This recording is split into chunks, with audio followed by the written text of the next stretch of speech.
At Camp Hearn, curators eased cedar planks to reveal a dust-sealed ledger dispelling refused breakfast legends. Its dawn entry lists 13 pounds of bacon, 6 skillets, a dented ladle, molasses, scented sugar. If this stirs you, please subscribe. If you cherish whispered history, subscribe. Before sunrise, Lupe Mendez wrapped a flour-dusted apron around her waist, the cotton cool against calloused skin. She coaxed the pot-belly stove alive with cedar kindling, each spark snapping softly like distant applause in the dim kitchen. The stove exhaled a low orange glow that painted the concrete floor with ripples resembling shallow river water. Bacon slabs, still damp from brown sugar brine, waited on a pine table, their edges slick enough to shine under lantern light. Lupe pressed her fingertips into the meat, feeling pepper granules cling, then wiped them on a towel scented of lard and lemon. The first strip met the skillet with a sigh, releasing a perfume of pecan smoke that curled lazily toward the rafters. She arranged the pieces in even ranks, listening to the grease pop in steady rhythms that matched her heartbeat. Between turns, she tapped a ladle against a bucket of grits, the metallic knot keeping time like a patient metronome. Outside, watchtower boots shuffled on gravel, yet inside the room the only power was the warmth pooling around Lupe's wrists. Steam coated the windows, turning the rising sun into a blurred halo that gilded her profile with quiet authority. She hummed a low corrido, the melody weaving through smoke and settling atop stacked tin trays awaiting disciplined hands.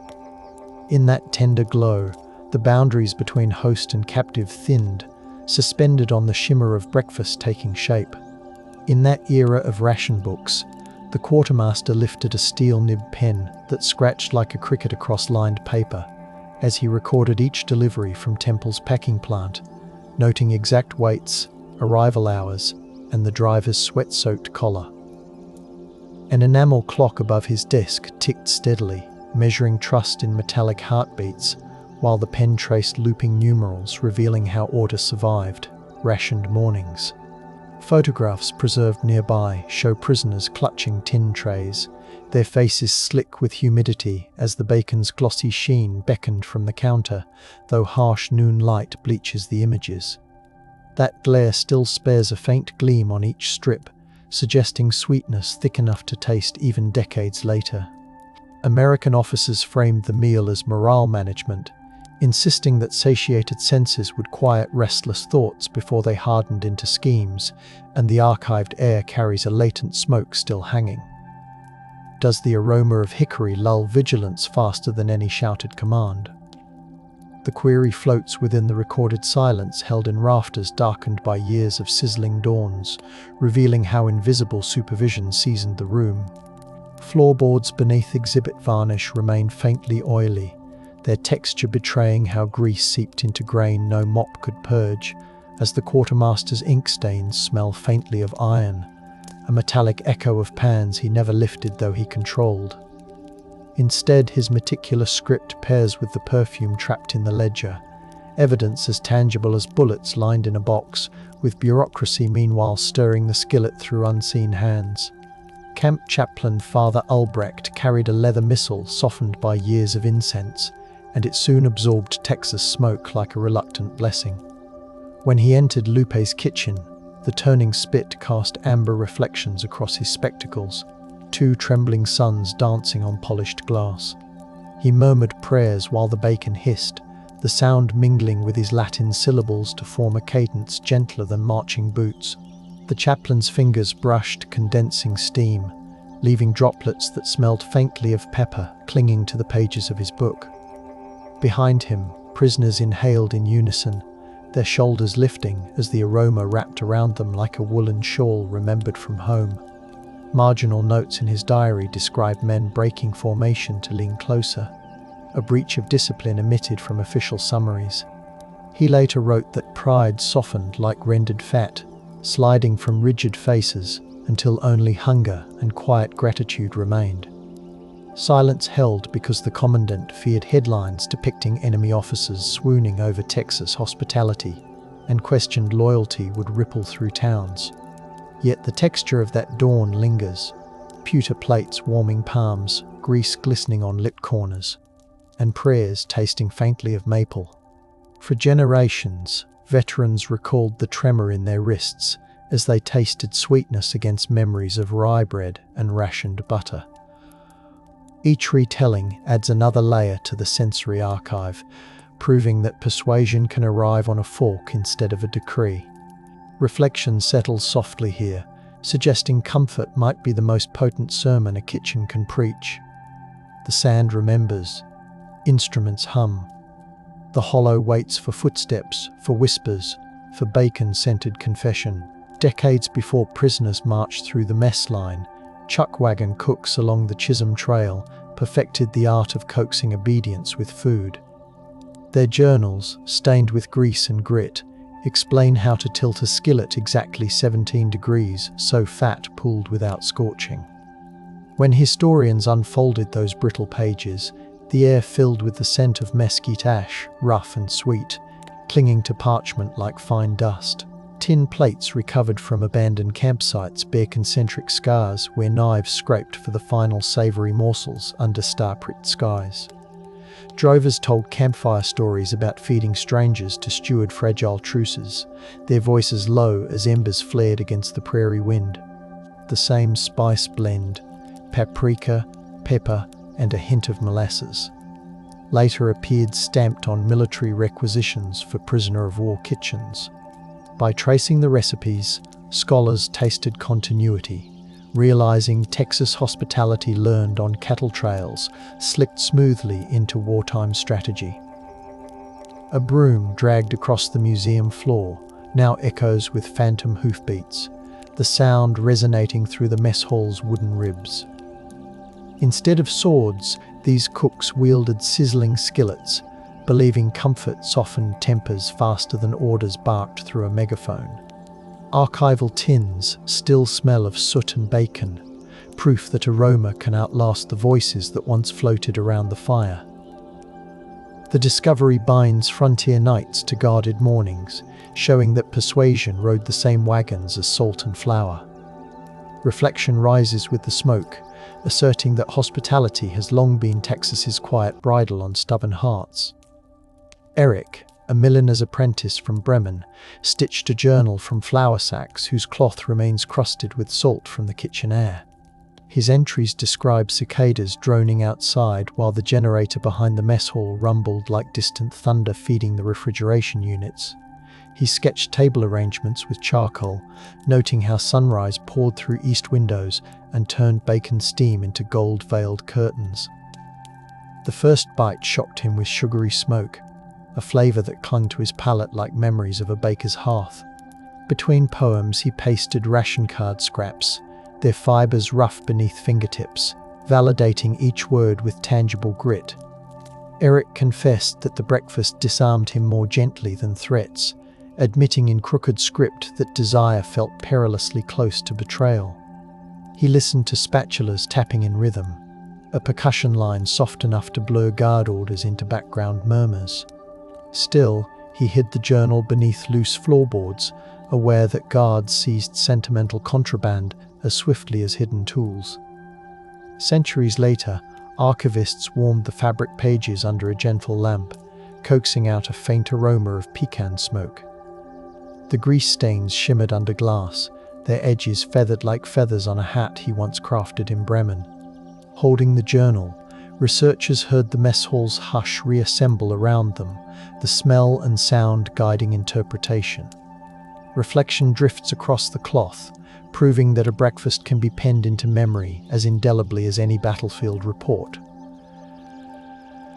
After the armistice, Eric's notebook slipped into a mislabeled museum box filed under agricultural reports, a bureaucratic error that muffled its voice. Dust layered over the cloth, trapping the scent until a curator wearing soft cotton gloves traced the faint sketch of bacon strips. She felt the raised charcoal ridges beneath her fingertips, the texture grating like fine sandpaper against latex. The discovery illuminated how easily stories of nourishment become eclipsed by louder tales of barbed wire, escapes, and disciplinary drills. In the hush of the archive, A dehumidifier thrummed, echoing the old ventilation fan that once guided smoke toward barracks windows. She whispered a question to the room. Are we prepared to accept breakfast as a strategic instrument and not mere kindness? The query hovered in the chilled air, mingling with the faint aroma released as she gently flexed the cloth hinges. Accident, rather than conspiracy, preserved the secret. Silence settled simply because no one thought to look beneath the wrong label. Once catalogued correctly, the notebook's grease patterns mirrored entries in supply ledgers, forming a sensory bridge between memory and measurement. The curator recorded the temperature of the room, the angle of lamplight, and the soft crackle as dry fibers awakened. Her report smells faintly of lavender hand cream, a modern scent mingling with historic smoke in delicate balance. Reflection glows in that small office, proof that rediscovery sometimes arrives on the quiet rustle of shuffled folders. A Swiss Red Cross inspector toured Camp Herne, carrying a notebook perfumed by train coal soot that clung to his wool coat. He observed sunlight pouring through screened windows, trapping bacon steam in luminous pillars that resembled incense in an alpine chapel. His report, typed on onion skin paper, specifies wire gauge measurements, room temperatures, and the precise cadence of utensils striking enamel. Between statistics, he described cinnamon drifting over scalding coffee, the scent braiding with bacon into a tapestry of unexpected comfort. He contrasted this abundance with austere rye porridge served in European stalags, concluding that American hospitality was a calculated message. His typewriter ribbon faltered mid-sentence, the faintly faded letters suggesting trembling hands as he recorded prisoners closing their eyes to savor. The document was stamped confidential, folded carefully into a diplomatic pouch, and hidden to avoid accusations of enemy pampering. Decades later, scholars unfurled the pages, the paper crackling like thin ice and releasing a smoky residue trapped within fibers. Under ultraviolet light, grease fingerprints surfaced as silver glimmers, accidental signatures proving his inspection engaged every sense. The report remained silent out of reverence for neutrality, an intentional hush protecting fragile diplomatic balance. Now, its words resonate with the same gentle insistence as the hiss of bacon on iron. Reflection descends softly, reminding us that objectivity can smell like pecan smoke when truth mingles with taste. Mechanical drawings seized from the maintenance shed depict oven baffles, engineered to spread heat evenly, a banquet-level refinement for a prison kitchen.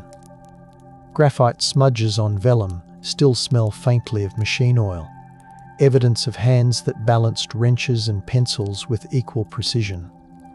Annotations specify how frequently to flip each strip so edges stayed flat, prescribing a choreography of spatulas like dancers on metal stages. Engineers noted ceiling fan rotations designed to steer smoke along calculated paths, ensuring aroma drifted toward barracks before the bugle sounded.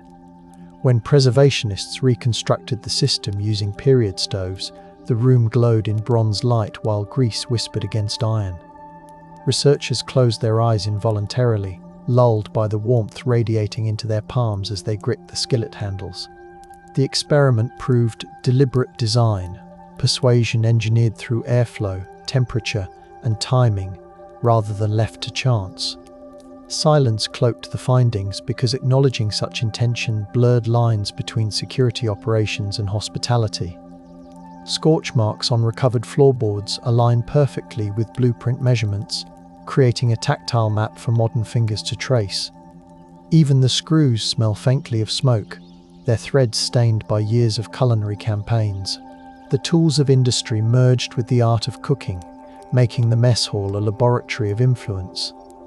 Reflection hums through the ventilators, suggesting that infrastructure can cradle emotion as tenderly as any lullaby.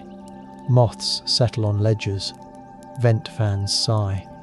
Memory tastes of salt, cedar, and promises held low tonight. Centuries earlier, Saxon farmhouse kitchens hung juniper-cured bacon beneath oak beams, stained brown by endless winters of smoke.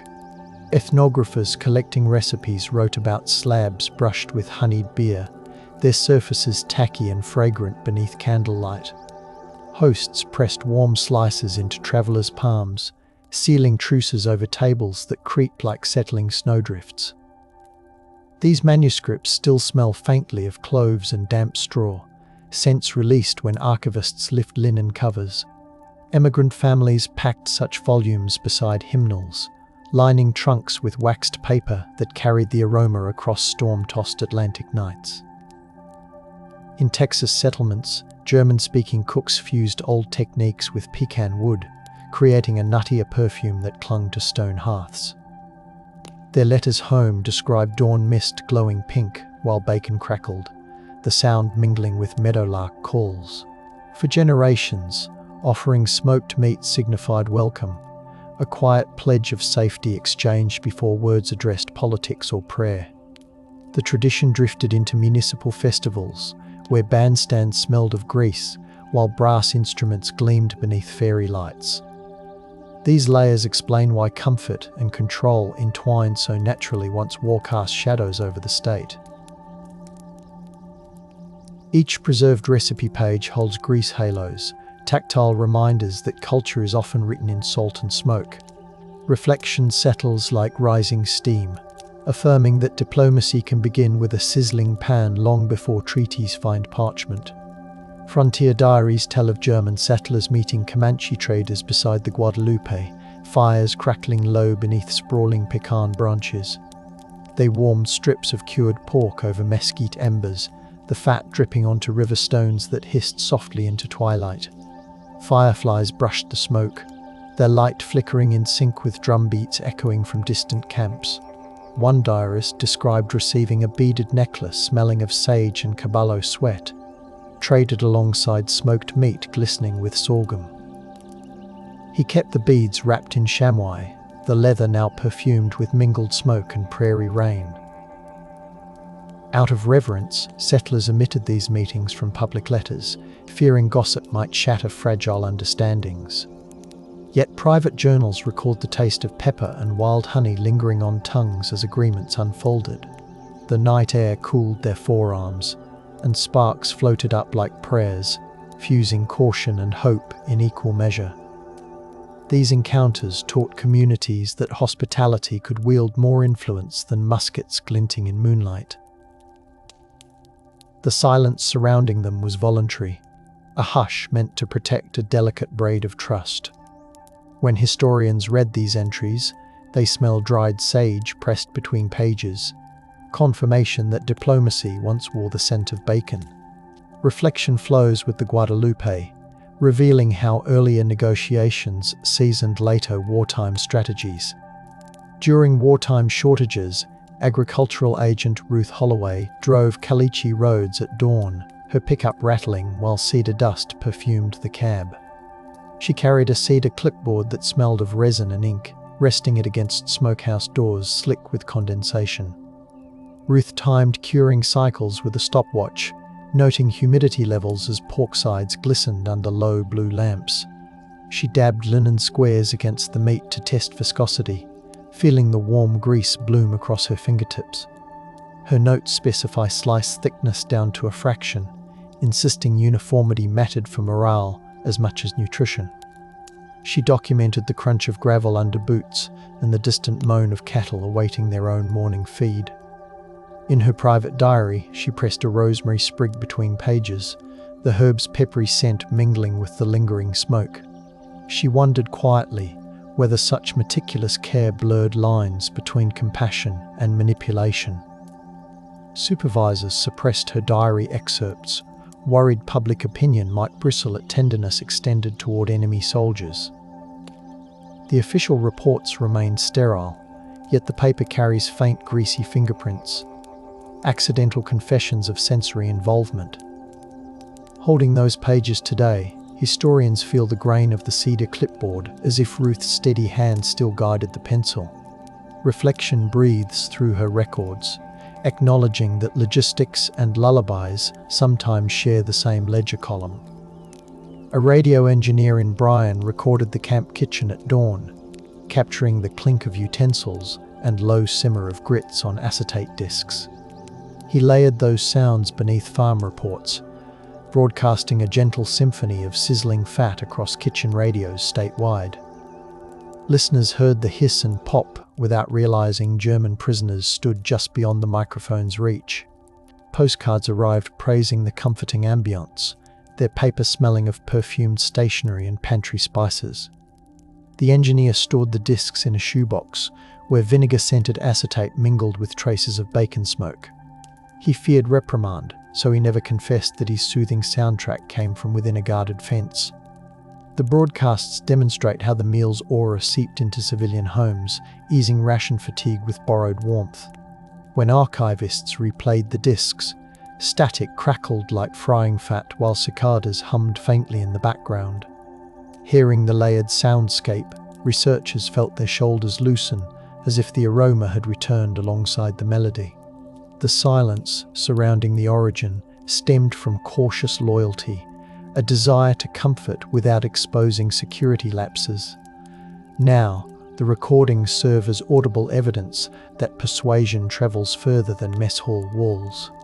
Reflection lingers in the studio, suggesting that even airwaves can carry the flavor of strategy. When prisoners sailed home, many tucked grease-marked recipe scraps into their kit bags, the paper translucent with preserved fat. In Bremen, Eric's cousin Lise unfolded a pecan-scented note and felt Texas warmth rise from the delicate sheet. She brushed bacon drippings over morning rolls, the glaze caramelizing into a crunchy shell that perfumed her bakery before dawn. Customers tasted smoke and sweetness, their breath fogging the windows while winter wind rattled the panes.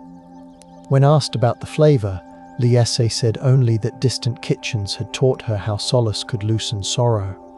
Municipal authorities warned citizens against romanticizing enemy comforts, so she hid the recipe inside a family Bible. Oil stains spread across the thin pages, cementing the connection between scripture and skillet.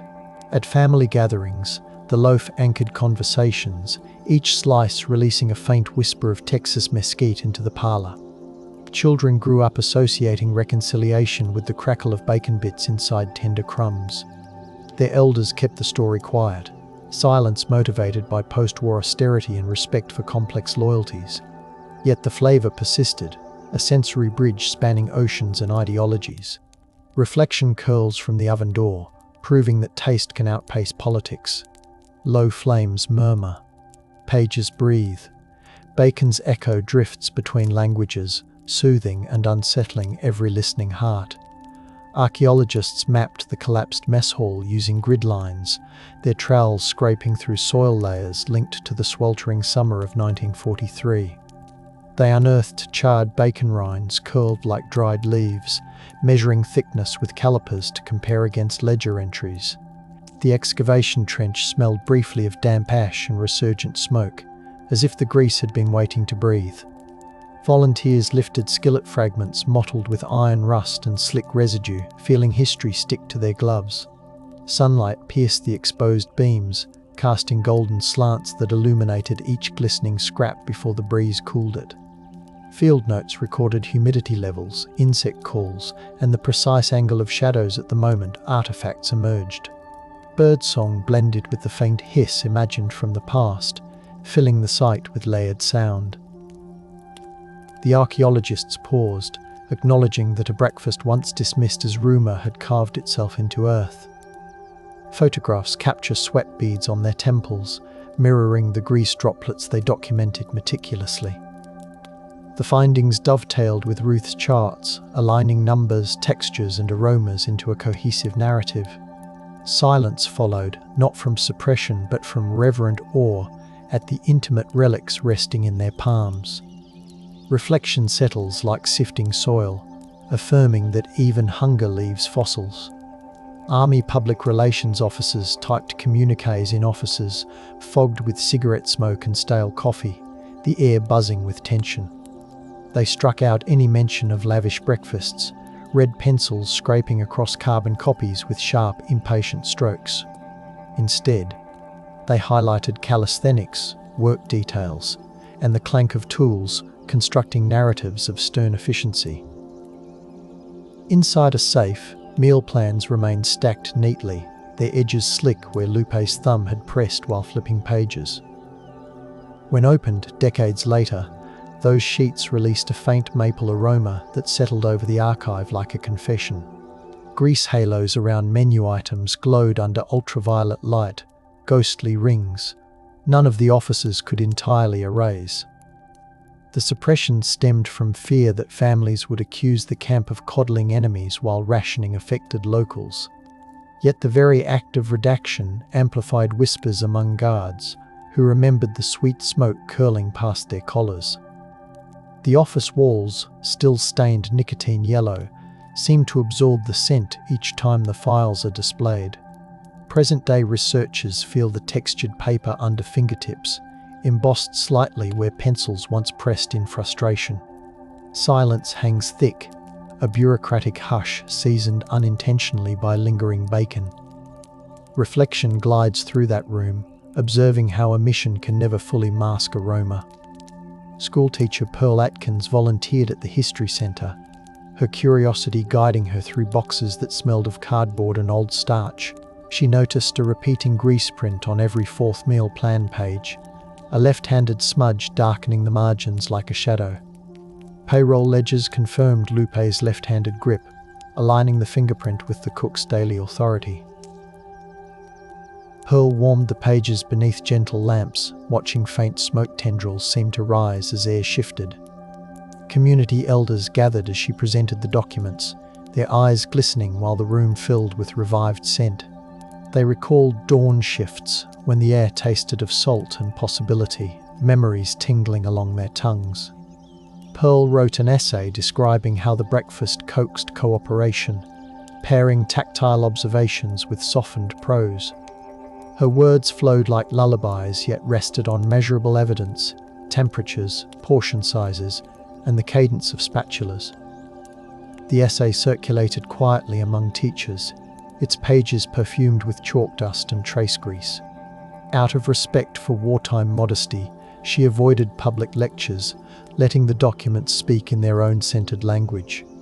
In archives today, her annotated margins guide researchers to small stains easily overlooked. Reflection sparkles in the lamplight, acknowledging that patient observation can resurrect a vanished aroma.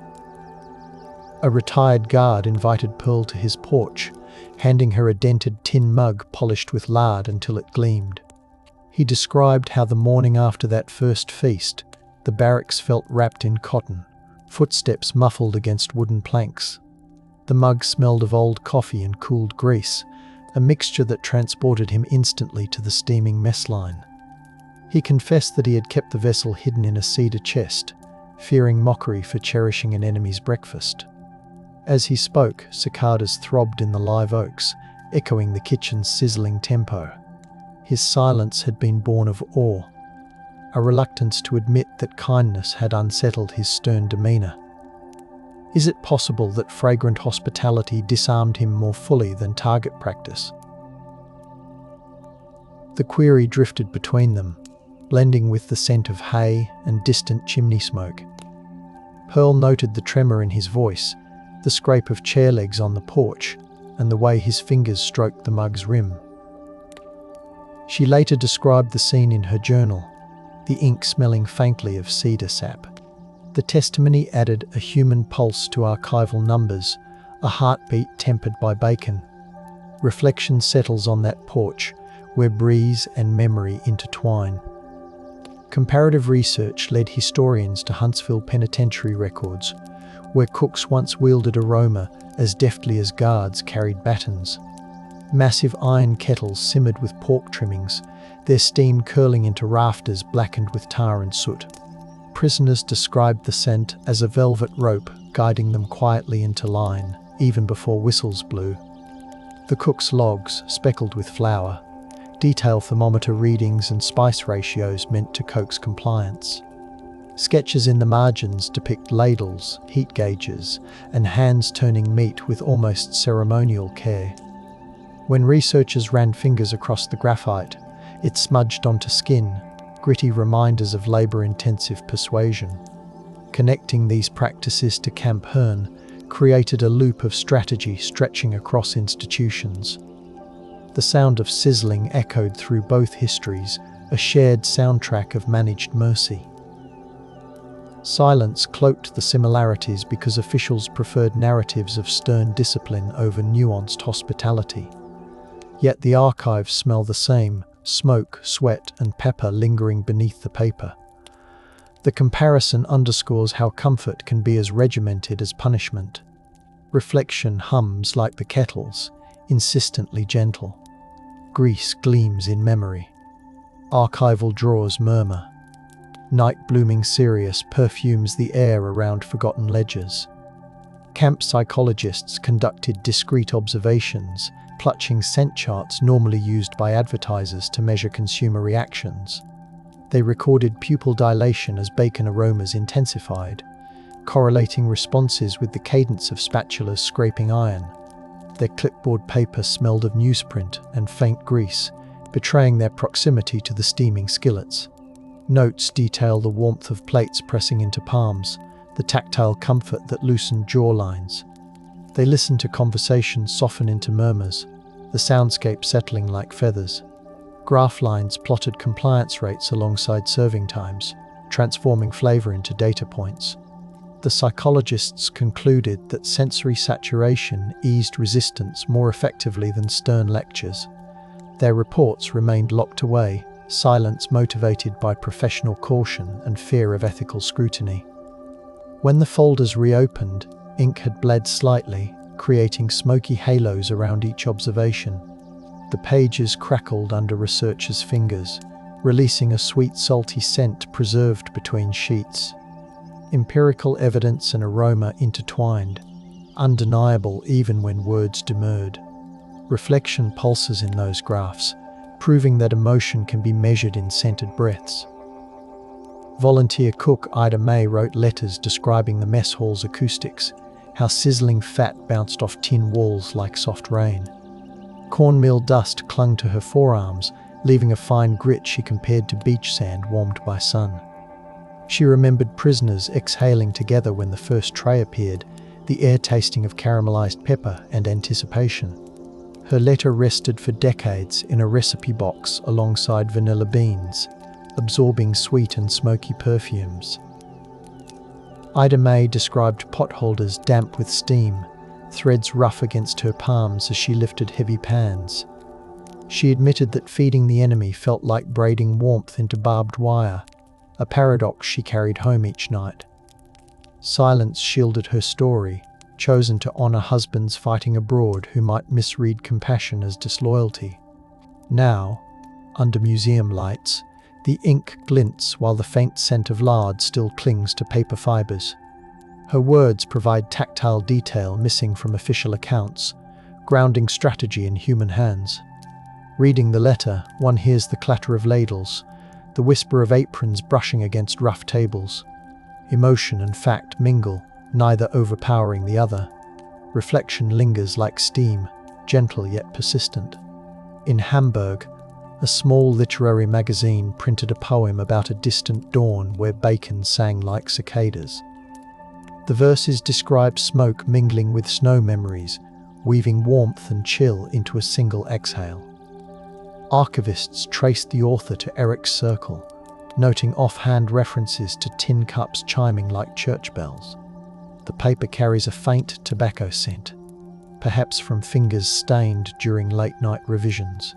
Grease marks glimmer between lines, subtle proof that the poet touched the page after handling breakfast. Readers assumed allegory, unaware the imagery encoded a real mourning that softened hardened men. The poet avoided specifics, silence chosen to protect friends from accusations of romanticizing captivity.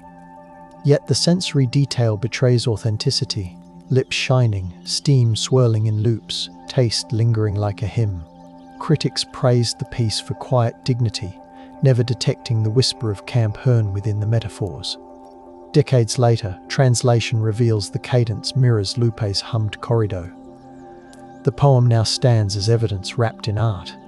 Reflection breathes between stanzas, inviting readers to taste what words only suggest.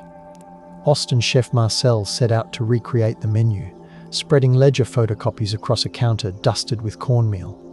He weighed 13 pounds, 4 ounces of bacon, aligning exactly with the commissary entry discovered beneath cedar planks.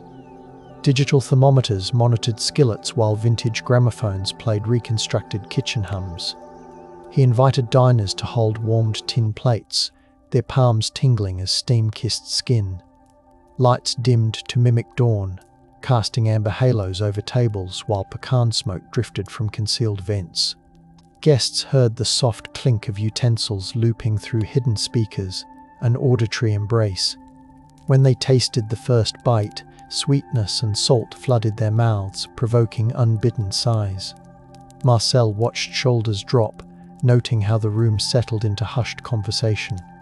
He shared that he sought to understand how flavor could dismantle resolve without a single shouted order. Silence followed the meal, contemplative rather than empty, as diners imagined sentries and prisoners sharing the same smell. The pop-up event documented reactions, pairing sensory impressions with internal reflections. Reflection glimmers in the modern dining room, proving history can be plated and savored anew. Camp Hearn's museum hosts an exhibit called The Quiet Skillet, guiding visitors through evidence arranged along a softly lit corridor. Display cases bathe ledger pages, skillet fragments, and the blue twine in amber light that mimics sunrise. A discreet diffuser releases pecan smoke, so the air tastes faintly sweet as guests lean closer to read labels. Hidden speakers emit the hiss of frying, layered with cicadas and muted voices collected from oral histories. Visitors lift replica pans, feeling the heavy handles rough against their palms. Interactive panels invite them to trace grease halos with gloved fingers, the texture slightly tacky even in reproduction. Reflective prompts ask how hospitality becomes strategy, encouraging eyes to linger on the 13-pound notation that opened this narrative. Children sketch the exhibit, crayons scratching quietly while the scent settles into their hair. Elderly visitors close their eyes, swaying gently as memories bloom. The gallery walls, painted warm clay, seem to absorb the smoke and hold it like a secret. Docents speak in hushed tones, letting the sensory environment carry most of the story. Reflection hovers in that space, patient as the lingering aroma. Lights dim. Bacon ghosts shimmer. Breath flows in, slow and salted, out, softer than before. Digital humanists scanned the ledger with hyperspectral imaging, their lab humming with equipment that smelled faintly of ozone and coffee. The process revealed hidden annotations, tiny pencil stars beside prisoners who returned for second helpings. Data mapped appetite against disciplinary records, converting aroma memories into glowing constellations on a screen. Blue light washed over the researchers' faces as graphs pulsed like heartbeat monitors. They traced Lupe's looping script with fingertips pressed against glass, feeling the cool barrier resist warmth. Each scan captured minute grease crystals sparkling like frost under magnification. The team logged ambient temperature, machine frequency, and even the faint hum of ventilation systems. Analysis confirmed that the breakfast's impact reached beyond stories into measurable patterns of calm. Outside the lab, the tale remained muted, perhaps because data feels too clinical to describe something so fragrant. Still, the digital files carry embedded scents in memory, triggered whenever researchers recall the lab's warm coffee. The project bridges tactile history with pixelated evidence. Reflection radiates from the monitors, proving numbers can cradle tenderness. Prisoners painted watercolor postcards portraying Bavarian meadows, yet subtle details betray Texas mornings slipping into their dreams. One card shows a farmhouse kitchen bathed in honeyed light, a square griddle occupying the hearth instead of traditional round pans. Smoke curls in parallel bands, mimicking the camp's ventilation patterns more than alpine chimneys. The pigments smell faintly of glue and tobacco, hinting at late-night mixing amid barracks murmurs. Conservators note waxy patches where fingers slick with grease pressed too heavily. The card's paper feels smooth, except for those spots, textured proof of culinary nostalgia. Perhaps the artist unconsciously fused hunger and homeland, making bacon's steam the new outline of memory. Does the blending of landscapes reveal how flavors redraw identity? The question hovers as light strikes the watercolor, turning smoke trails silver. Family albums hid the postcard to avoid accusations of longing for captivity's comforts. Now, displayed beside the ledger, it glows softly, aligning art with aroma. Reflection ripples across the painted sky, inviting viewers to taste with their eyes. The camp's kennel master kept a log bound in leather smelling of wet fur and bacon slick collars. He noticed that guard dogs paced slowly whenever morning smoke drifted across the yard, their growls dissolving into soft whines. His notes detail ear positions, tail measurements, and the exact minute the scent reached each kennel. He wrote that the aroma coated their tongues, leaving them licking the air like pups beside a hearth. Fearing ridicule, he locked the log in a footlocker buried beneath army blankets. When opened decades later, the hinges felt greasy, residue seeping through fabric despite careful storage. The pages are translucent at the edges, grease diffusing through fibers like lantern light through paper.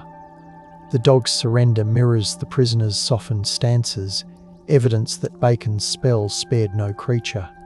Silence surrounded the log, because acknowledging docile dogs might imply lax security. The rediscovery now enriches the narrative, adding paws and wet noses to the scene. Readers can almost hear gentle panting blending with skillet hiss. Reflection curls its tail around the story, tender as a sleeping hound. Folklorists recording Texas lullabies found a tune that mimics the tempo of sizzling fat, short pops, followed by lingering sighs. Singers described night air thick with pepper and sweet smoke slipping beneath wooden doors. Recording sessions took place in living rooms lit by oil lamps, the glass chimneys fogged by breath. Elderly voices carried a softness seasoned by decades of dawn labor. The researchers realized the melody matched Lupe's corrido, preserved unconsciously by ears that once lingered near the kitchen. Sheet music smells of camphor from the trunks where it slept, mingling with faint bacon traces clinging to memory. Lyrics promise safety, promising that sizzling pans will guard children from thunder. Families guarded the song, silence rooted in affection for its private comfort. Now, archived wax cylinders blend gentle humming with background crackles resembling grease. Listening, one senses the mess hall's warmth returning, even as sleepers drift toward dreams. The lullaby shows how strategy became cradle song. Reflection sways with the rhythm, slow and comforting. Kenji, a Japanese-American internee temporarily assigned to the kitchen, wrote letters on thin stationery that rustles like leaves. He compared bacon fat sliding across the griddle to silk brushed with oil, noting the sheen beneath lantern light. Origami cranes folded from butcher paper lined his bunk, their wings perfumed with smoke. He described dawn light filtering through windows, turning steam lavender as it mingled with dust motes. He observed German prisoners closing their eyes when inhaling, shoulders loosening as condensed vapor kissed their faces. Kenji recognized the tactic from assembly centers where comfort food quieted restless crowds. Yet he kept his insight private, silence chosen to avoid accusations of divided loyalty. His letter still carries a smoky tang, the fibers stiff where grease touched. Reading his words, one imagines his hands guiding spatulas with meticulous grace. He framed the experience as a meditation on shared captivity, each bite bridging cultural divides. The letter's edges glow sepia, recalling lantern light reflected off steel counters. Reflection bows gently, honoring intertwined histories.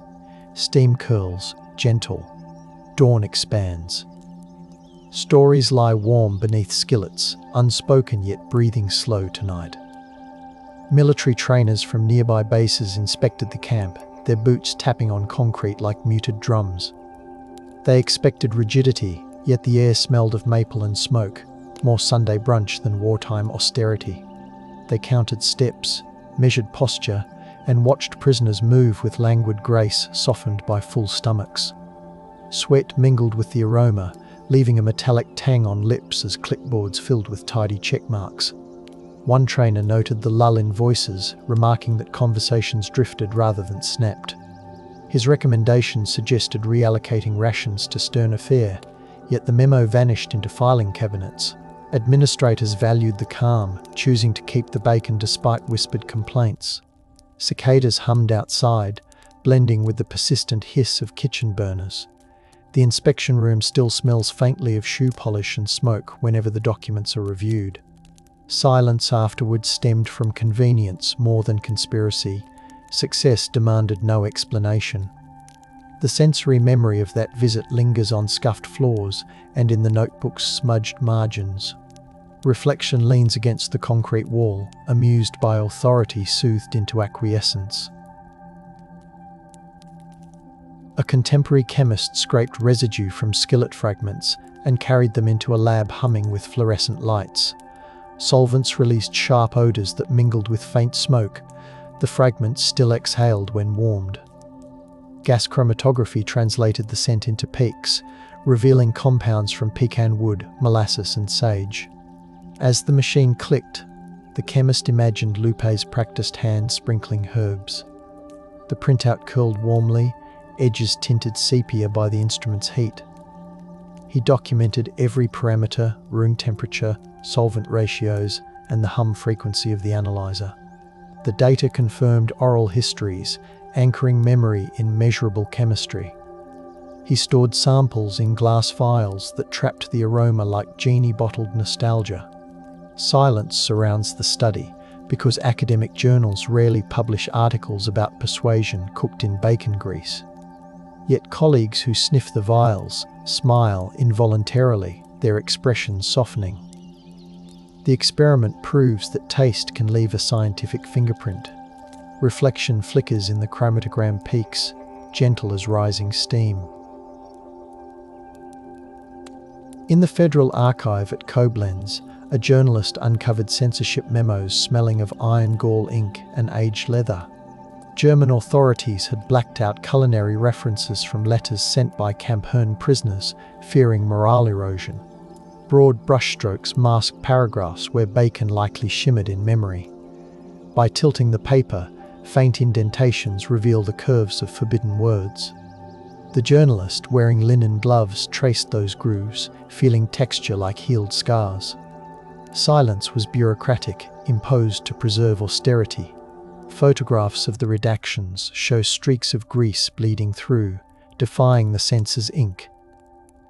The documents emit a faint smoky scent despite decades in climate control. Readers sense the missing sentences through aroma rather than sight. Rediscovery here comes from absence, a negative space filled with imagined sizzling. The memos now sit beside unredacted letters, the juxtaposition smelling of both ink and bacon. Reflection rests in the gaps, acknowledging that erasure can never fully silence flavor. Cultural historians now gather in softly lit symposium halls to discuss the breakfast's ethical resonance. Diffusers release hints of maple and cedar, enveloping the audience in reconstructed scent. Slides display ledgers, blueprints, and diary fragments, while microphones capture voices softened by curiosity. Panelists sip smoked tea infusions, the warmth coating tongues as they debate hospitality's power.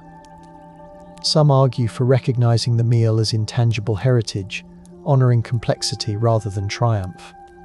Others worry about romanticizing captivity, their words floating through air that tastes faintly sweet. Audience members take notes on paper smelling of fresh ink and faint smoke. Questions emerge about responsibility when kindness serves strategy. Silence follows each session, a respectful pause scented with lingering pecan.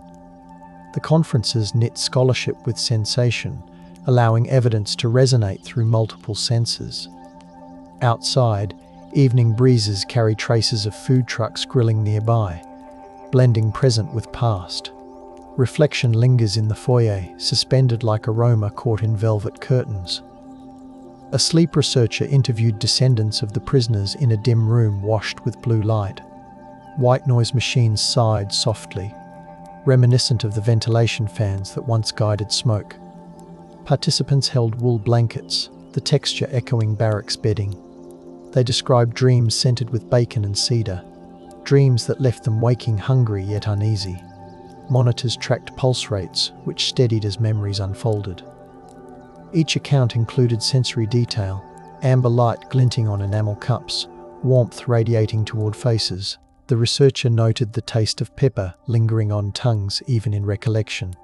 Recordings capture the rustle of blankets and quiet breaths. The study remains unpublished at participants' request, silence chosen out of respect for intimate reverie. Still, the data reveal that the breakfast seeped into subconscious landscapes. Dreams carried the aroma further than any train ride.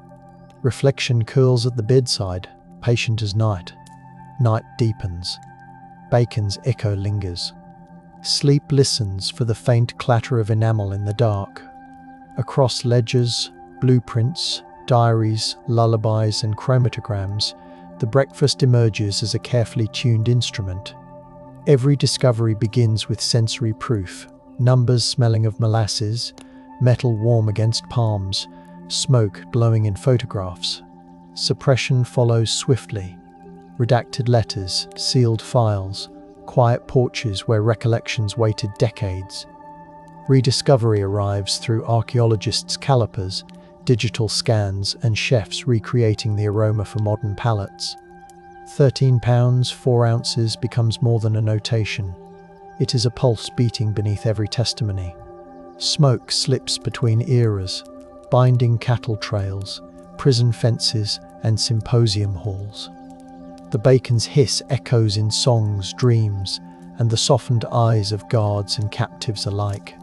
Questions asked in archives drift upward like steam, respectful and unresolved.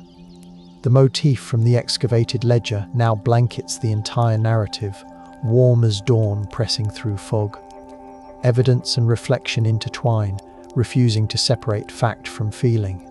The breakfast that broke them did so gently, droplet by droplet of shimmering grease. Reflection deepens, inviting listeners to hold the warmth without claiming certainty. Now, night settles over the preserved mess hall, cicadas pulsing like distant skillets in the heavy air. Lamplight glows against the ledger's glass, and the recreated scent of pecan smoke threads through rafters with patient grace. A guard's tin mug catches moonlight, its dented rim still holding a faint oily sheen, no polish removes. The breeze slipping through cracked windows tastes of cedar, dust, and journeys carried across oceans in secret recipes.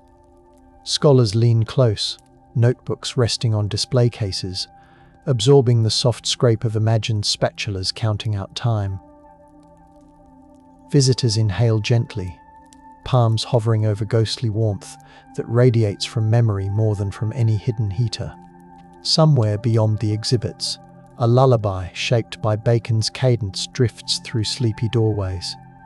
Dreams gather at the threshold, uncertain whether they belong to guards, prisoners, or those who simply listen.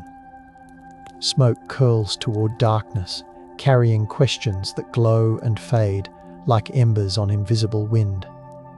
Perhaps another archive drawer, another cautious narrator, will someday add a new scent to this layered tale. Until then, the skillet remains warm in imagination, balanced between myth and measurement.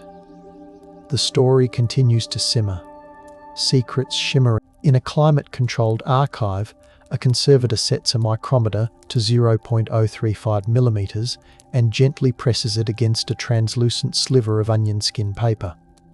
The sheet, delicate as a dragonfly wing, rustles with the faintest hiss, and under lamplight, its fibers show a pale honeyed grain. The note seems ordinary, a request about a thoroughbred's feed ration, a mention of a saddle order, the soft business of stables. Under a loop, however, there is the smallest dot, less than the head of a pin, embedded near a flourish of ink, masked by the scent of old glue and dust. The dot is a microphotograph, and within it sit maps, names, coordinates. The myth repeats that spies belong to shadow, that they vanish into alleys and shuttered rooms, yet this evidence glows under bright glass from a world of clinking glasses, polished boots, and afternoon racecourses. The legend insists on darkness. The measurement says otherwise, and the paper remembers the pressure of his hand. If the onion skins hush, the micrometer at 0.35 millimeters, and the pinprick world glowing under bright glass feel like a slow breath before the stable's amber evening, subscribe. A stable late in the day holds a hushed amber light, dust blooming around each footstep like a soft exhale. Leather darkens where oil has been rubbed into it, the smell warm and nutty, and a bridle lies across a felted saddle pad with a faint squeak. A groom hums to himself, weaving a loose tail. Swallows trace quiet arcs just under the rafters. Near an open door, where the corridor smells of grain and sun-warmed hay, a man stands with one hand on a stall door, posture easy, white shirt sleeves rolled and clean. In his eyes, the reflective sheen of someone accustomed to listening before speaking. The horse's breath pulls in the cool shade, a slow fog, and a fly taps the wood. In this light, the hard edges blur, and everything feels like continuity, polite laughter, a handshake, the scrape of a boot on packed earth. Wolfgang Lotz flicks a speck of straw from his cuff and smiles. At the city's Island Club, a membership ledger balanced in neat columns smells faintly of binding paste and a lifetime of sweat-damp hands. The horses turn the dirt of the training ring into a soft drumbeat as they circle. Reins whisper through fingers, and sunlight breaks against the silver of a bit. Here, Wolfgang's German accent lands like a polished coin on an oak table, familiar, clean, and useful to those who share the same past, or wish they did. He trades horse talk with calm precision, recalling the precise mouth-feel of a snaffle, the weight of a saddle tree, the precise diameter of a martingale ring.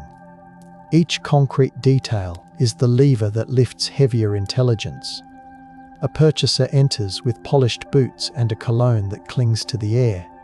He leaves with an invitation, a time, a bottle waiting on ice. The echo of hooves becomes a ledger of influence, and the measure of the day is counted not in laps, but in trust. Some lives are scaled in maps or medals. His was scaled in textures, in the way linen cooled against his neck at dusk, in the cadence of foreign small talk polished to a satiny sheen. He had learned to tilt his head at the right beat, to let a silence lengthen until it felt like sympathy and not suspicion, to let laughter fall like feathers and then melt away. In the stable yard, he would lift a halter and check the stitching with careful fingers, as if repair mattered more than gossip, as if hay dust on his sleeve held the day's deepest news. The myth says spies avoid light. He proved that in certain eras, a salon's glare is an invisibility cloak. The hand that raises a champagne flute can also count steps to a guarded gate. And as evening breathed through jasmine, the city's secrets drifted close, warmed by hospitality and the illusion of safety. The sand remembers. Instruments hum. The hollow waits. A letter on onion skin once glided through the mail with a subtle perfume of office ink and glue, the fold crisp, the staples squared with neat pressure. To the postal clerk it was another business note about feed blends or a request for horse transport after a show. Yet beneath the curlicues of formal German, Wolfgang's pen paused at the end of certain phrases, a pause that signalled where a microdot sat, varnished into place with a thin gloss of collodion. Under ultraviolet, lab technicians later saw how the varnish carried a whisper of sheen, and a trained fingernail could find the slightest burr. In the lab, a camera lens trained across a high-contrast field, the microdot opened into an address list and a map with a faint grid-sealed hangers, a test pad, a convoy route. The paper was a handkerchief against the noise of a whole city. It absorbed everything without stain, carrying news between the ticks of a wall clock. He sat in noisy gardens near fountains where the water sounded like breathing layered over breathing, and learned to drop a detail casually, to invite one in return, to let laughter cut through suspicion's membrane like something bright through the surface of a pond. There is a surer way to pass unnoticed than being unmemorable. Be desirable company. Be the host who serves the fine bottle. Be the man who remembers a name before it is offered. He let a rumour dock itself lightly on his sleeve and did not brush it off. He let men confess their fatigue in the warm glow of his lamp. A myth says, silence is the spy's only instrument. He tuned the room instead, made it resonate, and listened to the overtone. How else could a single life translate gossip into a force that moved military planners and shifted the dense geometry of fear? In the desert, wind carries a powder of gypsum that tastes faintly of chalk on the tongue, and a straight road goes out toward a flat horizon where a test stand throws a ladder of concrete shadows across the afternoon. There, engineers with rolled sleeves moved among crates, the wood still perfumed with tar and the metallic tang of hidden tools. Blueprints smudged with graphite described the clean mathematics of thrust, the crisp arc of trajectories. In the withered grass near Helwan's urban edge and other places where dust swallows boot prints by morning, rumours of rockets gilded conversation in Cairo's coffeehouses. Wolfgang made those rumours measurable. He mapped social orders. This man was recruited in a cafe with fans that ticked. That man's pay came via a firm whose typing pool smelled of carbon ribbon and cigarettes. He marked which hangar had new locks, which truck tarps showed fresh resin stains. With patience, the desert's silence became a coordinate system. When the sky cracked with a far-off report like a book spine opened too violently, the city felt it in a tremor lived as gossip and caution. A groundskeeper heard it beneath the tapping of a rake's prongs on gravel. A groom glanced up from a hoof rasp, his own rhythm suddenly too loud. The myth leaned in, expecting trench coats and alleys, yet the work ripened in verandas where fans chopped the heat into manageable breezes. He softened his consonants just enough to match another man's childhood, and then let that man believe the encounter had confirmed something about himself. The central motif returns in each pause. In certain ages, you measure not distances but densities. The concentration of loyalties in a room, the compression of fear in an official's laugh. Even the clink of a teaspoon becomes a ruler against a table's edge.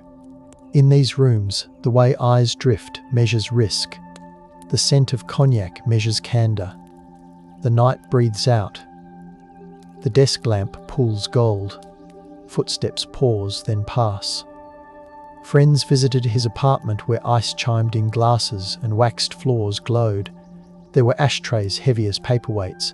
An ice bucket radiated a small chill into the air, and a radio cabinet stood quiet, a piece of furniture like another. In the wall behind, a hidden cavity held the logic of a much colder world. He had rehearsed each motion until it was muscle. A cigarette placed on the rim of a bowl as if forgotten. A cuff adjusted to move a lever without a click. A shutter closed so the pinprick of a pilot lamp could not bleed into the night. Grouped numbers went out like a lullaby sung in a language the city could not pass, and the antenna wire trembled, feeling the dark. Radio direction vans later would learn the song's true path, but for a season, the signal rode the rooftops like a moth seeking another moth.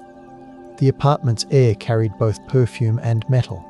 At the table, 4 place settings clinked, not just with dishes, but with carefully staged chants. A name dropped softly into a story. About paddocks rose later like yeast. An anecdote, salted deftly, preserved a boast until it could be served back to headquarters in a different form. His hands touched a wine label. His fingers traced the raised letters, and he understood that a brand known to a guest would soften that guest's throat when the talk shifted toward airfields, subcontractors, the odd absence of certain engineers one week and their bleary Saturdays when tests ran late. In humid kitchens behind, the sharp, consoling scent of lemon cut through the room, suggesting that everything unpleasant could be cleaned. The work was not clean, yet he kept the tone gentle, the door open, the napkins folded. Was this extravagance, or a technique as precise as a knife edge used to lift a varnished dot? In safe flats and borrowed rooms, handlers crinkled paper with a particular caution, as if sound itself could be indexed and replayed. The room smelled of carbon paper, instant coffee grainy at the bottom of mugs, and cheap soap fighting vainly against Cairo's dust. He learned a discipline of timing that made him earlier or later than expected by an amount that never repeated, a rhythm you could hum but never mirror. His notes came home disguised as lists of oats and shoeing. His microdots did not crowd a single sheet, but balanced across mundane lines to avoid pattern. He passed a dead drop in the shadow of a wall perfumed by sun-warmed stone, the package nested in a hollow shaped earlier by a hand gloved in patience. In those days, tradecraft prized the grey man. He added colour, and the palette expanded. Power emerged not just from what he knew, but how he made knowledge plausible. Even night air holds witness. The hum of a city never truly sleeps. Scooters thread alleys that smell of bread and oil, and somewhere a spindle of wire in a van listens on the move. He adjusted, reduced transmissions, then refused the paring away that would unmake his cover. A net slowly brightened where he had seen only currents. A stranger's glance lingered a fraction longer in a cafe. A driver's friendly wave shifted by a degree. He noticed, and the noticing was another instrument he could not put down. In this era, discovery came mirrored by suppression. Reports that once flowed now pooled, and in the pooling there was reflection enough to see himself. Silence held its breath, and the myth about shadows began to flash its teeth, less legend than procedure. Even the smell of dust changed, as fear seasons the air like cumin, faint yet present, a spice that marks a different kitchen and a different meal. Curtains stir. The key turns. The breathing changes. Interrogation rooms do not shout, they persist. Tile cools the bones through a chair's four legs, an overhead bulb hums, a thin cup of water sweats, and windows frame nothing useful. Everything is measured, the scrape of a chair, the cracking of knuckles, the small patience of a man deciding whether to look into another man's face. Wolfgang found the tone required. A slightly irritated German abroad, a man disconnected from politics, rich on horses and memory, contemptuous of petty officials, but a friend to order. The tile kept its chill. The guards kept their rhythm. The questions returned like a tide that soaked and retreated, soaked and retreated. Had he worn a ring in a certain photo? How did he know the nephew of a colonel? The smell of disinfectant clung to his tongue. He offered the biography that would save him, and withheld the one that would claim him, and the paper of his statements drank up the ink. Under a skylight that softened the day into a grey soup, he balanced names like plates on sticks, each one spinning, none allowed to clatter. He had a birth soil to claim and a mother to invoke. He had a father's world to borrow for cover, and a new country whose silence now prevailed. Somewhere beyond these walls there was a son with a cinematic laugh, and a wife whose pen traced consolation across thin blue lines, and in each letter's closing flourish a bolt of steadiness threaded through the vagueness imposed by senses. Where do we stop counting covers and begin counting selves? The clink of keys, the damp air, the roughness of paper provided a tactile ledger that he held as if it were a bridle. In his hands, a line. One life or another could be gathered and given slack according to need. The myth kept repeating itself softly. He stayed on his feet. The prison corridor smelled of boiled tea and steel. The footsteps of the guards carried a stale weight. Far down, a faint radio leaked a tune that had no room to dwell, simply passed. Annette stood at a barred door once each permitted week, hands curved around handles worn to a shine by so many before. The bile of fear lived behind her throat, and she learned to flatten it with breath, to lend her voice a colour that would not break him or herself.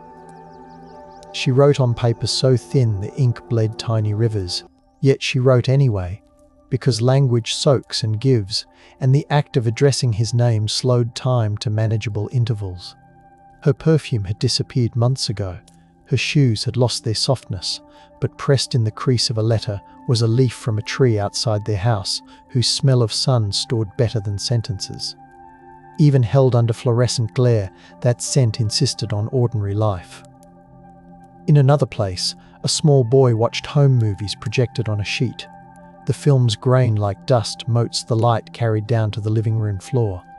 A man in a suit laughed at a party. A glass caught the flash. A horse cantered in a tight circle as if it could circle forever. Years later, the boy would listen to a different projector's click, the clicking of archival reels with their rusted edges, and see his father made again and unmade by accounts held in a drawer locked, then unlocked. Some silence came from policy, censorship saved names and flayed myths. Some silence came from kindness, a family making room for air. The projector's bulb heated a plastic smell that intertwined with the woolen smell of blankets on a couch, and the boy put his fingers into the light, letting its warmth measure his own hand's outline. Rediscovery is a soft violence. Brightness can be a kind of hush. The year 1965 saw the arrest. The year 1968 loosened the door in a bitter exchange after a short war, remapped how the air itself felt when you looked out of a window. These numbers are anchor nails hammered into the board to keep the wood from warping under memory's humidity.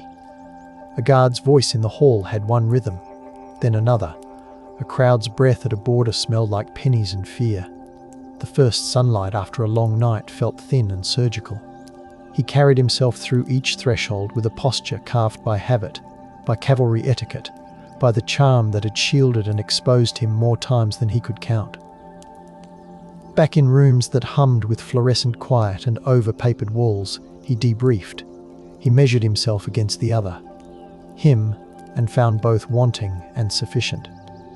The bottle of champagne opened later, softened nothing and sweetened nothing. It only traced bubbles up a glass, slow as thought. The night quietens. The pages breathe. The city cools its brow. In the briefing rooms where a fan mended the air, notebooks opened and pencils ticked like rain on tin roofs. A chalk hand diagrammed not just routes, but human circuits, where joy erupted in a man's laugh when given a favourite liquor, where boredom nicked at attention like a horsefly, where outrage could be teased into honesty. The rigid doctrine of the subtle grey man loosened, allowing for a silhouette that shimmered rather than vanishing. Fewer trench coats, more linen suits, fewer dead alleys, more crowded verandas, fewer folded arms, more open gestures. Still, each a technique, not an indulgence. Trainees learned to host without being attached, to be generous without feeling owned, to use brightness as a knife with the blade hidden in friendly light. This was a new prose of espionage composed of palette, perfume, place. The old text of clandestine caution did not die. It was annotated, margins filled with a larger hand. The enduring story around him dislodged lazy grooves. Instead of pebbled lanes slicked with rain, his images carried creaking ice buckets, the sugar prickle of fruit on a saucer, the crisp bother of cufflinks at dusk. That text became a syllabus, not a cautionary tale or an anthem, but a plain memorandum of clarity. Sometimes the most seamless disguise is the one that invites the room to lean in. As cadets copied notes under buzzing tubes of light, they tasted the coffee going stale, they heard the pigeons on the sill, and they wrote down the intangible. How to let someone feel special without binding yourself to gratitude. How to prize specificity and let it stand for everything else. A blueprint that includes scent and timbre is not sentimental, it's tactical. The measuring micrometer from our opening extends again, not to paper thickness now, but to how thick a persona can be before it buckles under its own gloss. Diplomatic cables moved with the hiss of a pneumatic universe, the coded language of ministries folding into itself again and again. In one capital, a typewriter clacked with torpid diligence, ribbon smelling of iron and old paste, as officials weighed their liability when their scientists built someone else's menace in someone else's sand. Policies thickened, then thinned. Papers crossed desks under stamps whose dry, powdery pigment flaked into the creases. The same names that toasted to bright projects at one set of tables found their mail watched, their passports bothered by scrutiny, their contracts knotted. The desert workshops felt this dampening as officials far away adjusted valves they never saw, and certain halls lost their echo as conversations migrated into smaller rooms. Here, the value of his work swelled beyond the notes, because what his microdots made visible could be rendered unsightly in the daylight of public scandal. Sometimes pressure feels like policy. It can, instead, smell like old glue. After test sounds quieted and party lights dimmed, courtyards returned to the patient work of vines, their leaves exhaled in the night, a soft sweetness like a bruised fig. Stables mostly returned to stables and stopped carrying such heavy speech. The desert itself resumed its confident drift. Sand lapped the concrete footers and added a layer of forgetting, clinging to bolts, gathering on thresholds, insisting that everything be softened. Not all silence is forced. Some silence comes from awe, a respectful step back from a story so tightly woven that tugging could undo something we do not wish to break. Some silence comes from fatigue, from the body's wish to rest even if the mind still flickers. The myth that the truth always wants out needs to rest too. For generations, mothers hum in kitchens, and the hum enwraps events until the edges fade. You can uncurl them later. You need a gentle room for that. In a lab where a technician's fingers gleam with a sheen of lanolin from handling brittle pages, the letters rest in a tray like fine napkins. Air filters sigh, a static hush. A light table warms the room, and it is on this square sun that the microdots flare from blankness into orderly rows, the dots' crispness resolving into names that slide across your mind with the faint shame of eavesdropping. Modern tools add their own clarity. Spectral analysis of inks, adhesive residue mapped in layers, the ghost of a fingerprint ringed by dust that tastes like nothing and everything. A caliper closes on a margin and opens again. By then, we are measuring not just thickness, but the weight of decisions, who is named, who goes unnamed. The central motif remains kind, not sharp, not a scold, and yet each precise observation is a rung upward. He wanted the paper to carry more than it seemed to. It did. Wind lifts a corner of an old tarp at a long quiet test stand, where concrete heats slowly and cools slowly and has learned to marvel at nothing. Archaeologists of technology step lightly along a pad where weeds push up in stubby green tongues and a lizard flickers across like thought. A notebook flaps under its own weight, leather-scented and familiar. The air still holds a memory of scorched paraffin or burnt paint, not dramatic, just faintly bitter. A bent washer lies half sunk in the dust. A fragment of a nozzle with its baffle pattern corroded to a stippled touch lies beside. Nobody raises their voice. The sight earns whispers by making you very aware of how much sky there is. They sketch, measure, photograph. A breeze brings the smell of river water from a distance. A green ribbon none of this could sever. What remains of the program remains also of him. Not the same, and yet connected through what knowledge made possible. If his lists had not salted the air with caution, would this concrete have witnessed more flame, and for longer? The question comes not to accuse, but to calibrate, the way a hand tests the surface of iron before sitting, sensing if the heat holds. The geometry of power is never purely about capability. It is about who can plausibly explain the thing that is meant or pretend not to see it, and move on. He inserted a fulcrum beneath the narrative of inevitability, and pressed until what a nation told itself tilted. Even now, the silence out here is busy. Insects tick in the weeds, boards dry and shrink, and then swell. The ground sifts. In our ears, his parties play again, the soft pop of a cork, the laugh that coaxed the day's stubbornness free. The measurement repeats. How far can a conversation carry across a tiled floor if the room is already listening? Currents of practice changed, still balanced against caution drilled by veterans whose jackets smelled of wool and old tobacco.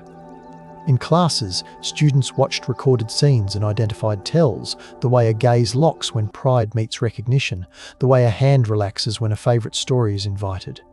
Demonstrations showed how an accent softened after 2 drinks on a warm night, or sharpened in a chill morning. Notes grew delicate in a useful way, counting not just facts but tones of those facts, not just places, but the way those places sounded in the mouth of the person who described them. The old tools, dead drops, brush passes, legible codes hidden in nonsense sentences remained. The new lesson was to generate the kind of conviviality that earns the right to reach across a table without alarm. Human closeness is not a tactic to despise, it is a tool. It glows in candlelight, then folds away when dawn calls. In a white classroom that carried the ghostly scent of chalk, even after chalk was gone, instructors traced arcs of attention on glass boards, while the projector's fan purred quietly like a settled cat. A slide showed a table setting, annotated as carefully as a battlefield photograph: chair angle, line of sight, plate rim catching light, the silhouette of a host's posture, gentle and welcome.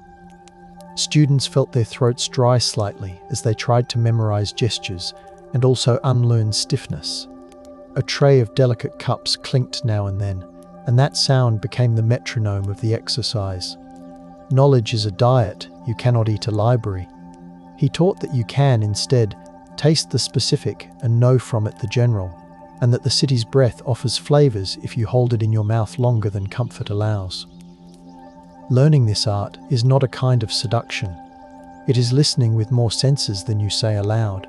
He moved through later years with an undercurrent of fatigue, learned not from one prison or one party, but from the handwork of being two things, or three, in rooms that smelled of a country pickled vegetables at noon, old rugs in the afternoon, plaster dust, furniture polish, until those scents clung to one identity and had to be washed back off to make room for another.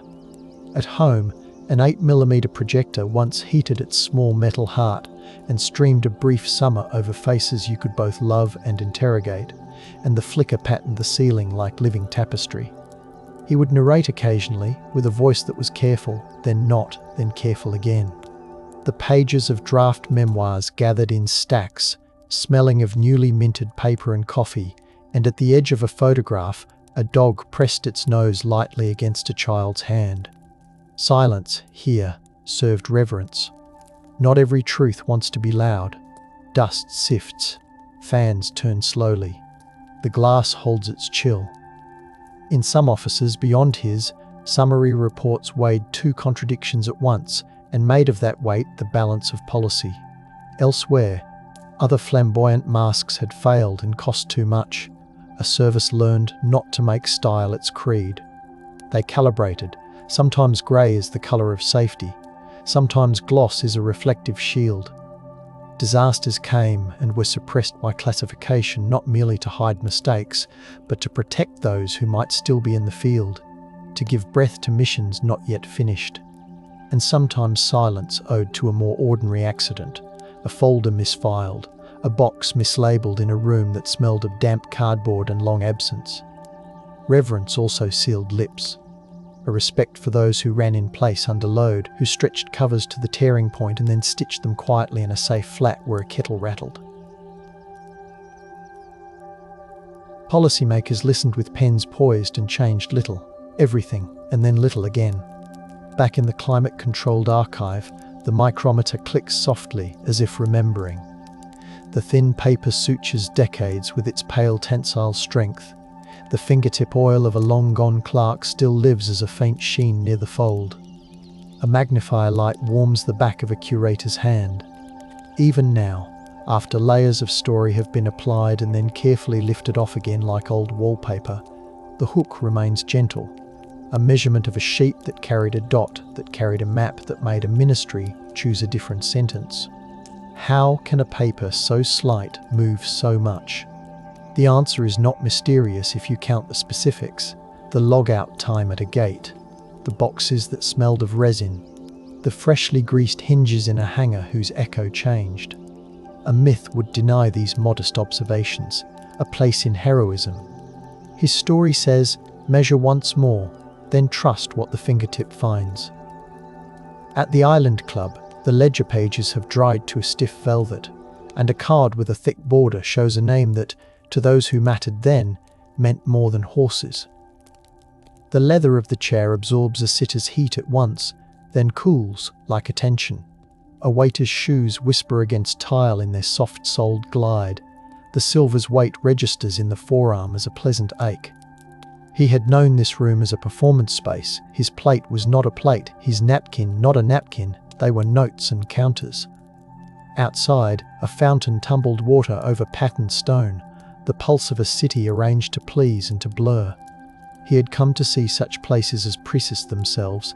Each surface introduced a chapter of the story another man wished to tell about himself.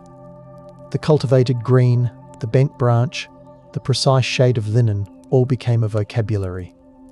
He translated without appearing to translate. A quiet room, nearly dark, hosts a demonstration. On the table, a drop of varnish glints like amber. A pin lifts it. A breath purls across it to cool it quicker. The dot disappears under a stamp: oats, barley, molasses. Then dries. Under the microscope, through a lens that smells faintly like the iris whose aperture it imitates, the tiny grid of a microphotograph sings itself into clarity. The operator's shoulders settle. Names resolve. There is no thrill, only the calm of seeing properly. Even now, this feels like a prayer in a certain tone, simple, specific, grateful for evidence. The myth that espionage demands catastrophe goes thin. The rooms where craft is practiced, taste of dust and light sweat, and the evidence comes to those who pet patience into purring persistence. He placed the dot, others lifted it. Together, these pinhead certainties widened into corridors for policy to walk with a straight back. Breath in. Breath out. The quiet chooses you. Other packages were less polite. Pressure arrived in cardboard that ticked. Men who had once congratulated themselves on usefulness flinched at the ring of the bell. Someone else's hand, not his, applied devices made to frighten and sometimes to scar. And the thread that connected those hands to his desk at a stable was a thin, guilty one lined with justification.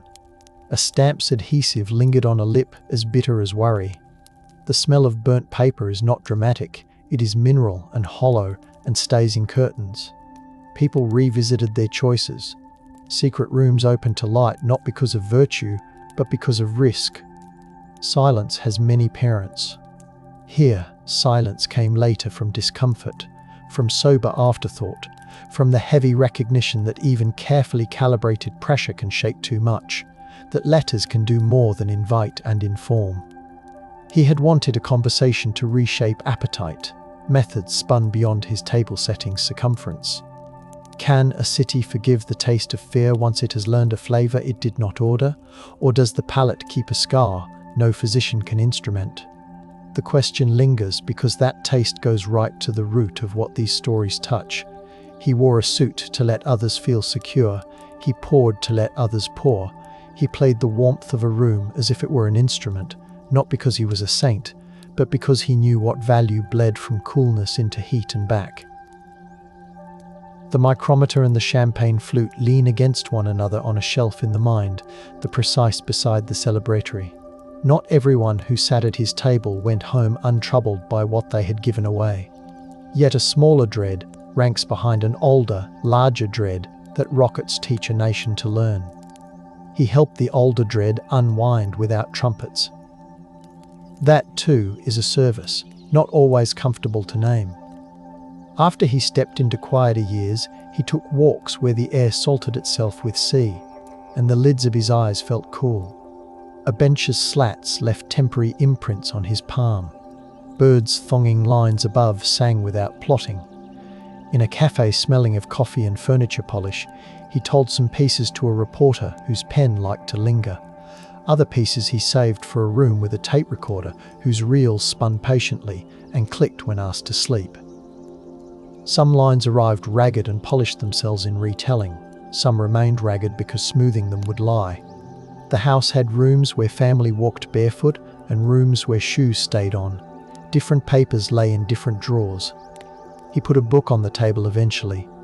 Not a confession, not an exoneration, a chronicle with decent furniture, and it sat there radiating quiet complexity. The glass of water beside its spine held the room's reflected light like a measured solace. At night, readers on sofas inhaled new pages and the dry smell of paper and glue. They saw the lights of Cairo come off the ink, and they thought of a horse's breath fogging in a shaded stall, of the clink of glass and the tenderness of treason performed without hatred. They measured their own reactions and found that sympathy and caution ran muddied, a stream neither clear nor dirty. The myth dimmed. It yields without fuss when invited. Still, it leaves residue. The story revealed the touch of his hand turning a knob at a radio cabinet and the warmth of his guests' closeness. They felt the temperature of the rooms he once hosted, as if stepping into a bath drawn long ago and still somehow warm. At a certain hour, the book closed. The fingertip sensation of the final page's decal stiffened into memory. The lamp turned off softly. The silence did not accuse, it only extended. Without him, a certain arc might have been longer. A certain echo might have echoed more. A certain comfort might have swelled in rooms where planners drank tea and touched a brass teapot's warmed handles. He made the missile rumour domesticated. He made the rumour's fact manageable. This is power in the old definition. The capacity to turn mass and velocity into something you can set down and talk about without your voice shaking. It mattered because he chose a world that shimmered and did not skulk, and in doing so, he expanded the craft's instruments. It mattered because he tied the ribbons of equestrian circles to the heavy cable of policy, and the knot still holds. It mattered because he showed how overlaying a dilettante's gloss on a professional's rigour becomes a cloak that nobody thinks to lift, precisely because it is so obviously silk. Leather, linen, singed wire, ink, the four elements of his method. The sand remembers. The paper lifts. The glass reflects. A micrometer measures a page and finds only thickness. It cannot measure the pressures that lay behind the hand, the alternating weights of courage and appetite, of patience and a certain social radiance. Somewhere, a stable's rafters still hold the sound of swallows, and a ledger's neat cursive still walks its measured line. Somewhere, a test stand catches shadows at the long end of day and does nothing with them. To stand at the intersection of these places in the mind is to hear a faint ringing like a glass stroked by a wet finger. One note holding until it fades, and then the air seems larger for the quiet. The legend of shadow gives way, gently, to the fact of light which he used as carefully as any instrument.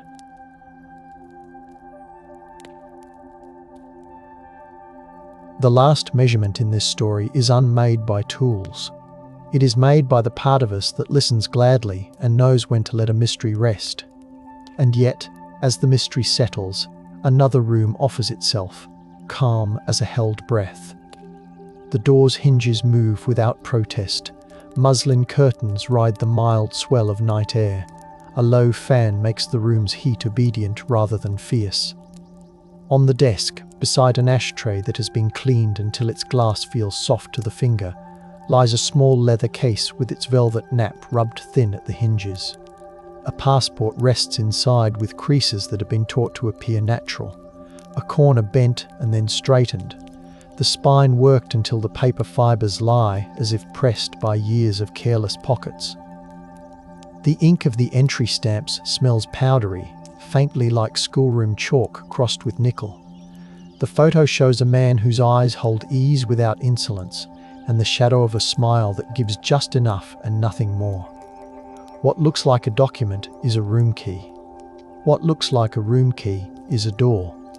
The life that produced the hand to hold that passport began far from the Island Club's clipped lawns, in a place of tram bells and soot-polished brick, where winter street lamps wore halos and a boy learned to recognise authority by the way footsteps sounded on stairs.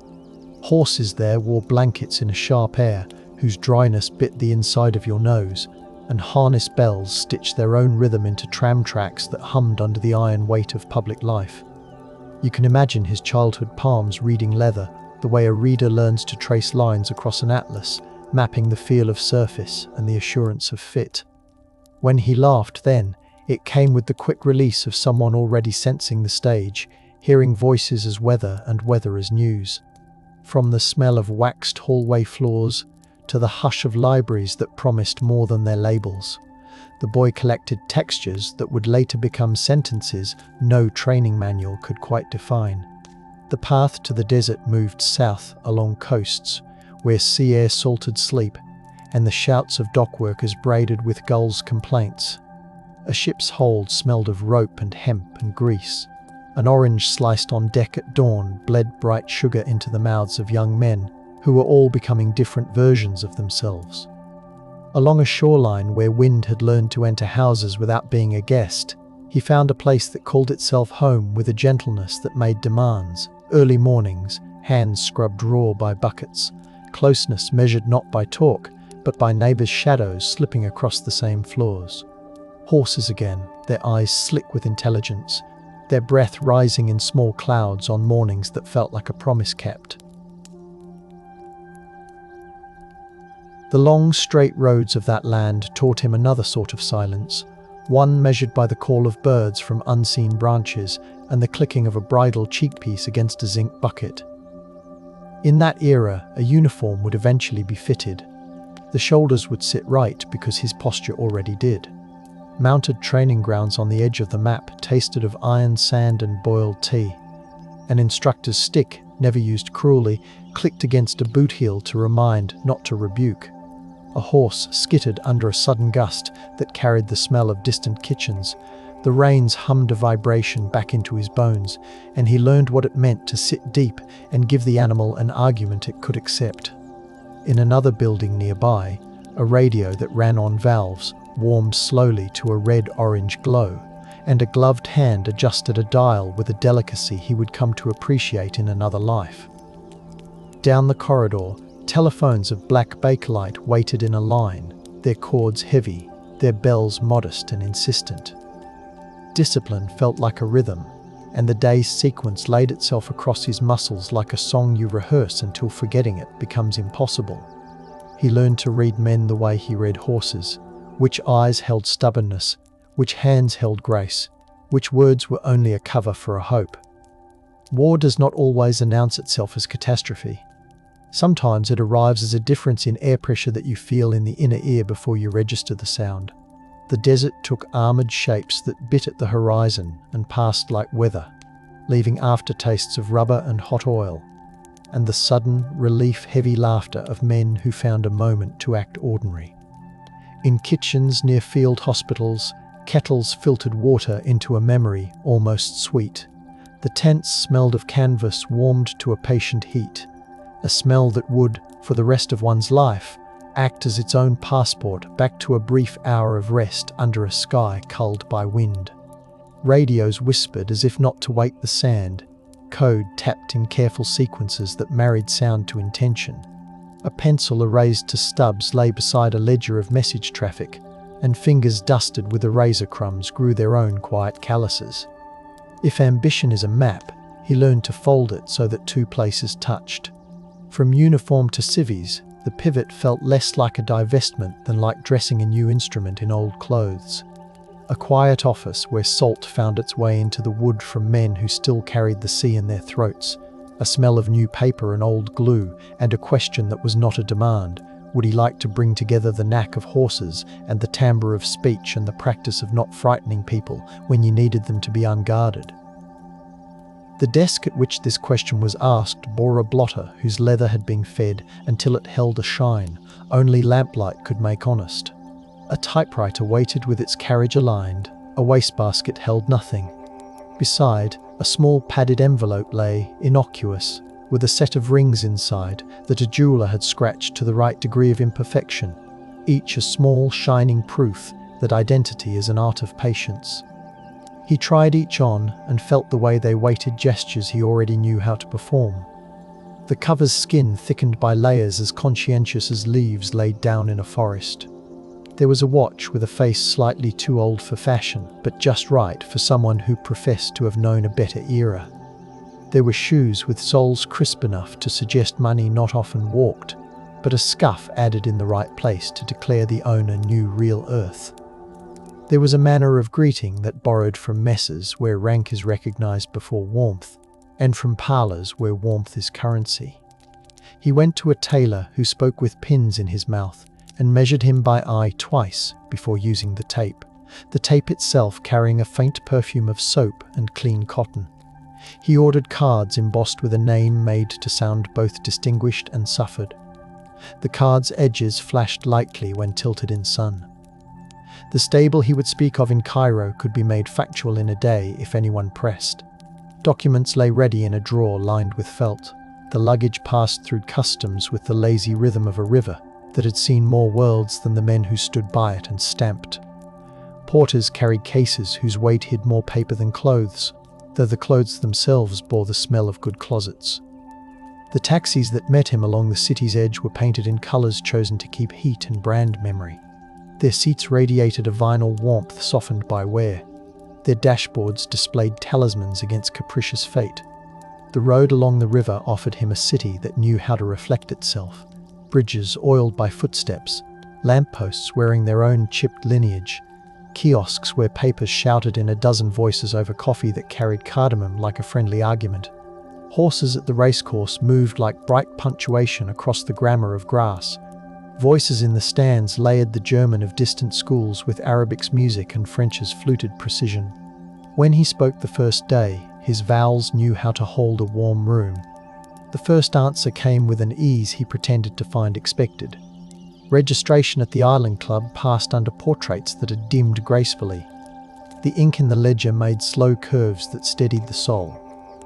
A man behind the desk, not young, handled the membership book with both duty and affection. His stamp landed with authority softened by convivial pride. That first afternoon, a host brought a tray with an arrangement of glass that had learned, across centuries of service, to make water look like a promise. He let his shoulders relax at the right time. He joked lightly with the garden's gardener about the virtues of different soil mixtures for saplings that later would give shade to people who would not remember the heat that raised them. He watched the way older men entered rooms, whether they leaned on sticks because their legs demanded it or because sticks made a certain statement about dignity, which is its own kind of instrument. He made sure he stood just long enough when wives entered. The carousel of dinners began, and with each orbit the table set itself as an apparatus tuned to human signal. Candles were chosen not for romance, but for their unsteady flame, which reveals more than a fluorescent tube ever will. Micro shifts of eyes, a knuckle easing, the appetite for another story bubbling from a guest's throat when their wine ran low. Flowers, yes, but never heavy scent. That would mask the room's instrument panel of perception. The napery felt under the hand like a promise kept. The chairs were comfortable just beyond politeness, so that lingering felt deserved. He asked after families in a manner that carried knowledge without weight. He told a story about an auction in a cold hall where the steam from horses' nostrils recorded the day's numbers like ledger lines in air. He described the feeling of a program man's hands, always dry and smooth, their callous. A thin band at the base of the fingers from drawing diagrams more than from tools. Laughter arrived when invited and left before anyone noticed it had overstayed. He learned which gate guards wore new boots by the sound of their footfalls. He learned which truck drivers preferred songs to whistles and which would listen to the shape of silence rather than fill its gap. The city's mechanics shared a vocabulary of stains and solvent, and he soaked that vocabulary like bread in broth, softening it until it could be swallowed without chewing. He did not collect facts as stamps, he acquired relationships with facts. There was a contractor whose laugh would become a cough when trying not to say a name. There was a clerk whose pride in having the right ink for stamped export forms encouraged a confession about a shipment delayed for lack of a bolt measured in a country that renamed the measurement 3 times in the last generation. He used what the day gave. On his desk, a paper from a feed supplier carried a careful signature, and nested within its flourish, a world. Tradecraft asked him to be either seen or unseen according to a plan, but he was working in an age and a corner of the world where being seen was the cloak. He allowed himself to be photographed at places where sunlight could not behave. The glare behind him hid the deepest lines of his face, and allowed a newspaper to print his presence without offering it up to analysis. He gave interviews by the pool only when a gust fanned the water, so that reflections broke into fragments. The ripples turned any attempt at reading his eyes into a pretty futility. He visited stables during the heat lull, when even officials felt forgiven for inattention, and he had a way of listening to a man whose mother tongue differed from his, and being the one to feel grateful afterward. Whispered introductions crept up to him as moths do to a lamp, not because he burned, but because he allowed light to rest on other people. The hidden correspondence moved as a blood system moves, quiet, regular, mostly unnoticed when it's working its best. A pigeon's feather in a hallway was only a feather. To him, its position relative to a seam in plaster said a time had changed by 30 minutes. A stick of gum placed under a bench, brand and number of folds marking a letter to come or a danger already past, smelled youthfully of artificial mint, a small comedy that made vigilance friendlier. The devices he chose rarely whined with modernity. They preferred the anonymity of household good looks. A kitchen clock that ran 10 minutes fast for everyone else kept for him a separate time. Its back held space for a sliver of film and a slip with a number that would look like an insult to an uninitiated eye. The camera that flattened information into a dot clicked no louder than a spoon touching the rim of a teacup. At night, a wire on a rooftop listened to the sky. He adjusted his breathing to match a room. Signals travelled not only through airways, but through habits. He always refilled a glass before it asked. He always let a conversation land in someone else's lap and then be lifted again by a different hand. He always left one good question untouched on the table, warm and ready for next time. Men returned because being understood is a narcotic that never gets a warning label. He appraised small gifts with the attention of a curator. A cigar whose wrapper bore a certain leaf pattern suggested a supplier with a different supplier whose wife was a friend to the wife of a man whose workday ended near a fence that guarded something iron. A dull boy given to boasts became a compass, his needle jerking with vanity, his true north. Whatever would let him say a bigger sentence than his last. Gossip is always fuel. He filtered it through a mesh that only patience can weave tight. The fragments he kept did not cut, they locked. Beyond his apartment's walls, the city's back rooms held their own algorithms. Offices not unlike those he had passed through as a younger man now bent their attention toward the same thin threads his messages described, cautious of the moral hazard of being right, wary of the diplomatic hazard of being loud. A teletype in a capital far north of the desert sweated ink on a tape that curled at its edges. The tape drifted into a tray with a cluck that had, over generations, come to mean seriousness. Men and women bent with coffee cooling at their right hands read words that turned desert projects into domestic headaches. Committees convened under high ceilings to discuss what it meant when citizens were working in other people's sand toward other people's sand, toward other people's fear. Voices softened, not out of kindness, but to keep important things from falling off the table when the table shook. Sand carried across oceans as dust on policy. It settled in the lungs of civic conversation. Not all instruments of pressure belonged to him or to the rooms he reported to. In a separate corridor of the same institution, letters left the post uninvited by decency, their insides engineered to punish the very men he drank with. The package's construction smelled of solder and insomnia. At their destination, when the paper split, outrage also burst, filling vacuums they had not foreseen. He read of harm in the most neutral language the press could manage, then pressed his thumb into a pocket where the cloth had worn thin, feeling a friction that had nothing to do with heat. He kept hosting, because to stop would signal fear, and fear is a trumpet you cannot easily mute. Those other methods complicated his art. They kept his guests' eyes jumping to doorways at every knock. They reminded him that he worked within a web he did not control. Conscience is not a single knot, it is the entire net, flexing. What a city learns over a season remains on its tongue. The clubs grew a thin second skin of unease. Glass clinks registered a stutter. A driver folded his newspaper with an extra crease near the ad for horses. He calibrated again. Fewer jokes planned and more offered spontaneously to rebalance a room. He let silence do slow work and put away one or two sharpnesses. Outside a test gate, guards began to check faces more carefully. A contractor, whose temper had been part of his charm, now wore it like armour. He watched and adjusted, the way a rider lengthens stirrups when the ground softens and shortens when the horse needs the leg close and unmoving. His frequencies changed, his dot-carrying papers left through routes that involved fewer predictable points. His most reliable courier became the care he took with his own presence. A mask that cannot breathe must be lifted at the edges. He feathered them, slow as liking. The day a van idled too long outside his building, and then idled again the day after, and looked the same. His skin answered before his mind did. He sent a guest away earlier than habit. He pretended to remember an appointment he had not made with a tailor. He walked the stairs down, not up, and took a different door that had taught his hand, the comfort of its older brass. Streets he knew by the sound of morning now spoke a late afternoon dialect, more echo, lower key. A young man in a brown jacket leaned against a truck bed, not smoking, his hands folded as if waiting for bread, but watching windows instead. There is a moment when recognition becomes not a thought, but a direction.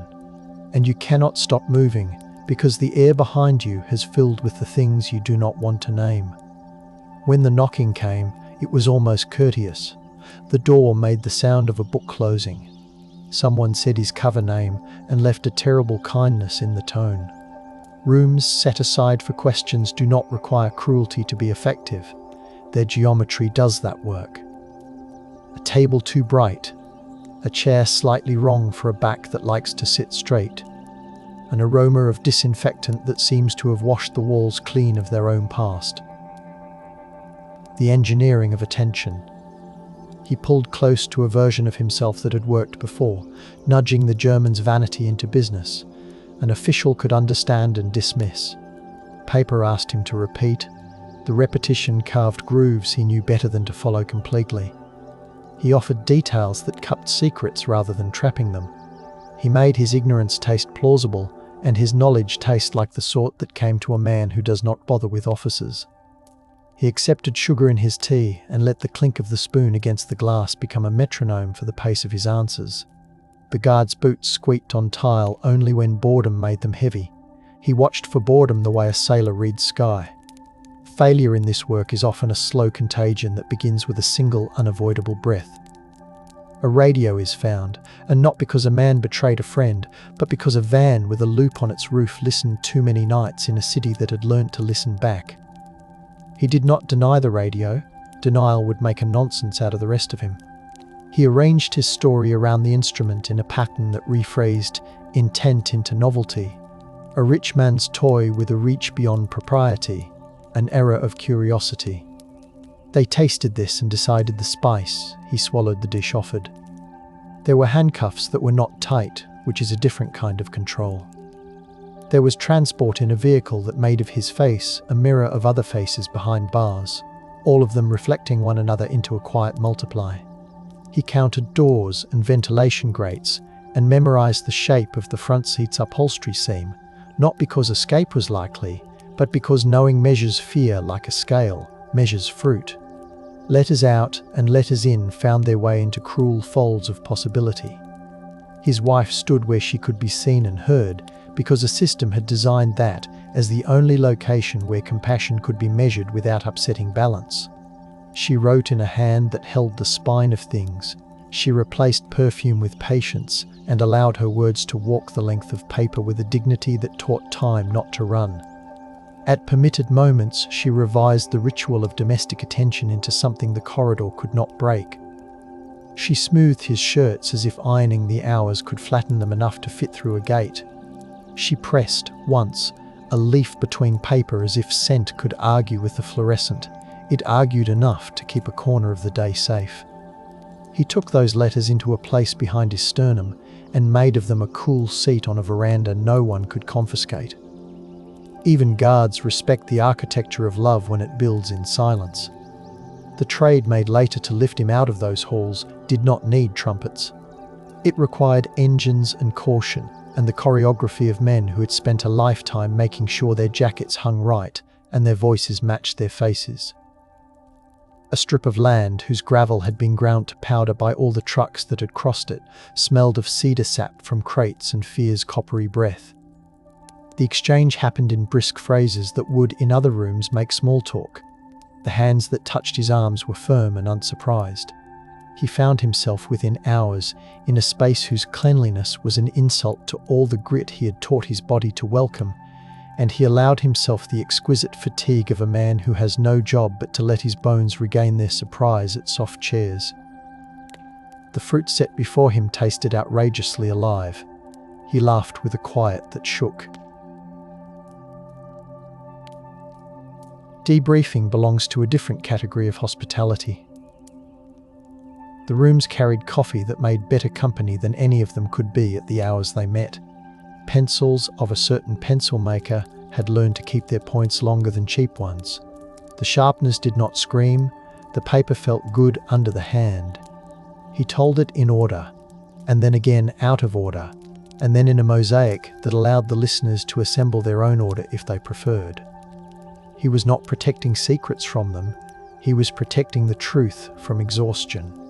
Maps unrolled made a domestic sound like rugs being shaken outdoors, and pins went in with a delicacy that would have made a dressmaker proud. He added scent and temperature and the way the light lay in rooms, because these things are the rails on which events move. The listeners wrote down not merely what, but how. Their pencils registered a phenomenon that a technical language can flatten until it loses its weight, a human map.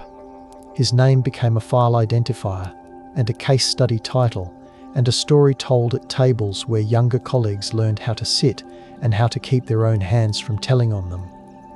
He did not always attend, he did not need to. The lessons lifted themselves from his habits like steam from a bowl. They condensed on the cool steel of doctrine and ran into channels that were new. A training hall put out on trestles. A reproduction of a dining table from a climate like Cairo's. Chairs were misaligned on purpose. A faint fan hum supplied the necessary acoustic. Students rolled their shoulders and attempted to relax without losing alertness. Under the lens of a handheld camera, a small dot opened again. And this time the names on the grid offered themselves as theatre props for a bigger action, not a performance, but a conversation that made policy tilt. He watched a new generation learn to treat friendliness as a professional-grade material, rather than as a complement to personality.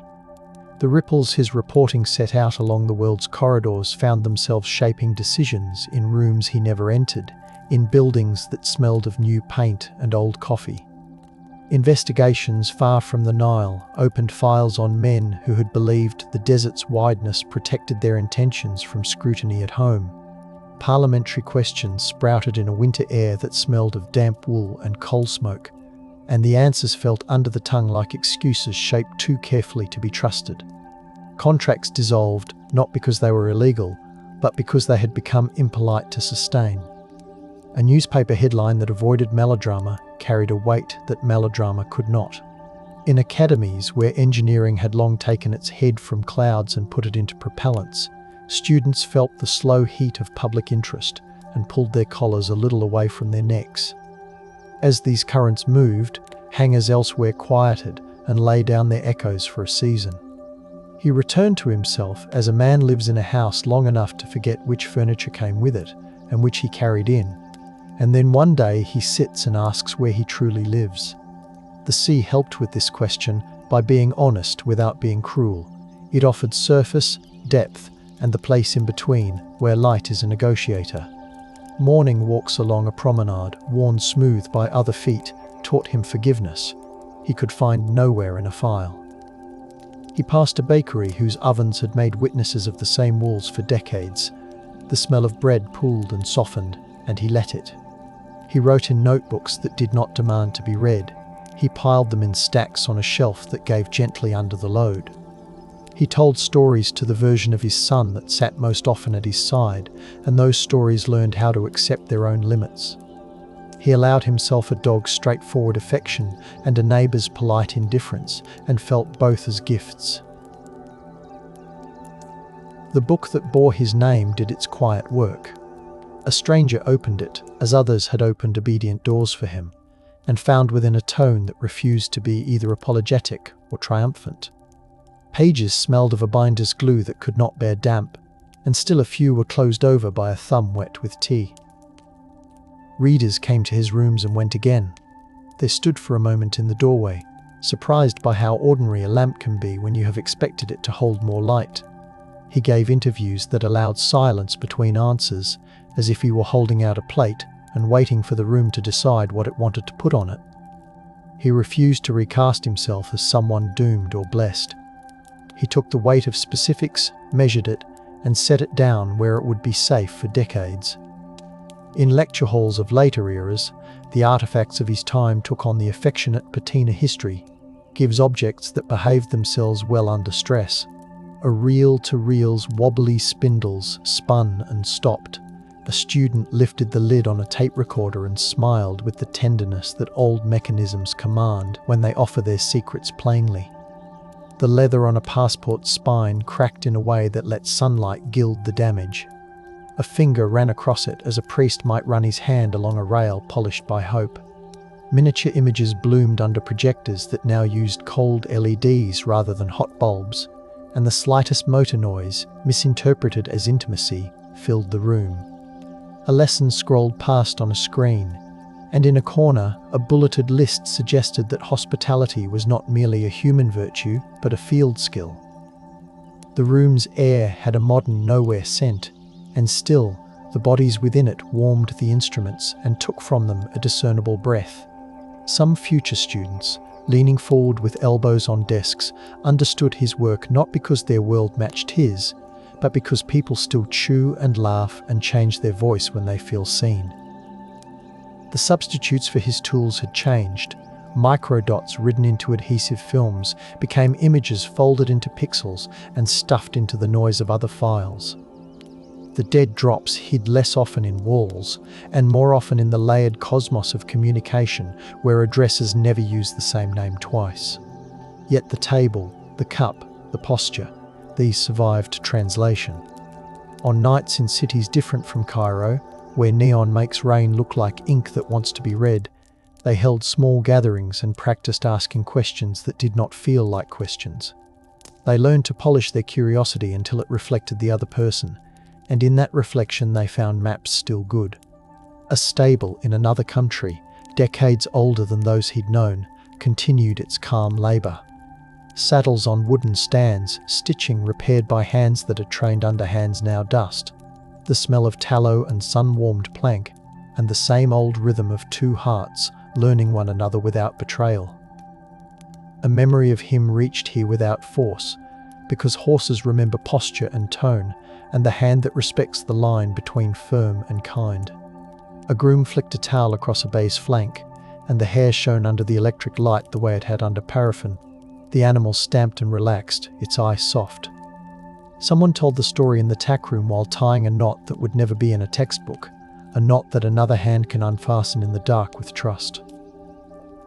The listening did not increase the horse's calm, but it increased the human future for a few minutes, a trade as valuable as any memo. At a test stand that now served as a curiosity for engineers who loved the clean edges of the past, wind-curled powdered dust into lazy snakes. A sign warned of nothing new. The concrete wore its history lightly, a platform that had once shaken and had, since then, learned to love stillness. Beneath a patch of weeds, a binder clip pressed into dirt reached a thin metal arm toward memory. A student pried it out and held it to the light as if it contained a story, and then he put it back down with a politeness that kept the ground's grammar intact. The sound of river water reached this place from beyond the hum of distant traffic, a green memory that always outlasts concrete. He would have approved that the young people there spoke in a low tone even before a librarian told them to. Diplomacy in later seasons referenced his impact without naming it, the way a family recipe's improvement refuses attribution. Where once there were comfortable certainties, now there were footnotes. Where once an official could smile and call engagement normal, now a pause arrived before the second word. Scientific conferences in hotels whose carpets smell of permanent maintenance grew small absences. Experts who would have come now stayed away.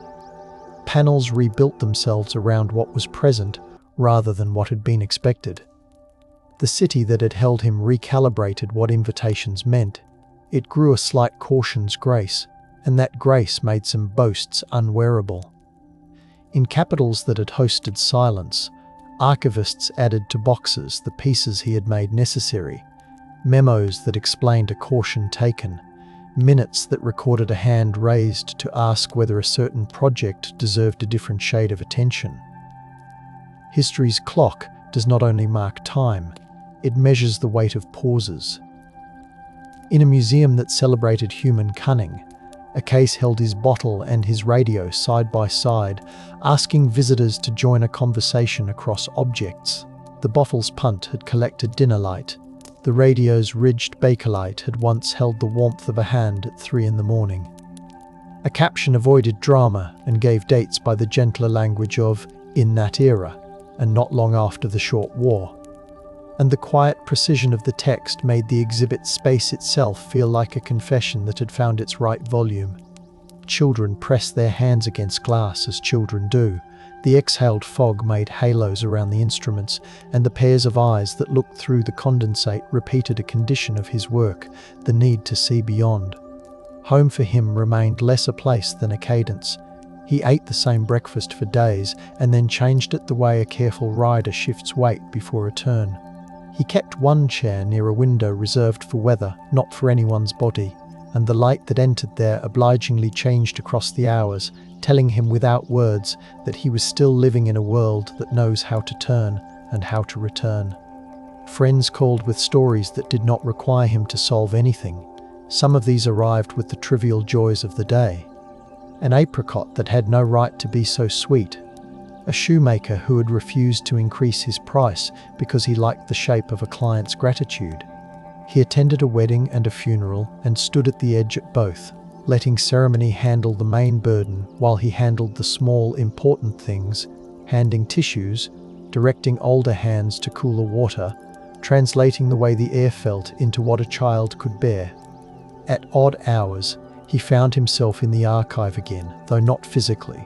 His memory drifted along the regulated aisles of his own past, pulling down a box not out of need, but out of a wish to smell a time. He lifted a paper in his mind and felt its edge. The tiny burr caught his imagination, the way a microdot once caught a handler's blade.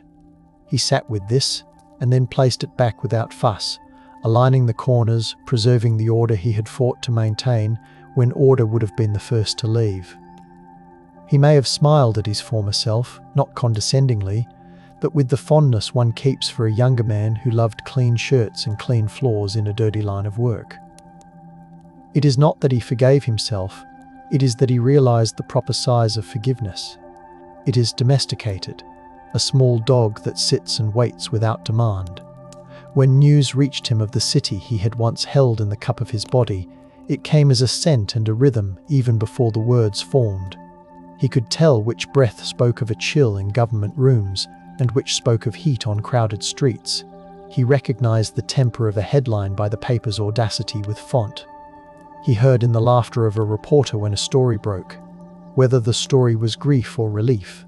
The afterlife of espionage is an ear tuned to whether others consider merely cloudy or merely bright.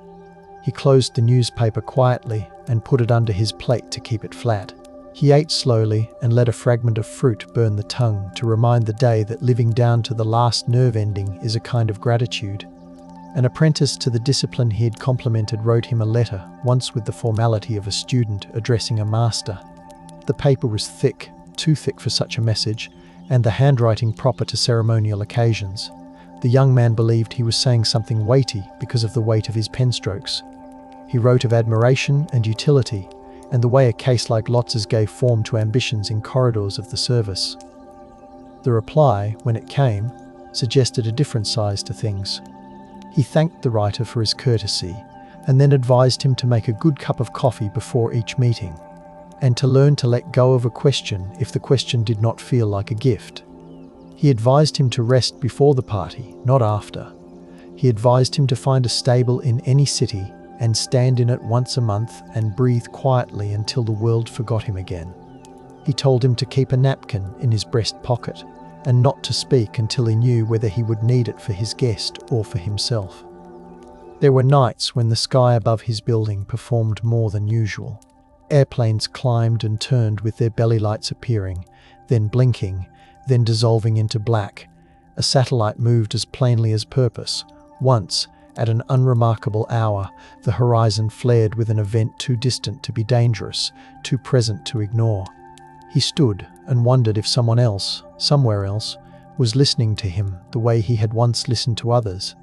If someone else had gathered fragments from the tone of engines and the colour of a flare, and would write a line that would one day enter a file, and that file would be carried by a person whose shoes would squeak on tile, and who would sit and face a man to ask him to retell until they both were exhausted, and then they would both be left with the remarkable nothing of a room after a long conversation. His breath slowed. He let the night do its own work. In a photograph taken without ceremony, he sits at a table with rough wood and holds in his hand the stem of a modest glass with an unpolished base. The drink within not at all a symbol, just a small pleasure. The line of his chin tells you he is listening. The crease at his eye tells you he is allowing himself to be astonished by something ordinary. A coat behind him hangs on a peg without worry. A hat lies on the table, brim up and receives light like a small bowl. There is nothing to decode except the obvious. A man left with his head and his hands. A pair of tools that have learned to work together until one's movement looks like the other's intention. The room accepts him. The photograph's edges have gone soft with handling by people who did not know him and made of the image something like affection for a person who did hard things without hardening. And there were gardens that did not care about any of it. Plants rose into their architectures of sugar and thirst. A hose lay with its coils catching light. A bench remembered old men who had told stories on it, and then stopped telling stories, and then ceased to come. He sat in such a garden and let his fear go for a walk and return less sure of itself.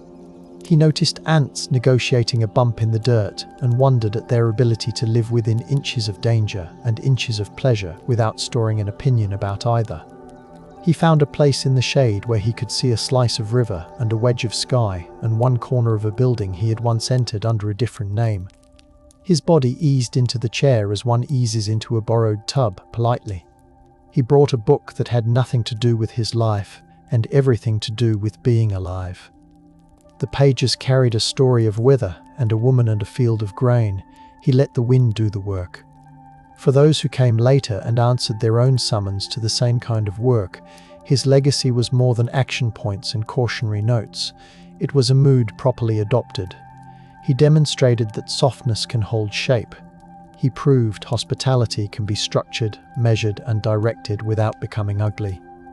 He reminded rooms that the weight of a name in a ledger might be heavier than the mass of a rocket's casing because people choose based on how they understand themselves. Make a person feel like a picture they want to live inside, and they will invite you to sit while they take off the frame. From stables to salons to interrogation rooms to beaches where low waves talk at a volume never exceeding a whisper, he stayed attuned to the ordinary as the straightest line through event and consequence. He did not save everything. He made the universe smaller where it needed to be, for long enough to prevent one kind of folly from getting bigger. In another archive, in another city, a curator turns a page with a gloved hand and reads a line that brings him into the room with us again. The glove squeaks faintly against the paper, an intimacy the page would never allow. Naked skin. The eye collects the small joy of finding handwriting that improves as it goes, as if the writer's muscles had remembered their old love of making marks. The sentence says nothing spectacular. It notes a luncheon rescheduled due to a delivery of oats, but it sits in a constellation of other sentences that, taken together, explain why a certain sequence did not occur. The curator breathes, and the page, limned by flat light, does not mind. Outside, ordinary shoes take ordinary steps over ordinary floors, and the building holds within it the cool of 1,000 quiet days. The story rests. The man within it has rejoined the category of those we speak of kindly and do not disturb when the room grows light. They say that stones keep the heat of the day and release it slowly after evening cools. If you sit by a wall built to mark a boundary between gardens and consider what it means that a single person can carry the weight of a course correction without crushing his own spine, you may begin to feel also that the air owes us nothing and gives us everything we ask for properly. His life asks us to hold two things at once, the righteousness of caution and the humility of method. You can trace a finger along a list of names and hospitals and offices and clubs until you reach the place where you stop because the page ends, and then you can turn it, and there is more. What you do after turning matters. He taught turning as an art, not abrupt, not slow, timed to the step of a horse or the breath of a guest or the pulse of a city. He turned his head when the room sang to him in a key he knew, and turned again when it sang in a key he needed to learn. At the end, there is the quiet test of whether a life has thrown a useful shadow. The stable that remembers his hand says yes. The rooms where deputies revised memoranda say yes. The families who were spared, a later dread, say yes without knowing they have said it. The city that held him has grown in ways he could have predicted, and in ways that would have made him laugh. It carries a familiar midnight and a different dawn. The craft he served has moved through tools and beyond them, and then back to them again. Every generation forgets the softness, and then one person like him reminds them in a voice that does not raise itself. We sit with this, and the hour passes not with drama, but with a relaxing breath. The last possession he would want kept on his behalf is not a radio or a dot or a card. It is the memory of the way he sat at a table and made room, and how that room, once made, altered the map. The sand holds, the paper lies flat, the glass offers back a face. If we listen with the part of ourselves that is older than our first worry, we can hear the city shift weight and settle. He is there, not trapped in legend or rescued by protest, but living in that exact middle where his hands and his head did their quiet, durable work. We step away, not to leave him, but to let the chair cool. The room stays gentle. The story continues to do what it was meant to do. Teach by example, persuade without coercion, warm the air by a fraction, and lift the corners of a life so that light can go in and touch the smallest instrument, the one that decides. In 2021, Lisa Harney weighed the flattened 22 slug to 36.8 grains. BCI Vault Glass, Trembling Desiccant and Indigo Box 812214 hushed the rock salt myth. Fluorescent hum and rattling maples cradled the pellet's unyielding metal. If this whisper of Ohio history soothes you, please subscribe for more hushed midnights. Inside Bob's Carryout and Lounge on February 13, 1981, Gary Schwab polished thick mugs beneath a low amber Schlitz sign. His fingers traced decades of lacquer on the bar, while the jukebox sighed out the Statler Brothers over the soft hiss of the fryer. Mary Jane Ruther folded bar towels beside him, their cotton still damp from bleach, the cloth smelling faintly of lemons and old copper pipes. Robert Bob. Ruther stooped to refill the popcorn machine, salt crystals pattering like sleet into the metal scoop. Outside, a late winter wind combed the slush piles along Ohio Route 587, yet the linoleum floor kept a stored summer warmth from the basement furnace. She slid the ledger shut, feeling the raised grain of its cover like a favourite hymn book. Bob's brother had phoned earlier about a stray beagle, and Mary Jane's laugh had clung to the cigarette smoke drifting under the tin ceiling panels. Gary tested the lock on the back storage door, feeling its sticking hinge as the cash drawer chimed a closing note. Gary's breath fogged the back doorway when he peeked into the alley, checking that drifts had not buried the fire exit. A lone customer, Larry Boehm, nursed a cola and traced the condensation ring into a compass pointing home. The neon Budweiser horse flickered, casting red glows over stacked beer crates. For a final moment, the lounge breathed like a settled hearth, while the snow-suited night pressed its quiet muzzle against the glass. Bob's carryout stood on the footprint of an 1876 general store that first traded lamp oil for rye flour when the B&O rail spur arrived. Carpenter Jacob Huth laid the original beechwood planks, and his granddaughter later recalled how wagon wheels grooved them to a satin sheen. In 1899, an assessor measured the storefront at 28 feet across and noted the scent of molasses barrels thickening in summer heat, a detail still penciled in the Seneca County ledger. Old receipts smelled of axle grease, evidence that farmers paid in both cash and mechanical favours. Trains screeched outside, flinging coal dust that darkened the clapboard until a 1912 repaint sealed the grain under red lead. When Prohibition sanded the town's nights to silence, the store's basement hid earthen crocks of brandy, their corks sweating nutmeg aromas through the floorboards. The community whispered about the building's luck, claiming a travelling preacher had blessed the lintels, yet receipts show the Rothers simply paid timely insurance premiums. By 1960, cinder block replaced timber, the walls holding residual tobacco sweetness even after fresh plaster dried. When a 1959 remodel replaced the foundation stones, workers found pickle barrels buried as insulation, their staves still perfumed with brine. Shelves once stacked with quilting thread shifted towards six-packs, but the counter retained its carved notch where Huth tallied half-notch, where Huth tallied harvest weights. Every renovation was a dialogue between memory and commerce, as if the brick skin knew each new owner would inherit both folklore and invoices. By 1944, the storefront to be served as an evening way station for scrap drives, with postmistress Alma Feldman tallying coffee tins and radiator fins beneath blackout shades that muted the kerosene glow.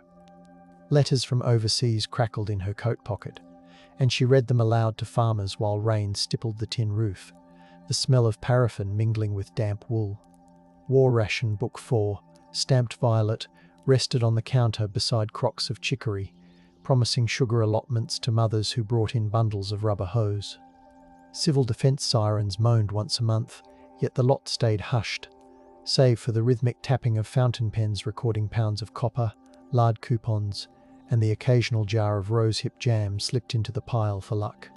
Teen boys on bicycles coasted by with handlebars wrapped in blackout tape, listening for troop train whistles and the lower hum of night flying trainers circling southward. When the harvest moon lifted over the grain elevator, Alma would lock the ledger away, trace her finger across the old beech plank scar, and murmur that the building felt steadier now that sacrifice had seeped into its joints. Dawn brought the smell of cinnamon oatmeal from a nearby boarding house, and exhausted drivers slicked the lot a salute before steering toward the next convoy rendezvous, leaving the ground warm with tire heat and shared resolve. In the 1960s, when Interstate 75 siphoned traffic away, Bob Rother hung a new plywood sign that smelled of sap and enamel. Teenagers in varsity jackets leaned against the storefront, swapping quarters for Great Fago as the jukebox inside clicked between Connie Francis and Hank Thompson. Mary Jane recorded inventory in looping cursive, noting how cases of Stroh's gathered dust while chili spices sold faster whenever lake-effect snow wrapped the windows. Hunters returning from Seneca caverns stomped mud off their boots on the metal grate, the clang echoing into the stockroom where garlic bologna chilled. Teenagers scribbled initials into the picnic tables out back, the splinters catching in mittened thumbs. Bob added a second deadbolt in 1974 after hearing about Toledo robberies, testing its snick with calloused thumbs each closing time. Farmers tasted the fryer oil to judge freshness, claiming the peanuts stayed crisp longer because Mary Jane lined their bins with butcher paper dusted in salt. Bob kept a notebook of favourite regulars, annotating which pies they preferred, a kindness later treasured by families. Local historian Brent Lonsway later described the building as smelling of sweet diesel, because truckers left idling rigs outside while sipping late-night coffee. This coziness built faith that no harm would cross the threshold so long as regulars filled stools and hymns still rose from nearby St. Boniface. February 1981 dragged a brittle cold across Seneca County, with thermometer needles jittering at 9 degrees as dusk fell on the 13th. The National Weather Service log from Toledo recorded wind gusts scraping 21 miles per hour, bringing the scent of granular road salt into Bob's carryout each time the door opened. Salt trucks clattered along Route 587, their amber beacons strobing against the tavern windows like distant lighthouses. Farmhands paused for steaming beef sandwiches while their gloves dried on the radiator, the hiss sounding like subdued applause. Sheriff's Deputy Thomas Weaver cruised past at 10:48 p.m., noting in his patrol log that the neon signs glowed steady and the lot held 2 cars dusted in powdered snow. Mary Jane had swapped jukebox selections to softer ballads so late visitors would linger less, yet the machine's mechanical clack still punctured the hush. Gary methodically rinsed pint glasses in water warmed by a sputtering heater that filled the bar with a metallic tang. Inside, the faint scent of orange cleaner lingered from closing chores, blending with the yeast curl of fresh bread. Larry Boehm told friends he'd stop for a sandwich before heading to tiffin, the words scribbled on a napkin left at his mother's kitchen table. A church bulletin pinned near the register listed Lenten fish fries. Still, no one expected penance to step through their own doorway. Outside, the town square's nativity scene, stored but not yet hauled away, leaned against the municipal garage like a reminder of quieter seasons. Robert Rother was 63, the smell of cherry pipe tobacco clinging to his wool blazer even after decades of tending bar. Born in 1917, he had apprenticed in Detroit auto plants before returning to New Regal to manage his father's grocery aisles. His ledgers showed tidy sums saved for the nieces he doted on, and his calligraphy spelled each supplier's name with respectful precision. Mary Jane, 56, once stitched vestments for Saint 4. Boniface, leaving gold thread shimmering in the choir loft whenever she unfurled new cloth. She preferred her coffee scalding with just enough sugar to taste like ash caramel. Her sewing machine, a 1950s Singer, rested in the stockroom office, its oil scent mingling with spice jars. Gary Schwab was 24, a Vietnam-era veteran never deployed, whose hands still bore faint calluses from rebuilding carriages in his parents' garage. He tuned the jukebox to Charlie Rich when the workday waned, claiming the crooner's voice matched the bar's amber lights. Gary kept a photograph of his black cat in his billfold, edges creased from repeated unfolding. Larry Boehm, 20, worked day shifts at a tiffin tool and dye shop and carried a harmonica scented with machine oil. He planned to trade overtime pay for a used Pontiac. Each person carried a keen sense of routine, the sort of predictability that lulled friends into believing the bar's locked doors spelled safety. Their mingled habits perfumed the lounge with roasted coffee, fresh starch, dial cleaner, and youth. All day on February 13, deliveries arrived in a quiet rhythm that later served as investigators' clockwork. At 9:15 a.m., the Schmidt baking driver signed the invoice with blue ink and left 4 trays of buns, noting frost feathering the stockroom window. Around noon, Mary Jane phoned the wholesale liquor rep in Findlay, her voice recorded on a microcassette archived in the company's files, requesting 2 cases of black velvet for Monday. Bob balanced bank deposits after lunch, the paper currency smelling of iron and fabric softener from pockets, then drove to Tiffin National Bank where cameras captured his heavy tweed coat at 1:70 am. Gary arrived at 3, whistling through chapped lips, and he fixed a cardboard shim under the cooler that rattled like loose cymbals. A Girl Scout troop stopped by selling cookies around 5, their wool hats shedding snowflakes that melted into sugary beads. Larry spent the evening at his friend Steve's garage, wiping his hands on gasoline-scented rags before aiming toward New Regal after 10:03 p.m. At 8:30 p.m., Bob phoned a wholesaler about a stubborn soda tap, the call logged with a faint smudge where his thumb held the receiver. Snowflakes sifted under the door by 11, sprinkling the rubber mats with icy grit. Mary Jane dialed her sister at 11:17 p.m., telling her the chili was gone and she'd close soon, a call documented by Ohio Bell toll records. Somewhere after midnight, the cash register tape tallied its final sale and jammed, the ribbon twisting like a halted heartbeat. At 1:05 a.m. on February 14, trucker Gerald Plott pulled into the gravel lot expecting fresh coffee, yet the front door stood unlatched. He smelled cold grease and silence, an absence louder than music, and saw lights still burning over the bar's mirrored wall. Plot called out, his voice echoing off the tin ceiling with no answer, then felt a draft slipping from the stockroom. The cash drawer lay open yet held folded singles, their edges unruffled, and the radio behind the bar whispered static. Following the draft, he found all 4 people bound in the storage area, wrists layered with brown electrical cord that bit into skin. 2 bodies slumped against crates of bottled pop, the labels glittering under fluorescent glare, while the other 2 lay on the concrete terrazzo floor near a toppled mop bucket.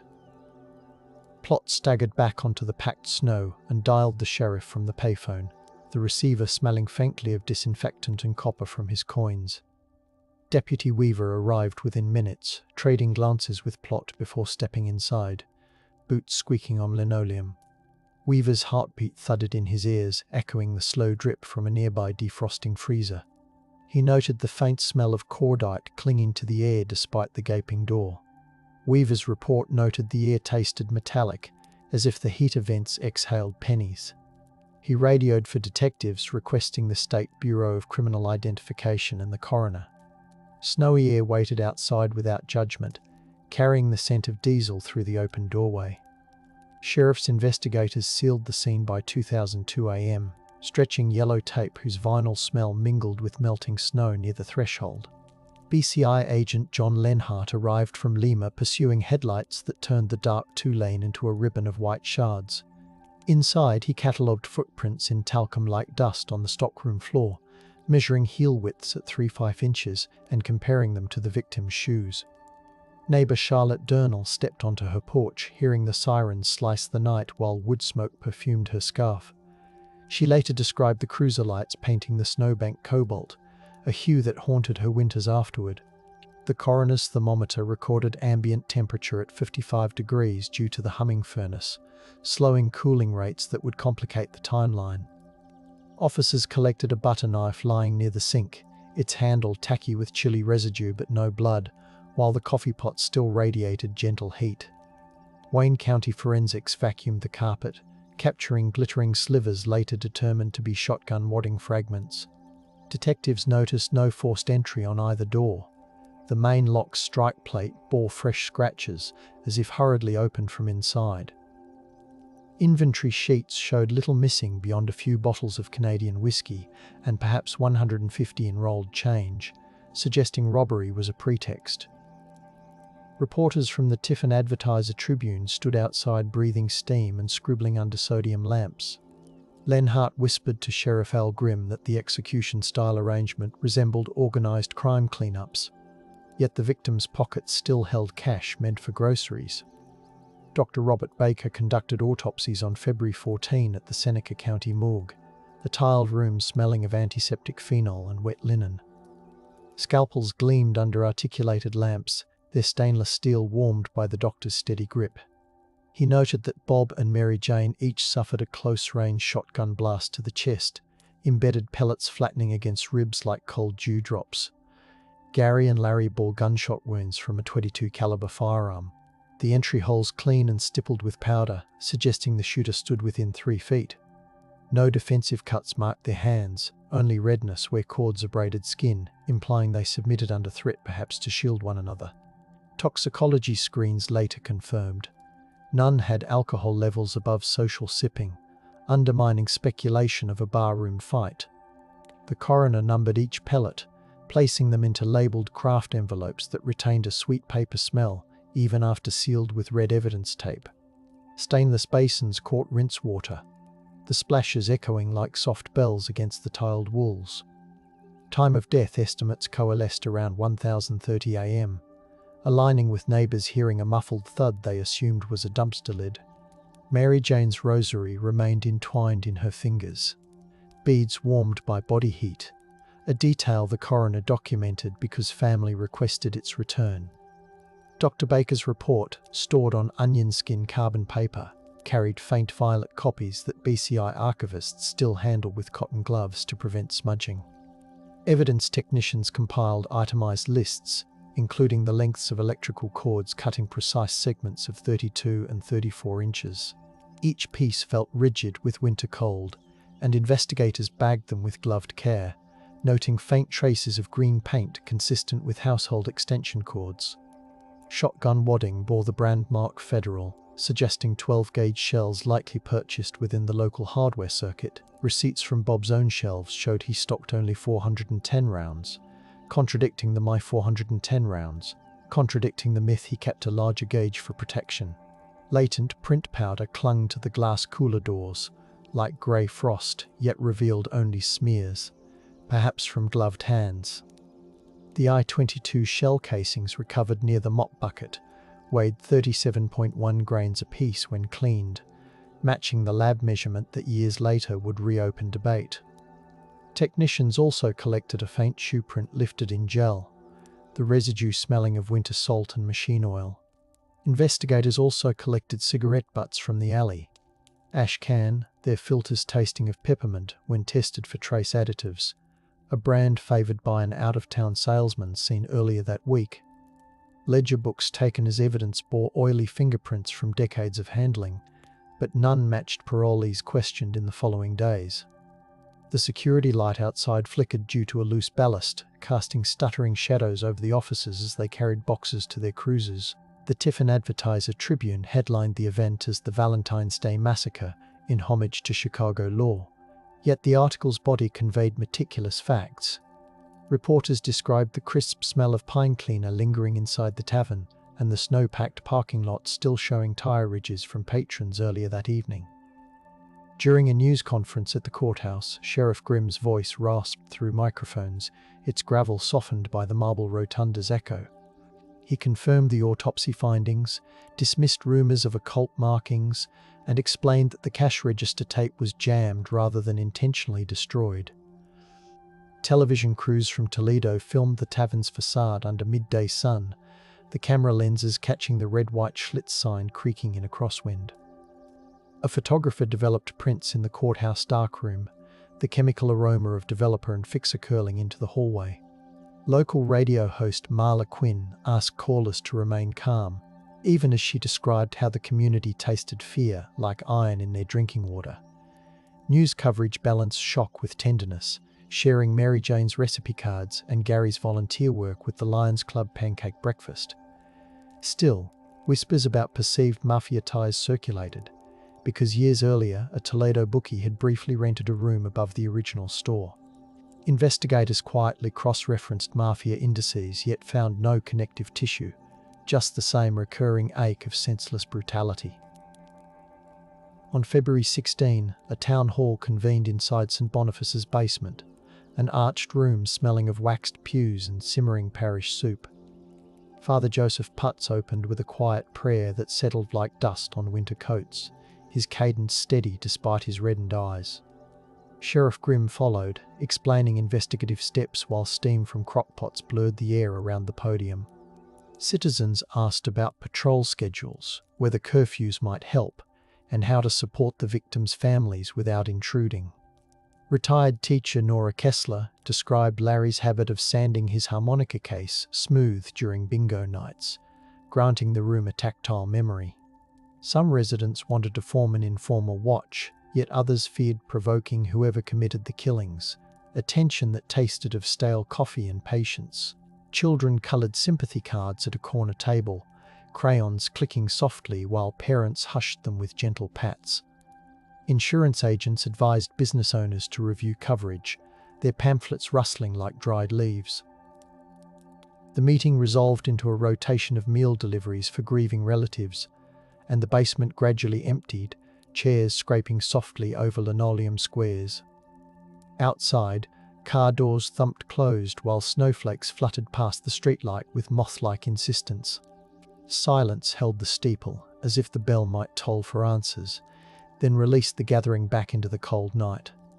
Tips streamed into the sheriff's office throughout February, the lobby perfumed by wet wool coats and photocopier toner. One caller claimed to have seen a tan Buick idling near the tavern around midnight, its exhaust plumes glowing under the sodium lamp. Detectives jotted the license digits on paper that later smudged in their files. In the evidence room, cassette tapes clicked as interviews rewound, the magnetic tape releasing a faint plastic tang. Another insisted the murders mirrored a 1978 Michigan spree, yet the ballistic signatures offered no match.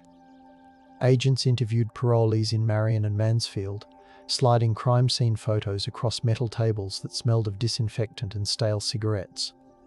They also questioned travelling salesmen whose route logs placed them within 30 miles, listening for inconsistencies while sipping burnt percolator coffee. Gary's friends recalled a man with a raspy laugh playing pool earlier that week, but their memories dissolved into the clatter of cue balls and jukebox chords. Investigators canvassed hardware stores for recent purchases of federal 12-gauge shells. Clerks remembered frostbitten fingers fumbling for change, nothing more. Local hunters volunteered to lead officers through wooded gullies where a weapon might be discarded, crunching through crusted snow while crows heckled from maples. Yet no firearm surfaced, and the cold seeped deeper into the case files stacked like layered shingles. The investigation's rhythm felt methodical, proving diligence could persist even when leads evaporated. Fear settled over New Regal, not as hysteria, but as a series of decisions to speak lightly, to let uncertain memories fade. Bartenders in nearby towns stopped gossiping about high-stakes card games, because rumour alone felt like bait for unseen violence. Farm supply clerks whispered that talking too much might scare customers away, and economic silence layered atop fear. Families kept porch lights burning until dawn, their bulbs filling night air with a faint ozone scent. Reporters returned to Toledo, and the town's quiet turned into a blanket of respect, yet also a shield for secrets people worried might implicate friends. A truck mechanic told investigators he had repaired a stranger's Chevy the week before, but later recanted, perhaps wary of retaliation or of being wrong. Church bulletins printed the victims' names each Sunday through Lent, candle wax dripping onto the pages like slow tears. Farmers remarked that coyotes howled more boldly after the killings, their voices carrying across frozen fields, and some neighbours refused to mention the bar at all. This collective hush was not imposed by authorities. It arose from a desire to keep grief from spiralling into vigilantism. The result, however, was a dampening of potential leads, a suppression born from protective love. People inhaled the scent of wood smoke and made promises to wait, to heal, to remember quietly. In early 1982, BCI analysts revisited the evidence, unsealing envelopes that released whispers of paper fibre into the lab's filtered air. The reopened envelopes emitted a stale breath of fryer smoke trapped for decades, startling the analysts with its persistence. They compared the 22 ballistics to national databases via teletype, the machine's clattering rhythm echoing through the sterile room. No match surfaced, yet the process left carbon copies folded into case files like thin, crinkled snow. Investigators also re-examined the electrical cords, tracing their manufacturer to an Ohio company that sold through hardware chains across the Midwest, offering little specificity. The cord's copper strands glinted under magnification, each hair-like filament reflecting the lab lights. Agents re-interviewed acquaintances of a Toledo drifter rumoured to carry both weapons, but this lead dissolved when employment records showed him in Kentucky that week. A psychic from Cleveland mailed a letter perfumed with lavender oil, claiming the murderer wore a ring engraved with a hawk. Detectives filed it politely without comment. Meanwhile, the bar's new owners repainted the cinder-block walls, sealing in the lingering smell of fryer grease while leaving the stockroom locked, out of reverence and unease. Suppression took bureaucratic form when budget cuts limited overtime, forcing investigators to stack notes for later review. By 1983, Seneca County commissioners documented the investigation costs at $72,400, a figure scribbled on ledger paper scented faintly of carbon ink. Deputies logged overtime hours by hand, their pens scratching like insects across ledger columns.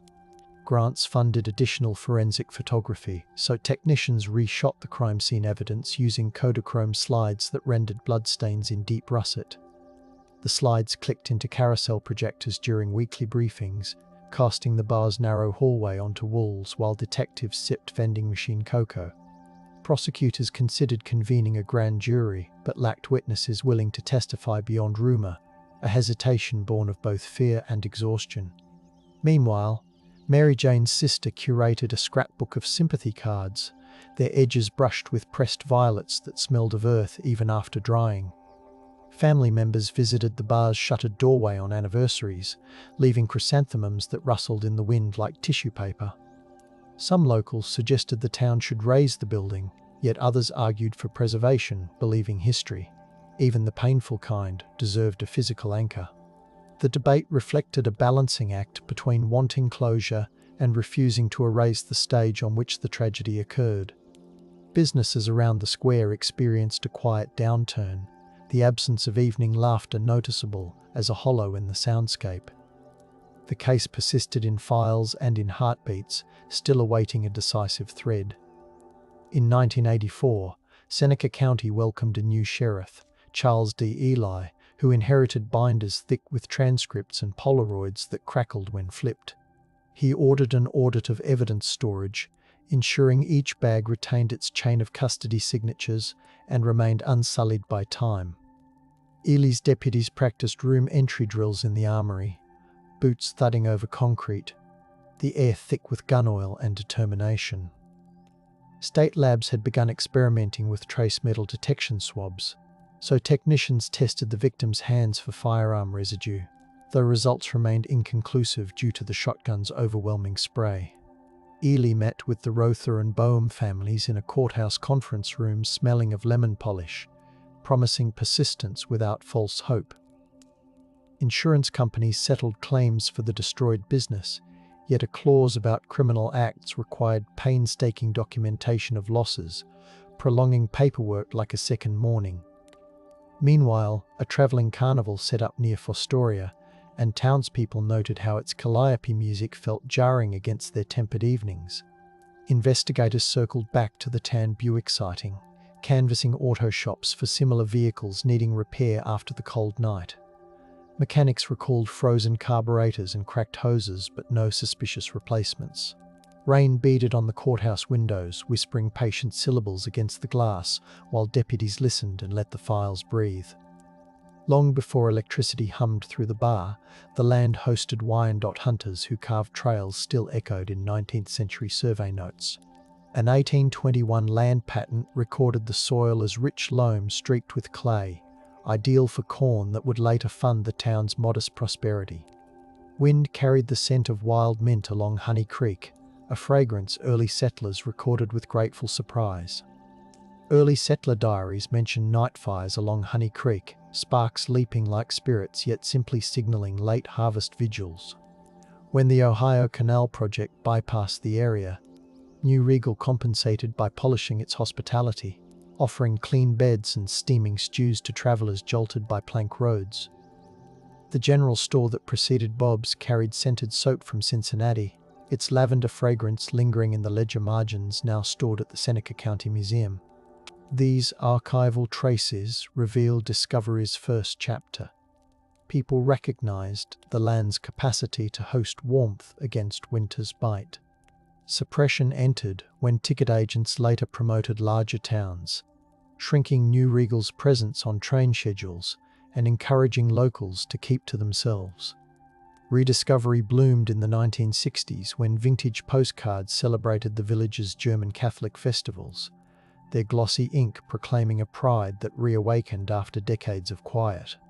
Architectural surveys from 1948 described the bar's predecessor as a two-story masonry veneer with moderate craftsmanship, yet the inspector's notes dwelled on the scent of cinnamon rolls drifting from the attached bakery.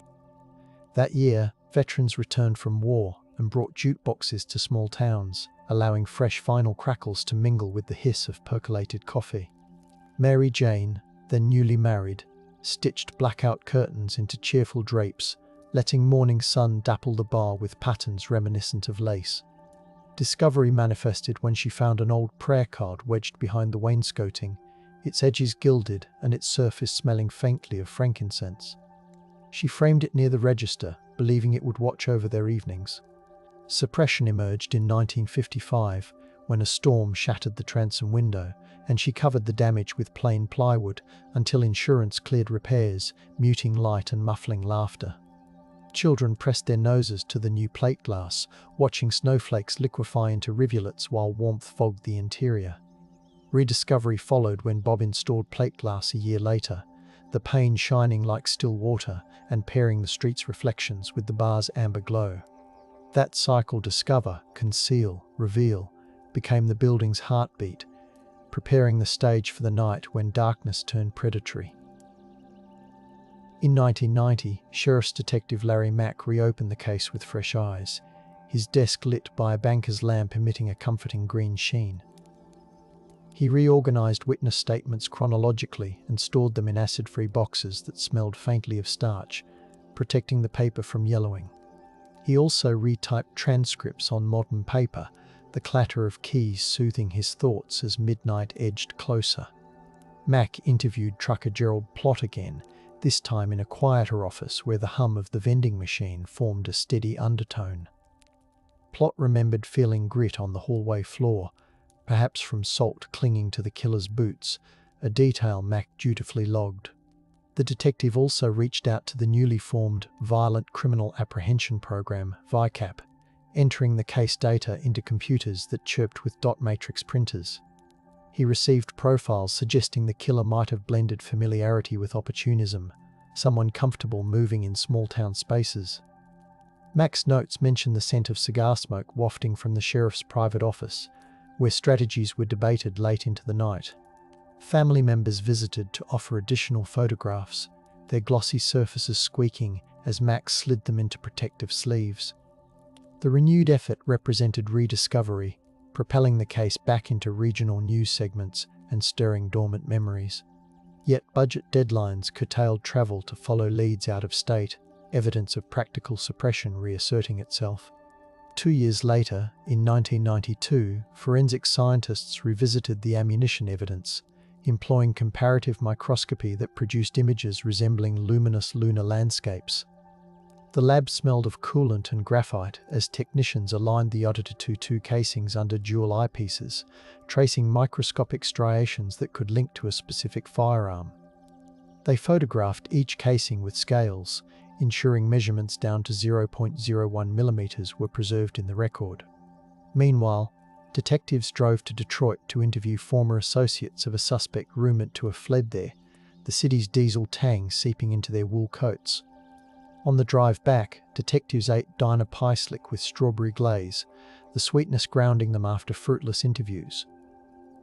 Their motel notes reveal the walls vibrated with jazz from a nearby lounge, a sensory detail that underscored their distance from rural quiet.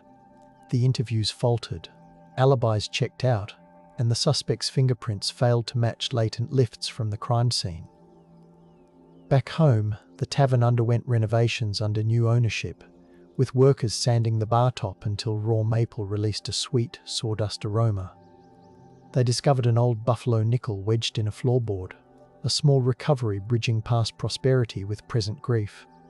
Yet they walled off the stockroom from public view, a physical manifestation of reverent suppression born from respect for those lost. In 1994, an anonymous letter arrived at the sheriff's office, the envelope smudged with what appeared to be fireplace soot.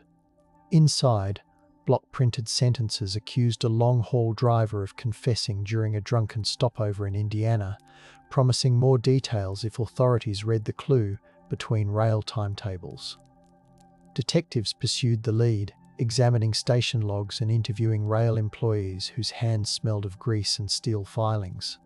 The alleged confession evaporated under scrutiny. No witness corroborated the story, and the supposed driver had died 2 years prior. Still, the letter's texture rough paper, slightly perfumed with stale smoke, lingers in the file as a reminder of community desperation. A volunteer choir sang softly near the memorial booth, their harmonies weaving through the crisp air like scarf tassels. Investigators used the opportunity to revisit neighboring counties, asking if similar crimes occurred, and found none.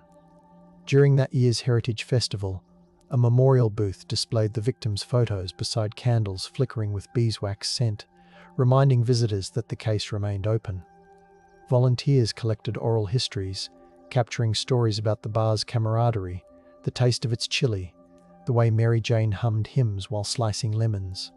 The festival's brass band played softly, notes floating over cornstalks and carnival rides. Lanterns swayed above the square, murmuring with the wind and promising that light could persist.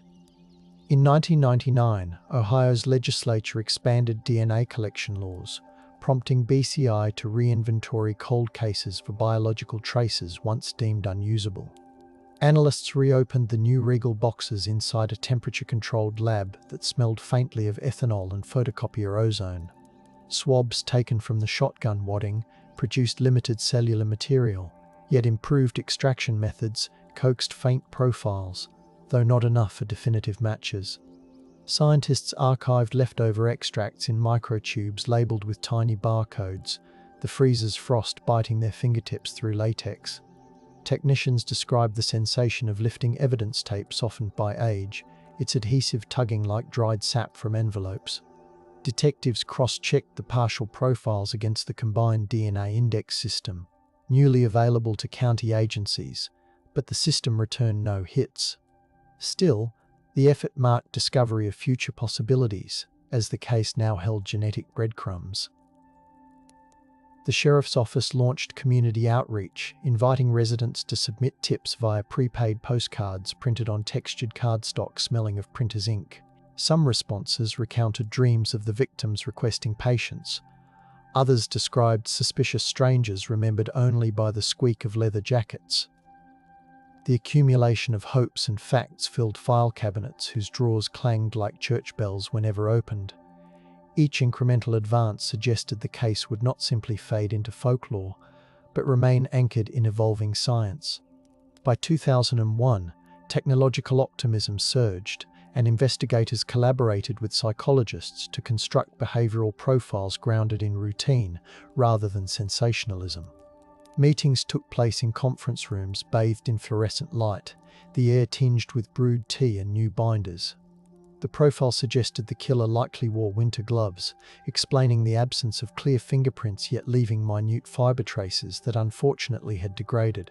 Detectives revisited the electrical cords, tracking retail batches through manufacturing lot numbers.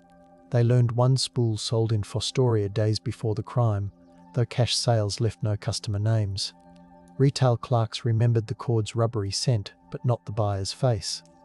They also consulted meteorological records to understand how the cold might have altered scent trails, even though crime dogs were never deployed. At community forums, residents discussed how grief had altered their sense of night sounds, owls no longer soothing but startling.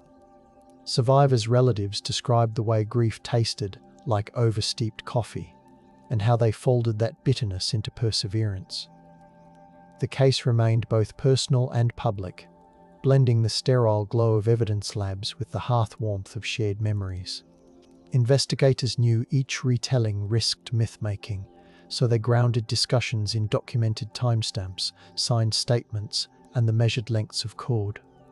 In 2002, the Ohio Attorney General's office assigned veteran investigator Philip Recker to review the case, bringing fresh handwriting analysis expertise. Recker laid suspect signatures side by side under magnification, the ink lines revealing tremors, hesitations, and loops scented faintly of the archive's musty boxes. He interviewed former employees of the tavern, asking about backdoor habits, the squeak of hinges, the tick of the kitchen clock, details that might spotlight who felt comfortable moving unseen. One witness recalled hearing a muffled pop that night while holding a cup of cocoa near the window. Her description of the cocoa's nutmeg fragrance anchored the memory. He noted a faint squeak when the laser measured the doorframe, indicating a warp that could have nudged it ajar during the attack. Recker also traced the Canadian whiskey distribution chain, verifying that only 2 local establishments stocked the missing brand, yet both accounted for inventory. He concluded the theft served merely to stage a robbery narrative. The bar's new proprietors allowed investigators to map the building with laser rangefinders, their red beams flickering over walls still imbued with faint scents of aged beer. The resulting diagrams resembled a blueprint of absence, capturing angles and distances that would feed future reconstructions. In 2006, genealogist Dr. Elaine Huber volunteered to assist, intrigued by the convergence of family law and unresolved violence. She cross-referenced census records with bar patron lists, seeking patterns in surnames that frequently appeared during winter months. Her office smelled of archival paste and pencil shavings as she traced family trees branching through Seneca, Hancock, and Wyandotte counties. Huber noted that several patrons shared distant kinship, weaving a community tapestry tight with obligations. Huber traced baptismal records scented faintly of incense, their vellum pages ruffling whenever courthouse vents kicked on. She theorized the killer might have exploited this closeness, entering through trust rather than force. Her research unearthed an 1887 diary entry describing a night watch tradition where villagers took turns guarding storehouses during harvest. The practice had faded, leaving nights unguarded beyond faith in locks. Huber presented her findings at a historical society meeting lit by tapers and warmed by cinnamon cider. While the genealogy didn't name a suspect, it reaffirmed that the bar stood at the nexus of generational bonds. Investigators adopted her insights, considering not only outsiders but insiders who could navigate kin expectations. In 2008, a memorial mural was painted on a neighbouring wall, the artists mixing pigments outdoors despite crisp March winds that reddened their cheeks. They depicted 4 lanterns floating above a silhouette of the tavern, each flame brushed with gold leaf that glimmered under street lamps. Children pressed gloved hands against the wall, leaving fog halos that dissipated slowly like whispers. The mural's protective sealant smelled of citrus solvent, and viewers reported feeling warmth radiating from the brick despite the cold.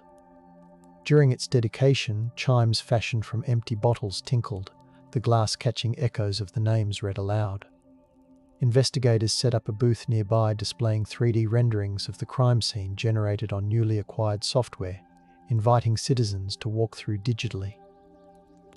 The renderings recreated the hum of the refrigerator, the glint of the neon clock, even the faint drip from a mop wringer. People who had avoided the topic for decades found themselves speaking in hushed voices, sharing recollections about who habitually sat where. Some visitors tasted tears, salty and unexpected, as they touched the painted lanterns. Evening shadows stretched while the mural cured, promising to guard memory with colour. Briars rustled, breath slowed, and the mural's glow lingered in the cooling twilight, holding space for whispered vows.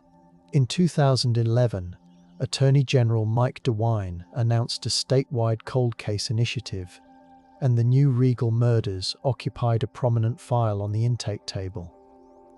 Investigators transported the evidence to the remodeled BCI lab in London, where the air smelled of fresh paint and ionized filters. They digitized every photograph, allowing analysts to zoom into textures once visible only with magnifying lenses. A new technique called touch DNA promised to lift skin cells from the electrical cords, so technicians in powder blue gowns gently swabbed the fibers while a centrifuge whirred like subdued thunder. Technicians loved even the hum of the centrifuge, ensuring their notes captured the environment as completely as the samples. The resulting profiles remained partial, yet they hinted at 2 contributors beyond the victims, rekindling hope. Detectives revisited interviewees, now older, asking them to walk through their memories while inhaling the comforting aroma of brewed chamomile tea provided for the sessions. Some recalled the crunch of snow under unfamiliar boots, others focused on the peculiar silence that followed the gunshots. The state also offered reward enhancements, printing posters that glowed orange under streetlights. The renewed spotlight nudged the case from the shadows again, bridging past and present through digital clarity. In 2013, forensic artist Samantha Molnar reconstructed the crime scene in charcoal sketches, layering the shading to emulate the stockroom's fluorescent glare. Her studio smelled of graphite and linseed oil, and she played vinyl recordings of rustling leaves to maintain a meditative pace. Each sketch captured the sheen of the concrete, the frayed edges of electrical cords, the sheen of tears on a patron's imagined face. The drawings were displayed at the county fair, tucked beside historical quilts, allowing viewers to confront the tragedy in a contemplative setting. Visitors noted that the charcoal dust left their fingertips dark, a physical reminder of touching history. Nearby, a display case held the original register keys, their metal cool to the touch, bridging tactile memory with visual storytelling. Molnar included annotations about light sources and shadows, demonstrating how the killer could navigate without stumbling, suggesting familiarity with the layout. The exhibit invited reflection without spectacle, letting visitors feel the chill that had once permeated the stockroom while acknowledging the lingering warmth of community solidarity. In 2016, advanced ballistic software became available, enabling analysts to create three-dimensional models of pellet trajectories.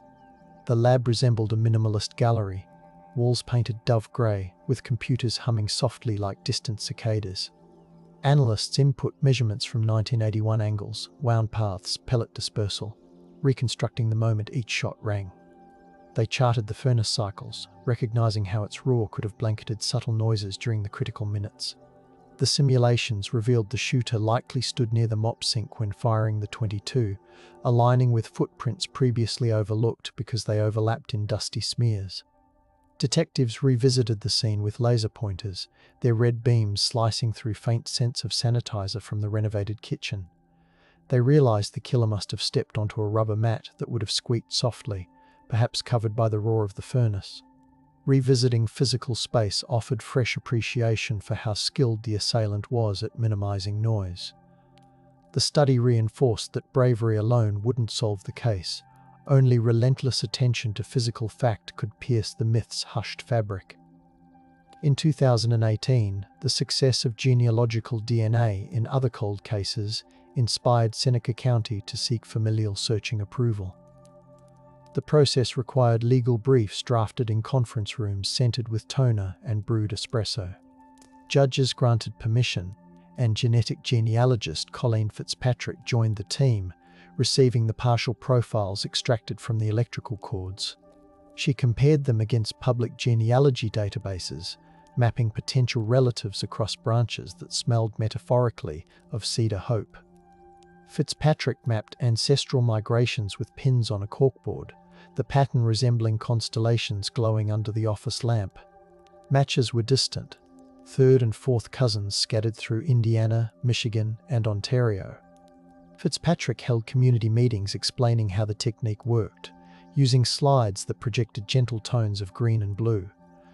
Attendees heard about centimorgans, recombination, and statistical likelihoods while sipping apple cider. The genealogical tree narrowed to a family line with Ohio roots and a history of traveling sales. Investigators sought interviews, approaching relatives with compassion, offering lavender-scented tissues as conversations reopened old family rifts. Though no arrest followed, rediscovery felt tangible. Science had provided a path previously uncharted, reminding everyone that time can fold back on itself, revealing hidden branches. In 2009, the Sheriff's Office hosted a remembrance walk that traced the quarter-mile from St. Boniface to the former tavern site. Participants carried lanterns lit with battery candles, their glow reflecting off freshly fallen snow that dampened footsteps into muffled thuds. The procession smelled of wool scarves, beeswax polish from the church doors, and faint diesel from the escorting patrol car. Along the route, storytellers paused to share archival snippets, a clerk's memo about stock deliveries, a customer's postcard describing the bar's chili as peppery comfort on a slate sky. Local bakers donated loaves of warm bread afterward, the crust crackling as participants broke pieces to share quietly. At the site, musicians played a slow fiddle air that hung in the cold like silver thread. Investigators set up a table with new tip forms, the paper thick and soft, encouraging people to write while memories stirred. One attendee recalled seeing a man wipe his boots on the rear mat days before the incident, a detail newly noted. The gathering ended with a shared silence, faces uplifted toward the night sky speckled with faint stars. Frost clasped the lantern glass as the crowd dispersed, promising to hold the light longer than the night could extinguish. In 2020, pandemic shutdowns altered investigative rhythms, yet detectives worked remotely, poring over scanned documents while home offices smelled of brewed coffee and printer ink. Some investigators found comfort in the faint scent of sourdough starters fermenting in their kitchens as they studied files late into the night.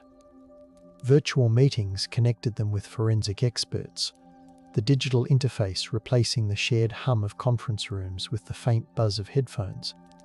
Analysts revisited call logs, overlaying them on cell tower maps to visualize timelines with renewed clarity. They discovered a gap between 12,000 and 130A, a window where no outgoing calls occurred despite the bar typically checking in with taxi services. This absence suggested the killer may have disconnected the phone momentarily, a subtle act aligning with meticulous planning.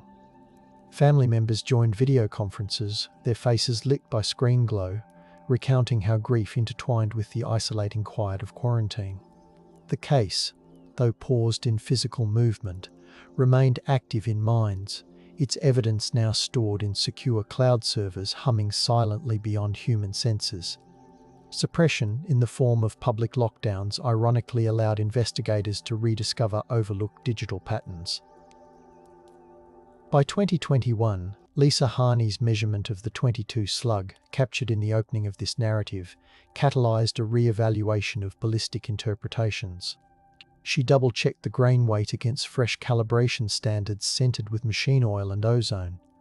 The heavier-than-expected deformation implied the bullet struck shelving before lodging in Mary Jane's shoulder, altering assumptions about shooter positioning. Investigators returned to the now-closed bar, permitted access by the current owners who had transformed it into storage. Dust motes shimmered as flashlights swept across old shelving, revealing faint gouges at height consistent with the revised trajectory. Harney inhaled the smell of aged cardboard and concluded the killer likely aimed hastily, contradicting theories of cold precision. Yet the choice to bind victims first still reflected chilling control. Harney pinned a photocopy of the revised trajectory beside the original, the two diagrams whispering of progress when aligned. The team compiled their findings into a report printed on thick ivory paper, its texture reminiscent of archival documents from 1880. They shared results with families, whose tears mingled with lavender sachets. Mary Jane's sister carried as comfort. The measurement, a small number etched into evidence logs, rebalanced narrative against myth. It reminded everyone that data quiet, persistent, could erode even the most dramatic legends whispered over decades. In 2022, advancements in footwear impression analysis emerged, allowing technicians to revisit the partial prints preserved in plaster casts since 1981. The lab smelled of damp gypsum as the casts were moistened and scanned with structured light. Software generated high-resolution models showing a herringbone tread pattern likely from a work boot popular in Midwestern hardware stores during the late 1970s. The cedar chest lid creaked like an old hymn book, releasing a puff of dust that glittered in flashlight beams. Investigators matched the pattern to purchase records from a Fostoria farm supply, narrowing the list of potential buyers by cross-referencing loyalty stamp books smelling of glue and dust. One name overlapped with the family line identified through genealogical DNA, intensifying scrutiny. Detectives scheduled interviews, bringing along coffee in thermoses and stacks of old photographs. The suspect's relatives described a man who favoured peppermint cigarettes, echoing the ashcan evidence from 1981. Though he had passed away, his belongings kept in a cedar chest offered possible trace evidence. The chest emitted a blend of cedar, leather and nostalgia as it opened, revealing a worn coat with fibre patterns similar to those recovered from the scene. Samples were collected, packaged and logged with fresh signatures, ensuring the chain of custody remained unbroken even after 4 decades. In 2023, the cedar chest fibres underwent analysis with Raman spectroscopy, a technique that translated light into spectral fingerprints. The lab lights dimmed as lasers traced the fibres, their glow reflecting off stainless steel countertops. Results showed a unique blend of cotton and acrylic, consistent with a limited-run jacket sold through a Toledo catalogue in 1980. Investigators contacted surviving catalogue employees, who described the jacket's texture as slick like rain, slicker yet lined with fleece. One recalled the smell of the warehouse where the jackets were stored, motor oil mingled with cardboard and peppermint from seasonal candy. The catalogue's order forms, preserved on microfilm, yielded mailing addresses, including one leading to a farmhouse outside Fostoria now owned by distant cousins. Excavation of the farmhouse's shed revealed rusted nails, an old shotgun cleaning kit, and a partial box of federal 12-gauge shells. Detectives felt a chill when the shells clinked in evidence trays, the metallic ring echoing across decades. The shells' lot numbers matched those sold in the region weeks before the murders. Each discovery layered fact upon fact, the vibrations of truth humming through machines older than some investigators now on the case. In 2024, Seneca County announced that evidence would be presented to a grand jury once additional DNA analysis concluded, a cautious yet hopeful disclosure. Prosecutor Derek Devine spoke in the courthouse atrium, the air carrying aromas of polished marble and spring rain tracked in on jurors' shoes. A light rain tapped the atrium skylight during the announcement, the rhythm steadying anxious hearts. He emphasized that patience remained essential, that the measured approach honored both victims and the integrity of the process. Families sat nearby, fingers entwined, listening to the gentle echo of their own breathing beneath the atrium's dome. Investigators continued rechecking files, letting the soft scratch of pen on paper anchor them to deliberate method. Community members left chrysanthemums on the tavern's doorstep again, petals damp with dew. News outlets covered the announcement with subdued tones, narrating years of persistence rather than sensationalism. Evening settled over New Regal as porch lights flickered on in quiet solidarity. Cicadas murmured, rain perfumed the sidewalks, and the courthouse clock exhaled solemn chimes into the mist-washed night. The legend of the night siege once painted the killer as a vengeful drifter wielding rock salt, sparing lives while delivering a warning. That myth smelled of campfire smoke and adrenaline, passed between teenagers on summer nights when cornfields rustled. Facts, however, settled like archival dust, steady and inescapable. Each measured cord length, every pellet weight, each notarized statement replaced embellished whispers with tactile truth. The Wade slug became a kind of prayer bead, invoked whenever conversations risked drifting toward theatrics. The community learned to let the myth coexist only as a reminder of how fear seeks dramatic costume. Reflection became an act of gentle excavation, uncovering the ordinary humanity of those lost, the humming friars, the soft laughter over card games. In quiet conversations at the Historical Society, volunteers compared the myth to the documented evidence, tracing how stories mutate when official silence, born of respect and investigation, leaves room for imagination. They reframed the legend, seeing not supernatural siege but a targeted crime anchored in human choices. The air in those meetings held the scent of archival paper and cinnamon cookies, comfort layering over hard edges. Myth no longer dominated. Measurement did, steady as the courthouse clock. Archaeologists from Heidelberg University conducted a small dig in 2024 behind the tavern site, hoping to uncover remnants from the 19th century general store. The soil smelled of damp clay and decomposed leaves as they trailed carefully, listening to cicadas drone.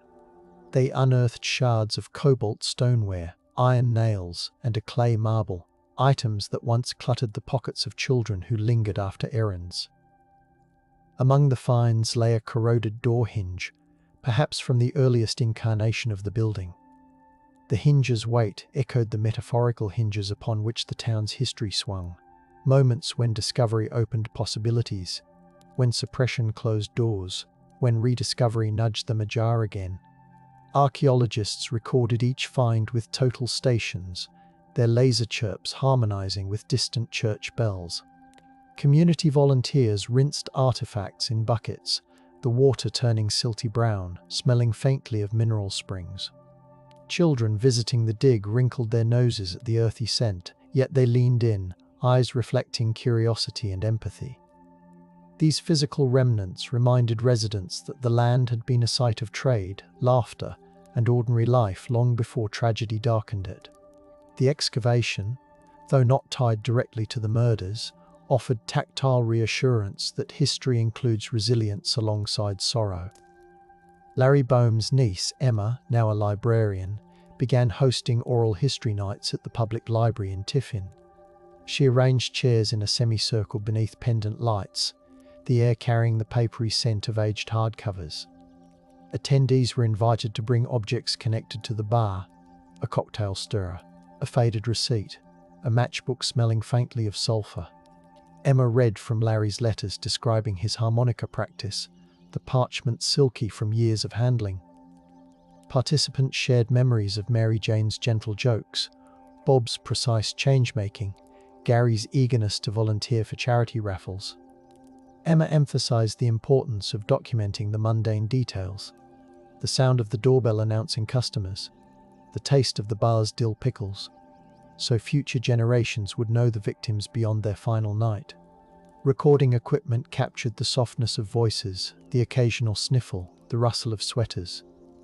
Emma stored the recordings on archival drives, labeling each with lavender stickers her aunt once used for recipe cards. The project functioned as rediscovery, granting the community agency to define the narrative. Emma avoided speculation about suspects, focusing on preserving personhood with respect. The library's quiet hum, punctuated by the occasional beep of a scanning barcode, underscored the gentle persistence of memory. Architectural historian David Myers conducted a structural study, mapping how sound traveled through the tavern's cinderblock walls. He used acoustic modeling software to simulate the shotgun blasts, the 122 pops, and even normal conversation, translating them into waveforms that rippled across digital diagrams. He even simulated the soft clink of ice in glasses, demonstrating how ordinary bar noise could mask approaching footsteps. The models revealed that the stockroom absorbed sound more than expected, meaning nearby residents might genuinely have missed the violence despite being awake. Myers presented his findings in a lecture hall smelling of dry erase markers and coffee. He explained how the ceiling tiles, installed in 1978, contained fiberglass insulation that muffled high frequencies.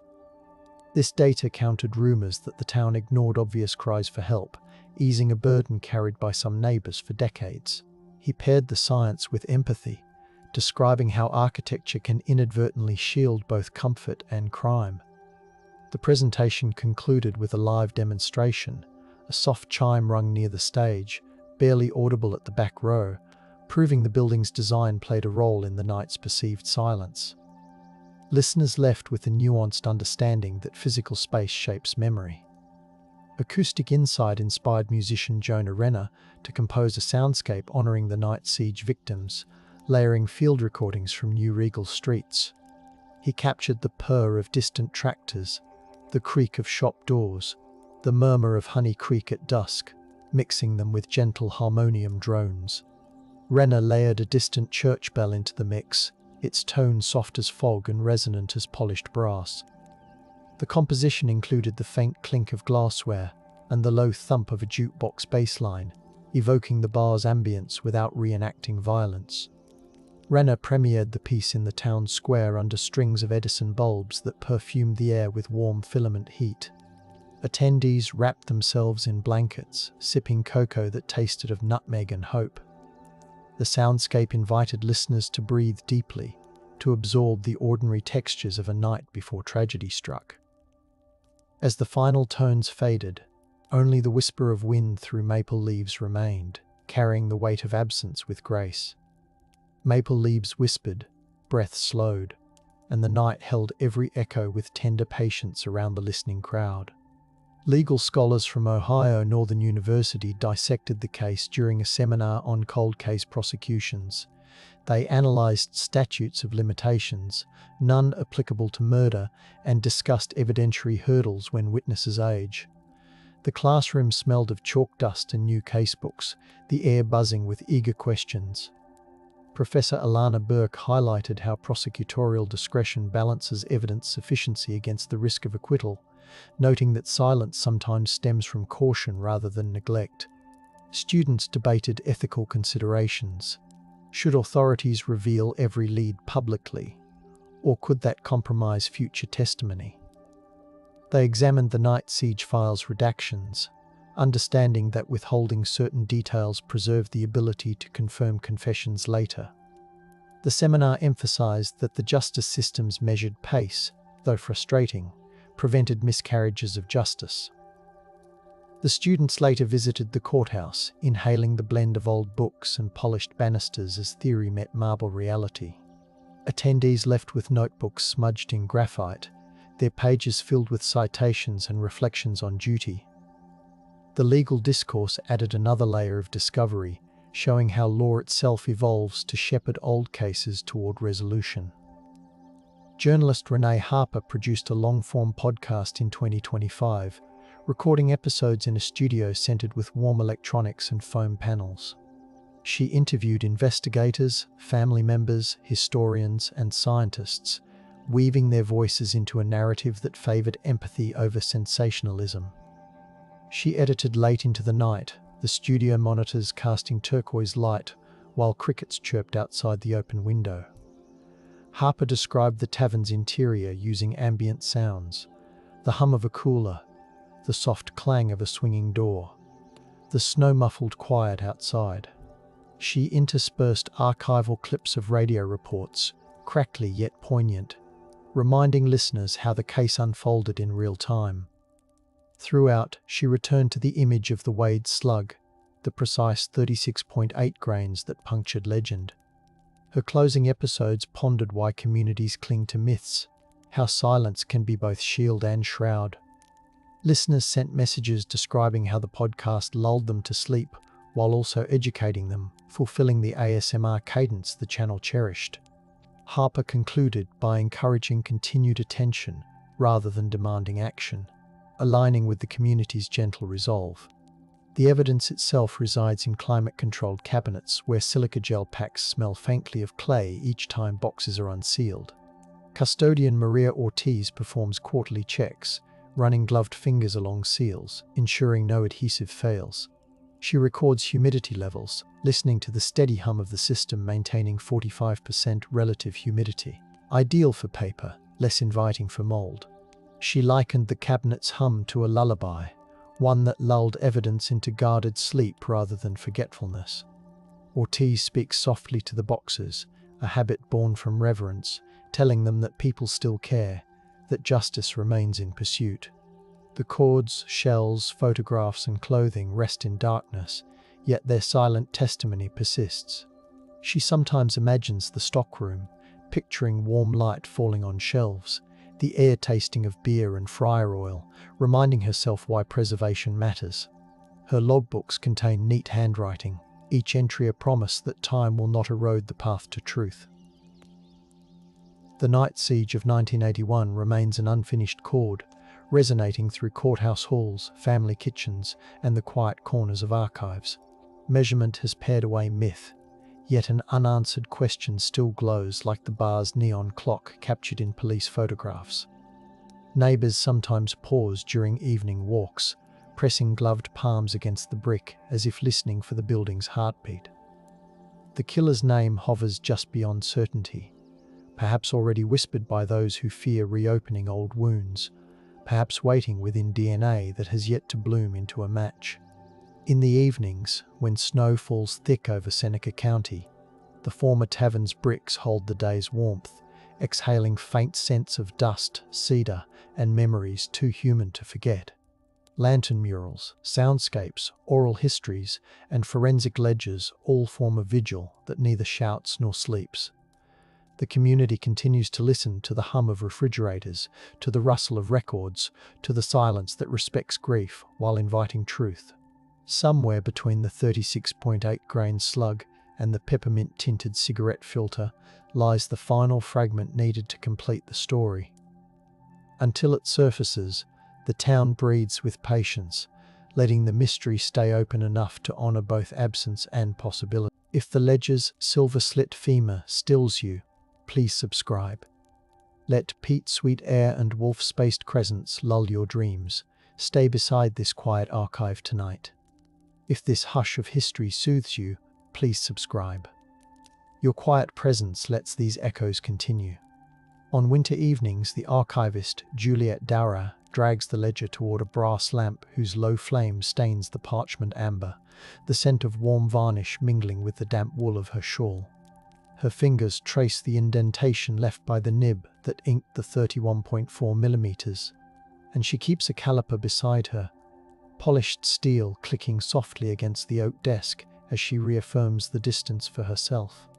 Outside the stone walls, the Loire mists tap the shutters, but inside she listens for whispers from the fibres of the page, as though the parchment might exhale lupine breath. The femur lies nearby in a linen-wrapped tray, its surface cool as river pebbles when she checks the silver seam. Juliet sketches the bone by graphite, shading the smooth curve, then spoons a pinch of peat dust into a glass vial, labelling it with tight script. Each action is methodical, yet the glow on her skin remembers stories her grandmother told about moonlit transformations. She keeps the archive silent out of respect, not fear, certain that a measured calm allows legends to drift in without shattering. The caliper closes with a whispering click like teeth meeting, and she pours tea to steady the tremor that follows.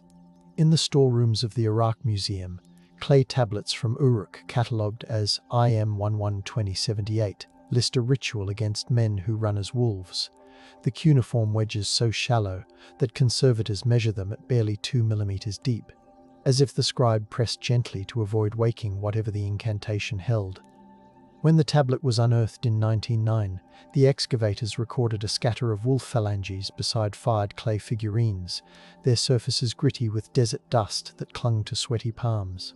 The text prescribes wolf fat mixed with cedar oil, and recited names of gods at moonrise, suggesting a moment when transformation was managed like irrigation schedules.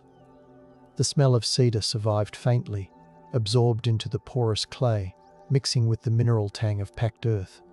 Reading the transliteration beneath fluorescent museum lights, one feels the same tug as Juliet's caliper, a precise gesture seeking to bind a shapeless fear. Silence covered these tablets when empires toppled, not from suppression, but because the mud brick storehouses collapsed, preserving the words in darkness until archaeologists brushed them clean. To imagine those ancient priests standing with oil-slicked fingers under a rising moon is to hear measured breath balancing between prayer and the quickening pulse of a hunt. At Hattusa, a 17th century BCE bilingual tablet found in Building E records a Hittite king commissioning a Luhaziu priestess to treat soldiers cursed with wolf souls, and the excavation report notes the whetstone beside the tablet, edges worn to mirror smoothness by knives sharpened for ritual sacrifice. Archaeologist Hugo Winkler described the wind slipping through the collapsed gate, carrying the taste of limestone dust that coated every tool and tongue. The ritual called for the afflicted warrior to grip bronze claws while the priestess chanted in Hurrian, her words interlaced with measured beats from a silver bell, establishing a cadence able to slow the imagined racing heart of the wolf. Instead of suppressing the rite, imperial officials ordered it copied, suggesting a pragmatic hunger for control over fearsome soldiers. Years later, the parchment version vanished when a palace storeroom was sealed in reverence after the king's death, and the text survived only in this clay duplicate. The sand remembers. Instruments hum in muted patience. The hollow waits between footfalls and distant heartbeats tonight.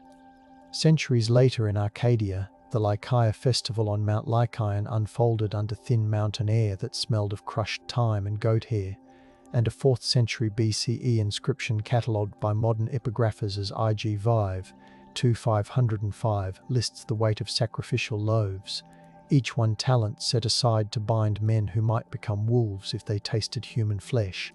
Philosophers like Plato wrote about guardians transfiguring when ambition gnawed at their souls, turning myth into political warning under the clear flicker of oil lamps in the academy. The ritual ash discovered on the mountain, layered with charred animal bone and faint traces of human collagen, shows how fact and taboo overlapped on the altar's blackened stones. Torchlight would have blurred the faces of athletes waiting to run, the stones slick with night dew, their breath forming vapor beside the ridge. Civic leaders did not ban the festival outright. Instead, they confined it to the mountain summit, as if elevation itself could quarantine legend. Modern archaeologists hauled sieves up the slope, fingers numbed by cold, rediscovering in each sifted grain the same unease that made ancient lawgivers assign weights, measurements and boundaries to the wolf within civic life. When Rome absorbed Arcadia, writers like Gaius Petronius retold the wolf-soldier tale with satirical bite, yet Pliny the Elder catalogued lycanthropy in his Natural History, placing it between treatises on remedies, the parchment smelling of warmed beeswax as scribes smoothed the scroll. In 60 CE, physicians in Pompeii recorded cases of men who believed their flesh bristled nightly, prescribing bloodletting measured in ounces and salt rubs to abrade imagined fur. The Villa of the Mysteries yielded a fresco of a man wearing a wolfskin, pigments still luminous with cinnabar that stings the nose during conservation.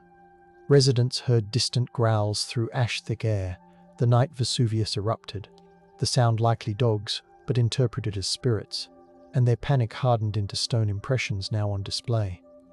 Imperial magistrates avoided public mention of these fears, preferring to couch them in medical language to keep citizens orderly. As modern volcanologists examine the strata, they note the preserved footprints of domesticated wolves near the stables, evidence that myth mingled with animal reality under the pumice blanket, binding the city's final hours to the same question of measured marks in bone. In late 2nd century Bordeaux, physician Marcellus Empiricus compiled De Medicamentis, recommending ointments of lupine ash and vinegar to treat patients convinced they prowled by moonlight, and the surviving manuscript invades the senses with the tang of tannin-rich ink and the brittle crackle of scraped vellum. He described placing patients in rooms draped with wolf pelts to overwhelm them with the coarse texture of fur they feared. The textual margin notes a patient whose wrists bore parallel scars 32 millimeters apart, prompting Marcellus to suspect self-inflicted bites rather than supernatural marks. His clinical tone masks the murmuring prayers heard beyond the infirmary, where families burned juniper to cleanse the air. Christian bishops in the region later discouraged such pagan-sounding remedies, not through violent suppression but by recommending psalms as gentler medicine, allowing the manuscripts to slip quietly into cathedral libraries. Modern medical historians opening those shelves smell trapped incense and mildew, rediscovering how Roman science and folk belief shared the same dimly lit wards. When Augustine of Hippo preached in 425 CE, the basilica filled with torchlight reflecting off polished marble, and he cited rumours of Arcadian lycanthropes only to argue for the constancy of the soul, the incense smoke clinging to his robes as he gestured. His argument preserved the tale even as it spiritualized the transformation, suggesting that the human heart could feel tooth marks of sin without changing flesh. A congregation member from Mauritania left a letter catalogued today as Epistula 102 that questioned whether the wolf reports were demonic illusions. The parchment edges carry the grit of Saharan dust, evidence of its journey. Augustine never forbade the question. Instead, he invited the writer to maintain reverent silence when tales strained comprehension, an awe-filled pause that let the myth breathe without commanding belief. Present-day scholars reading the Latin under LED lamps still hear the echo of chant drifting through the basilica, joining theological syllogism to the old, precise measures of bite and blood. In the Annals of Ulster, an entry for 675 CE notes that Bishop Teretian baptized a family in Ossory whose lineage ran with wolves every 7 years, and the vellum retains a faint scent of bog myrtle pressed into its binding by monks. The story situates the family at a stone circle where rain coursed down lichen, each droplet sounding like distant paws on leaves, and the chronicler recorded that the bishop touched the kin with a reliquary of St. Patrick's arm. Instead of casting them out, the church enclosed the rite within sacrament, acknowledging the clause on their souls by naming them absolved. When Viking raids later threatened the scriptorium, monks hid the annal beneath a flagstone slick with candle wax, saving text and tale alike through cautious concealment. Preservation came from fearful pragmatism, a silence enforced by survival, not censorship. Mist curls around the record every time it is read aloud in the archive. The moss listens. The bell quiets. The moon waits with patient frost along the sill. Gerald of Wales wrote in 1185 of a priest meeting a talking wolf in Meath, the account preserved in Topographia Hibernica, whose calfskin pages smell faintly of the smoke from the Norman hearth, where it was read aloud to would-be conquerors. He described the wolf's fur as coarse as wet rushes and its breath warm as peat fire, and he claimed the animal peeled its skin back to reveal a devout woman beneath. Norman barons, hearing the tale beneath iron chandeliers, used it to portray Irish lands as enchanted, justifying invasion under the banner of civilizing. Yet Irish listeners nodded thoughtfully, treating the story as proof of ancestral pacts between humans and the wild. The English crown later discouraged repetition of Gerald's narrative, not by burning copies but by favouring other chronicles, letting this account gather dust in monastic chests. When 19th century antiquarian James O'Flaherty reopened the volume, motes danced in sunlight across the Latin lines, and he felt the same prickle Gerald once described, as if fur brushed against parchment once more. The Gulathing law, codified on birch bark around 1220 in western Norway, lists penalties for vaga, men who stalk neighbours under winter aurora, and the bark retains a resinous sweetness that clings to fingertips. The statute sets precise fines in 6 or rare increments for naming someone a wolf without proof, revealing how reputation could maul more fiercely than fang. Law speakers recited the clauses beside roaring hearths, the crackle of spruce underscoring each measured sentence. Instead of erasing the idea of shapeshifters, the law domesticated it, drawing it into the same columns that managed grazing rights and ship dues. A later Christian scribe copied the text onto parchment, but a spill of lamp oil smeared the word "vag," leaving a shadow like a paw print. Norwegian historians preserving the bark roll report a faint animal musk, perhaps from sealskin bags, reminding them that maritime traders carried these rules through salt spray. The statute's survival shows a society choosing regulation over denial, a calm voice counting the distance between fear and justice. In 1348, as plague rolled across the Holy Roman Empire, a cleric in Bamberg named Conrad von Megenberg wrote a bestiary describing werewolf, knights who prowled forests with eyes glowing like coals, the parchment illuminated with silver leaf that still glitters beneath modern fibre-optic lenses. He measured their stride as 8 shu in length, borrowing the same units used for cathedral nave plans, suggesting that monstrous gait and sacred architecture shared a vocabulary under candlelight. Conrad smelled smoke and vinegar as he drafted the manuscript, plague remedies bubbling nearby, and he framed werewolves as moral warnings for those who abandoned communal worship. City authorities stored the bestiary in a cedar chest to protect it from infection, yet that very seclusion muted the more nuanced observation that fear of isolation birthed wolf legends across Europe. When archivists reopened the chest centuries later, the trapped cedar aroma flooded the room, a rediscovered fragrance carrying the hush of mid-plague prayers. The measured stride he recorded now echoes against museum glass, each shu, a footstep resisting oblivion.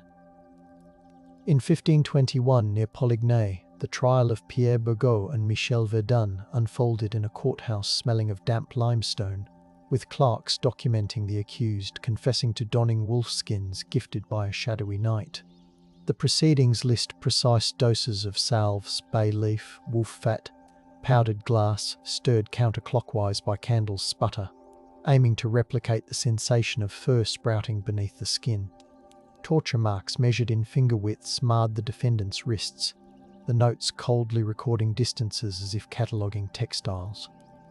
Bishop Pierre de la Baume sealed the transcripts afterward, claiming such horrors required containment to prevent imitation, a deliberate suppression that stored myth in silence. When the vault cracked 2 centuries later, scholars tasting dust on the air wondered whether the monstrous confession reflected demonic pacts or the pressures of hunger during failed harvests. How can a measurement of wounds carry both courtroom cruelty and moonlit terror without tearing?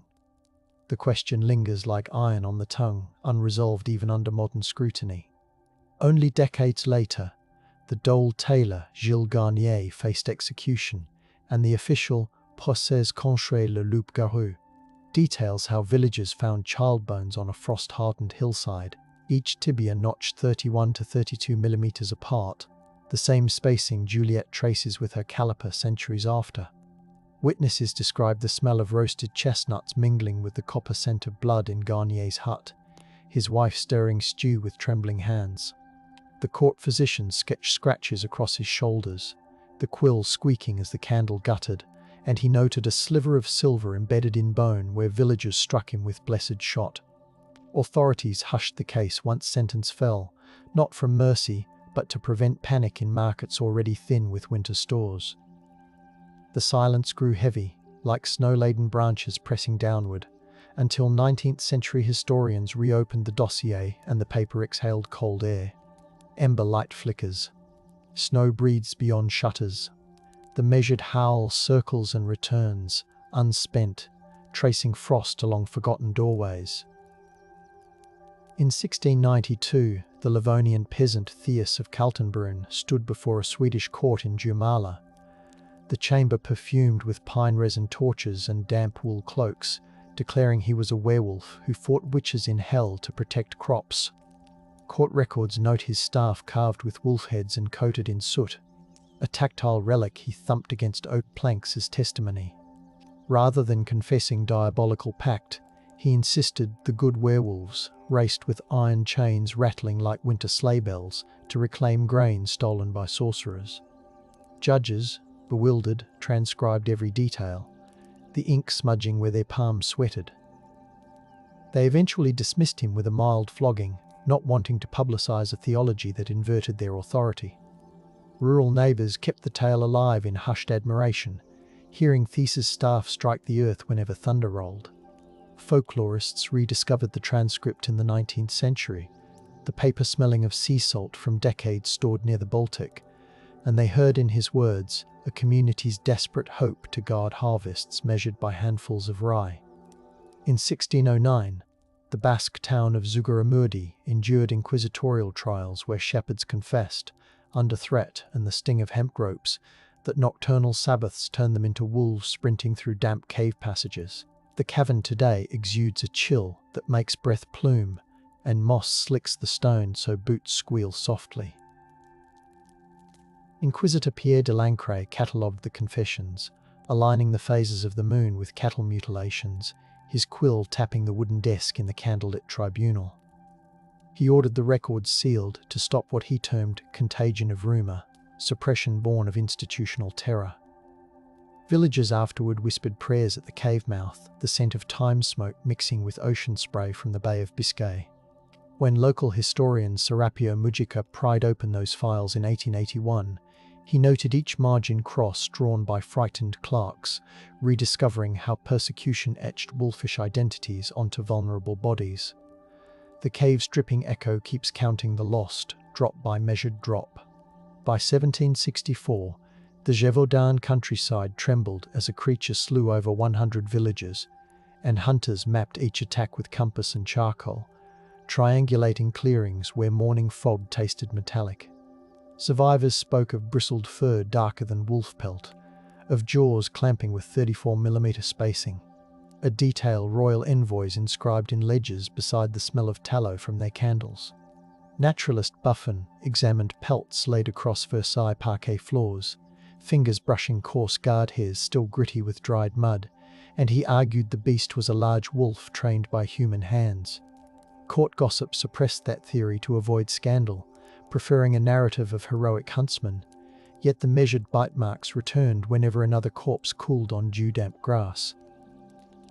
Local women embroidered protective symbols inside their shawls, threads scented with lavender crush during anxious evenings. 2 centuries later, forensic zoologists studied exhumed skulls in sterile labs, buzzing with fluorescent lights, rediscovering that the injuries matched a hybrid or armored animal, reviving the same chill that once prickled candlelit watchers on those rugged hills. In French Saint-Domingue, planter journals from 1707 describe enslaved storytellers invoking the loup-garou on humid nights, the air thick with molasses and crushed cane, to explain disappearances of captives escaping through mangrove channels. One ledger counts talismans of braided hair and silver coins buried at doorways, the metal dulling in the salty breeze. Colonial authorities feared these nocturnal gatherings, hearing drums pulse like distant heartbeats, and they forbade night assemblies to smother the legend, suppression tied to maintaining plantation control. Still, the songs carried, perfuming the dark with rum and sweat, giving courage to those who fled under starlight. Abolitionist pamphleteers later rediscovered the accounts, unfolding brittle pages that smelled of mildew and sugar, and they reframed the loup-garou as an emblem of resistance. The legend's bite marks reappeared in freedom narratives, measured not on bodies but in the steps counted between cane rows and coastline, each stride a defiant transformation. In 1810, Viennese physician Johann Christian Heinroth documented a patient who insisted coarse fur sprouted along his spine whenever church bells tolled, and the ward smelled of carbolic wash mingled with candle soot. Heinroth measured the man's pulse before and after each bell, noting the racing heartbeat and the tremor recorded in careful ink lines. He framed the case as lycanthropia, born from spiritual imbalance, balancing scientific observation with Lutheran introspection beneath vaulted ceilings where footsteps echoed. Hospital administrators kept the file restricted to avoid alarming polite society with tales of nobles roaming hospital corridors on all fours. Later psychiatrists reopened the cabinet, the leather folder creaking as if the patient exhaled again, and they recognized psychosomatic patterns shaped by centuries of moonlit narratives. The corridor breeze still tastes faintly of old smoke, reminding readers how fear clings to plaster. Lanterns dim, footsteps slow. The corridor listens for another heartbeat to quicken in time with bells. By 1835 in New Orleans, free woman of color, Marie Laveau conducted vigils in candlelit rooms scented with jasmine and river mud, advising clients who feared loup-garou stalked Bayou St. John. Her ledger lists silver-studded gris-gris bags, each weighed on brass scales that clicked softly, ensuring the components balanced like legal contracts. Parish priests tried to suppress these consultations, citing synod decrees, yet many quietly sent parishioners to Laveau when fear outpaced doctrine. The humidity clung to bare arms as drums beat softly in adjacent courtyards, and the flicker of candles cast wolfish shadows along plaster walls. Oral histories recorded by Works Progress Administration. Writers later captured these nights, the paper carrying the smell of roux cooked in family kitchens where interviews occurred. Rediscovering Laveau's measured approach reveals how community power rested in the ability to weigh remedies and legends with steady hands, granting the frightened a sense of agency larger than the swamp's chorus. In 1846, London printers issued penny dreadfuls like The Werewolf of Paris, the press room filled with the metallic tang of ink rollers and the thrum of iron machines. Typesetters justified columns by counting M's with stained fingertips, translating continental witchcraft trials into serialized thrills for clerks riding fog-damp omnibuses. Moral reformers condemned the stories, stacking pamphlets that smelled of coal smoke to warn parents against nocturnal reading, yet the ban failed. Newsboys shouted headlines through drizzle, their voices echoing between gas lamps. The fiction drew on transcripts recently unearthed by French antiquarians, showing how rediscovered history fed the Victorian appetite for shivers. Readers turned pages under quilts, candle stubs guttering, imagining claws against their window panes, and those sensations seeped into the era's debates over crime, insanity, and urban anonymity. The measured layout of columns and the precise price of a penny-framed myth as commodity, proof that even industry found profit in moonlit dread. In 1862, Russian folklorist Alexander Afanasyev traveled through Smolensk villages smelling of rye bread and wet birch bark, collecting tales of Volkodlak, hunters who donned wolf belts embroidered with silver thread. He recorded the length of each belt, 2 arshin, and noted the clinking of metal charms sewn inside, their cold weight against calloused palms. Local elders described how the belts were hidden in attics scented with dried apples, the secrecy born of both reverence and fear of imperial officials suspicious of pagan survivals. Afanasyev's notebooks absorbed wood smoke as he listened. Then Tsarist censors suppressed his publications, deeming them superstitious. Manuscripts slept in locked drawers until 1900, when symbolist poets rediscovered them, eyes shining in gaslit salons as they traced the lineage from village hearth to modern verse. The belt's measured lengths echoed Juliet's caliper, each unit an attempt to contain the wolf within a graspable span. In 1896, Parisian criminologist Alphonse Bertillon photographed suspects accused of lycanthropy, inspired murders, arranging them against a grid-marked wall that smelled faintly of glue and whitening powder. He captured their scars with measuring rods held 30 centimeters from skin, letting silver nitrate plates etch every line in monochrome. The subject's eyes reflected the gaslight glare, and in the background one hears the hiss of chemical baths cooling. Bertillon believed cataloguing bodies would dispel legends, yet the stark images, rediscovered later in police archives, radiate the same haunted intensity that kept neighbours whispering coyly about moonlit crimes. Authorities filed the plates away, embarrassed when sensational newspapers requested copies, a bureaucratic suppression aimed at preventing the myth from escaping into print. When digital historians scanned the plates a century later, the smell of old cardboard rose like a ghost, and the measured grids behind each figure became another reminder that precision can frame fear without erasing it. Early 20th century psychologists such as Albert Moll presented case studies on clinical lycanthropy to Berlin audiences, the lecture hall warm with the scent of chalk dust and wool coats steaming after rain. Moll projected lantern slides showing EEG-like diagrams of sleep cycles, attempting to translate nightmares into electrical rhythms. Students scribbled notes with metal nibs scratching, curious whether dreams could be charted like railway timetables. Conservative clergy protested softly, suggesting some matters deserved reverent silence, lest curiosity provoke spiritual peril. Moll archived his diagrams meticulously, yet wars soon scattered his library, and many plates vanished in bombed attics. An accidental silence wrought by firestorms. Surviving charts rediscovered in a municipal depot carry singed edges smelling of smoke and damp plaster, returning the conversation to Juliet's careful caliper lines. Night settles gently. Chalk dust shimmers. The mind waits for shadows to lengthen across neatly ruled paper. The sand remembers. Instruments hum. The hollow waits. In 1917, French soldiers in the Argonne trenches swapped werewolf tales under tarpaulins dripping with rainwater, the mud smelling of rot and cordite. A field chaplain noted in his diary that moonlit patrols left boot prints next to paw marks, perhaps stray dogs, yet the alignment, 35mm between pads, struck men as proof of spectral companions. Commanders discouraged such talk, fearing morale collapse, and they ordered the diaries sealed with wax stamps. Decades later, the leather covers softened with mildew, and historians opening them heard distant artillery echoes in their imagination. The trench earth preserved fragments of wolf-bone amulets carved from artillery shell brass, surfaces cold and slick with verdigris. Rediscovery came through chance when a crate broke in a museum basement, spilling the artifacts into fluorescent glare, reviving questions about how fear and courage commingled in mud. The bite spacing matched Juliet's measurement again, a persistent rhythm beating beneath rifles' rumble. Hollywood soundstages in 1935 brewed new myths, as actors laced rubber wolf masks under hot art lamps that smelled of ozone, filming Werewolf of London.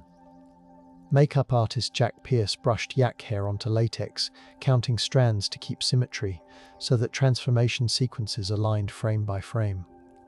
Cameramen timed dissolves with metronomic clicks, turning ancient legends into light projected across velvet theatre curtains. Studio executives trimmed scenes to appease censors who feared panic, suppression motivated by box office prudence rather than theology.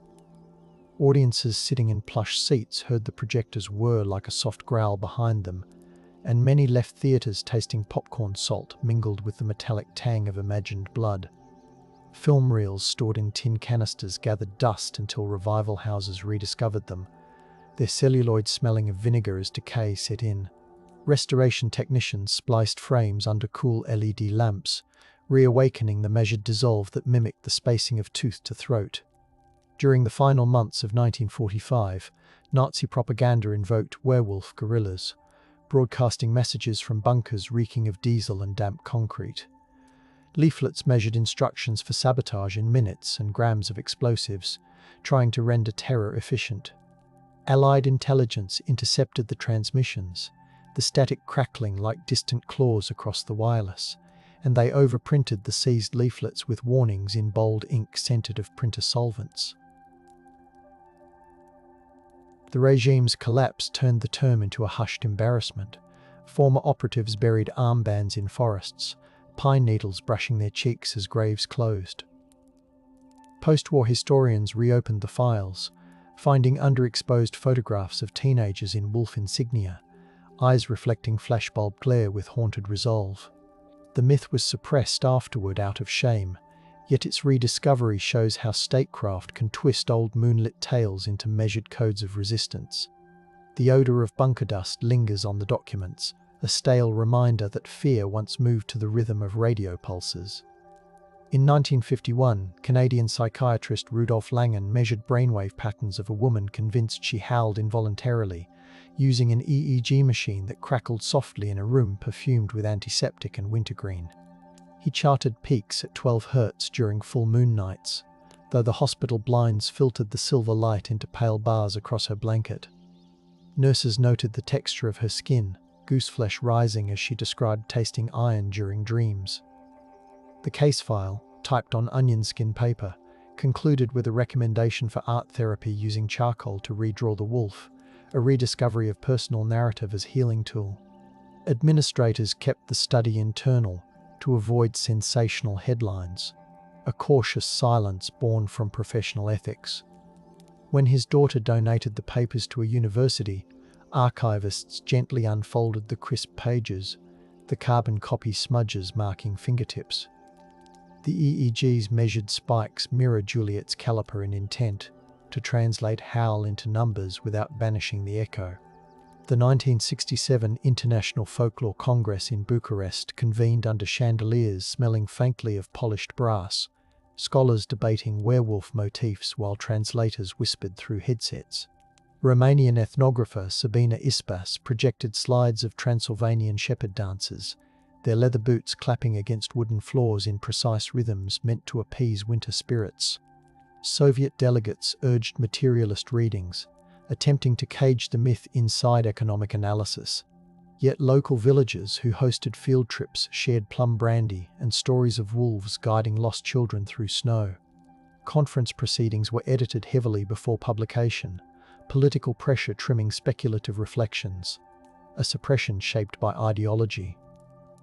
Years later, uncensored recordings surfaced in a private reel-to-reel archive, the magnetic tape smelling faintly of ferric oxide as it unwound. Listening today, one hears laughter, clinking glasses, and the steady stepping count that mirrored the measured bite distances of old bones. Mist drifts. Accordions sigh in the cool hall. Notebooks remain open to blank, expectant pages awaiting moonlit notes. In 1978, Spanish dermatologist Antonio Raya studied a family with congenital hypertrichosis on Lanzarote, the clinic smelling of iodine and volcanic dust carried by trade winds. He photographed their faces under softbox lights, counting follicles per square centimetre, seeking to separate genetic condition from the island's whispered tales of hombres lobo. Family members wore wool shawls that rasped gently, and they served Raya coffee thick with sugar as they recited how ancestors hid in lava tubes during Inquisition raids. The doctor published cautiously, aware that tabloids might sensationalize the condition, so he emphasized the dignity of the family and the warmth of their skin under his gloved hands. Decades later, their descendants shared the photos with cultural historians, the glossy prints smelling of stored albums, to remind viewers that human complexity resists easy categorization. The measured follicle counts joined bite distances and legal fines as another metric grappling with transformation's enduring allure. In 1993, forensic odontologist Caroline Wilkinson re-examined skulls from Louvier's ossuary, aligning bite marks with articulated wolf jaws using silicone casts that released a sharp chemical scent. She worked beneath halogen lamps, latex gloves snapping softly as she adjusted the mold to 31.4 millimeters, matching Juliet's cherished measurement. Her computer models layered translucent blues over bone, revealing which wounds came from tools rather than teeth, a rediscovery that untangled myth from murder. The ossuary air tasted of chalk, and the silence was reverential, maintained so whispers would not disturb the curved rows of skulls. Municipal officials hesitated to publicize her findings, worried that tourism built on legends might falter, an economic suppression of clarity. Caroline archived her datasets anyway, storing them on magnetic tapes now faintly metallic to the touch, awaiting future scholars who will hear the soft whir of retrieval and the imagined rustle of fur behind them. Tonight, Juliet stands alone in the archive, silver caliper cooled by the breath of winter that slips through the shutters, and she closes it gently over the phantom spacing that has threaded centuries together. The peat-sweet scent of the femur rises as she unwraps the linen, while distant cathedral bells murmur through stone, their resonance mingling with the imagined pad of paws on damp earth. On her desk rest copies of tablets, laws, trials, films and scans, each one a measured attempt to illuminate the shadow cast by a bite whose diameter refuses to settle into mere data. She logs her observations in ink, the color of twilight, then holds her hand above the page, sensing the warmth of stories that once lay hidden out of awe, suppression, accident, reverence, or simple care. The ledger closes with a sigh like fur against wood, leaving the room scented with tea and old paper. Outside, the river carries moonlight across its ripples, and somewhere between the water's hush and the caliper's whisper, the possibility of transformation lingers, neither proven nor dismissed, gently awake in the dark. Before she dims the lamp, a soft knock trembles through the archive door, and Juliet finds a padded envelope chilled by January air. Inside, wrapped in waxed linen scented faintly of pine resin, rests a sliver of reindeer antler etched with compact runes.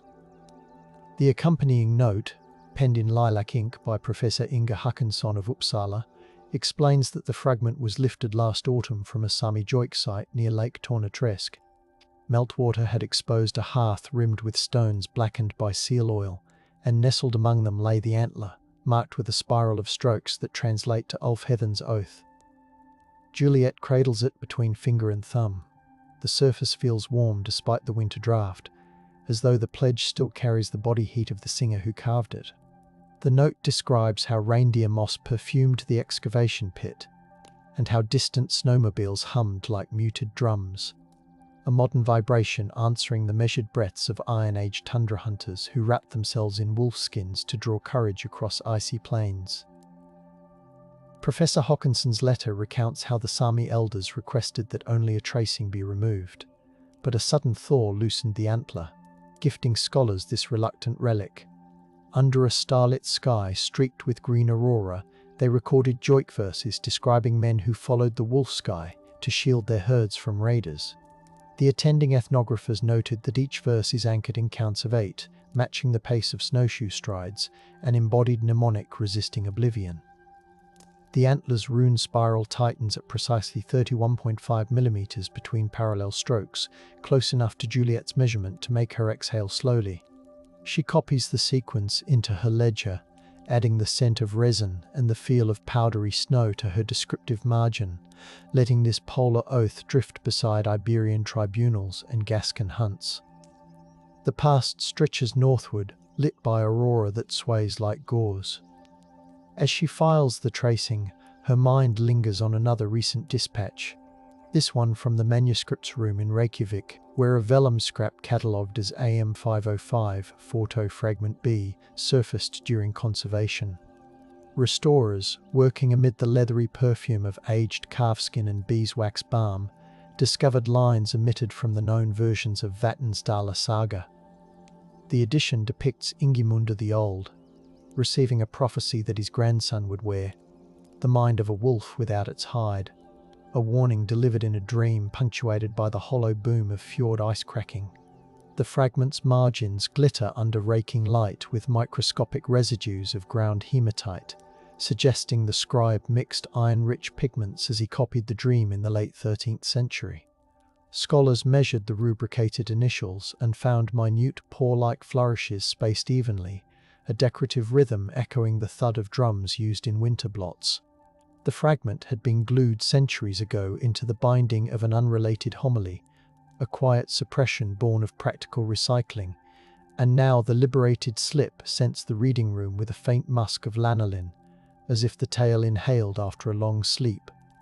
Far from northern coasts, Juliet's newest folio holds a translation of the 1533 supplication of Mikalojus of Vilnius, recently rediscovered in the Lithuanian State Historical Archive among tax scrolls that smelled of rye dust. The supplication describes a guild of Vilkalakis, who swore fealty to the Grand Duke by running nightly circuits of the city walls to ensure no Teutonic scouts breached the gates. Mikalojus implored the crown to remit a salt levy, so the guild could continue salting wolf pelts used in initiation rites, pelts measured by L-rods still faintly scented of juniper smoke from drying racks. The parchment bears faint crescents burned by tallow drips, and in the margin a clerk noted that the runners' footprints were counted each dawn, their clawed sandals leaving impressions separated by just over 30 millimeters. Another echo of the bite span that threads Juliet's dossier. The petition was quietly declined, its story of protective shapeshifters smothered under economic pragmatism, until contemporary archivists brushed flowery residue from the bristles of the folded plea. Across the Pyrenees, a separate discovery hums gently in Juliet's thoughts.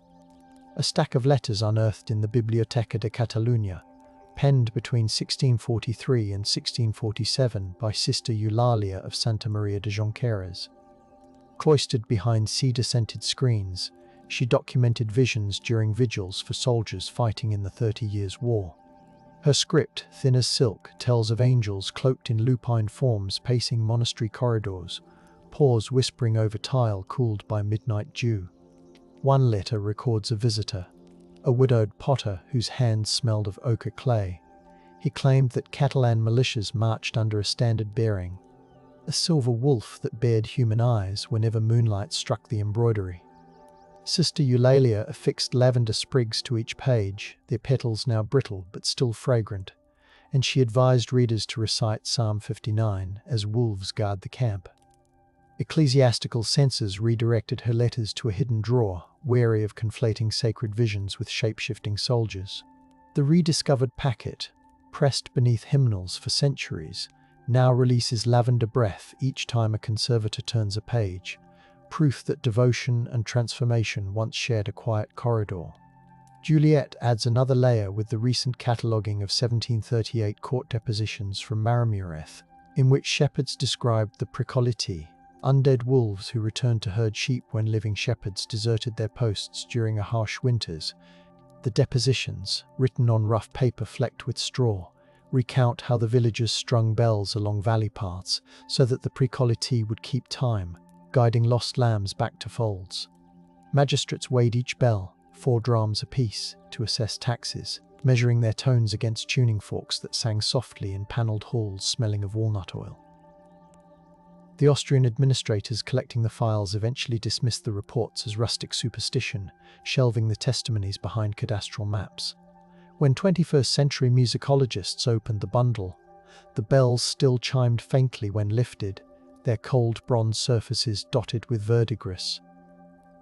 They noted how the recorded rhythms align with local carols sung to honour Saint Blaise, suggesting that the undead herders were folded into liturgical timekeeping, a lullaby of responsibility rather than horror. From another continent comes the Carta de los Lobisones, a chain letter preserved in the Museo Histórico Nacional of Buenos Aires, dated 1828, and creased along fold lines that still smell faintly of mate tea. It circulated among frontier families along the Rio de la Plata, warning that the 7th son in a lineage might become a lobizon unless the president served as godfather. Each letter instructed recipients to mark newborn cradles with silver coins cooled in rainwater, specifying coin weights in reals to ensure balance, and to burn Palo Santo wood whose sweet smoke would lull the child. Government officials initially confiscated the chain letters, fearing unrest during civil wars, yet a few survived inside prayer books tucked beneath saddle blankets.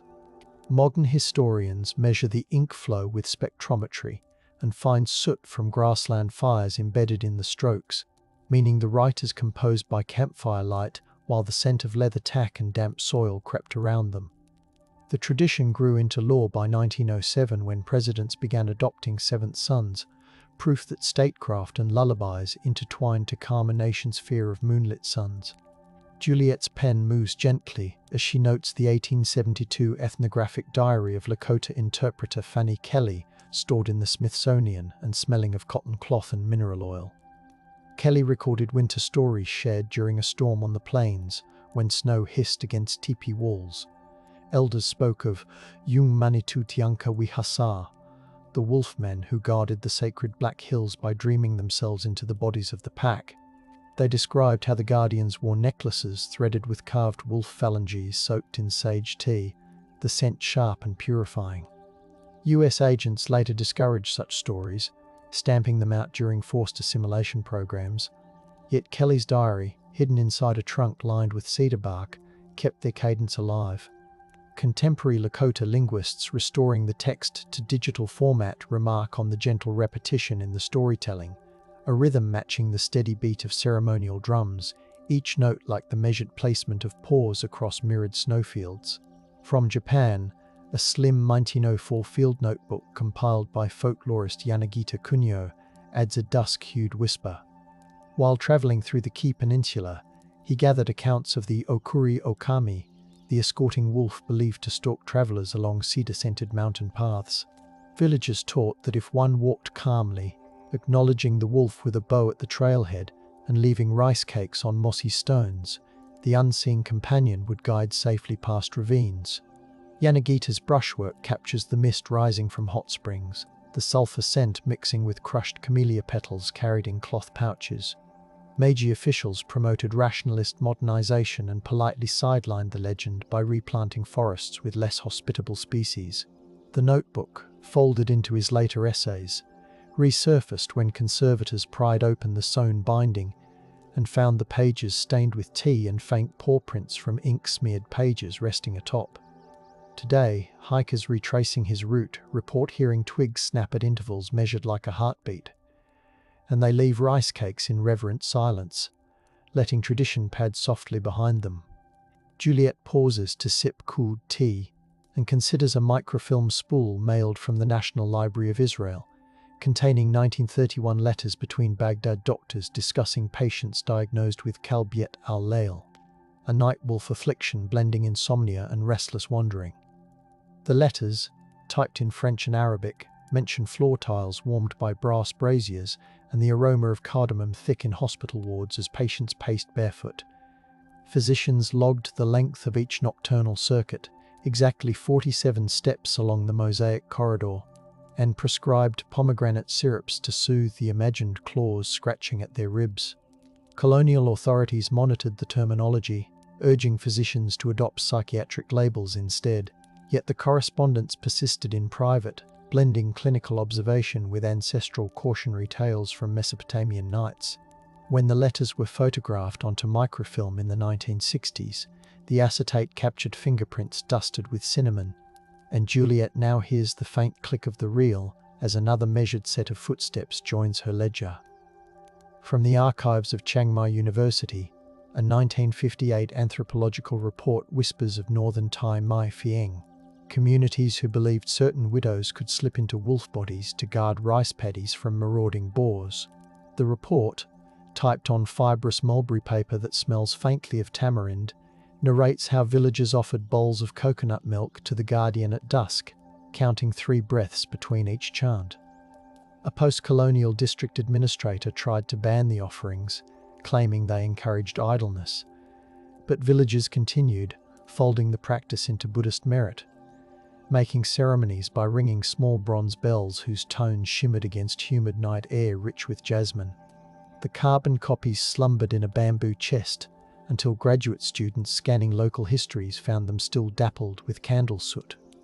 The measured breaths recorded there add a new cadence to Juliet's compilation, reminding her that the wolf can wear many names while padding softly through irrigated fields. She folds in testimony from 1969 when NASA's Apollo 11 quarantine logs, kept at the Johnson Space Center and perfumed with sterilized plastic, note how astronaut Michael Collins jokingly warned technicians about lunar wolf tracks seen in their dreams during decontamination. Psychologists monitoring the quarantine recorded heart rates and skin conductance as the astronauts recounted the dream wolf prints dotting fine lunar regolith at precise intervals. They chalked the imagery up to cultural archetypes stirred by isolation, filing the notes beneath psychological stress protocols. The logs remain classified for decades, their edges yellowing under fluorescent hum, until declassification let scholars read the slim entry. Juliet imagines the sterile hum of air recyclers and the scent of freeze-dried meals mixing with the remembered musk of earthly wolves, the measured lunar footprints aligning by chance with the same span that haunts bones and stories. Her ledger makes room for 1987 reports from the Chernobyl exclusion zone, where wildlife biologists recorded wolf packs reclaiming silent villages.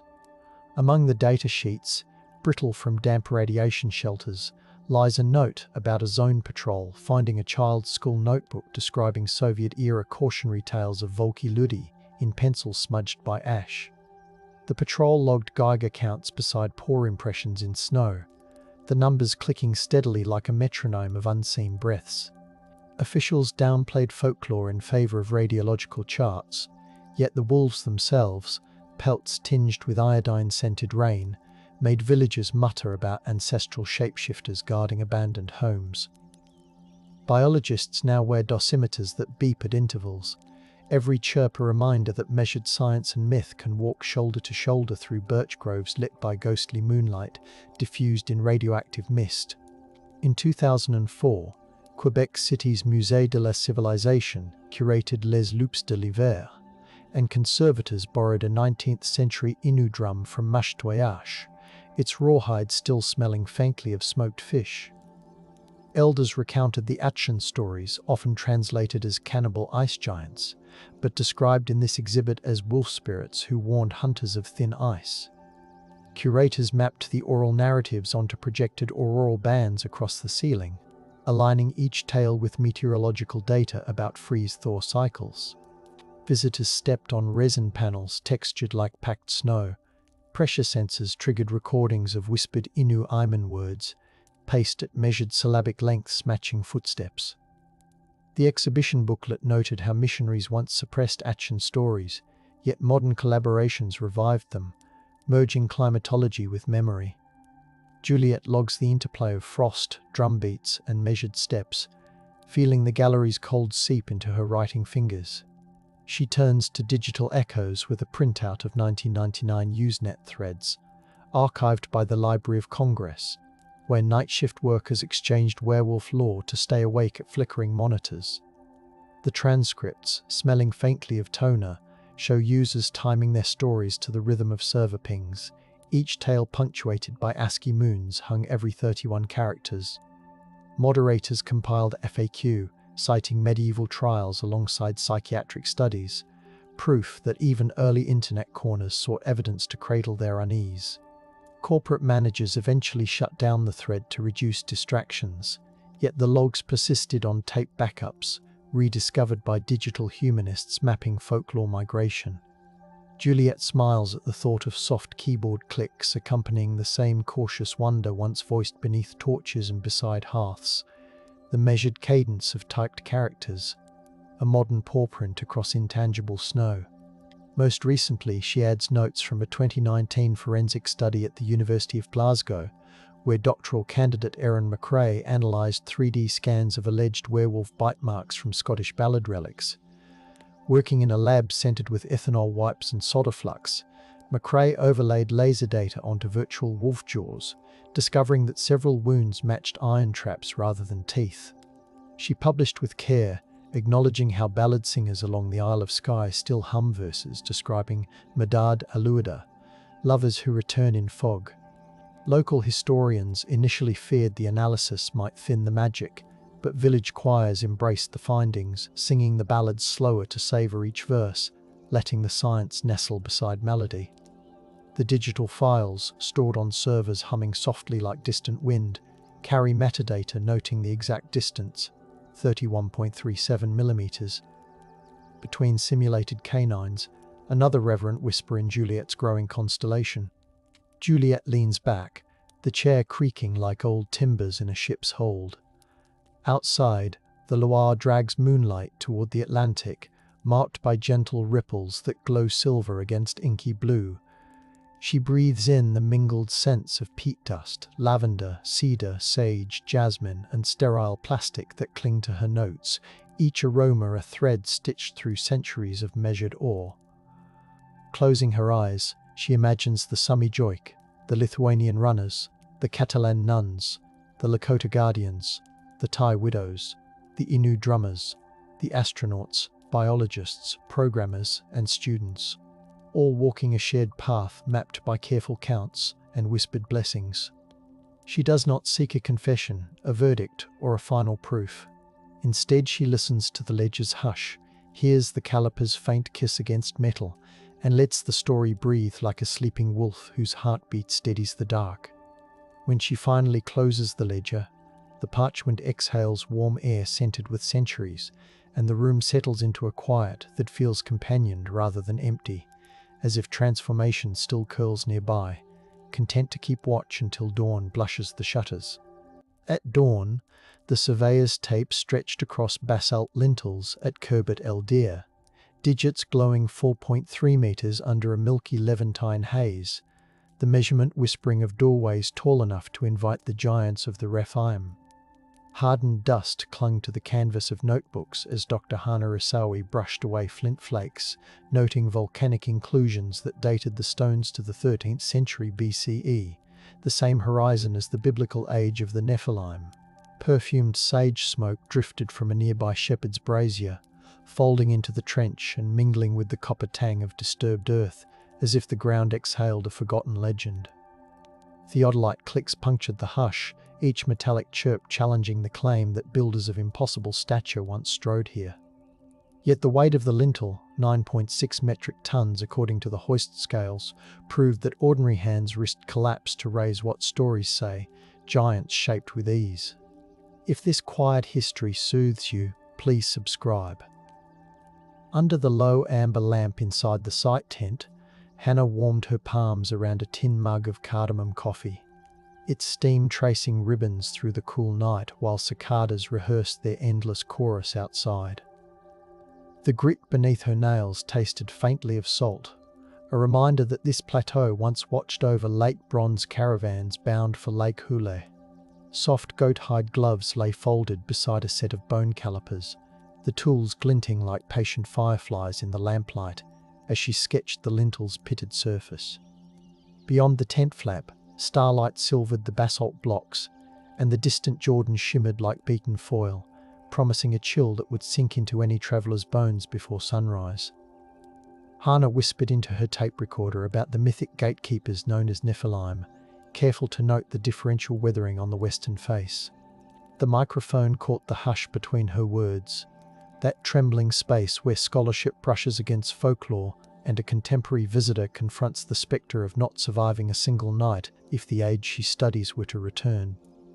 Outside, the flutter of moth wings brushed the canvas in time with distant water wheels, steadying her thoughts. She imagined the lintel reassembled in its original gateway, every grain of stone warmed briefly by the breath of giants who might have been disciplined warriors rather than monsters. In the 13th century BCE, when Egyptian viceroys listed Bashan among rebellious territories, the basalt strongholds around Kerbet El Dir demanded acclimated lungs and hardened skin from anyone daring to enter. Excavated hearths show charred aurochs marrow bones cracked with stone hammers, the residue thick with collagen that would sour a modern stomach unaccustomed to such ferrous diets. Night temperatures plunged toward 8 degrees C, even in harvest months, and the prevailing katabatic wind sliced across the plateau, carrying silt that rasped against eyelids like powdered glass. Baked clay tablets from Ugarit catalogued tribute ode to rulers titled Sons of the Mighty, their scribes adding reed stylus impressions alongside inventories of scale armor stitched with rawhide that sweat would stiffen into abrasive shells. Ceramic strainers recovered nearby still hold crusted residue of mare's milk mixed with blood, an endurance tonic that curdled within hours unless consumed by seasoned stomachs. The ground vibrated with the shuffle of corvée labourers hauling timber for scaffolds, a rhythm that punished anyone whose stride faltered under the relentless metronome of drums. A visitor from our era, lacking both immunities to soil-borne parasites and the ritual knowledge of the Rephaim cult, would watch oil lamps gutter in the smoky temples and feel the air thicken with alkali dust that scalds the throat. Listening to the reedy wind seep through surviving wall seams, it is easy to imagine those giants not merely as gigantic bodies, but as guardians of a regime of pressure and sound tuned to expel the uninitiated. The basalt dampened footsteps until they felt stolen, and incense thick with mastiche resin perfumed corridors that only those trained from childhood could traverse without dizziness. Gentle moonlight would have traced the same grooves now under Hannah's fingertips, yet to the residents it signaled curfews enforced by sentries whose stature, real or legendary, embodied law. Could anyone parachuted from the modern world survive the relentless choreography of offerings, kneels, and coded knocks demanded before dawn? Lignite smoke would stain the roof beams, and flakes drifted down like dark snow, freckles that only loyal households learned to ignore. The very dust between flagstones tasted of old salt offerings, a mineral reminder that obedience seeped into every sip and sigh. The mind softens under lullabies of cicadas, still the skin bristles at the idea of being judged by unseen watchers. Even the silence between drums tasted of expectation, a flavor that would overwhelm today's restless pulse. Farther south on the Golan Heights, the concentric basalt rings of Rujma el-Hiri, also called Gilgal Rephaim, span 59 meters, their outer walls measuring 3.5 meters thick and rising to a preserved height of 2.1 meters, built from an estimated 42,000 tons of stone ferried without mortar. Survey drones recorded magnetic anomalies at dawn, the instruments humming softly as dew collected on their carbon fiber frames and the cold air smelled of crushed thyme. The central tumulus holds a cyst aligned to solstitial beams, implying sentinels who read light like scripture and punished intruders who failed to stand in shadow at the appointed minute. The sand remembers the pace of their ritual steps, the instruments hum, the hollow waits for breaths you should never offer. The floor littered with shards of hammerstones suggests that raw knuckles and cracked wrists were acceptable sacrifices for maintaining defenses that legend later assigned to towering Nephilim bodies. Even today, lizards basking on those rocks dart away as if respecting patrol routes, their claws scratching whispers into the stone that sound like orders being passed down the line. Standing within those rings, even through a historian's imagination, the low murmur of wind colliding with layered stone produces a bass note that vibrates through the ribs, persuading the body that giants still patrol unseen. Torchlight would have swayed, casting tall silhouettes that merged with the walls and turned every observer into a shortened trespasser in need of permission. The basalt's chill clung to every inhalation, and the taste of moisture drawn from the Sea of Galilee dawns would cling to lips like an oath. What soft-spoken traveller today could meet such resonant expectations without betraying fear in each heartbeat? Pleated cloaks would brush the basalt with a soft hiss, reinforcing the impression of height with every measured stride. The breath of comrades mingled with the mineral scent to form a dense canopy that pressed gently upon the crown of any outsider. Legends hardened not because of exaggeration, but because the architecture continued to rehearse their scale even after the builders fell silent. Each pebble crunch underfoot becomes a measured response, a rhythmic reply to voices you cannot hear yet, somehow feel brushing your earlobes. Contemporary cuneiform from Ima and the Amana letters mention unrest involving Rapa Utu, a term philologists connect to the Rephaim. showing that the ideology of outsized ancestors shaped diplomatic anxieties as much as physical encounters. Tablets EA-273 and EA-325 reference shipments of bronze spearheads weighing 6 shekels each, heavier than standard infantry equipment, suggesting elite troops whose training normalized weight that would wrench modern shoulders. Temple inventories list cedar oil mixed with hematite dust for anointing warriors, a slick compound that stained skin crimson and made grips treacherous for anyone unused to ritual lubrication. As scribes etched the tallies, beads of sweat ran down temples despite the night breezes, and the taste of tin from bronze shavings lingered on their tongues. Those records, weighted by seals smelling of bitumen, show administrative precision deployed like armor against both mortal rivals and the myths breathing down their necks. Torches flickered against the inscriptions, revealing strokes carved deep enough to hold shadow even at noon, and the low rumble of priests chanting syllables older than Iron Age empires pressed against the chest like a second heartbeat. The textual record combines with the archaeological residue to indicate a cultural ecosystem posing lethal expectations on stamina, obedience, and diet.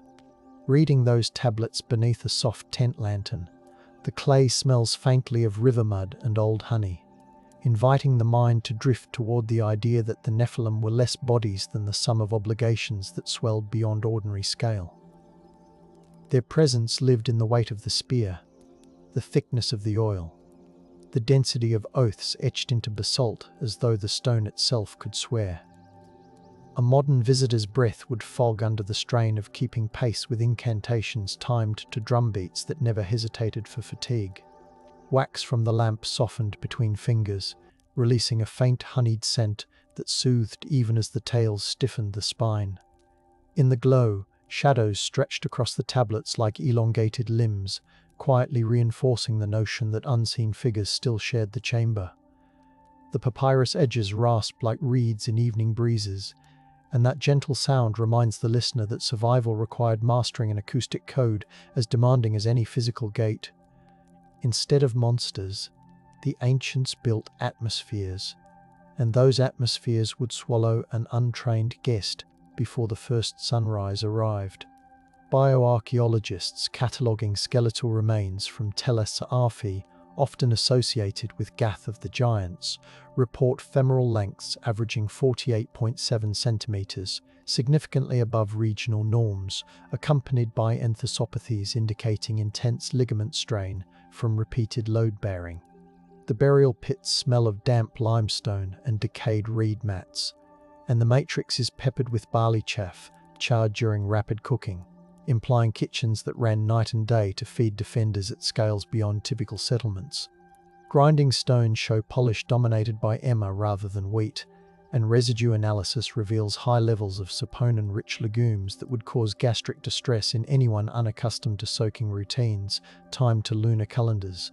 Excavated storage jars still cling to residues of rendered fat blended with wild garlic, a pungent concoction that coated throats before night drills.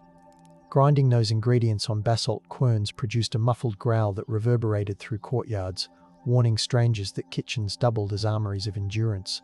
Fires crackled with resinous terebinth, filling halls with a tart haze that clung to lungs and eyes. The age of the Nephilim, anchored in these data points, demanded bodies conditioned to bear both physical and ritual burdens that would buckle a traveller born of central heating and filtered water. Sitting by the reconstructed hearth, the smoke threads through the hair and perfumes clothing with a bittersweet bite that lingers long after the embers dim, reminding us that sustenance came entwined with discipline. The notion of Nephilim superiority settles not in towering silhouettes, but in the choreography of breath, blink, and swallow under air heavy with terebinth oils.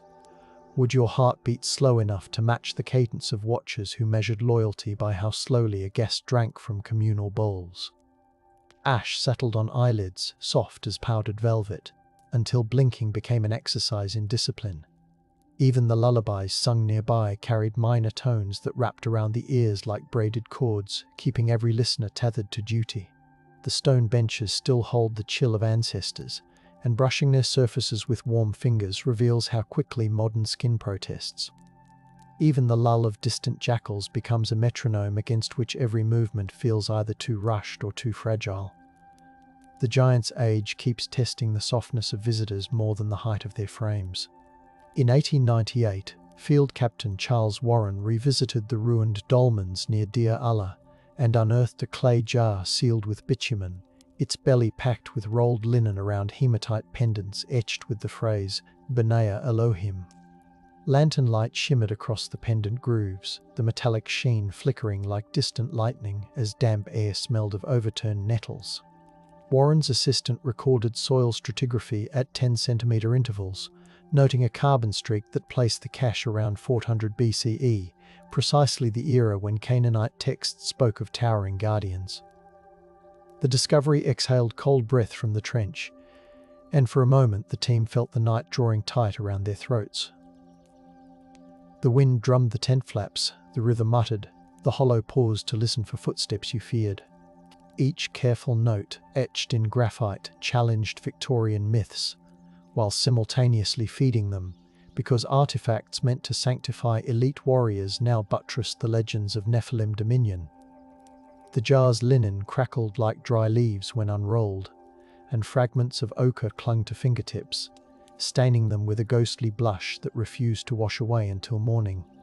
Yet Warren's report languished in Ottoman archives, because Provincial Governor Mehmed Arslan feared that tales of superhuman ancestors might ignite local uprisings, so he ordered the jar resealed and stored in a cedar chest perfumed with camphor.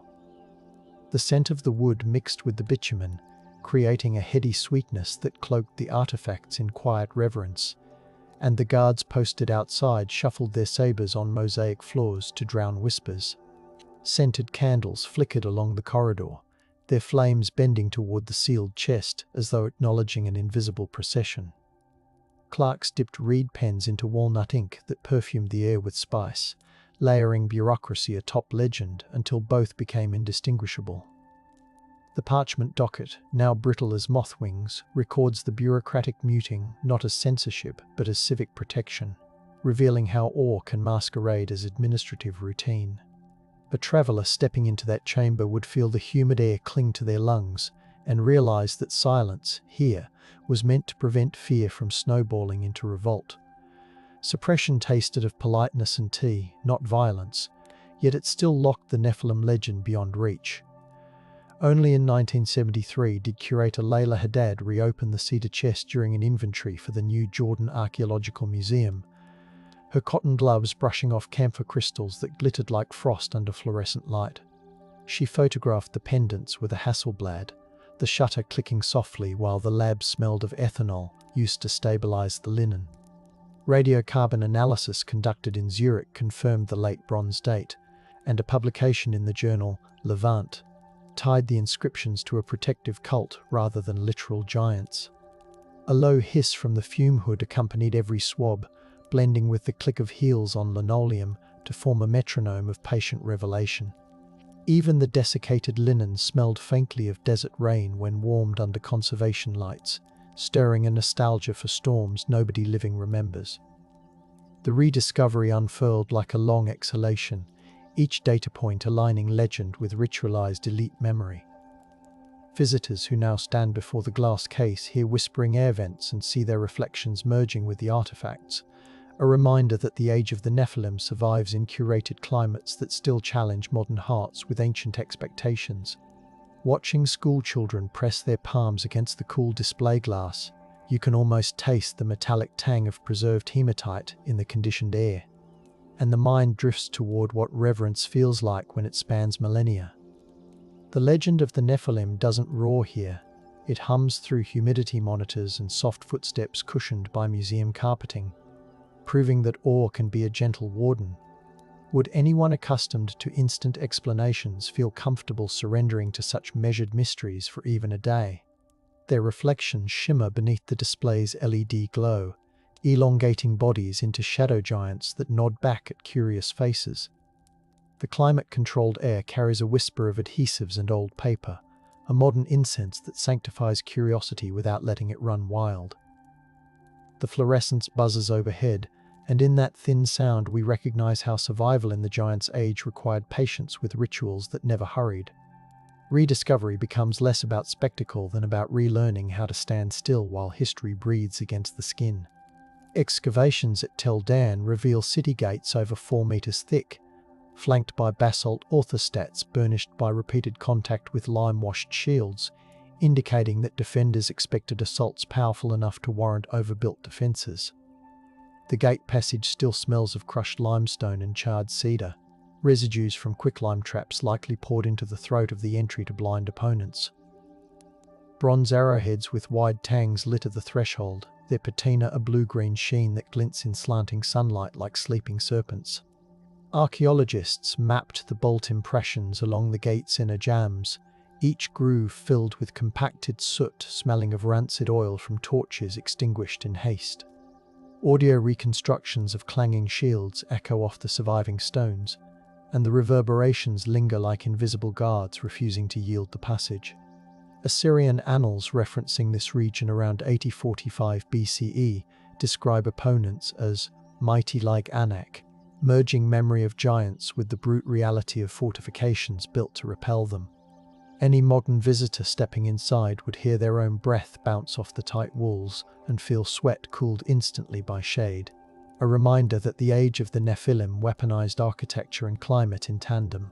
The blocked gate narrows the sky to a slim ribbon, and the echo of your footsteps returns with a delay that prickles the skin, as though unseen sentries measured courage by resonance. The air tastes of metallic lime, drying the tongue within minutes, and the damp basalt sweats when twilight falls, coating fingers with mineral slickness. Could someone raised on open-plan living endure this corridor's embrace without misstepping into concealed pits, without betraying unease to guardians counting each inhalation? Moisture drips from the ceiling in slow beads, pattering onto shoulders with the cold insistence of a warning.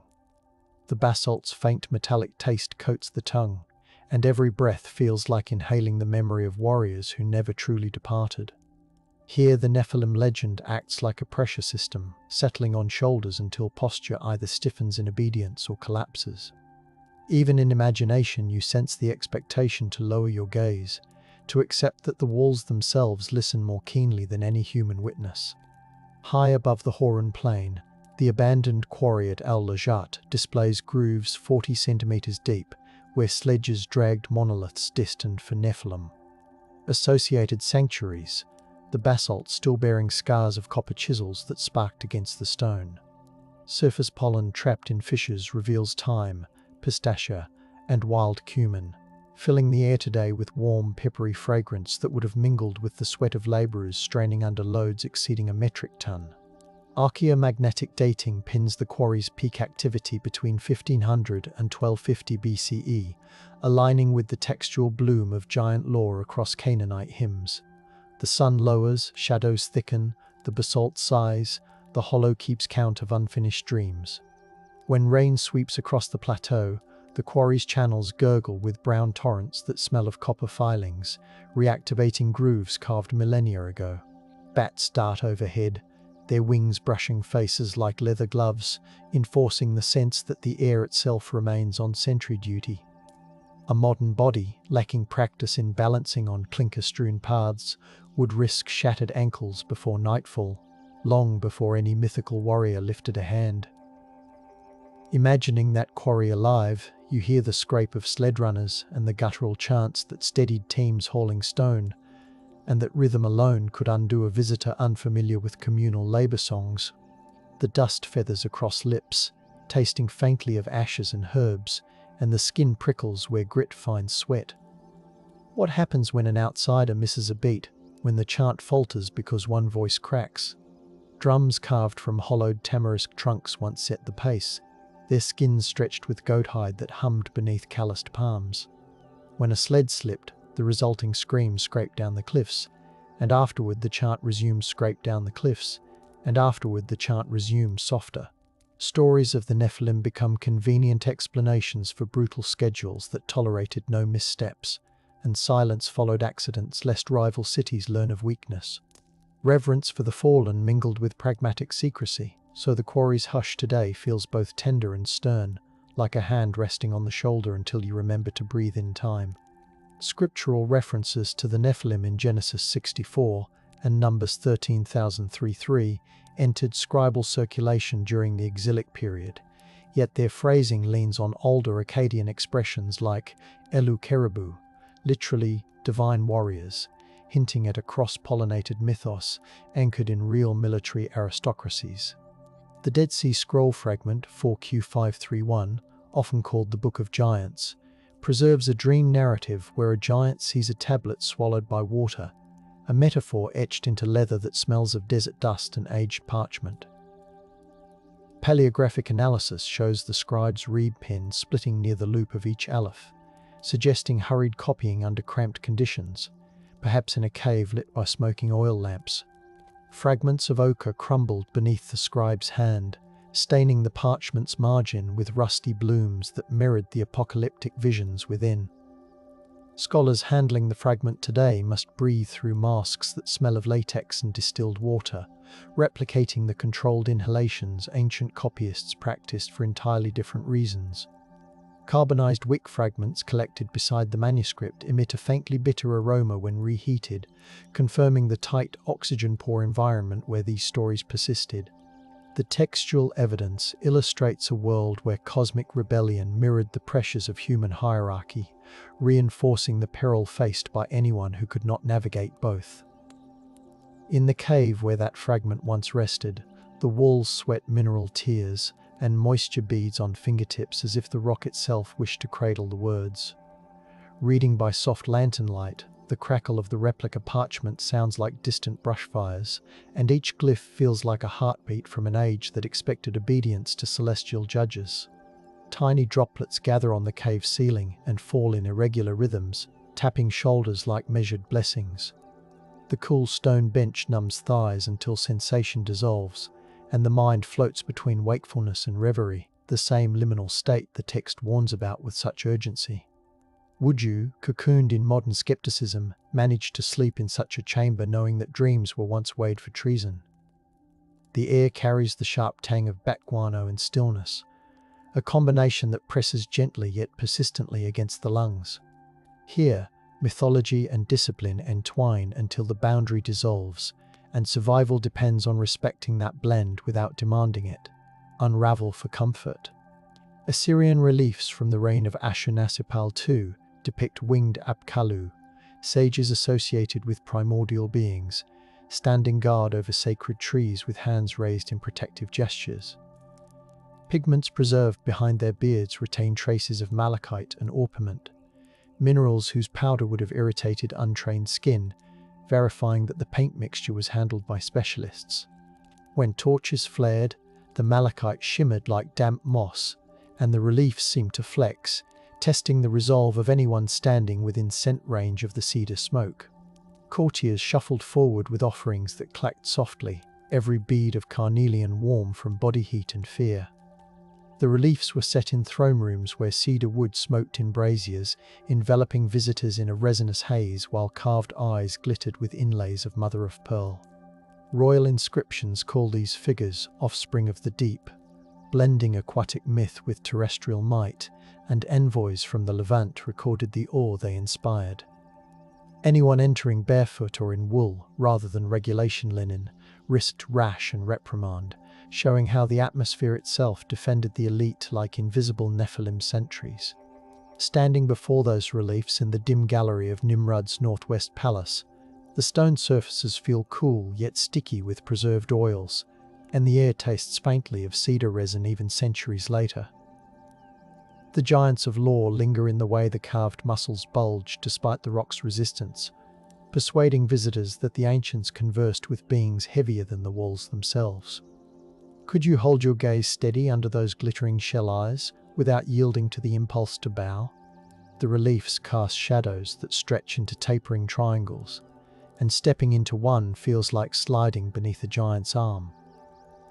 Cold drafts swirl through broken windows, carrying the dusty taste of collapsed ceilings that once echoed with diplomatic pledges.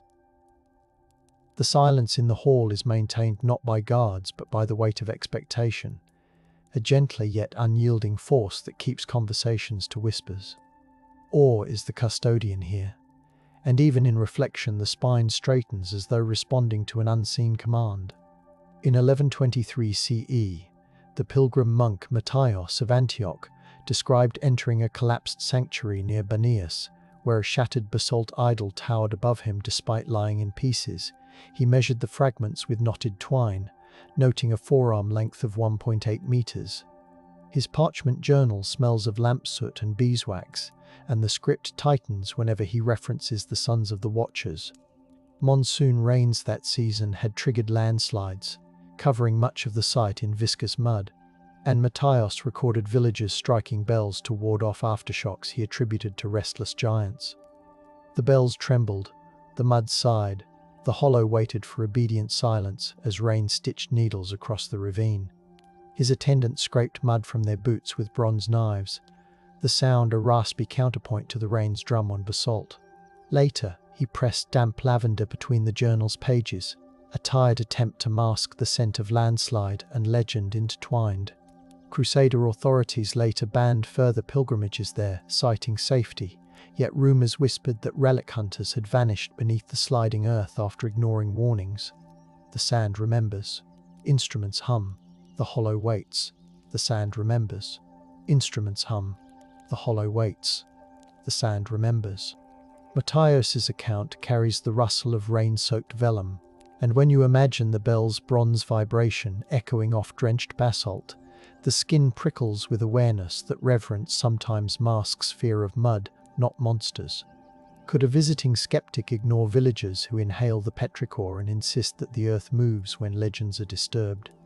Lantern flames reflected off puddles, multiplying the light into wavering columns that suggested towering sentries pacing beside the pilgrims.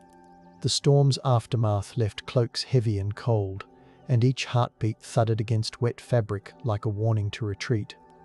The mixture of wet clay and crushed laurel leaves perfumed the air, and such scent would cling to robes long after the storm, reminding wearers that they trespassed into spaces rumor protected. Suppression happened through cautionary tales of swallowed pilgrims, stories repeated softly by hearths where steam rose from drying cloaks. In that damp hush, survival depended less on courage than on respecting community rhythms forged in the name of giants. Centuries later, in 1589, Ottoman scholar Khatib Salebi catalogued the same site in his Sihanuma, referencing a local emir who authorized controlled excavation to retrieve basalt for fortress repairs. Salebi's notes detail the use of iron wedges and water to fracture blocks, a method that filled the gully with metallic clangs and clouds smelling of wet stone. Labourers sang under their breath to steady nerves, their melodies flavoured with the smoke of mulberry charcoal burning in braziers atop the cliff. He observed inscriptions invoking Rephaim, carved upside down, indicating stones repurposed from a sanctum to a wall, a deliberate inversion to neutralize perceived potency. The emir halted the work after a landslide crushed 2 oxen teams, recording the accident as a sign to let the ruins sleep. The crushed oxen were buried on site, and fragrant pine resin was poured over the grave, a gesture both practical and supplicant. Rediscovery yielded to respectful retreat, a cycle etched into the ledger alongside grain taxes and rainfall logs.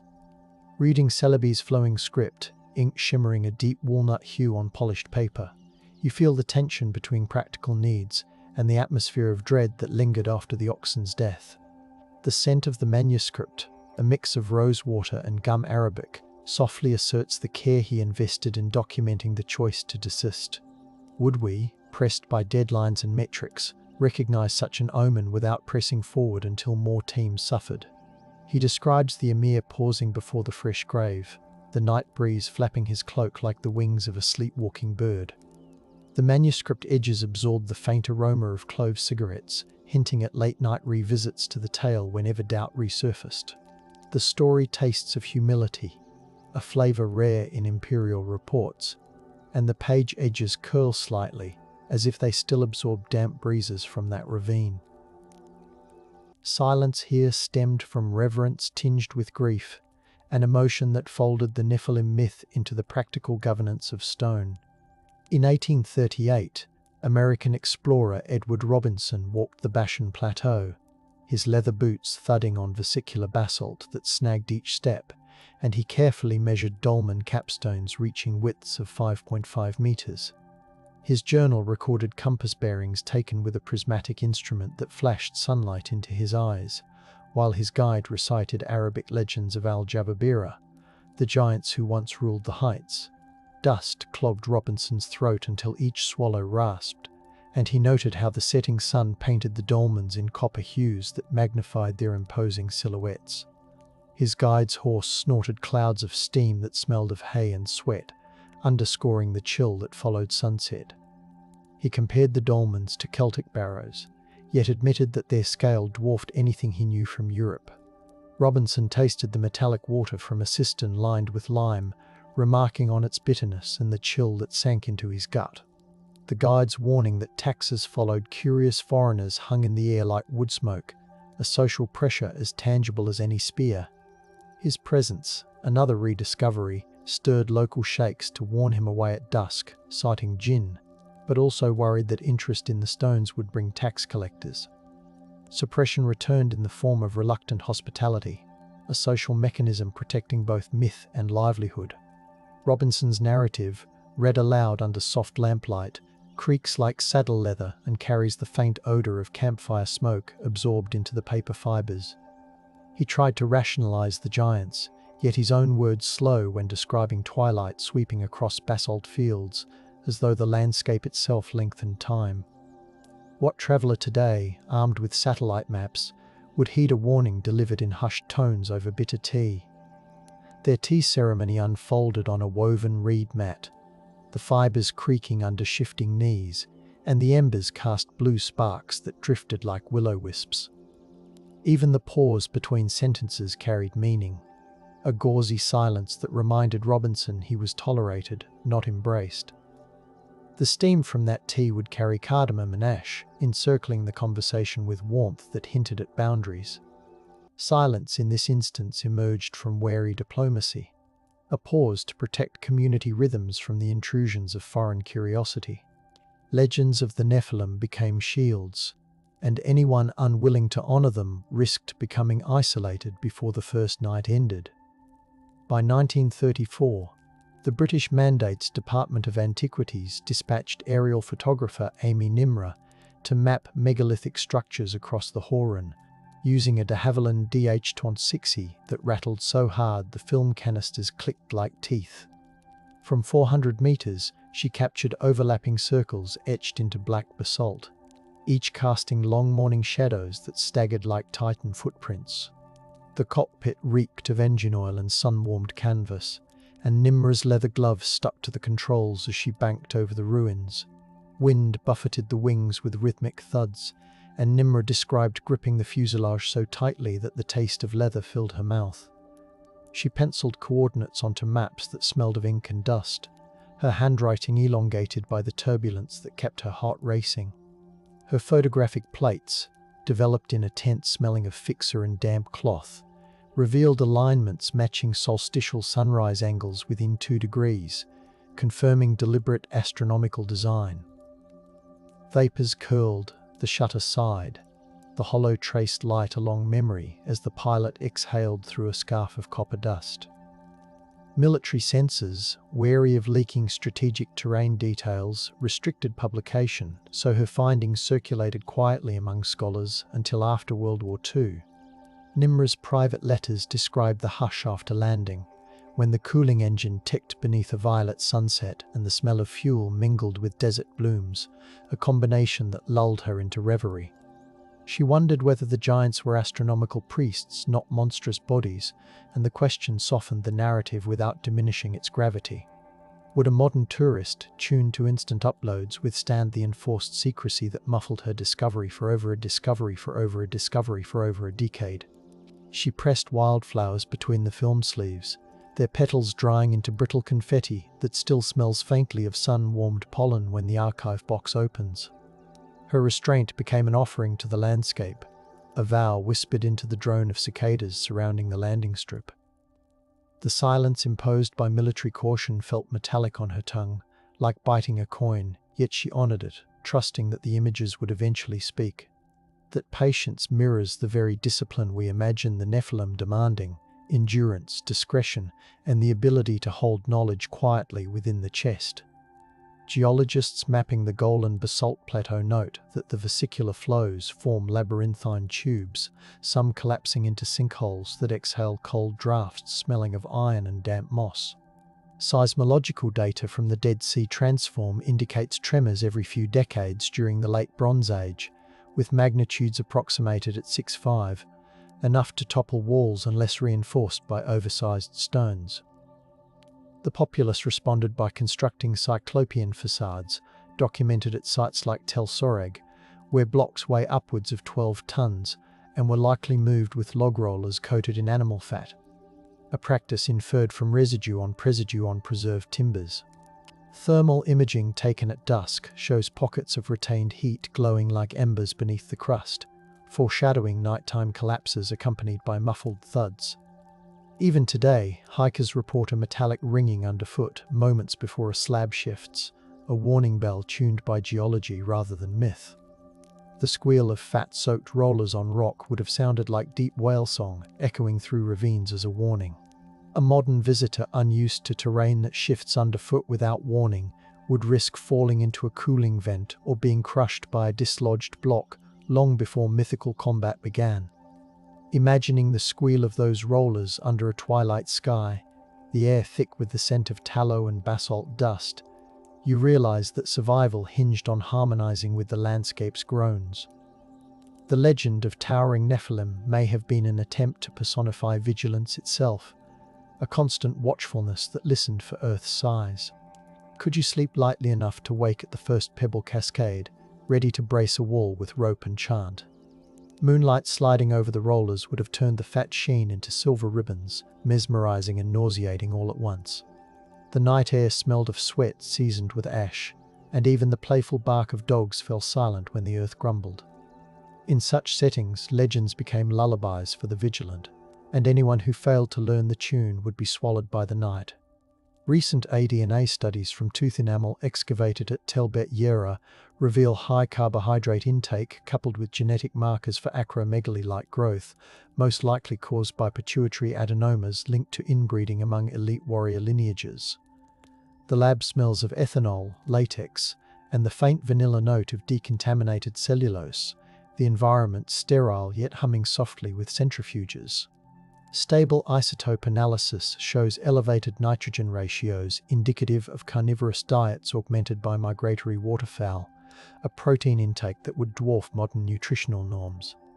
Under microscopes, the enamel reveals striations filled with minute flecks of basalt dust inhaled during quarry labor, a gritty record of industrial breath. Mass spectrometry flickers across screens, and the beep of calibrations harmonizes with distant ventilation fans, creating a subdued symphony of science around the bones. Skeletal trauma patterns include compressed vertebrae and healed fractures consistent with wielding heavy weapons or sustaining collisions with battering engines. The data suggest individuals of unusual stature existed, but they paid for height with chronic pain and limited lifespan, a biological toll that would terrify an unprepared newcomer. Handling a cast of those elongated bones, the plaster chilled against gloves, you sense the bittersweet irony that giants may have suffered under the very expectations their size inspired. Laboratories murmur with ventilators, and the sterile air tastes of filtered dryness, yet imagination adds the copper tang of ancient blood rushing through enlarged arteries. Would a visitor truly envy the Nephilim after feeling the weight of a femur shaped by constant strain? Resting that cast across the forearms induces a subtle tremor, a reminder that tendons strain even in replicas, and the mind imagines the ache of carrying obsidian maces. The lab's light glances off polished surfaces, painting elongated shadows that resemble the very giants once conjured in stories. Silence in the lab is reverent not because of fear, but because understanding the cost of stature invites a quiet respect for bodies pushed beyond comfort. Ethnographic records from the early 1960s capture Drus elders in Majdal Shams recounting night vigils where shepherds left bowls of milk on basalt outcrops for tall guests, who guarded flocks from raiders, a practice recorded alongside exact lunar phases. The gatherings smelled of ember-roasted barley and wild mint, while tambourines pulsed softly to summon protective attention from unseen allies. Saad's field notes describe how the bowls would frost over when night winds descended, the milk forming thin ice that cracked like delicate pottery. Children traced constellations with soot-blackened fingers, their whispers about towering guardians mingling with the smell of sheep lanolin and wood smoke.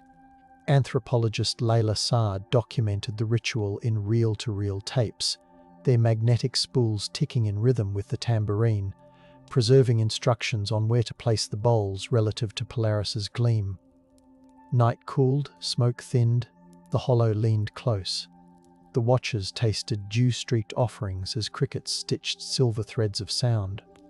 Interviews reveal that the practice faded after a rockfall killed a shepherd, interpreted as a sign to cease, lest the guardians withdraw entirely.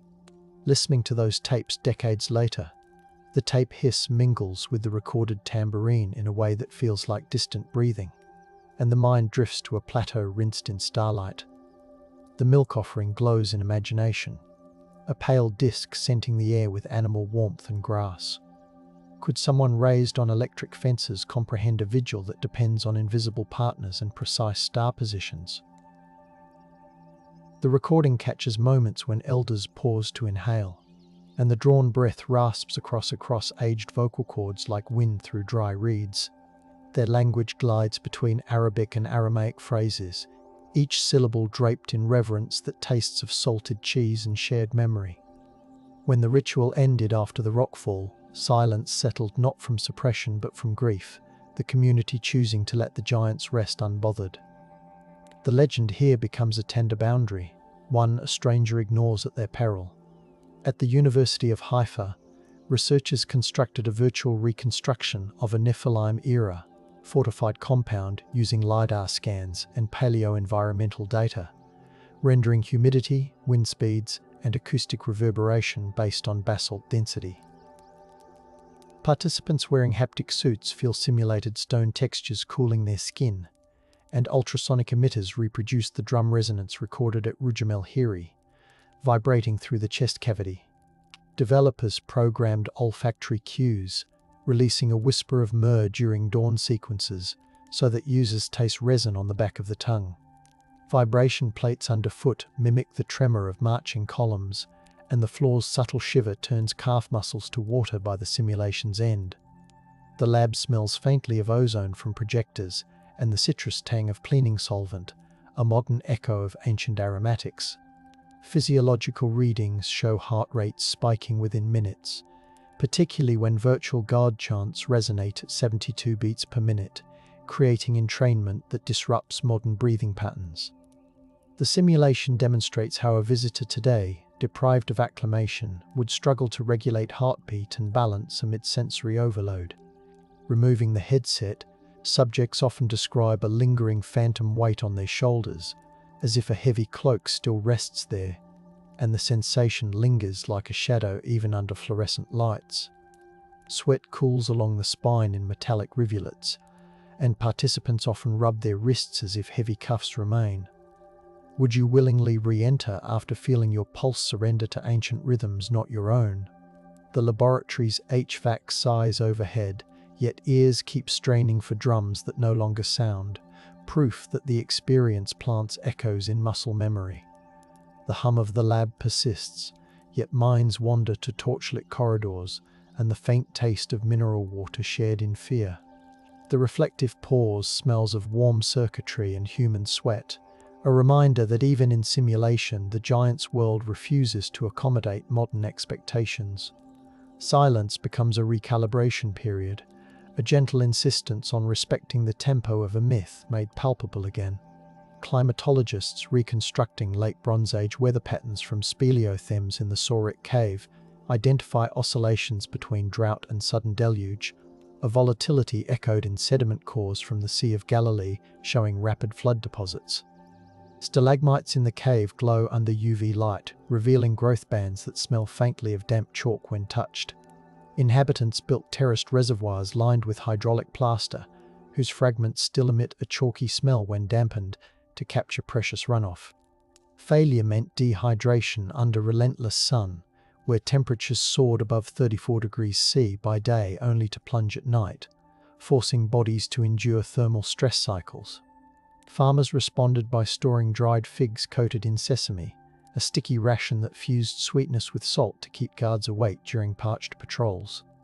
Clay tablets list rations of salted fish and date cakes laced with beerwort to maintain electrolytes, a diet that would shock modern metabolisms.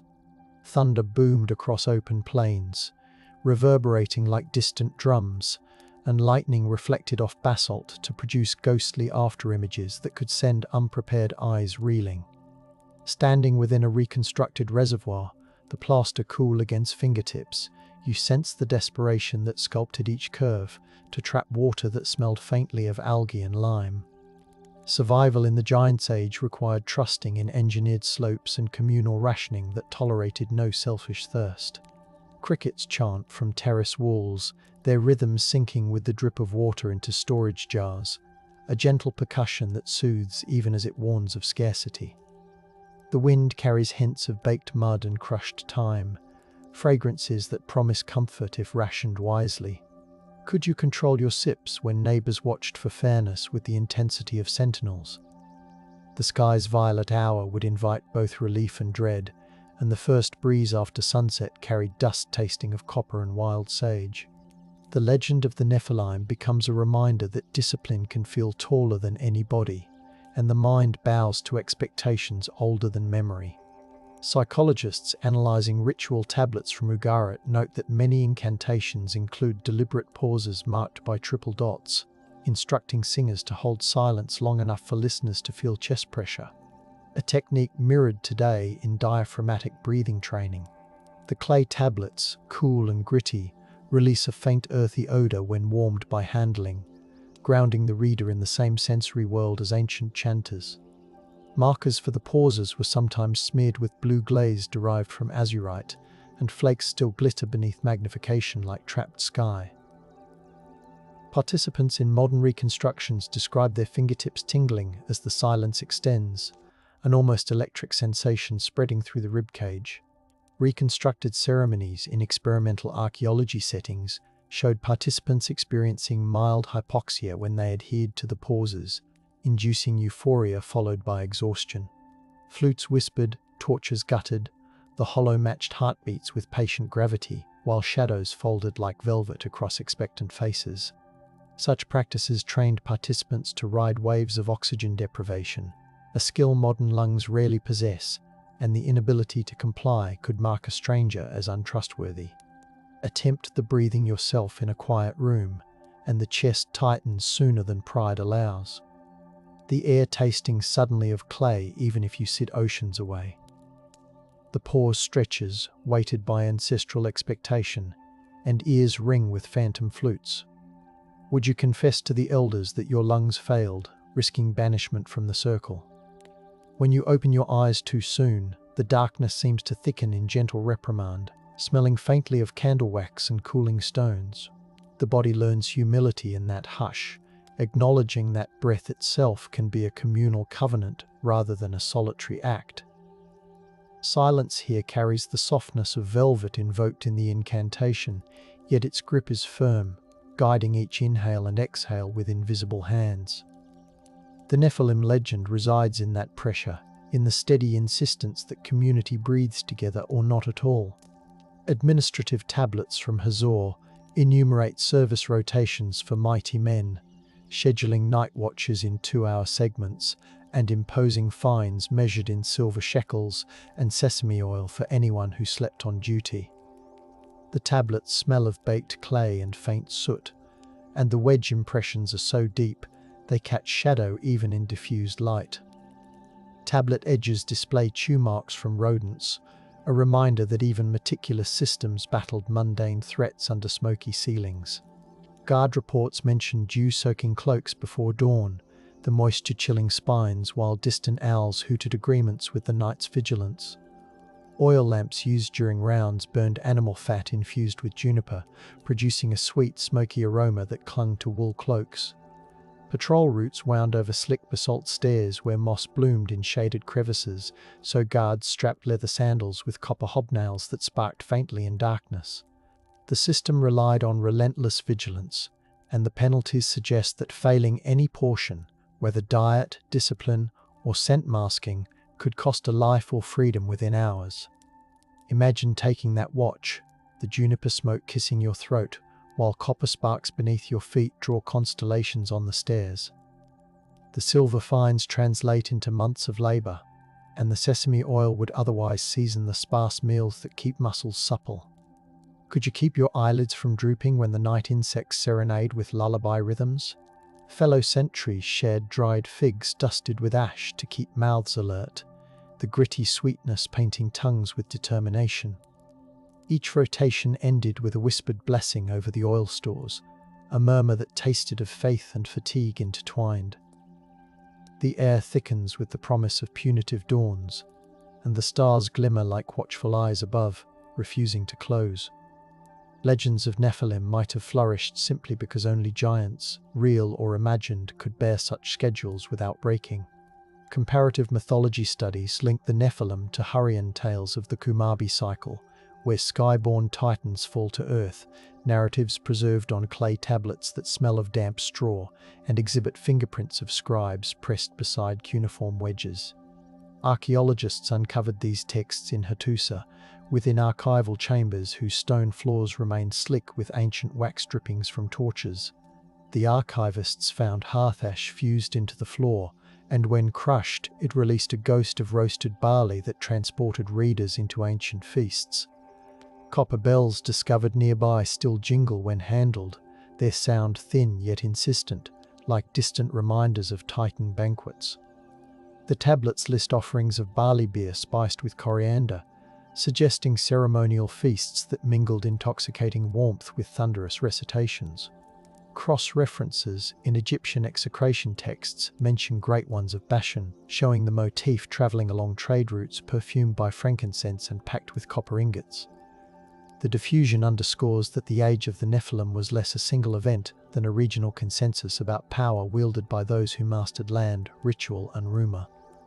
Tracing those fingerprints across continents, you feel the papery drag of history against your own skin, and the air fills with phantom coriander and torch smoke. Letters between traders mention exchanging myths as bargaining chips, their papyrus crackling like dry leaves when unfolded in museum stacks. Could a traveller survive among cultures that expected such seamless blending of myth and governance without surrendering their familiar frameworks? The faint aroma of aged linen wraps these stories, and even in climate-controlled rooms, the whispers feel warm against the ear. The legends drift like incense, coating the tongue with sweetness that hides a bite. Silence across these corridors is not empty. It is saturated with the footfalls of messengers who carried rumours like delicate pottery. Respecting that weight becomes the only safe passage through the night. Modern speleologists exploring the lava tubes beneath Mount Susita discovered skeletal remains of goats arranged in semicircles, radiocarbon dated to the early Iron Age, accompanied by basalt pestles stained with ochre, implying sacrificial feasts held underground to honour subterranean guardians. The tubes exhale air smelling of wet ashes and mineral-rich humidity, and the walls glitter with calcite that catches torchlight in shards.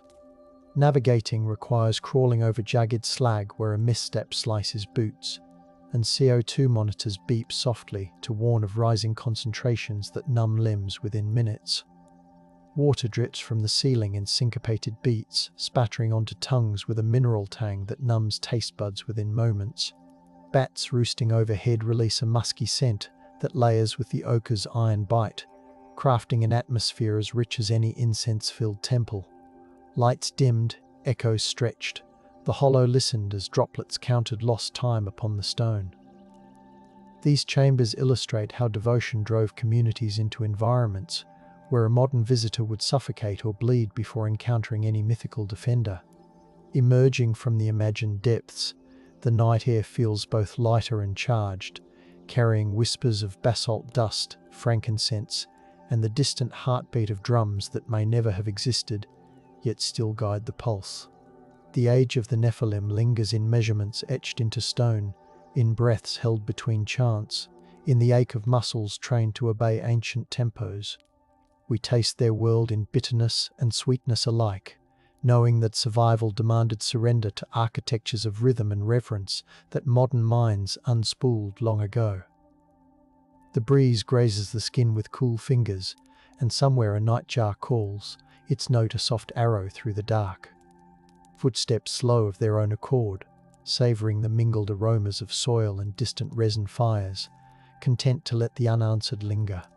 The mystery stays awake, breathing beside us, suggesting that some histories endure as atmospheres rather than answers, gently inviting us to listen without expecting the night to explain itself. If this stirs you, please subscribe. Subscribe for more gentle ruses. Subscribe to cradle this wartime hush. Subscribe for more midnight histories whispered in the dark. Sergeant Arthur Shilstone crouched beside a kerosene heater while twilight pooled in the seams of his portable studio tent, his watercolour brushes soaking in a tin cup that still tasted faintly of army coffee. His assignment sounded like a dream from an art college prank: paint shadows onto canvas armour so the inflatable turrets would catch moonlight the way forged steel might. Each stroke rode the damp chill that drifted through the tent walls, and the rubber fabric flexed under his palm like the lungs of a sleeping animal. Outside, trucks muttered and generators clicked, yet inside the lamplight stroked the pigments into olive illusions, layering soot, ochre, and chalk so that a fake tank would wear battle fatigue on its skin. Arthur inhaled, vulcanized rubber mixed with wet earth, letting that chemical perfume guide the brush. He pinned colour swatches to the tent pole, comparing them against charcoal photographs he had smuggled from art school critiques, letting memory steady his hand. His breath fogged in the air, dimming the lantern glass, and in the pause between strokes he listened to distant artillery like a metronome. He measured every highlight against stories from letters home, determined that any German scout peering through binoculars would feel the same metallic dread engendered by real armour plates. Craft and fear mingled in each bristle of his paintbrush, a tactile pact between artist and soldier, and the tent briefly smelled less like war and more like a backstage dressing room awaiting its curtain.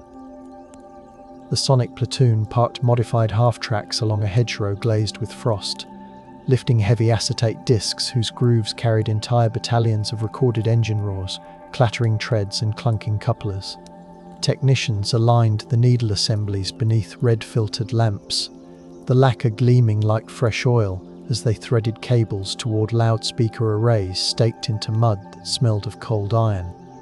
Evidence of their craft lay in dials calibrated by gloved fingers, decibel charts clipped to clipboards, and the simple fact that microphones borrowed from radio studios now wore camouflage netting.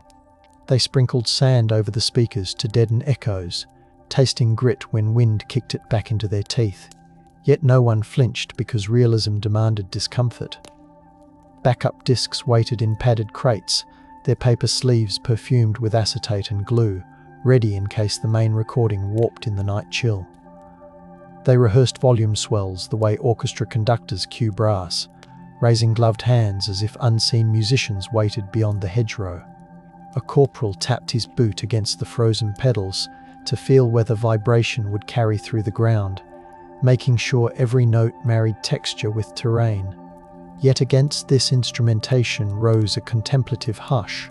Could carefully sculpted noise bend an enemy's pulse without firing a shot? The men felt the answer in their rib cages as bass notes shuddered through the soil, proving that suggestion might be as heavy as armour. The air vibrated, owls scattered, and even the nearby cooks paused, tasting tin on their tongues as the invisible army rolled forward in sound alone, while somewhere in the dark, a violinist turned technician smiled at the realization that music theory now guided artillery. Inflation crews hauled black hoses over rutted ground, coupling them to compressors that rattled like enormous cicadas under rationed fuel. Air gusted through fabric stomachs, and in minutes a Sherman's silhouette rose, its final skin smelling of talc and warm glue. Corporal Lila Martinez, a seamstress before conscription, knelt to seal a valve with a dab of solvent that tingled through her gloves, and she listened for leaks the way a violinist listens for pitch, pressing her ear against the canvas flank. Nearby, a measuring staff marked the exact height the decoy must achieve, so that distant observers would accept it as battle-ready mass. She counted aloud in Spanish, the syllables puffing in pale clouds, so that the hose handlers could synchronize each burst of air with her rhythm. The hoses vibrated like muted bassoons against her calves, and the vibration traveled up her spine until her teeth chattered with the music of pressure. She chalked tiny arrows along the base to remind teammates where ballast bags should rest, and the chalk dust tasted bitter when sweat touched her upper lip. Each hiss of escaping air reminded the unit how delicate the charade remained. Yet the moonlit sheen on the Fate tank's rivets convinced tired sentries the job was worth the risk. The field felt both brittle and enchanted, as if breath could indeed become armor, and every exhalation formed a pale cloud that drifted toward the hedgerow like incense. Quiet weeds brushed boots in rhythmic whispers, brushing moisture onto trouser cuffs as though knighting the performers. The sand remembers, instruments hum, the hollow waits, night tasting faintly of cordite and wet paint. Reconnaissance patrols from the inflatable battalion walked the perimeter, carrying clipboards that listed the spacing between their decoys, down to the yards between fake gun emplacements. They sprinkled crushed limestone to imitate tread scarring, letting pale dust cling to their cuffs and scent the air with the tang of freshly fractured rock. Every footprint mattered, because German surveillance planes were rumoured to study tyre signatures the way botanists study leaf veins. The soldiers crouched in heather, mapping where to scatter ration tins, empty shell casings, and carefully stomped cigarette butts so that the tableau breathed like a regiment at rest. They also positioned battered helmets filled with muddy water to catch moon reflections, minor mirrors that convinced observers that crews had recently washed tools. Grease pencils traced arcs across acetate overlays that snapped in the cool air, and the graphite smeared onto their knuckles like war paint. When owls cried, the men paused to gauge whether the sound might mask their own rustling, letting nature collaborate in the lie. A reflective mood settled over the team as they worked beneath muted starlight, recognizing that war had transformed artistry into camouflage. Evidence glinted in the measuring compasses dangling from their belts, but reflection arrived with the hush of their movements, as if the earth preferred to be fooled gently.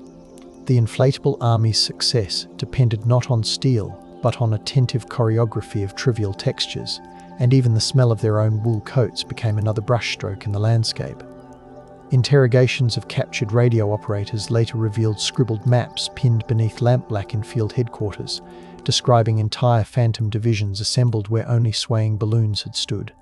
The transcripts noted the scratch of pencils against damp paper, the smell of cheap tobacco smoke curling around telephones, and the certainty with which the enemy relayed the positions of guns that never existed. Analysts compared these accounts to the Ghost Army's deployment logs, testing each sentence like fabric stretched over a frame, and the overlap proved the ruse had bitten deep. One seized notebook even listed non-existent bridge repairs, exactly where the Ghost Army had announced them over radio, proof that the soundstage had echoed far across the lines. Intelligence officers rubbed the paper between thumb and forefinger, feeling damp fibers that testified to the haste of enemy scribes. They even matched smudged thumbprints on captured documents to known staff officers, an evidentiary trail smelling faintly of ink solvent. Reflective whispers passed through Allied intelligence rooms. Deception had become a humanitarian instrument, diverting artillery toward empty meadows and letting flesh and blood battalions slip away under cloud cover. The measured success lay in casualty charts that dipped like soft hills, while philosophy lingered in the warmth of potbelly stoves where planners considered the ethics of artful lying. Canvas and graphite, not iron and fire, had shaken an empire's confidence, and the knowledge tasted bittersweet, like cocoa stirred with rationed sugar. The unit's roster read like a surrealist salon. Set designers from Broadway, ad illustrators, sound engineers, and radio dramatists all issued olive drab uniforms that carried the musk of wool and weatherproofing wax. Their barracks buzzed with arguments about light angles and colour temperature, conversations punctuated by the metallic tap of tent poles and the mellow crack of ration biscuits. Technical manuals lay open beside sketchbooks, proving that every creative flourish needed the blessing of range tables. They improvised palettes by grinding pastels into enamel mugs, the powder floating up in soft clouds that perfumed the air like theatre chalk. Set designers sketched stage flats with charcoal, overlaying them on battle maps to judge where silhouettes would play best against the horizon. On cold nights, they traded memories of marquee lights and paint, thick basements, letting nostalgia steady their focus. In that mingling, reflection bloomed. Art had been drafted to choreograph survival, and the gentle rasp of charcoal on newsprint became as strategic as a general's map pin. They learned to read fog, to time inflation against gusts, to listen as the ground soaked up rumours. Evidence, in the form of carefully labelled swatches, mingled with reverie about what beauty might mean once the war's roar softened.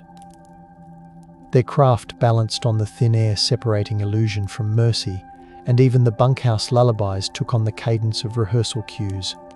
Outside a French village smelling of baked rye and coal smoke, the inflatable artillery array stretched along a pasture where cows watched with placid eyes. The soldiers anchored their fabric howitzers with stakes hammered into loamy soil, counting the beats between distant church bells to synchronize fake firing schedules with scripted radio chatter. They smeared axle grease on the gun trails so that dawn light would glint convincingly, and their gloves absorbed that metallic odor for hours. Evidence of their precision lay in the tables noting wind drift, muzzle flash timings, and the hour when actual guns would relocate south. Reflection tinged every exhalation. Would the villagers ever learn that their safety tonight depended on art students breathing life into rubber silhouettes? Lanterns painted a honeyed sheen across the decoys, and the scent of hay mingled with gasoline as generators coiled up for another round of facsimile thunder. A child peeked from a cellar door, hearing the muffled thump of fake artillery reports, and believing, quite reasonably, that salvation had arrived in steel.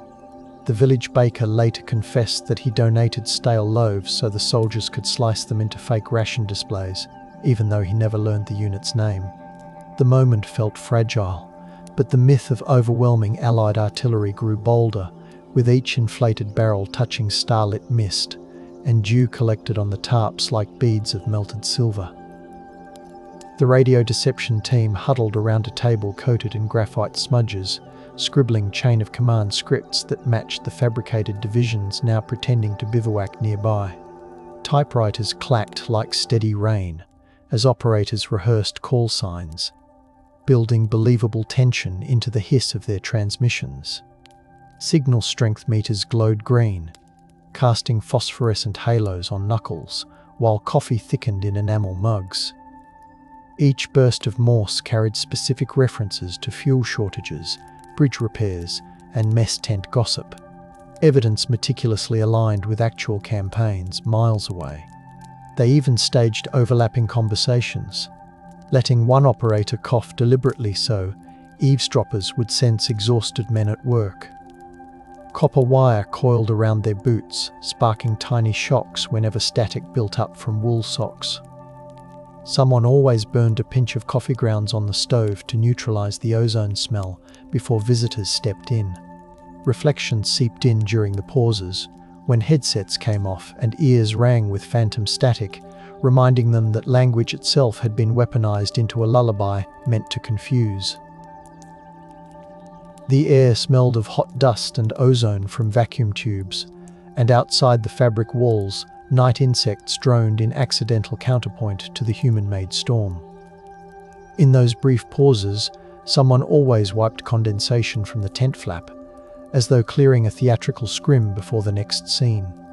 Far across the lines, German reconnaissance pilots peered through frosted canopies, noting columns that glimmered with dew and seemed to cast the weighty shadows of real armour. Photographs developed in field tents smelling of vinegar, stop bath revealed crisp silhouettes, because the ghost army had sprinkled charcoal along the edges to mimic the darker midtones that lenses love. Pilots jotted coordinates on their knees with grease pencils that squeaked against flight suits, certain the glint below must belong to armoured steel. Analysts pinched the prints with tweezers, evidence in hand, and rerouted reserve units toward threats that were nothing but air. Reflective unease haunted their briefings.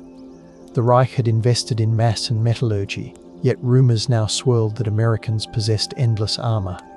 Even the whir of projector fans could not dispel the shiver tracing their spines, and some officers rubbed their temples, tasting aspirin powder on their tongues. On the Allied side, the knowledge of this misdirection arrived via intercepted transmissions, each decoded phrase confirming that artifice had gained a strategic pulse. Cryptographers reported that the German senders Morse grew erratic whenever they mentioned the Phantom divisions, as though doubt infected the rhythm. Breath drifted through command tents smelling of waxed canvas, carrying the quiet pride of illusionists whose success could never be widely announced. Mist curls, projectors whine, footfalls soften, frost tastes metallic, secrets ride the wind with gentle insistence, and the sky itself feels conspiratorial. Lieutenant Eleanor Abbott of the Chef Quartermaster Cell spent June 1944 evenings beneath a corrugated hangar at Gosfield, smoothing requisition sheets that listed inflatable Shermans, spare canvas ribs, and drums of olive drab dye destined for the Fortitude South depots. The ink carried a tang of carbon black, and every column she balanced whispered how long the theatrics could hold before authentic armour ferried across the channel. In their notebooks, soldiers described the sensation of guiding inflatable hulls along moonlit roads, the latex catching stray glints from windows still cracked by earlier shelling. One diary entry spoke of hands smelling of talcum and rope fibres, another of the faint squeak the material made when rubbed with wool gloves. They wrote about boot soles sticking slightly to freshly tarred bridges, about the taste of rain that slid down helmet straps during midnight redeployments. Another scribbler described onion soup simmering near the bivouac, its scent mixing with rubber to create a strangely comforting aroma. Pages crackle faintly today when turned, releasing the ghost of campfire smoke they once absorbed. Such first-hand accounts, now stored in acid-free folders, give historians tactile proof that the myths of invulnerable columns were born from sweat and breath. Reflection glows through those pages as well, because the authors wondered how future generations would interpret silent heroism conducted with props instead of bayonets. Their cursive, wavering with fatigue, suggests a lullaby cadence, as though the writers whispered to themselves while describing each careful deception. Evidence and reverie meet between the lines, where smudged ink still looks damp and faint fingerprints bloom like pressed leaves. After each operation, the unit dismantled its stage, folding tanks along creases still warm from afternoon sun, then dousing the area with diesel fumes to disguise any sweet hint of rubber. Crates thudded into trucks, canvas snapped in the wind, and the fake artillery left behind only pegged holes and the lingering smell of heated adhesive. Occasionally a farmer's dog barked at the sudden silence, nose twitching at the mingled scents of fuel and paint. Commanders insisted on a wall of silence because the strategy relied on surprise. Even Allied infantry rarely received explanations. Reflective discipline coloured their withdrawals. Secrecy felt both protective and isolating, as if their applause could never be heard. Reports were typed, sealed, and couriered under blackout curtains, the carbon copies leaving grey smears on wrists. Evidence of their success vanished deliberately, proving suppression was another tool in the arsenal. The inflatable army's footsteps fell softly, yet reshaped battle maps, and the empty fields they left behind seemed to inhale gratefully as the stage lights dimmed. Tires hissed on wet roads as they left, a sound like a curtain drawing shut. In that era, European farmland was not just terrain but a canvas. Hedgerows smelled of rain-soaked leaves while distant church organs muttered through cracked doors. The Ghost Army learned to treat every hill as a potential stage, aligning inflatable convoys along ridgelines where dawn light would elongate shadows into convincing proof of mass. Surveyors used clinometers, their brass edges cold against chilled palms, to calculate how sunbeams would clothe the decoys by morning. They also studied soil moisture, knowing that mud splashed onto tarps needed the right hue to mimic real grime. Acoustic quirks mattered too. Valleys that echoed church bells were ideal for bouncing recorded engines, so they listened carefully to how their own footsteps bounced back. Reflections seeped from those calculations, suggesting that nature itself could be coaxed into collaboration. Farmers who glimpsed the operations later recalled the faint rustle of canvas at night, a sound like laundry on a windy balcony, and they kept quiet out of awe as much as caution. Some offered cider in dented tin cups, the drink tasting of apples and smoke, then watched the visitors disappear before dawn. The landscape bore silent witness, storing impressions beneath wet soil, and the breeze carried whispers of starch, moss, and gasoline. Messages from resistance scouts carried notes about improbable armor buildups, scribbled in ink that smelled metallic and folded into loaves of bread still warm from communal ovens. Those notes, passed to Allied handlers, validated the Ghost Army's footprint because the deception fooled even friendly observers, unless briefed otherwise. The couriers sometimes pressed tiny sprigs of lavender between pages to mask the scent of ink, creating fragrant evidence that delighted archivists decades later. Riders checked their bicycle spokes before departure, plucking them like harpstrings to be sure no creak would betray them on cobblestones. Evidence glimmered in the wax seals and clandestine drops, while reflection rose from the realization that lies, when orchestrated with compassion, could save villages from bombardment. Couriers felt the paper scratch against their palms and tasted flour dust in the air as they cycled through narrow lanes. Each delivery reinforced the motif birthed in that dim warehouse, measurements and myths colliding until air became armor. Trust, too, was inflated carefully, and the night often closed behind them like velvet curtains. Between missions, the soldiers stitched torn seams beneath canvas awnings that rattled like distant applause whenever wind swept through the bivouac. Needles flashed in the subdued sunlight filtered through dust, and spools of thread rolled across tables, catching the smell of machine oil from nearby generators. They patched bullet grazes left by curious enemy scouts, smoothing adhesive with bone folders borrowed from bookbinders back home. Someone always kept a kettle steaming so steam could soften stiff fabric, and the vapour smelled faintly of mint leaves tucked into the water. Evidence of their improvisation filled toolboxes, spare valves, pigment tins, and the occasional borrowed phonograph pickup head wrapped in felt. Reflection visited in these quiet repairs, reminding the unit that maintaining the illusion required tenderness toward materials often dismissed as props. They hummed jazz standards, fingers sticky with rubber cement, savouring the calm before the next staged advance. Breath settled into their shoulders, and for once the war sounded like a sewing room. Canvas sighs, diesel purrs, knuckles warm, silence lingers, dawn tastes of citrus lozenges shared from coat pockets, and the rhythm of stitching mimicked a lullaby. Chemists attached to the unit tinkered with sealants under laboratory tents where alcohol lamps flickered, casting wavering gold on trays of viscous compounds. They blended new adhesives that resisted dew, stirring mixtures that smelled sharply of acetone and pine sap, then brushed them onto sample swatches hung beside hygrometers.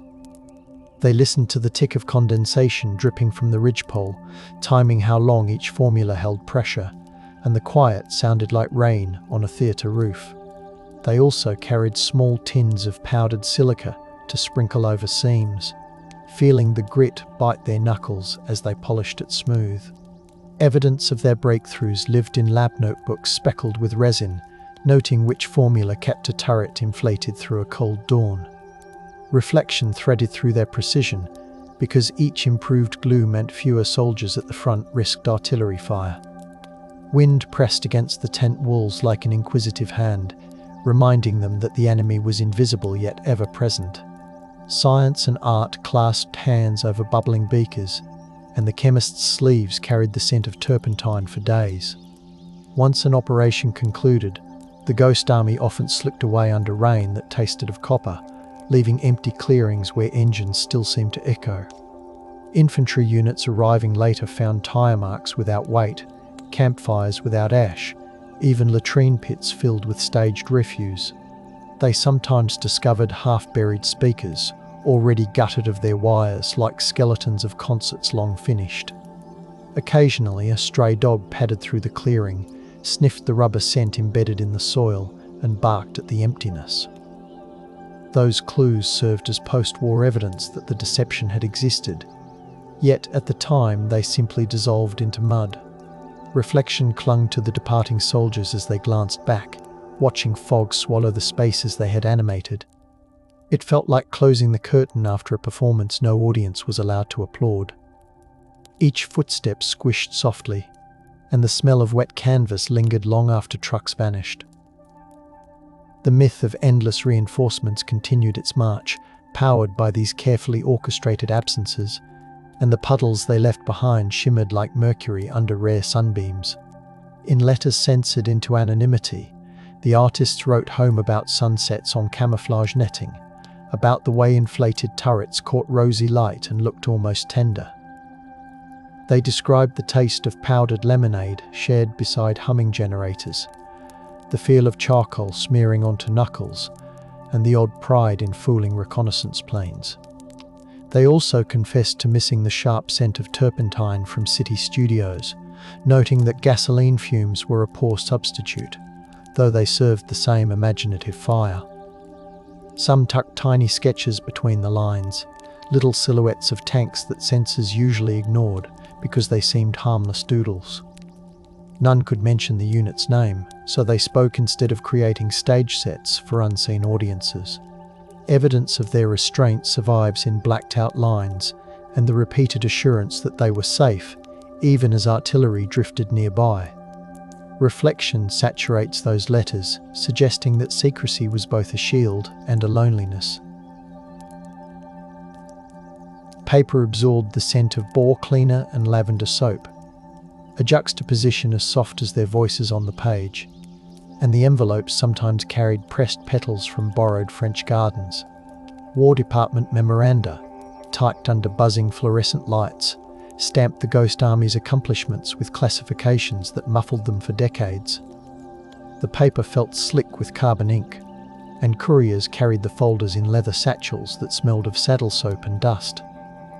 Evidence of suppression appears right there in the directives ordering personnel to keep quiet even from fellow veterans. Clerks initialed each page with fountain pens, the nibs scratching like crickets as they recorded orders few would ever read. Filing cabinets slammed shut with a hollow, authoritative clang, swallowing the whispers that tried to follow the documents inside. Reflection shimmered in the margins where some officer penciled a note. Artists saved brigades, before the file vanished into storage. How could a story woven from air be told when heavy seals pressed it closed? The silence protected future missions, yet it also erased the tactile triumphs of those who painted, inflated, and broadcast in service of a ghostly army, leaving their senses crowded with memories no ceremony could acknowledge.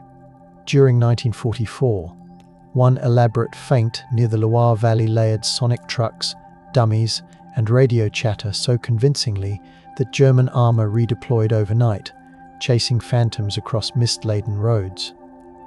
Field notes described dew beading on microphone cables, the rubber smell of freshly inflated half-tracks, and the crunch of gravel beneath soldiers who pretended to refuel non-existent engines. Officers recorded the temperature, the moon phase, even the taste of the local well water, because every environmental clue helped keep the mirage believable. They also coordinated with engineers building real pontoon bridges miles away, ensuring the timing of fake engine noise covered the splash of actual crossings. Evidence of the operation endures in engineer sketches detailing where to park each decoy, right down to the angles at which headlamps should shine to suggest maintenance crews at work. Reflection suffused the team as they watched enemy searchlights sweep empty hills. The plan meant real divisions could cross elsewhere with fewer casualties. The valley tasted of wet stone and apples bruised during hurried harvests, grounding the surreal theatrics in agrarian reality. Measured illusions redirected lethal intent, and the mist curled around the decoys like curtains on opening night. To preserve the ruse, the Ghost Army sometimes staged partial destruction, slashing inflatable hulls so they would sag convincingly after scripted bombardments, while smoke pots perfumed the air with acrid sweetness. Engineers documented the cuts, noting how torn fabric fluttered under gusts, and photographers captured the aftermath to brief higher headquarters. They sprinkled plaster dust to imitate pulverized masonry, letting it cling to their sleeves and leave ghostly handprints on the props. Some even scattered charred rations and twisted canteen lids. Small artifacts meant to sell the illusion of calamity. Reflection lingered in those choreographed ruins, because the soldiers were both builders and dismantlers of fear. Ash settled on their tongues, and their eyes watered as they monitored how the staged wreckage read through binoculars. The lesson echoed through the unit: even illusions must endure believable suffering to maintain their authority. Fog drifts, seams gape, embers glow dull red, taste of soot, hush of cooling canvas measuring time, and the staged ruin exhaled a sorrow that felt convincing even to its creators. After the war, crates of deflated tanks languished in depots where dust motes danced through skylights, settling on rubber that now smelled more of storage than adrenaline. Inventory clerks stacked them beside surplus uniforms, the logs noting dimensions but not the adrenaline they once carried. Rust crept along the crates' hinges, and pigeons nested overhead, their coos echoing through the cavernous space. A janitor sweeping the aisle sometimes paused to press a palm against the cold rubber, feeling history without understanding it. Evidence of the unit's existence thus slipped into the bureaucratic background, hidden beneath tarps, as if the myths had folded into themselves. Reflection haunted the cavernous warehouses, because silence now stemmed from neglect rather than deliberate secrecy.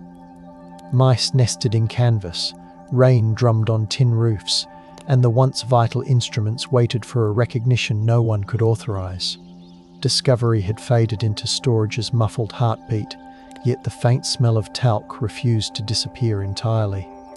A travelling quartermaster stumbled upon one of these crates and pried it open, releasing a puff of talc that perfumed the air like forgotten theatre makeup. Inside lay rolled-up turrets, their painted highlights still gleaming faintly in the dim warehouse light. He traced the brushstrokes with a gloved finger, feeling grit where sand had once adhered to mimic dried mud. The canvas crackled faintly as it unrolled, a brittle applause that startled him into laughter. He jotted questions into his notebook, evidence of curiosity sparked by a relic that contradicted every training manual he knew. Reflection followed him as he drove away, windshield wipers squeaking, wondering why an army would archive balloons alongside medals. The discovery went unreported. The officer assumed it was a cancelled experiment, so suppression continued, now propelled by simple misinterpretation. The ghost stayed folded, its breath held, and the crate resumed gathering dust like a closed stage set. Decades later, a museum intern sorting photo negatives under the red hush of a darkroom noticed images of soldiers lounging atop inflated tanks, grinning like circus performers. The acetate smelled of fixer, and droplets of drying water speckled the frames, yet the evidence was unmistakable. These were not mock training exercises, but field deployments. She logged the negatives, scribbling a note that her supervisor initially dismissed as misfiled propaganda. Reflection, however, drove her to dig deeper. tasting the metallic tang of the rinse water as she processed more rolls. She began to overlay contact sheets on light tables, comparing landmarks and unit patches until the story sharpened. She even held one stripped to her ear, convinced she could almost hear the laughter trapped in the emulsion. She labelled each envelope with the scent of the chemicals she used that day, a quirky shorthand that later amused archivists. Nights ended with her rubbing lotion into cracked fingers, the citrus balm mingling with fixer on her skin. Each emerging photograph expanded the mystery, suggesting a narrative suppressed not by malice, but by classification inertia. She imagined the negatives whispering to one another when the lights went out, their silver grains trading secrets in the dark chemical-stained air. Light gradually revealed the contours of lies told for life, and the darkroom suddenly felt like a chapel guarding revelation. A veteran once slipped during a reunion, mentioning the soundstage trucks over a glass of rye, whose caramel scent drifted across the hall, and suddenly a handful of listeners leaned closer. His words clinked like ice in tumblers as he described hauling speakers through mud, and the room's neon sign buzzed above them. Cigarette smoke curled toward the ceiling fan, carrying with it the peppery scent of decades-old ration tobacco. Someone else nodded, recalling the weight of inflated half-tracks on his shoulders, and soon the air filled with the smell of nostalgia and aftershave. The dance floor nearby vibrated as a jukebox tune slid into a swing rhythm, and their boots tapped subconsciously in time with the remembered convoys. A ceiling fan ticked overhead, each wobble sounding like a mortar round landing far away, proof that memory can inhabit any rhythm. Evidence existed only in his memory, yet the urgency in his voice compelled others to corroborate with nods and half-started anecdotes. Reflection settled over the gathering, because they realized time itself might erase what secrecy had long buried. They lowered their voices as a matter of habit, even though classification had begun to loosen, or, more than regulation, kept them gentle with the tale, and the jukebox in the corner played a ballad that sounded like distant engines. Researchers filing early information requests sat in microfilm rooms that smelled of acetate and stale carpet, spinning reels that squeaked faintly as ghostly text flickered on screens. The documents they received were riddled with gaps, but occasional references to visual deception units shone like mica in riverbed sediment. They kept thermoses of weak coffee nearby, sipping the bitter brew while eyes adjusted to the monochrome glow. Microfilm sprockets sang a thin metallic lullaby as they advanced frame by frame, and the rhythm settled into each researcher's pulse. Many rubbed their temples with menthol salve to stay alert, the sharp scent battling the room's mustiness. Some wore cotton gloves even though the reels were modern, honouring the fragility of whatever truth might appear. They counted frames like rosary beads, letting each image become a prayer for artists whose tools were brushes, not bayonets. Evidence had survived, though heavily redacted, prompting the scholars to outline timelines with pencil smudges streaking their fingertips. Reflection mingled with perseverance. They imagined the soldiers behind those censored lines, breathing cold air, shoulders dusted with chalk, lives wrapped in silence. Fluorescent bulbs hummed overhead, and the chase for truth became as rhythmic as the flicker of frames, each click another heartbeat of the hidden story.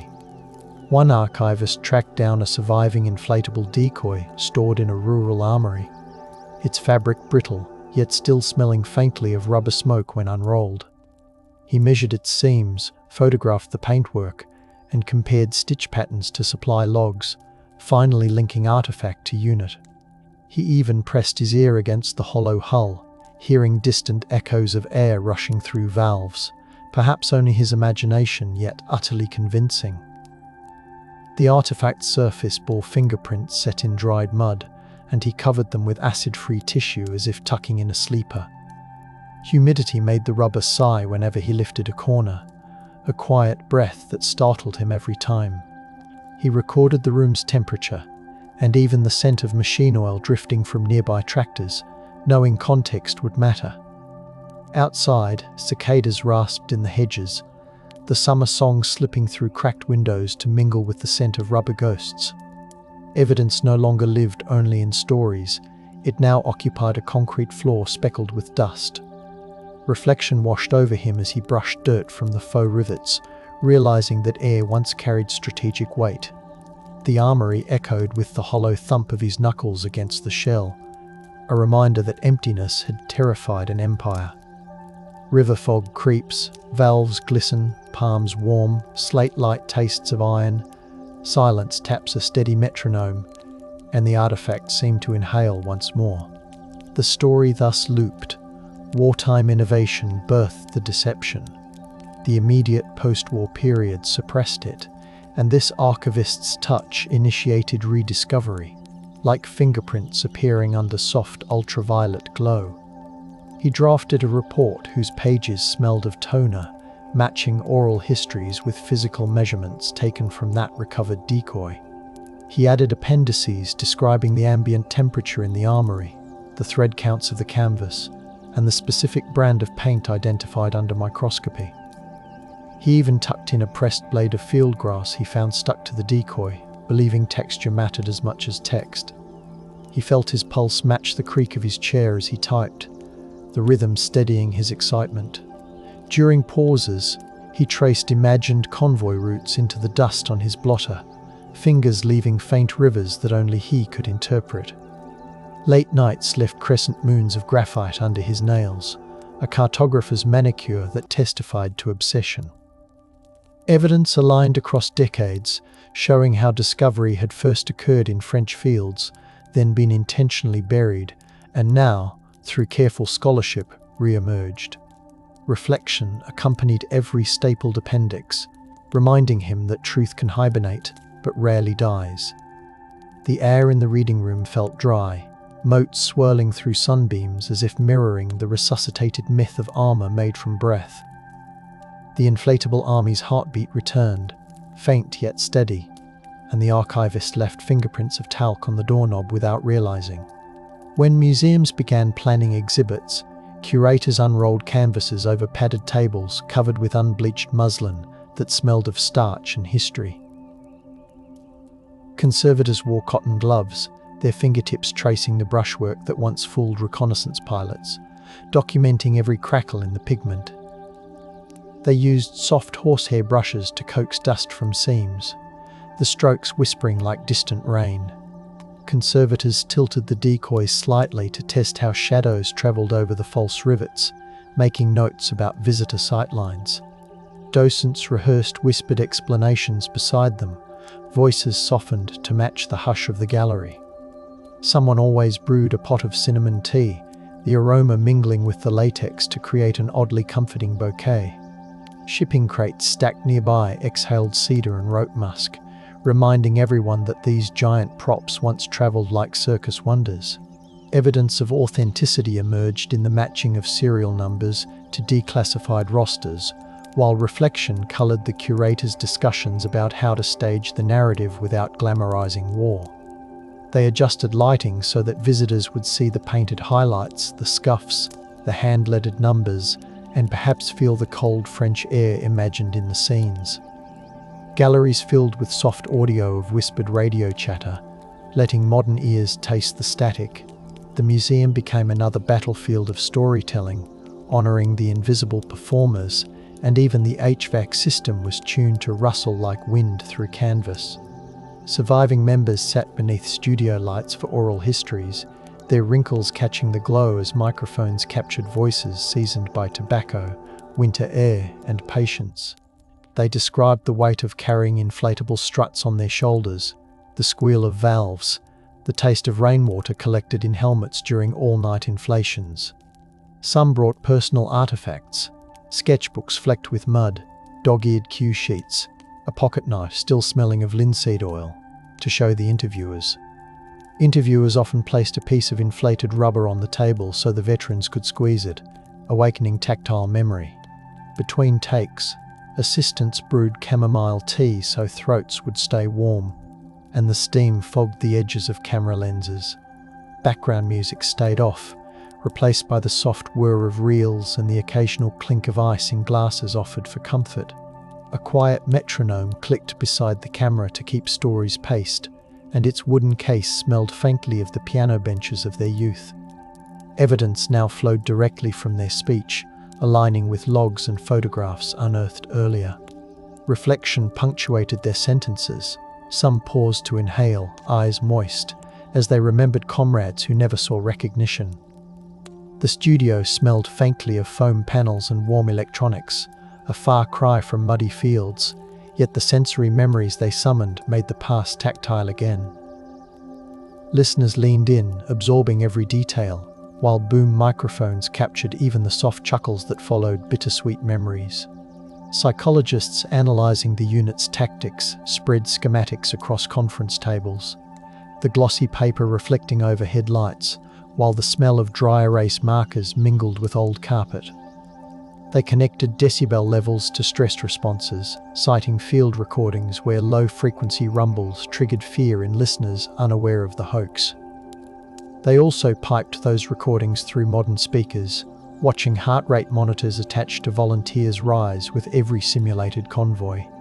Researchers dimmed the lights to mimic blackout conditions, letting participants taste the metallic tang of nervous breath as the sound swelled. Data points crawled across projected screens like constellations, and analysts traced them with laser pointers that glowed cherry red in the dim room. The hum of synchronized stopwatches added another percussion line to the experiment. They piped in low wind noise beneath the engine recordings, discovering that a single whisper of air could double a volunteer's pulse. Evidence now transcended anecdote. Data graphs illustrated how sensory overload could reroute enemy decision-making. Reflection colored their conclusions, suggesting that carefully calibrated illusions might someday serve humanitarian missions by discouraging combat altogether. Laptop fans whirred softly, and outside the window, rain ticked against glass, echoing the old generator rhythms. The modern analysis gave the Ghost Army new relevance beyond its original battlefield, and the scent of dry toner hung in the air like a reminder of paperwork still to file. Contemporary artists responded with installations that inflated translucent membranes inside galleries, their surfaces scented with latex and projected with archival footage looping like gentle breathing. Visitors walked through chambers lit by blue LEDs, hearing layered recordings of trucks, heartbeats, and whispered coordinates. Some exhibits released cool mist, letting droplets settle on eyelashes so attendees felt the damp nights described in diaries. Others handed guests small tape measures so they could mark out the phantom dimensions themselves, grounding myth in muscle memory. Visitors scribbled impressions into guest books that rustled like leaves, their pens releasing the faint smell of fresh ink. Curators noted which visitors lingered longest beneath the projections, jotting observations about posture and breathing like field notes from another war. Ushers offered earplugs perfumed with lavender for those who needed softer sound, reinforcing the bedtime aura. Evidence of the past merged with present sensibilities, as each work cited specific operations and displayed fragments of declassified sketches. Reflection overtook the viewers, who found themselves dwarfed by hollow giants that felt simultaneously protective and eerie. The floor vibrated slightly from hidden subwoofers, giving bodies a sense of marching columns that existed only as air. Thus, the inflatable army's legacy expanded into art once again, and exit doors smelled faintly of ozone after the blowers shut down. Educational programs invited students to handle replica valves and paint sample rivets under the guidance of historians who smelled faintly of newsprint and coffee. The classroom hummed with curiosity as gloved hands pressed the rubber, noting how light skated across its surface. Instructors played crackling radio clips, letting the static prickle across ears before translating the jargon into approachable narratives. They also dimmed the lights and piped in low drum beats so pupils could feel vibrations through the soles of their sneakers. Field trip buses idled outside, their diesel breath seeping in whenever the door opened, reminding everyone that travel had replaced bivouacs for these modern learners. Students compared notes on the bus ride home, the paper smelling of graphite and gum wrappers. Teachers collected the students' questions afterward, the papers rustling like leaves and smelling of cafeteria pepper as curiosity met compassion. Evidence came alive through touch, and questions bloomed about ethics, artistry, and the human costs spared by deception. Reflection filled the quiet afterward, when the students listened to recordings of veterans describing cold nights spent guarding nothing but air. The exercise made myth tangible, anchored by sensory proof. Lantern glow imagined, wool sleeves scratch, chalk dust swirls, breaths align, midnight tastes of safety promised by whispers, and the notebooks they filled smelled of pencil shavings. In 1996, a tranche of documents finally shed their secrecy stamps, the pages unfurling with a faint crackle as archivists lifted them beneath fluorescent halos. The paper carried the smell of aged cellulose and adhesive, and ink that once threatened court-martial now simply told a story. Archivists wore cotton gloves that creaked softly, turning each page with reverence akin to handling illuminated manuscripts. Some paused to snap Polaroids of the declassification notations, eager to capture the exact moment light hit the words. Security guards paused outside the reading room, sensing the excitement inside even if they did not know the subject. Night shift staff later described the lingering odour of warmed paper as proof that history itself had breathed. Archivists signed their names in blue ink on the declassification receipts, the looping signatures trembling with awe. Evidence blossomed in annexes listing equipment quantities, operation names, and commendations long deferred. Reflection swept through the reading rooms as researchers realized an entire chapter of wartime creativity had been hidden within filing cabinets. Fingers traced signatures, hearts quickened, and silence in the archive shifted from suppression to reverence. Discovery resurfaced with the rustle of pages, and the overhead lights seemed warmer than before. Newspapers responded with spreads printed on coarse stock that left fingertips grey, featuring photographs of veterans standing beside reinflated decoys under soft morning light. Headlines framed the inflatable army as both prank and life-saving strategy, yet the articles grounded the narrative in interviews and technical diagrams. Reporters described the smell of the rubber as it warmed in the sun, the way it squeaked when folded, anchoring the story in present senses. Some editions even included scratch and sniff patches scented faintly of latex, a playful experiment that startled breakfast tables into sudden attention. Families clipped the stories and slipped them into scrapbooks that already smelled of paste and attic cedar. Children traced the newspaper diagrams with marmalade, sticky fingers, promising to retell the story at show and tell the next day. Cafes reported patrons lingering over multiple refills, unwilling to fold the paper until every column was read aloud. Evidence flowed into the public sphere, and readers could almost smell the rubber pictured on the page. Reflection rode alongside, as columnists mused about creativity as a form of courage. Coffee steam rose in kitchens while citizens absorbed the tale, the rustle of paper echoing the murmurs once confined to war rooms. The myth entered mainstream memory, and breakfast tables briefly resembled briefing tents. Documentary crews travelled to former battlefields, their cameras whirring softly as they filmed morning fog-hugging meadows where the Ghost Army once staged illusions. Boom microphones caught the crunch of frost beneath boots, while narrators whispered about artists who weaponized air. Producers carried small vials of soil to compare textures with archival descriptions, letting earthy scents guide B-roll selections. Drone shots drifted over hedgerows, their propellers sounding like subdued insects, and the footage layered old deception maps onto present landscapes. Dew beaded on camera lenses so often that assistants wore scarves as makeshift cloths, the droplets tasting faintly of iron when they brushed lips. On breaks, crews warmed hands around tin cups of broth, inhaling steam that blurred their view of the phantom fields.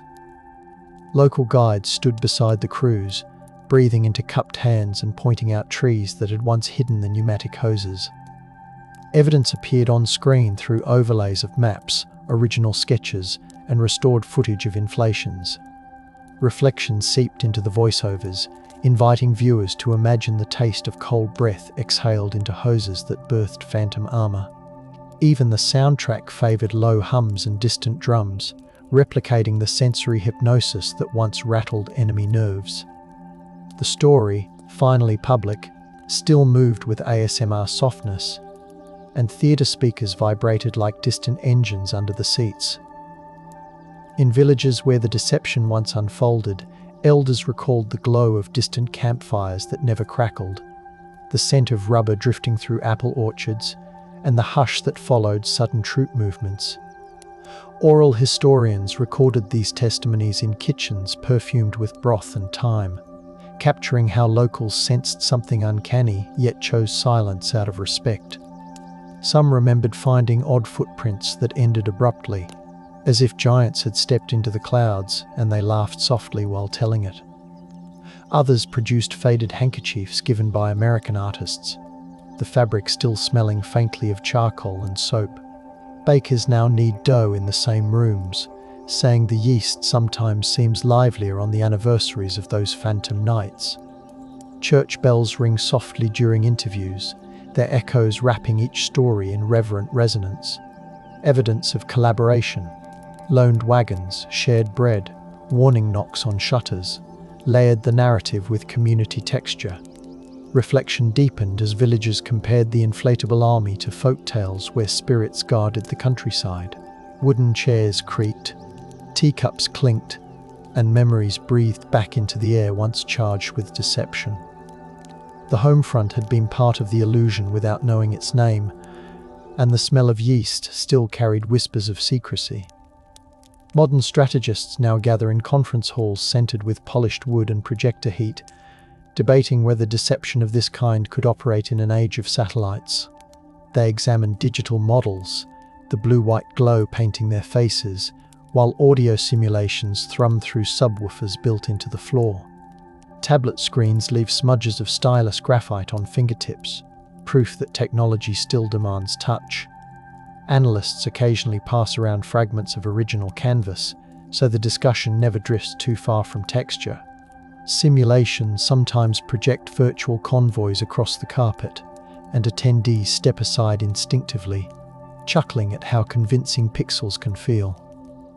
The HVAC vents release faintly ionized air that smells a little like ozone after thunderstorms, sharpening their focus. Evidence from the Ghost Army anchors their slides, yet reflection dominates the discussions. Can compassion-driven deceit still spare lives when information spreads instantly? Coffee cups clink, pens scratch, and the arguments weave between admiration for past artistry and caution about present transparency.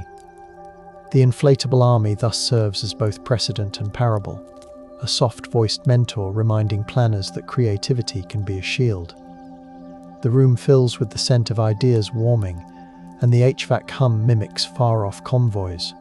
Back in the archives, researchers continue to catalogue letters, their latex gloves snapping softly as they turn fragile pages scented with cedar boxes and a hint of mildew. The handwriting curls across the sheets like contrails, evidence aligning with every new annotation inked in pencil.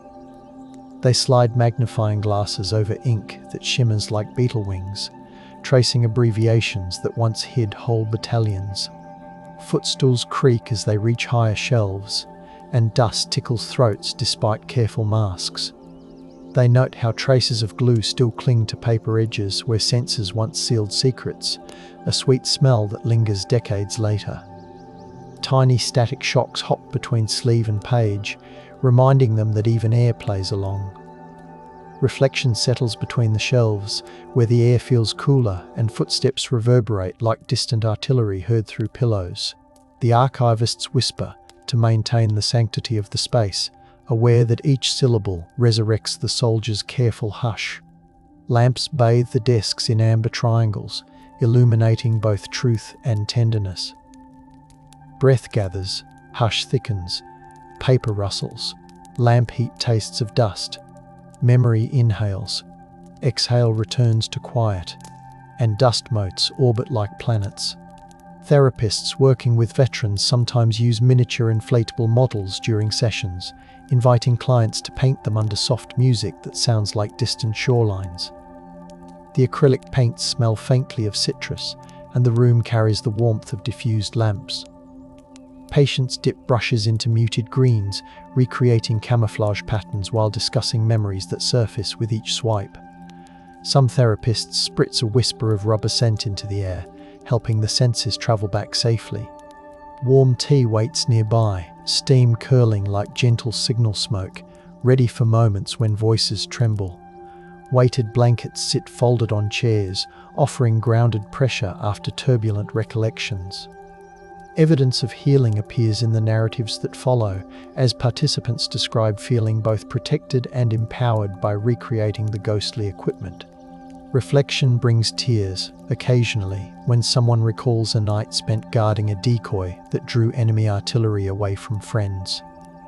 The tactile process, the squeeze of the vinyl, the glide of brushes, connects memory to present comfort.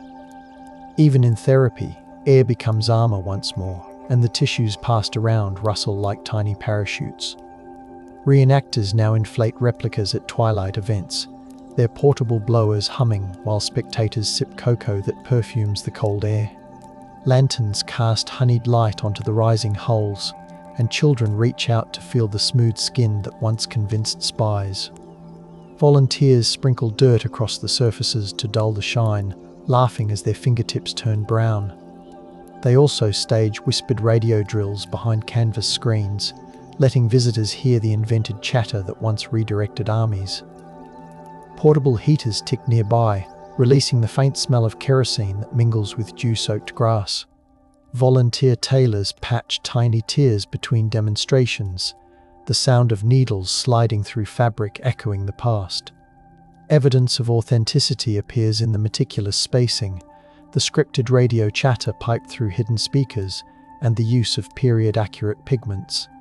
Reflection touches the audience as they watch shapes swell against the evening sky, imagining soldiers relying on breath and illusion to guide history.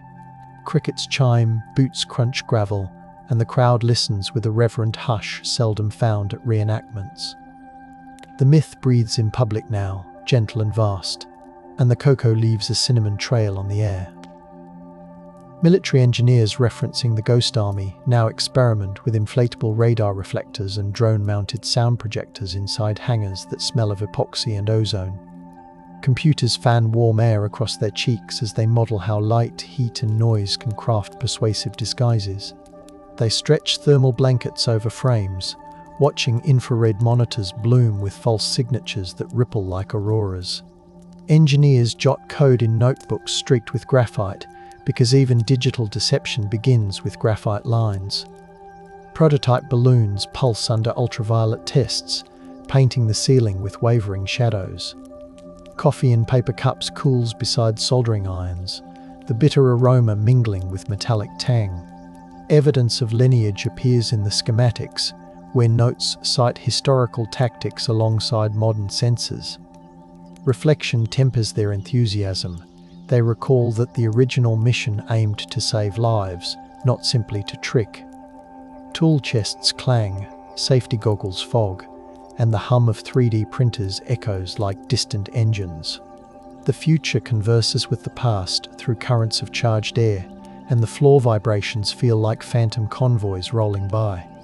In a climate-controlled vault, the original tape measure from that first warehouse still rests coiled beside the ledger, its cloth edge faintly perfumed with machine oil and starch. Conservators documented the faded numbers, noting where graphite smudges mark the circumference of the inflatable turret that challenged steel's supremacy. They occasionally unspool it across a foam cradle, the fabric whispering like silk as it straightens. Nearby sits the ledger whose pages rustle like distant leaves whenever someone turns them, releasing a dry scent of cedar chests. Curators breathe shallowly when handling both objects, afraid even exhalation might disturb the delicate fibers. Disposable gloves squeak softly against the cloth, a reminder that touch now requires mediation. Climate monitors blink softly on the shelf, reporting humidity in whispers so gentle They resemble the stage cues that started it all. Evidence of the myth's birth lies in that modest tool, while reflection whispers that sometimes the lightest touch shifts the heaviest outcomes. The vault's air feels cool, dry as hum softly, and the tape seems to sigh when unspooled for researchers. Measurement and legend sit side by side, inseparable, and the ledgers nearby exude the woody scent of pencil shavings trapped for generations. When formal recognition finally arrived, medals gleamed under stage lights, and the surviving Ghost Army veterans felt the velvet-lined boxes pressed gently against palms weathered by paint and rope. Applause rolled like soft thunder through the hall, mingling with the faint scent of polished brass and bouquet petals. Reporters' flashes popped like distant flares, catching tears that glimmered on cheeks.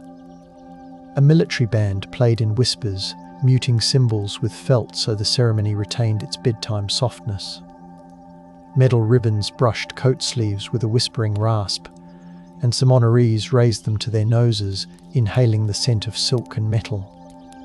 Ushers discreetly offered handkerchiefs perfumed with lilac, a fragrant echo of wartime letters. Evidence of their service now shimmered openly, engraved in citations read aloud with steady voices. Reflection washed over the audience as they imagined night fields, inflatable hulls swaying, and the heartbeat of men who fought with imagination. Tears traced warm paths down faces, and the medals clinked softly, like chimes acknowledging overdue gratitude.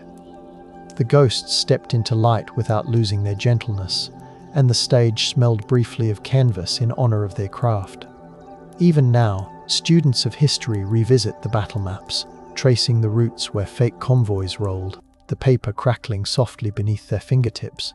They overlay meteorological charts, decode radio logs, and match them to diaries that still smell faintly of mildew and pencil shavings. Some bring magnifiers to inspect penciled annotations that describe how long it took to inflate a single turret, savoring the mundane heroism hidden in measurements. Others listen to restored radio chatter through headphones, letting the static kiss their ears as they follow along on transparent overlays.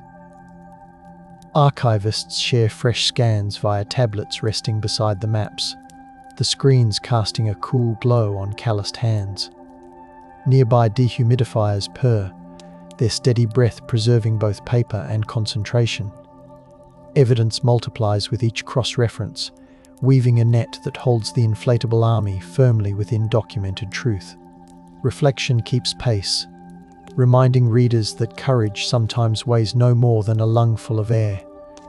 Lamplight pools, graphite glints, pulse steadies, dust tastes of chalk, memory hums, night leans close, assurances drift like feathers, and the page edges rustle like distant waves. From hook to rediscovery, the central motif remains the collision of measurements with myth, a tape measure, a hose, a radio dial, each tactile gauge proving that breath-sculpted dread. Scholars now speak of the Ghost Army as a layered palimpsest, discovered in war, suppressed by secrecy, rediscovered by curiosity. Its power resting not in force but in textures and tones. They cite inventories, paint analyses, weather diaries, and testimonies, letting evidence stack like carefully folded tarps within a truck bed. Conference panels now pass around replicas of valves and pigment swatches, so audiences can feel the data settling into their palms. Museum tours begin with measuring tapes placed into visitors' hands, the cool fabric reminding everyone that mathematics once masqueraded as might. Podcasts even include binaural recordings of hoses inflating, letting listeners taste the metallic air through headphones. Evidence threads through fabrics, ledgers, testimonies, and reenactments, while reflection reminds us that imagination wielded with care can reroute violence. The sensory legacy endures in the smell of rubber, the taste of cold fog, the vibration of staged engines rolling through loam. Every retelling polishes the legend without hardening it, keeping the tale as soft as the materials that shaped it. The inflatable army continues to terrify only those who trust brutality over creativity, and its whisper persists like air slipping through a valve. In the hush after midnight, picture those empty fields again, dew collecting on collapsed canvas, the earth breathing slowly, where once an army of air kept real soldiers alive. The measurements survive in ledgers, the myths still travel on the rustle of archival pages, yet some part of the story remains intangible, like the faint scent of talc receding into soil. Evidence can pin locations, list personnel, and weigh the cost saved, but it cannot fully explain why hollow skins convinced hardened observers to tremble. Reflection lingers as a low hum, suggesting that perhaps fear listens more to suggestion than to mass. You can almost hear the whisper of hoses, the sigh of deflation, the gentle slap of canvas folding into crates, each sound hinting at secrets that prefer dusk. Imagine fingertips brushing those folds, feeling the chill trapped inside, and sense how the night itself leans closer to listen. Let the soil's cool aroma mingle with distant owl cries, and notice how your own breathing begins to match the slow inflation and release. Suppose a breeze lifts a scrap of rubber and sends it skating across the grass, a reminder that air still loves to perform. Fireflies sometimes drift above those sites, their cold light pulsing like tiny signal lamps for anyone still awake.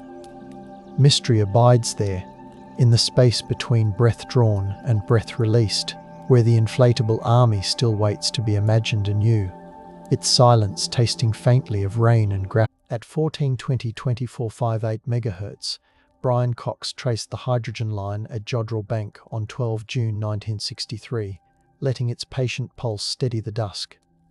The dented shellac spool marked possible structured drift, in blue pencil breathed a faint, comforting static. If this quiet chronicle soothes you, please subscribe. If this starlit history soothes you, please subscribe. If this starlit history soothes you, please subscribe. Brian eased the reel onto the playback arbor as the lamp's brass chain clicked softly, his fingertips tracing the scored metal where earlier astronomers had tightened bolts with cold patience, and the acetate smelled faintly of peppered ozone released after decades of sleep. He folded his winter coat over the chair, the fabric brushing against a stack of logbooks whose leather spines had darkened with graphite dust, and he listened for the gentle thud of the motor achieving 8 inches per second. On the desk lay a velvet pouch containing the micrometer he still uses on the Large Hadron Collider, its knurled grip glinting like a pocket lighthouse as he measured tape thickness to ensure fidelity, because the story of extraterrestrial searching depends on intact grooves and trust in instrumentation. Outside the stone walls, Cheshire fog muffled the motorway hum, isolating the observatory so that his breathing became part of the room's rhythm, aligning modern curiosity with the quiet rituals of technicians who once calibrated cathode ray oscilloscopes by lamplight. Handling archives is his chosen craft tonight, giving the cosmologist tactile leverage over myths that refuse to stay theoretical, and stirring the ancient question of whether the patterns caught on this tape prove we are not alone. In the winter of '69, Galileo Galilei angled his handmade telescope toward the moon from a Venetian balcony that smelled of sea salt and olive smoke, measuring its ridges with a wooden ruler engraved in breccia, and drawing crater shadows with charcoal that stained his thumbs. The lenses he ground with horse-powered polishing wheels widened faint reflections into tangible mountains, contradicting the medieval legend that Luna's face was flawless marble inhabited by translucent angels, and instead revealing a landscape as scarred as the Apennines. He recorded terminator angles of 35 degrees, converting them into peak heights of nearly 4,000 meters, a discovery that lent weight to the notion of another rugged world where life, as speculated by Bruno, might take root. The soft creak of the balcony railing followed his every adjustment, proving how even domestic materials can escort cosmic revelations. That same night he scribbled notes about Jupiter's wandering stars, their rhythmic dance echoing the cadences once attributed to divine messengers. What mattered was the discipline of measuring light against myth, because each arc minute he calculated fortified a new kind of power, the authority of observation over hearsay, yet it also invited the lingering wonder of whether distant ridges carried their own watchful eyes. A year later in Prague, Johannes Kepler wrote his dreamlike Somnium beside a frost-fobbed window, the glass clinking softly as he rubbed warmth into the pane to see red rooftops, while an iron brazier perfumed the study with cloves he saved for sleepless calculations. He pored over lunar tables derived from Galileo, converting orbital ratios into imagined winds that might carry lunar sailors across basalt seas, grounding his fiction in meticulously computed ephemerides that supported Tycho Brahe's raw data. The manuscript, inked with oak galls, married numerical precision to the Icelandic tales his mother told about spirits riding comets, and in that union he forged a bridge between folklore and proto-science that later generations of alien seekers would cross in their own measured way. Each scratch of quill on parchment resembled distant radio static, hinting at a lineage of evidence awaiting instruments we now consider routine. He safeguarded the pages in a cedar chest, understanding that imaginative rigor could embolden future observers to keep listening for echoes near 1420 MHz. The coals dimmed. Paper cooled. The universe pressed close, unspoken, like a held breath awaiting translation. Yet Kepler's bridge trembled when the Württemberg inquisitors arrested his mother in 1605, hauling her through torchlit corridors that smelled of damp straw, because whispered accusations insisted her comet tales were witchcraft rather than speculative astronomy. The same calculations that guided imperial calendars could not shield family knowledge from suspicion, and Kepler spent months producing methodical legal defenses, stacking eyewitness testimony in parchment piles as neatly as planetary tables. Candle wax dripped over his margins while he argued that celestial pluralism was a matter of geometry, not heresy, but fear of contagion. Silenced many supporters who might have spoken on his behalf. That suppression froze the conversation about inhabited worlds across German courts, proving how fragile evidence becomes when awe unsettles authority. Brian Cox later called the episode a cautionary alignment, because the hydrogen frequency's promise depends on scholars who feel safe enough to report anomalies without risking ions. The clank of manacles echoed longer than the pace of Kepler's pen, reminding listeners that curiosity sometimes waits in enforced quiet until kinder minds rediscover it anew. By 1698, Christian Huygens unrolled his linen maps of Saturn at The Hague, their pigments smelling of linseed and crushed lapis, and resumed the conversation that persecution had chilled, writing Cosmotheris beneath the patient glow of whale oil lamps. His telescopes, calibrated with pendulum-regulated clocks he had perfected, revealed Titan's faint light, persuading him that seas and clouds elsewhere must exist, even if the shapes remained blurred. He described alien artisans forging instruments under pale suns, a vision he justified through proportional reasoning and the principle of plenitude, thereby restoring the idea that life's mathematics could repeat across the cosmos. The scratching of quill against the thick Dutch paper mirrored the kind of data logging a radio astronomer performs when noting signal-to-noise ratios near 1420 MHz, translating faint impressions into durable claims. Readers tucked the book beside navigation manuals, letting its orderly speculations seep into maritime academies that prize charts over miracles, and gradually the silence imposed by courts loosened. What mattered to Huygens was the value of disciplined imagination. It gave society permission to imagine correspondence in the sky, and kept artisans refining optics so later generations could listen harder. When William and Caroline Herschel swept the night of 13 March 1781 from their workshop in Bath, the cold smelled of cut pine from the polished telescope tube, and the metallic rasp of a file accompanied each adjustment to the 40-foot reflector that spotted Uranus. The musicians turned. Astronomers measured the planet's disk at 3.6 arcseconds through a new eyepiece they had ground with abrasive rouge, and the discovery earned royal stipends that bought more mirrors and time. By mapping nebulae with methodical sweeps, they fostered the idea that the universe was not a closed dome, but a garden of suns with potential habitats, and their quiet labour provided artisans with employment under the king's patronage, proving how precision craft could transform whimsical sky stories into national pride. Caroline's small hands, reddened from cold copper, recorded each sweep in neat columns, a domestic rhythm that resonates with the repetitive calibration of radio dishes centuries later.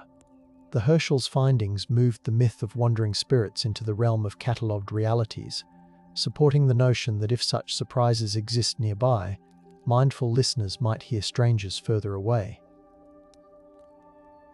Still, the appetite for marvels invited misdirection in 1835, when the New York Sun's presses clattered through humid nights, the air thick with steam and ink as reporters published the Great Moon Hoax, describing bat-winged selenites basking in sapphire forests, allegedly observed by Herschel's telescope. Typesetters set 632,000 impressions over 6 days, the lead type warming under their fingers, and the phony engravings fluttered in gaslit parlours, persuading readers that authoritative-sounding jargon could mimic legitimate measurement. The episode mattered because it revealed how public desire for alien contact could be monetized, shaping journalism's power and forcing scientists to clarify methods in greater detail.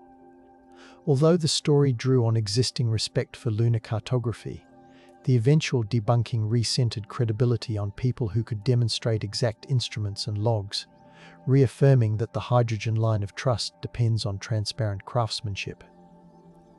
Brian Cox often cites this hoax when he lectures under planetarium domes, his voice softened by the low roar of projectors, reminding audiences that evidence must withstand hand-stained presses as well as stand hand-stained presses as well as starshine.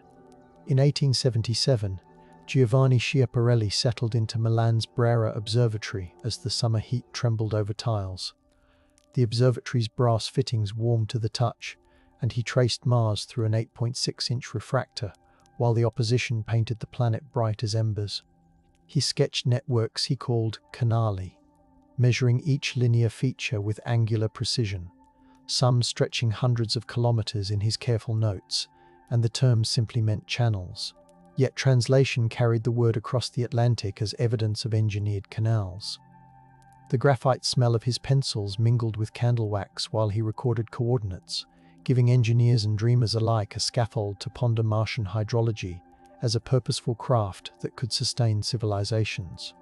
When he published the maps, the ripples reached irrigation planners and colonial strategists, showing how extraterrestrial speculation could influence earthly infrastructure budgets.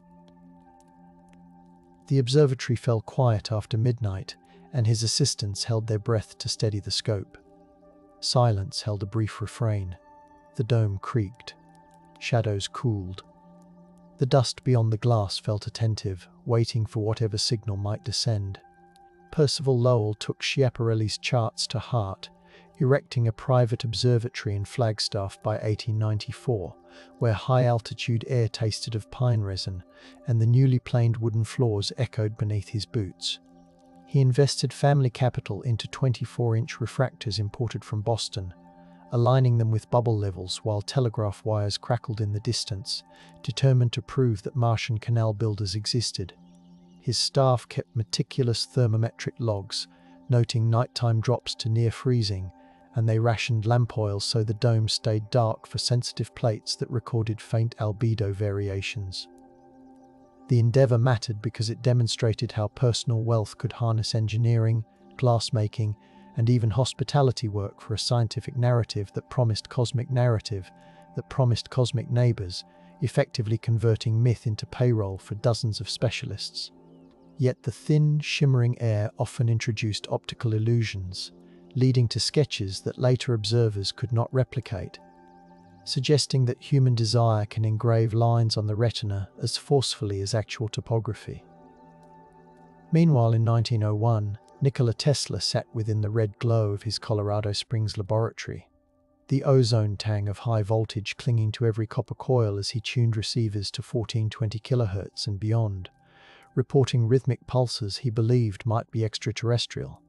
He recorded the series of beeps in leather-bound notebooks, comparing them to atmospheric data, and he speculated that Mars might be signaling, which prompted him to suggest building a gigantic transmitter atop Pikes Peak. Although the pulses were likely terrestrial, his announcement stirred engineers and philanthropists, illustrating how claims of alien contact could accelerate investment in wireless communication, a technology whose cables, transformers, and operators reshaped economies. The laboratory floor vibrated under the Tesla coil's thunder, and the inventor, eyes bright behind wire spectacles, felt the thrill of bridging myth with measurable electricity. His enthusiasm seeded later research despite skepticism, teaching future seekers that even mistaken interpretations can leave behind valuable circuits and meticulous logging practices. Yet by 1909, Eugene Antoniadi stood at the eyepiece of the 33-inch Meudon refractor outside Paris, the autumn wind carrying scents of wet leaves through the open slit, and he resolved Mars with unprecedented clarity, finding that the supposed canals dissolved into blotched terrains. He sketched the planet with sable brushes dipped in diluted ink, translating red deserts into grey gradients that left no room for geometric waterways, and his published plates dampened the canal narrative that had animated Lowell's observatory. Observatory staff, aware of the uproar, maintained a respectful hush as the results circulated, proving that disciplined skepticism could halt an enthralling story when evidence demanded caution. This formal demystification temporarily quieted funding for Mars-obsessed projects, yet it also freed resources for spectroscopy and atmospheric studies, redirecting the search toward chemical clues rather than cartographic fantasies. Rain tapped softly on the slate roof that evening, a natural percussion underscoring how discovery sometimes yields to thoughtful silence for the sake of truth. 14 years later, in August 1924, the United States Navy orchestrated a National Radio Silence Day during a favorable Mars opposition, lacing the airwaves with deliberate quiet so that officers at the Naval Research Laboratory in Washington could tune vacuum tube receivers toward 1420 MHz and adjacent bands. The control room smelled of hot dust and varnish as Chief Scientist Albert Hoyt Taylor monitored the dials beneath bluish lamps, while a rainstorm hissed against the windows, and telegraphists across the continent paused routine traffic for 5-minute intervals. Nothing definitive emerged, yet the exercise mobilized 1,500 operators, demonstrating how a collective hush could serve both national security and scientific listening, granting radio technicians a sense of participating in a planetary vigil. Local newspapers praised the discipline, suggesting that citizens' willingness to restrain chatter proved readiness to welcome interplanetary contact responsibly. In that orchestrated quiet, alien inquiry became a civic ritual, binding communities through shared obedience to silence. Still, when Orson Welles broadcast War of the Worlds in 1938, the CBS studio exhaled the warm scent of glowing tubes, and Foley artists splashed water in basins to mimic Martian cylinders hissing open, blurring fiction with reportage. The panic, though later exaggerated, revealed how fragile public trust remained, compelling astronomers and educators to clarify their messaging with calmer cadences and transparent sources. Brian Cox, decades later, would replay archival acetates of the drama, noting the precise modulation that convinced listeners they were hearing authenticated bulletins, a lesson about the responsibility carried by voices that interpret the cosmos. Radio station secretaries received flooded phone lines, their fingertips smudged with carbon paper as they noted callers' fears, and authorities recognized the necessity of pairing alien narratives with measured explanations to prevent societal disruption. The broadcast's echo became a case study in communication ethics, underscoring that the power to describe extraterrestrials carries the parallel duty to soothe. The hallway dimmed. Scripts rustled. The transmitter thrummed, awaiting calmer tales that would settle trembling listeners. During the closing months of World War II, radar technicians at Fort Monmouth repurposed their SCR-271 antennae, the cold steel smelling of machine oil, and in January 1946 they launched Project Diana to bounce 111.5 MHz pulses off the moon, listening through headphones that pressed aching grooves into their temples. The returning echo, delayed by 2.5 seconds, confirmed that radio waves could reach beyond Earth, a revelation that gave Allied communications officers confidence to pursue deep space radar, and, eventually, extraterrestrial messaging schemes.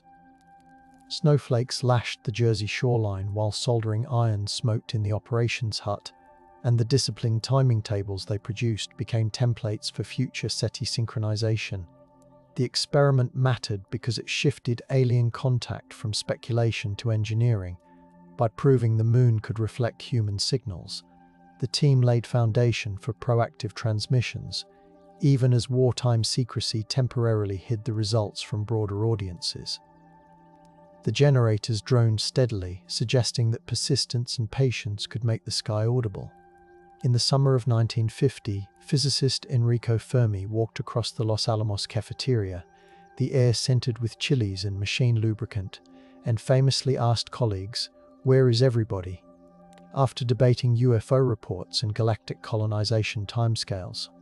His napkin doodles calculated that even modest starfaring civilizations could traverse the Milky Way in tens of millions of years, a blink compared to cosmic age, and this paradox reframed alien talk into a problem of probabilities rather than anecdotes. The question rippled through classified corridors, aligning military scientists and academic theorists in a shared puzzle that elevated the value of statistical reasoning. Brian Cox later revisited the cafeteria, listening to the hum of refrigeration fans while filming, and he traced Fermi's insight to the modern need for patience when scanning hydrogen frequencies. Absence of evidence can be data. The cafeteria's fluorescent lights flickered softly, illuminating the uneaten dessert Fermi left behind, a quiet emblem of curiosity interrupting routine. 9 years later, Giuseppe Cocconi and Philip Morrison published their seminal Nature paper from Cornell, the campus smelling of fallen leaves and the chalk dust that clung to their tweed sleeves, proposing that 1420 MHz, our hydrogen line, was the universal hailing frequency for any civilization wanting to announce itself. They reasoned that hydrogen's spectral signature was so fundamental that physics alone would advertise the channel, and they calculated beam widths, radiated power, and receiver sensitivity required to detect interstellar messages.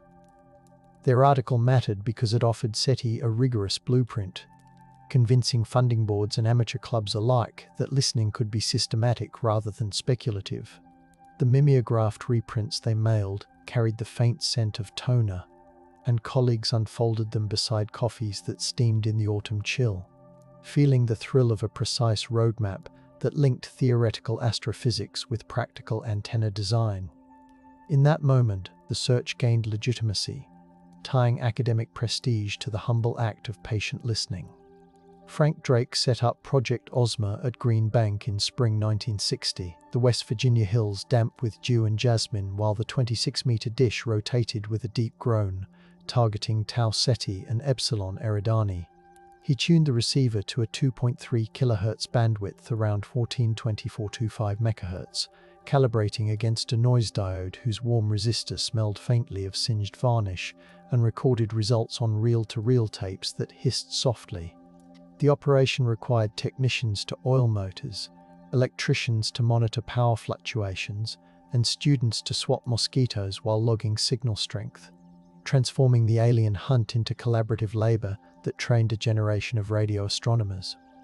Although nothing definitive surfaced, Drake's meticulous notation of false alarms set standards for RFI mitigation, provoking reflective questions about how we interpret anomalies without leaping to myth. The gentle clicking of relays became the lullaby of science, proving that discipline and patience are themselves forms of cosmic conversation.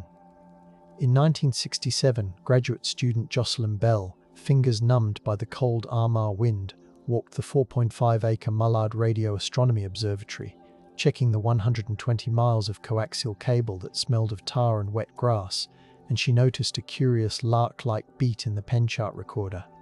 The pulses repeated every 1.337 seconds, neatly incising ink on the paper drum beneath fluorescent workshop lights, and she labeled the phenomenon LGM1.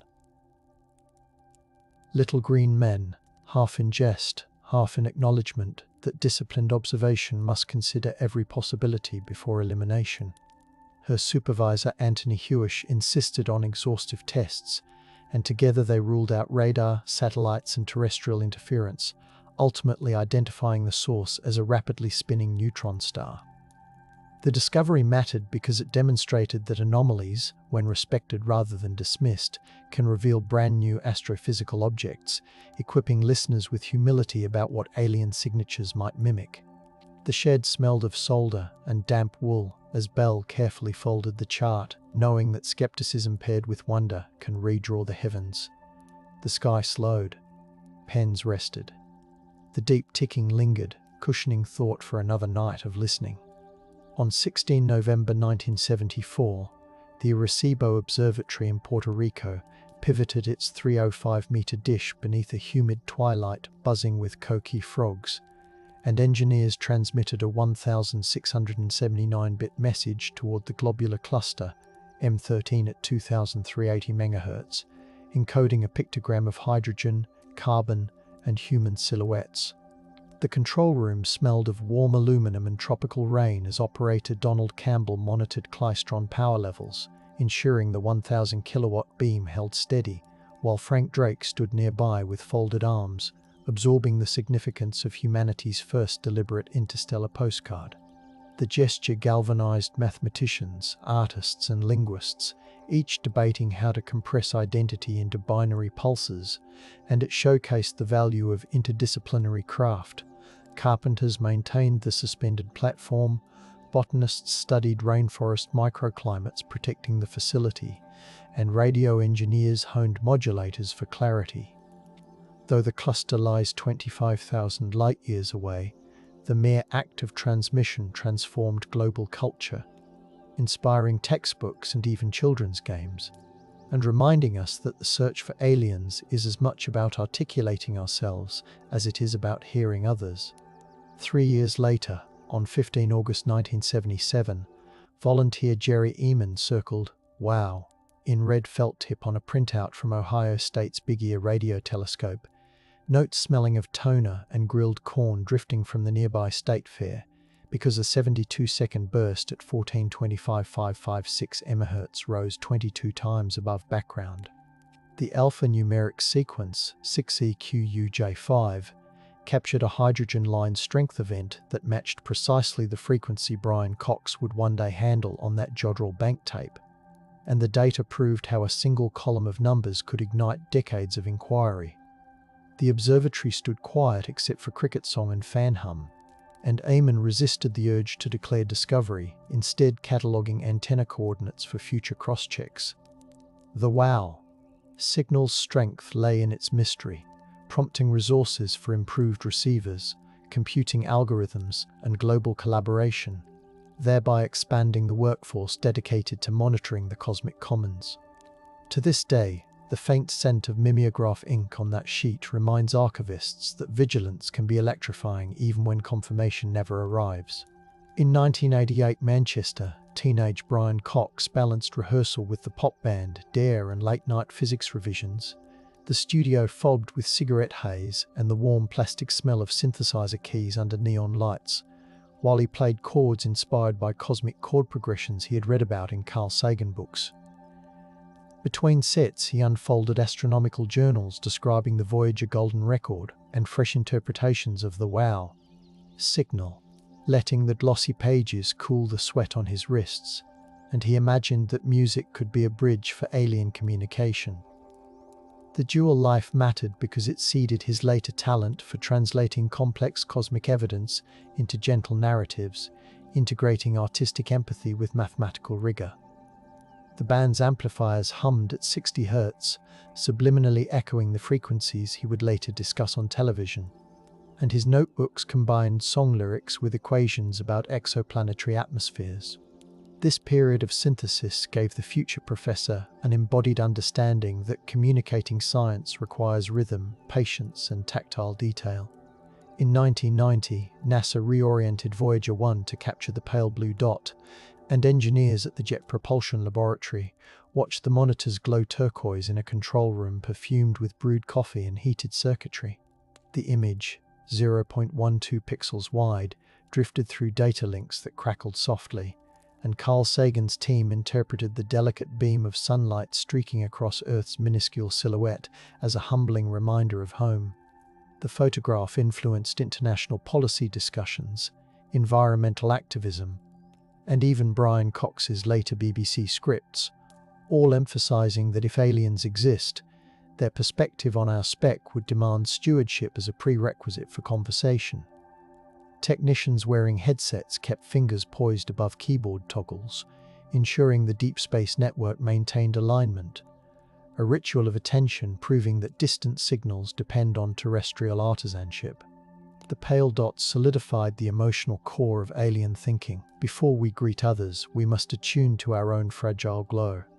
In 1995, Michel Mayor and Didier Queloz measured the star 51 Pegasi from the Haute-Provence Observatory, the night air aromatic with lavender and machine grease, and they tracked a velocity wobble of 59 meters per second using an Echelle spectrograph chilled to stabilize its components. The absorption line shifted with clockwork regularity every 423 days, revealing the first confirmed exoplanet orbiting a sun-like star, a gas giant hugging its parent in a searing close embrace. Their meticulous temperature control, data logging, and statistical analysis proved that other worlds could be detected without direct imaging, empowering dedicated instrument builders and forging new careers in precision photonics. The discovery reframed alien discussion from speculation to demographics, strengthening arguments for habitability studies and eventually fueling missions like Kepler. Mayer's pencil etched light curves in a leather notebook, while Queloz's wool sweater carried the scent of midnight dew, grounding revolutionary insight in everyday textures. The shutters sighed, monitors dimmed, lavender drifted, draping the room in patient expectation for whatever sky secret came next. In August 1996, NASA scientists gathered at Johnson Space Center, where the sterile corridors smelled of disinfectant and chilled metal, unveiling electron microscope images of the Martian meteorite, ALH8401, that displayed carbonate globules and worm-like microstructures, a fraction of a micron long. President Clinton's televised remarks carried the excitement into living rooms, while laboratory technicians calibrated mass spectrometers to analyze isotopic ratios of carbon and oxygen, searching for biosignatures that might betray ancient Martian microbes. Although subsequent studies suggested inorganic processes could sculpt similar shapes, the announcement galvanized astrobiology funding, justifying cleanroom expansions, Antarctic meteorite expeditions, and microbial extremophile research. The polished slab of the meteorite felt cold and granular in gloved hands, linking Antarctica's ice fields with Martian deserts and the possibility that alien traces might already be nestled inside Earth's rocks. The debate underscored how ambiguous evidence can still nurture disciplines, providing employment and intellectual momentum even when conclusions remain tentative. When the Cassini spacecraft in 2005 skimmed past Enceladus, onboard instruments tasted salt-rich plumes spraying from fractures dubbed tiger stripes, while mission control in Pasadena hummed with printer chatter and the scent of coffee beans roasted nearby. The cosmic dust analyzer detected sodium salts and microscopic ice grains, and the ion and neutral mass spectrometer registered organic molecules, suggesting a subsurface ocean interacting with a rocky core. These measurements empowered planetary geologists, chemists, and cryovolcanism experts, creating new research fellowships and directing attention to moons as prime candidates in the alien search. Engineers meticulously monitored reaction wheels and hydrazine levels to ensure future flybys, revealing how every actuator and gasket contributes to the grand narrative of seeking life beyond Earth. The faint blue glow of console screens washed over faces as the plume data scrolled, and a murmur of awe settled like frost, emphasizing that even cold geysers can warm imaginations. In March 2009, the Kepler spacecraft launched atop a Delta II rocket, its fairings smelling of hydraulic fluid and insulation, and once settled into solar orbit, the photometer stared at Cygnus, measuring stellar brightness changes with 30-minute cadence. The silicon detectors operated at 85 degrees C, their dark current carefully subtracted, and the mission soon produced thousands of transit curves showing planets of every composition, establishing that worlds are abundant and statistically inevitable. Data analysts huddled in windowless rooms illuminated by dual monitors, sipping herbal tea while cross-correlating faint dips only 84 parts per million deep, and their collective labor converted the intangible dream of extraterrestrial neighbors into a catalogue of coordinates. Kepler's stability depended on reaction wheels lubricated with sputtered molybdenum disulfide, a reminder that the search's success rests upon materials, science as much as cosmic curiosity. Each confirmed planet broadened imagination's horizon, urging society to prepare linguistically, philosophically, and ethically for eventual contact. In 2015, under the vaulted ceiling of London's Royal Society, the air perfumed with polished wood and old paper, Stephen Hawking and Yuri Milner announced breakthrough. Listen with Brian Cox seated nearby, his hands resting on the cool armrests as cameras clicked like faint rain. The initiative committed $100 million to upgrade radio telescopes at Green Bank and Parkes, installing digital backends capable of processing billions of channels across the 1 to 15 GHz range, with special attention to the 1420 MHz beacon. Software developers compiled code in labs that smelled of solder flux, while data archivists arranged petabytes of storage cooled by hissing ventilation, employing hundreds of analysts who combed for narrowband carriers. The announcement reinvigorated global cooperation, offering students paid positions to learn signal processing, and it tethered the motif of disciplined listening to tangible resources. Cox later described how the room's quiet after Hawking's speech felt like velvet, a collective silence charged with hopeful responsibility. In October 2017, astronomers at Haleakala's Pan-STARRS facility smelled volcanic earth cooling at dusk as they discovered the interstellar object, WWII Oumuamua, streaking away on a hyperbolic trajectory, its brightness curve suggesting a tumbling, cigar-shaped shard only a few hundred meters long. Spectrographs showed no cometary coma, and its acceleration puzzled researchers, prompting debates ranging from hydrogen ice sublimation to light sail speculation. The observation mobilized observatories worldwide, proving that the alien question now includes artifacts and debris, and it encouraged policymakers to fund rapid response telescopes capable of tracing such visitors. Brian Cox discussed the findings on air from a BBC studio lit by gentle LEDs, explaining with soft cadence how extraordinary yet natural physics could be, and how our readiness to interpret anomalies defines the narrative's credibility. The summit winds hushed as telescopes tracked the faint traveller, shadows stretched, instruments cooled. A whispered awe hovered between each calculation offered, holding scientists in gentle, questioning stillness. In 2020, the Canadian Hydrogen Intensity Mapping Experiment, CHIME, in British Columbia captured the first fast radio burst repeating on a precise 1635-day cycle, the cryogenic receivers exhaling vaporous plumes into the frigid dawn air tinged with pine sap. Technicians in insulated gloves adjusted digital beamformers, listening to the low whir of cooling pumps while the data pipeline flagged the periodicity, and the discovery suggested that magnetars or binary interactions might mimic or mask engineered signals. The result mattered because it forced SETI analysts to refine filters, distinguishing natural astrophysical rhythms from potential intentional beacons, and it spurred collaborations with gravitational wave observatories to watch for correlated events.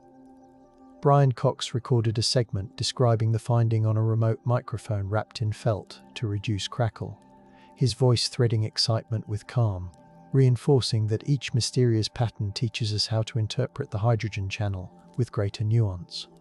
By 2022, the James Webb Space Telescope deployed from L2, its sunshield unfurling with the faint crinkle of Captain remembered in ground tests, and its instruments sniffed the infrared spectra of exoplanets like WASP 96b, discerning water signatures within atmospheric mists.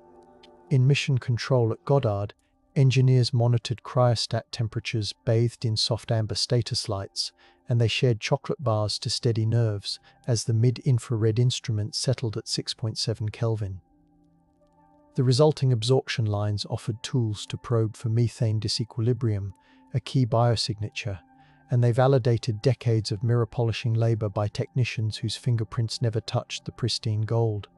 The reverent hush that followed first light was silence born of awe rather than fear, yet it motivated astronomers to keep calibrating, to improve pipeline subtraction, and to dream of detecting even faint chlorophyll red edges someday. Through Webb's vision, the alien question gained textures of vapor and light, not merely numbers. Tonight, as Brian Cox steps across the red soil of Western Australia where the square-kilometre array's first dishes await activation, the desert air tastes of iron dust and eucalyptus, and the Milky Way arches like a silvered river pouring silence into his cupped hands.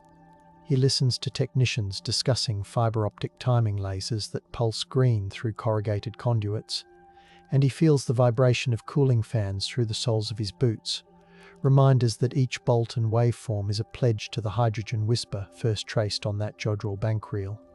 Memories of Galileo's charcoal, Kepler's cedar chest, Huygens's whale lamps, Lowell's pine-scented dome, Bell's inked charts, and Voyager's pale pixel settling on a cobalt screen all converge in his breathing, suggesting that every generation's discovery, suppression, and rediscovery flows into this desert hush. The dishes gleam under starlight, their mesh cold as river stones, and distant dingoes call with a soft yip that feels like punctuation to an unfinished sentence. He wonders, not aloud, but in the steady rhythm of his pulse, whether the next faint carrier, once sifted from cosmic noise, will sound like a chord already written in his youthful synthesizer, or like a completely new timbre waiting to be named. The night does not answer. It only holds the question open, wide as the frequency that drifts between worlds. In the cold twilight of a European winter, as 1945 dawned across a continent ravaged by years of warfare, the Nazi empire that had once stretched from the Atlantic coast to the gates of Moscow was crumbling. The Third Reich, which Hitler had boasted would last 1,000 years, was in its death throes. From the east, the Soviet Red Army pushed relentlessly westward through Poland, their boots crunching through snow stained with the evidence of Nazi atrocities.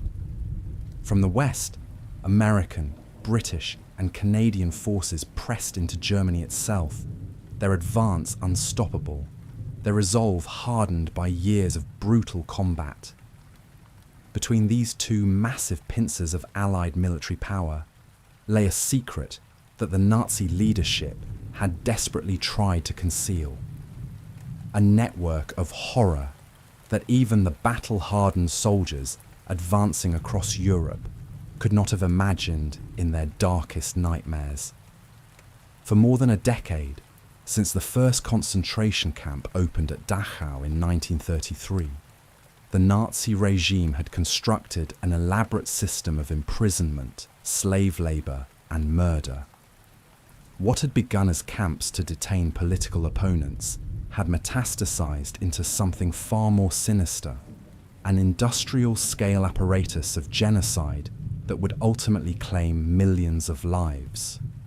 By 1945, there were thousands of these sites scattered across occupied Europe, from massive complexes like Auschwitz-Birkenau that could hold over 100,000 prisoners to smaller subcamps and labour sites where inmates were worked to death in service of the German war machine.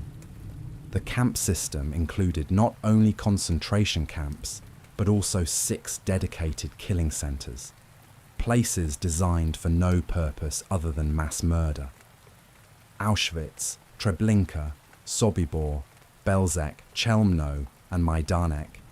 These names would become synonymous with the Holocaust, with the systematic attempt to annihilate European Jewry. As Allied forces advanced in late 1944 and early 1945, the SS leadership faced a dilemma.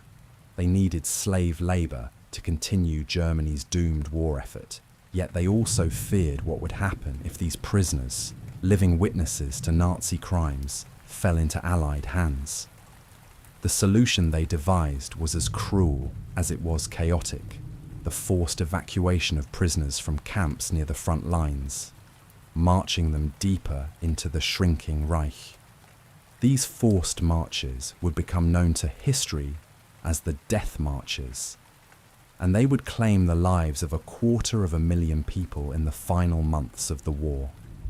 But despite all efforts to hide the evidence, to march the prisoners away, to destroy the gas chambers and crematoriums, to burn documents and bury the dead, the truth could not be suppressed. As Allied soldiers pushed forward in their campaigns to defeat Nazi Germany, they began to encounter the concentration camp system firsthand. What they found would shock the world and provide undeniable evidence of crimes so vast, so systematic, so deliberately cruel that a new word would have to be coined to describe them: genocide. The liberation of the Nazi concentration camps would become one of the most significant moments of the 20th century. A confrontation with evil that would fundamentally alter how humanity understood the depths to which civilization could descend. The winter of 1945 was particularly harsh. Snow fell heavily across Central and Eastern Europe, blanketing the landscape in white that seemed to mock the darkness of what lay beneath. The prisoners in the concentration camps, already weakened by years of starvation, disease, and brutal treatment, faced the prospect of another winter with dread. Many would not survive to see liberation. But for those who did, for those who somehow found within themselves the strength to endure just a few more weeks, just a few more days, freedom was coming. It was coming in the form of Soviet T-34 tanks rumbling across the frozen Polish plains. It was coming in the form of American jeeps and trucks winding through the German countryside. It was coming in the form of British forces pressing through the forests and fields of northern Germany. Liberation was coming, though what it would mean, what horrors it would reveal, no one could fully anticipate. The Death Marches, as the Soviet offensive launched in January 1945, punching through German lines with overwhelming force, SS leadership scrambled to evacuate the camps in the path of the advance. At Auschwitz-Birkenau, the largest killing center in the Nazi system, the order came on January 17th. The prisoners, those deemed strong enough to walk, were to be evacuated immediately. There was no time for preparation, no provision for the journey ahead. Prisoners who had been starving for years, many ill with typhus or tuberculosis, were forced to line up in the bitter cold and begin marching west. They wore thin, striped uniforms that provided virtually no protection against the elements. Many had no proper shoes, only wooden clogs or rags wrapped around their feet. Some walked in bare feet, leaving bloody prints in the snow. The evacuation of Auschwitz involved approximately 60,000 prisoners. They were divided into columns and sent in different directions, some toward the rail junction at Wodzisław, about 39 miles away, others to Gliwice, 34 miles distant. The march began in the depths of winter, with temperatures well below freezing. As the columns stretched out along the roads of Upper Silesia, a horrifying pattern emerged. Anyone who fell behind, anyone who stumbled or collapsed from exhaustion, was shot by the SS guards escorting the march. The guards had orders to leave no one alive who could not continue. The roads became lined with bodies, frozen corpses left where they fell, marking the route of suffering like grotesque milestones. One survivor of the Auschwitz Death March, Thomas Bürgenthal, was just 10 years old when he was forced on the march with his father. Though they were initially together, they were soon separated in the chaos. Thomas remembered the cold most vividly, the way it seemed to penetrate to his very bones, the way his feet became numb, and then began to burn with pain as he forced himself to keep moving. He saw people shot for stopping, saw bodies accumulate in ditches along the roadside. The march seemed endless, a nightmare journey through a frozen hell where death was always one moment of weakness away. Of the 60,000 who left Auschwitz on these marches, approximately 15,000 died before reaching their destinations. Their bodies were left in the snow, a trail of death stretching across the Polish winter landscape. Those who survived the march to the rail junctions were then packed into open freight cars, exposed to the elements for days, as the trains slowly made their way to concentration camps deeper in Germany. Buchenwald, Dachau, Mauthausen, Flossenburg, and Bergen-Belsen all received transports of these emaciated, frozen survivors. Many more died in the freight cars, succumbing to cold, starvation, or disease. When the trains finally arrived at their destinations, the cars were opened to reveal scenes of horror. Piles of frozen bodies stacked in the corners, a few survivors clinging to life among the dead. One such train would later be discovered by American forces near Dachau. A death train that became one of the most powerful pieces of evidence of Nazi brutality. 39 cars filled with over 2,000 corpses.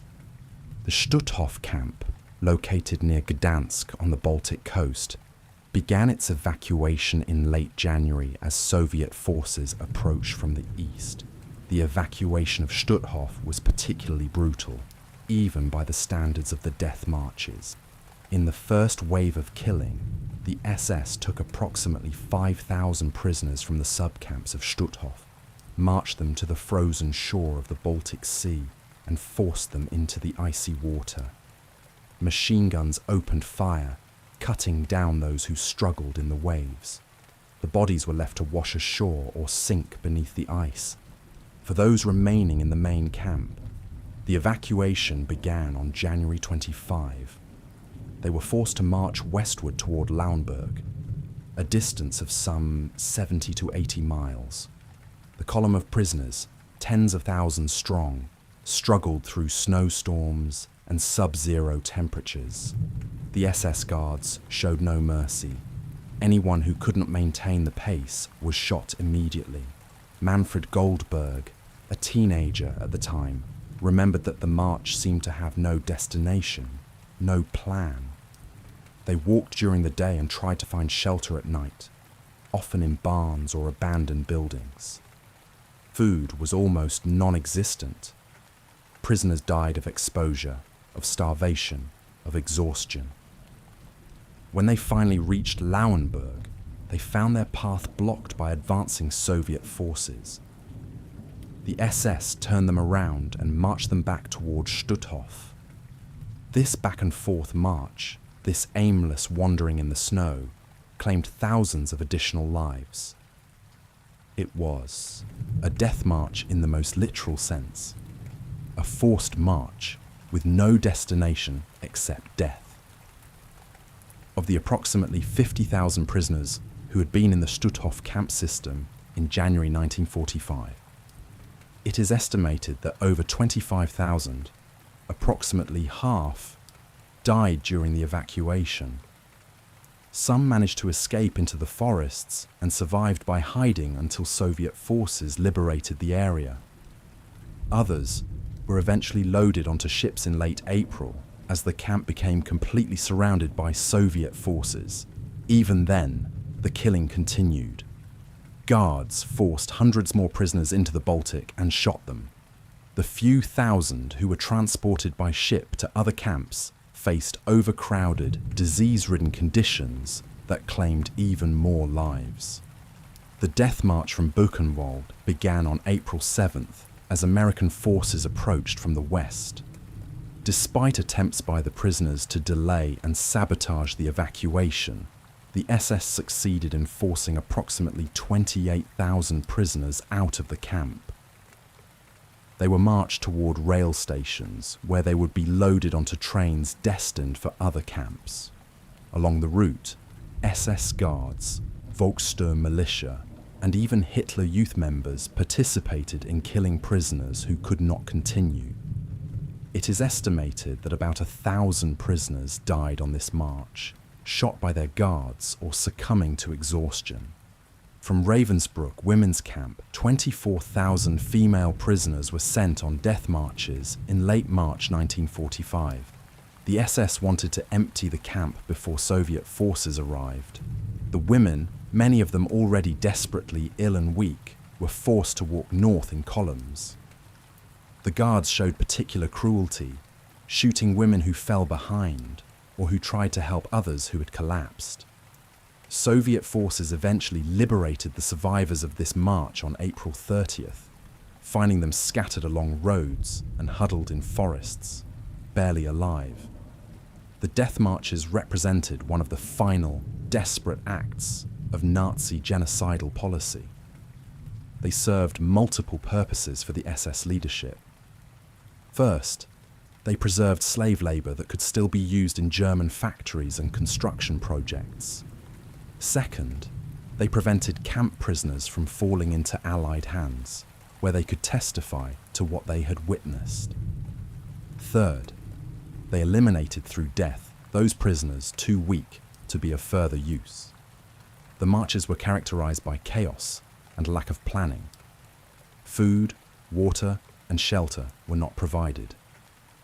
Guards had vague orders to move prisoners west or south, but often had no specific destination in mind. The result was a scattered, disorganized killing spree that left bodies strewn across the German countryside in the final months of the war. For the prisoners forced on these marches, survival depended on a combination of physical strength, luck, and sheer will. Many spoke later of entering a kind of trance state, putting one foot in front of the other automatically, focusing entirely on the simple act of continuing to move forward. To stop was to die. To show weakness was to die. To try to escape was almost certainly to die. Yet some did try, and some succeeded. They slipped away from the columns when guards were not watching, hid in forests or in the homes of sympathetic civilians, and waited for liberation to reach them. But for everyone who escaped, dozens more perished on the roads. The death marches of 1945 ultimately claimed the lives of approximately 250,000 prisoners from the concentration camp system. This figure represents nearly 1/3 of all prisoners who were still alive in the camps at the start of 1945. They died of gunshot wounds, of exposure to freezing temperatures, of starvation, of disease, of exhaustion. Their bodies were buried in mass graves, burned in the forests, or simply left where they fell. German civilians watched these columns of skeletal figures in striped uniforms shuffle past their homes and claimed after the war that they did not know what was happening. But the evidence was there for anyone to see. The death marches passed through towns and villages across Germany and Austria. The bodies lined the roads. The survivors who reached other camps arrived as living skeletons. The crime was committed in broad daylight, visible to all. Majdanek, the first liberation. On July 23, 1944, Soviet forces advancing through eastern Poland reached the city of Lublin. Just outside the city lay the Majdanek concentration camp and killing center. Unlike the other major camps that the Germans would later attempt to destroy, Majdanek was captured virtually intact. The speed of the Soviet advance had surprised the Nazi command. They had begun evacuating the camp in April, sending most of the prisoners west to other camps. They had attempted to demolish some of the gas chambers and crematoriums. But when Soviet scouts approached the camp on the night of July 22nd, they found that the hasty demolition had been incomplete. The evidence of mass murder was still there, undeniable and overwhelming. The soldiers of the Red Army entered Majdanek on July 23rd and found approximately 1,000 prisoners still in the camp, mostly Soviet POWs who were too ill to be evacuated. These survivors, emaciated and dressed in filthy striped uniforms, greeted their liberators with tears and cries of joy. Some could barely speak, weakened by years of starvation and abuse. The Soviet soldiers, hardened by years of brutal warfare on the Eastern Front, were nevertheless shocked by what they encountered. This was something different from the horrors of combat. This was systematic, industrial murder. As Soviet officers began to inspect the camp, the scale of the atrocity became clear. They found 5 large crematorium ovens, still containing charred human remains. They found gas chambers equipped with shower heads through which Zyklon B poison gas had been introduced. They found warehouses filled with the possessions of the murdered, hundreds of thousands of pairs of shoes, mountains of clothing, suitcases marked with the names of their owners. They found documents, incomplete attempts to burn records that nonetheless revealed the systematic nature of the killing. The camp had been in operation since 1941, and during that time, it had served as both a concentration camp and a killing centre. Approximately 78,000 people had been murdered at Majdanek, most of them Jews, but also Polish political prisoners, Soviet POWs, and others deemed enemies of the Reich. Soviet authorities immediately recognized the propaganda value of Majdanek. They invited journalists, including Western correspondents, to tour the camp and document what they found. Within days, reports began to appear in newspapers around the world describing the gas chambers, the crematoriums, and the mountains of victims' belongings. Film footage was shot showing the ovens, the barracks where prisoners had been crammed together in inhuman conditions, the barbed wire fences and watchtowers. For many people in the West, these reports from Majdanek were the first concrete evidence of the Nazi extermination program. There had been reports before, rumours and fragmentary accounts from escapees, but they had often been dismissed as exaggerations or wartime propaganda. Now there was a camp that could be inspected, evidence that could be photographed and filmed, survivors who could testify to what they had experienced. The liberation of Majdanek was significant not only because it was the first major camp liberated, but because it provided the first complete picture of the camp system. The presence of both gas chambers and a crematorium in close proximity left no doubt about the purpose of these facilities. The careful sorting of victims' belongings into warehouses indicated the systematic, organised nature of the killing. The documentary evidence, though incomplete, showed that this was not the random violence of war, but a deliberate program of extermination.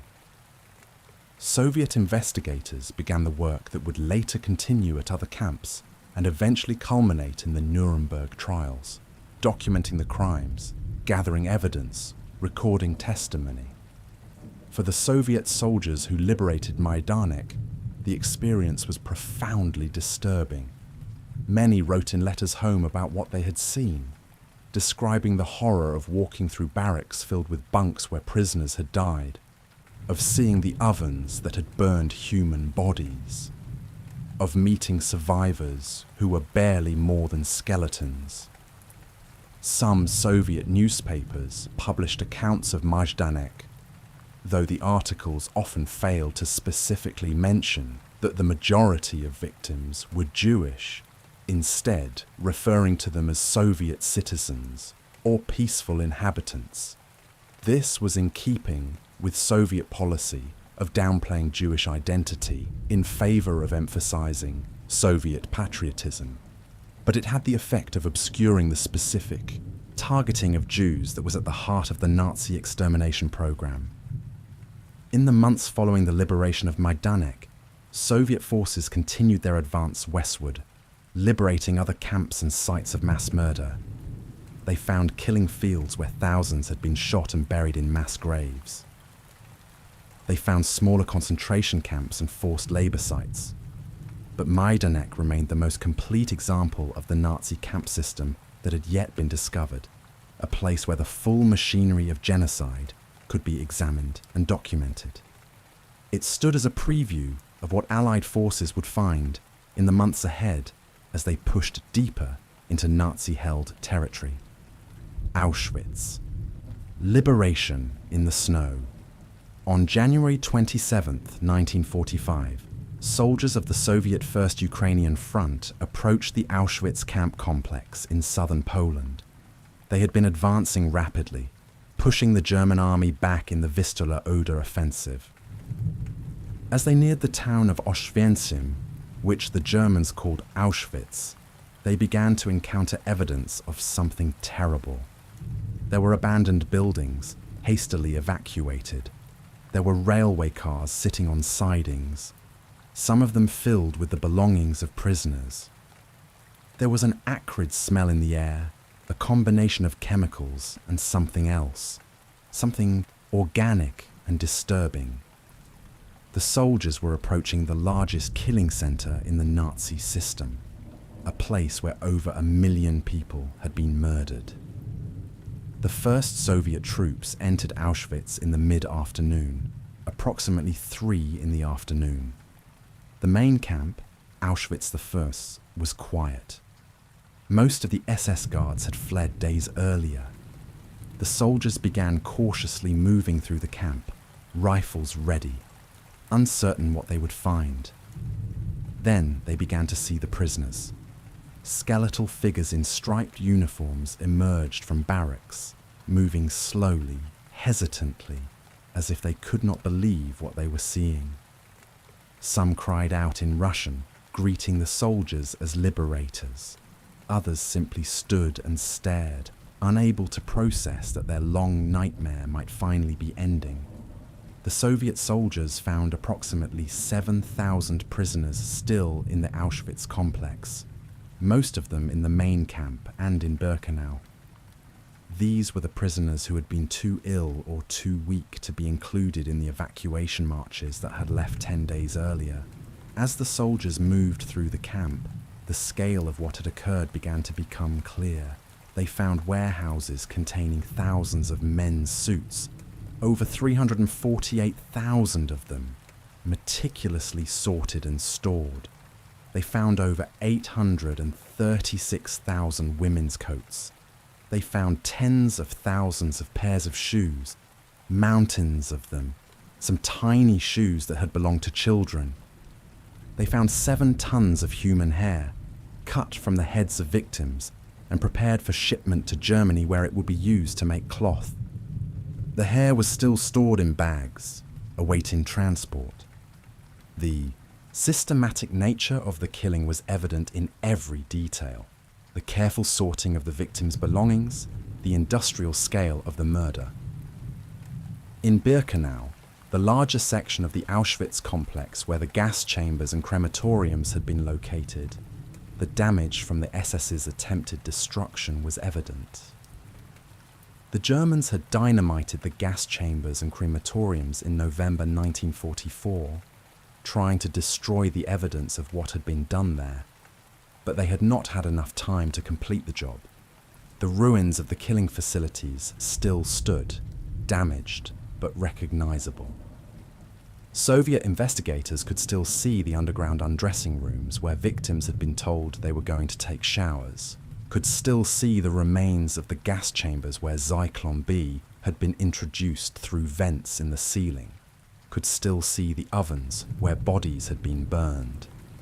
The scale of the operation was staggering. At the peak of its operation in 1944, Auschwitz-Birkenau had been able to murder and cremate several thousand people per day. The survivors found at Auschwitz were in desperate condition.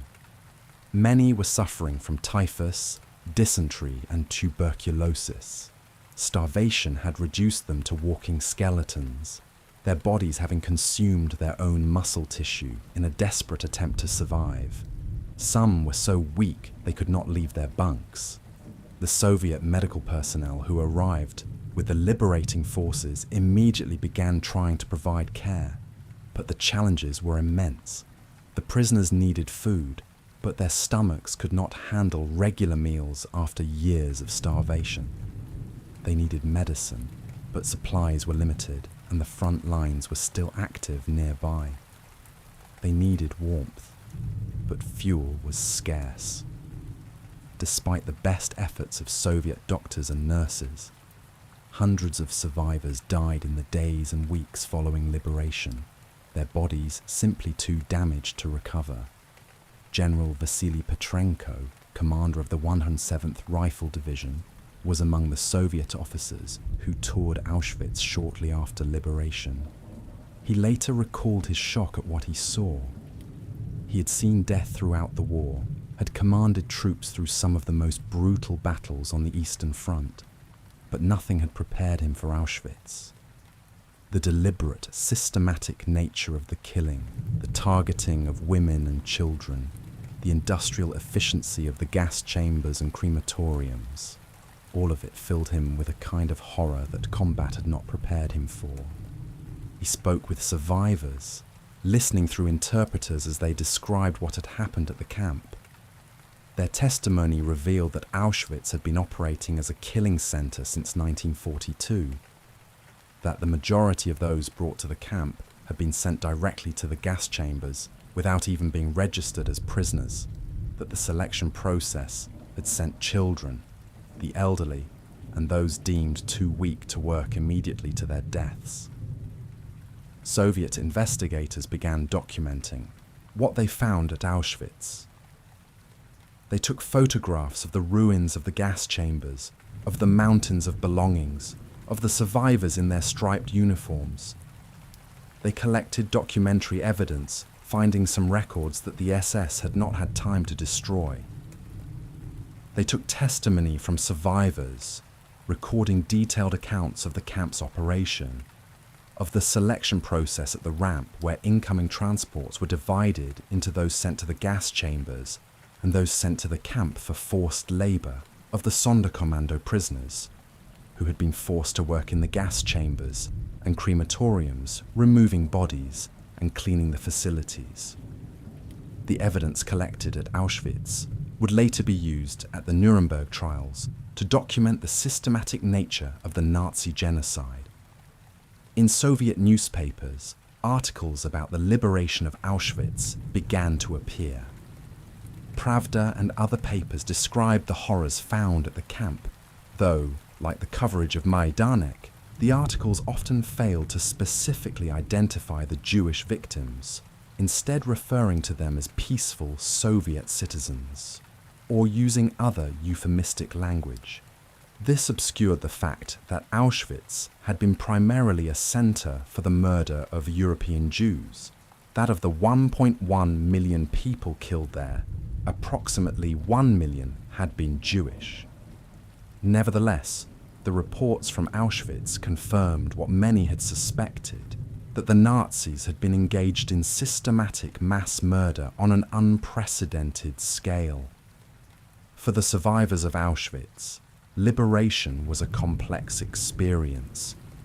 There was relief, certainly, relief that they would not be killed, that the nightmare had ended. But there was also profound grief. Most of the survivors had lost their entire families, parents, spouses, children, siblings, all murdered in the gas chambers or worked to death in the camp. There was also uncertainty about the future. Where would they go? Their homes had been destroyed or taken over by others. Many came from Poland or Hungary, countries now under Soviet control.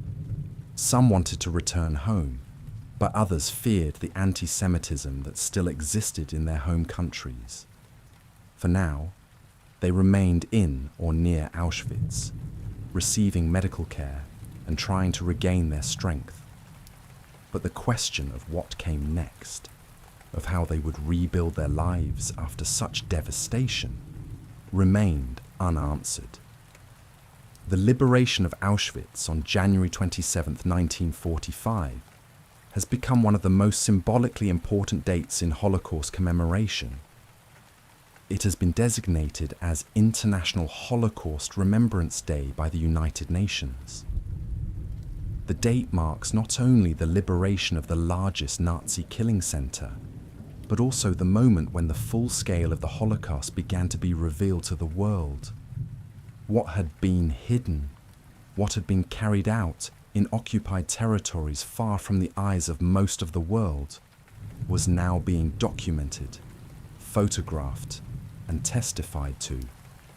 The liberation of Auschwitz was the beginning of a reckoning with the enormity of Nazi crimes, a reckoning that would continue through the remaining months of the war and in the decades that followed. Ochar de Ruff, the Americans confront the horror. On April 4th, 1945, soldiers of the American 4th Armored Division and 89th Infantry Division advanced into the area near Gotha, Germany. They were part of General George Patton's Third Army, pushing rapidly through central Germany toward the heart of the Reich. Near the town of Ohrdruf, they encountered a camp that had been hurriedly abandoned by its SS guards. What they found there would lead to one of the most significant moments in documenting Nazi atrocities. This was Ohrdruf concentration camp, a subcamp of Buchenwald, and it was the first Nazi concentration camp to be liberated by American forces. The soldiers entering Ohrdruf found immediate evidence of atrocities. There were bodies everywhere. Some were piled in sheds, stacked like cordwood. 30 or 40 naked corpses sprinkled with lime in a futile attempt to reduce the stench. Some had been partially burned on wooden pyres, the SS having attempted to destroy the evidence of their crimes as they fled. The soldiers found approximately 3,000 bodies scattered around the camp, in various stages of decomposition. The smell was overwhelming, a sickly sweet odour of death that made even hardened combat veterans gag and vomit. The sight was equally horrific. These were not the bodies of soldiers killed in combat. These were emaciated figures, skeletal remains that spoke of prolonged starvation, bodies bearing marks of torture and brutality. The few surviving prisoners who were still alive in the camp told the American soldiers what had happened there. Ohrdruf had been a labour camp where prisoners were forced to work on a secret communications project for the German military, digging tunnels in nearby mountains. The work was brutal, carried out in all weather with minimal food and under constant threat of violence from the guards. As American forces approached, the SS had begun evacuating the camp on death marches, forcing the stronger prisoners to walk toward Buchenwald. Those too weak to march had been gathered in the camp's assembly ground under the pretense that they would be fed, then machine-gunned where they stood. The bodies left lying in the open were evidence of this final massacre. News of what had been found at Ohrdruf quickly reached higher command. On April 12th, just 8 days after the camp's liberation, 3 of the most senior American commanders in Europe arrived to tour the site. General Dwight D. Eisenhower, Supreme Commander of Allied forces in Europe, came along with General Omar Bradley and General George S. Patton. They were accompanied by photographers and journalists. What they saw that day would have a profound impact on how the liberation of the camps was documented and publicized. Eisenhower insisted on viewing every part of the camp. He walked through the barracks where prisoners had been housed in conditions of unimaginable squalor. He examined the torture implements that survivors demonstrated for him. He viewed the piles of bodies, forcing himself to look closely, even as his face went white with shock and anger. Patton, known for his toughness and his tolerance for the brutalities of war, reportedly had to step outside and vomit after entering a shed filled with corpses. But Eisenhower would not allow himself to turn away. He later explained that he examined everything deliberately in order to be able to give first-hand testimony if anyone in the future should claim that reports of Nazi atrocities were merely propaganda. After touring Ohrdruf, Eisenhower immediately cabled General George C. Marshall, the Army Chief of Staff in Washington. In his message, he described what he had seen, emphasizing that the visual evidence and testimony from survivors were so overwhelming as to leave no doubt about the deliberate and systematic nature of Nazi cruelty. He wrote that he had never been so angry in his life, that the English language lacked adequate words to describe what he had witnessed. But more importantly, Eisenhower made a specific request. He asked that Marshall arrange for members of Congress and prominent newspaper editors to be flown to Germany to see the camps for themselves. He understood that many people might find it difficult to believe the reports of Nazi atrocities, might dismiss them as wartime exaggeration. By bringing political leaders and journalists to see the evidence firsthand, he hoped to ensure that the truth would be documented and believed. Eisenhower also ordered that all American units in the area that were not actively engaged in frontline combat should be brought to Ohrdruf to tour the camp. He believed that American soldiers needed to see what they were fighting against, needed to understand the nature of the regime they were working to defeat. In the days that followed, thousands of American soldiers passed through Ohrdruf, viewing the bodies, hearing the testimony of survivors, confronting the evidence of Nazi crimes. For many of these young men, far from home and wondering why they were fighting in Europe, the visit to Ohrdruf provided a stark answer.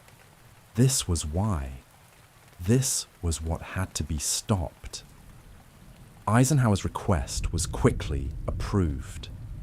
Secretary of War Henry Stimson and President Harry Truman both endorsed the plan to bring American civilian leaders to see the camps. Within days, delegations of congressmen and journalists began arriving in Germany. They were taken to Ohrdruf and to other newly liberated camps.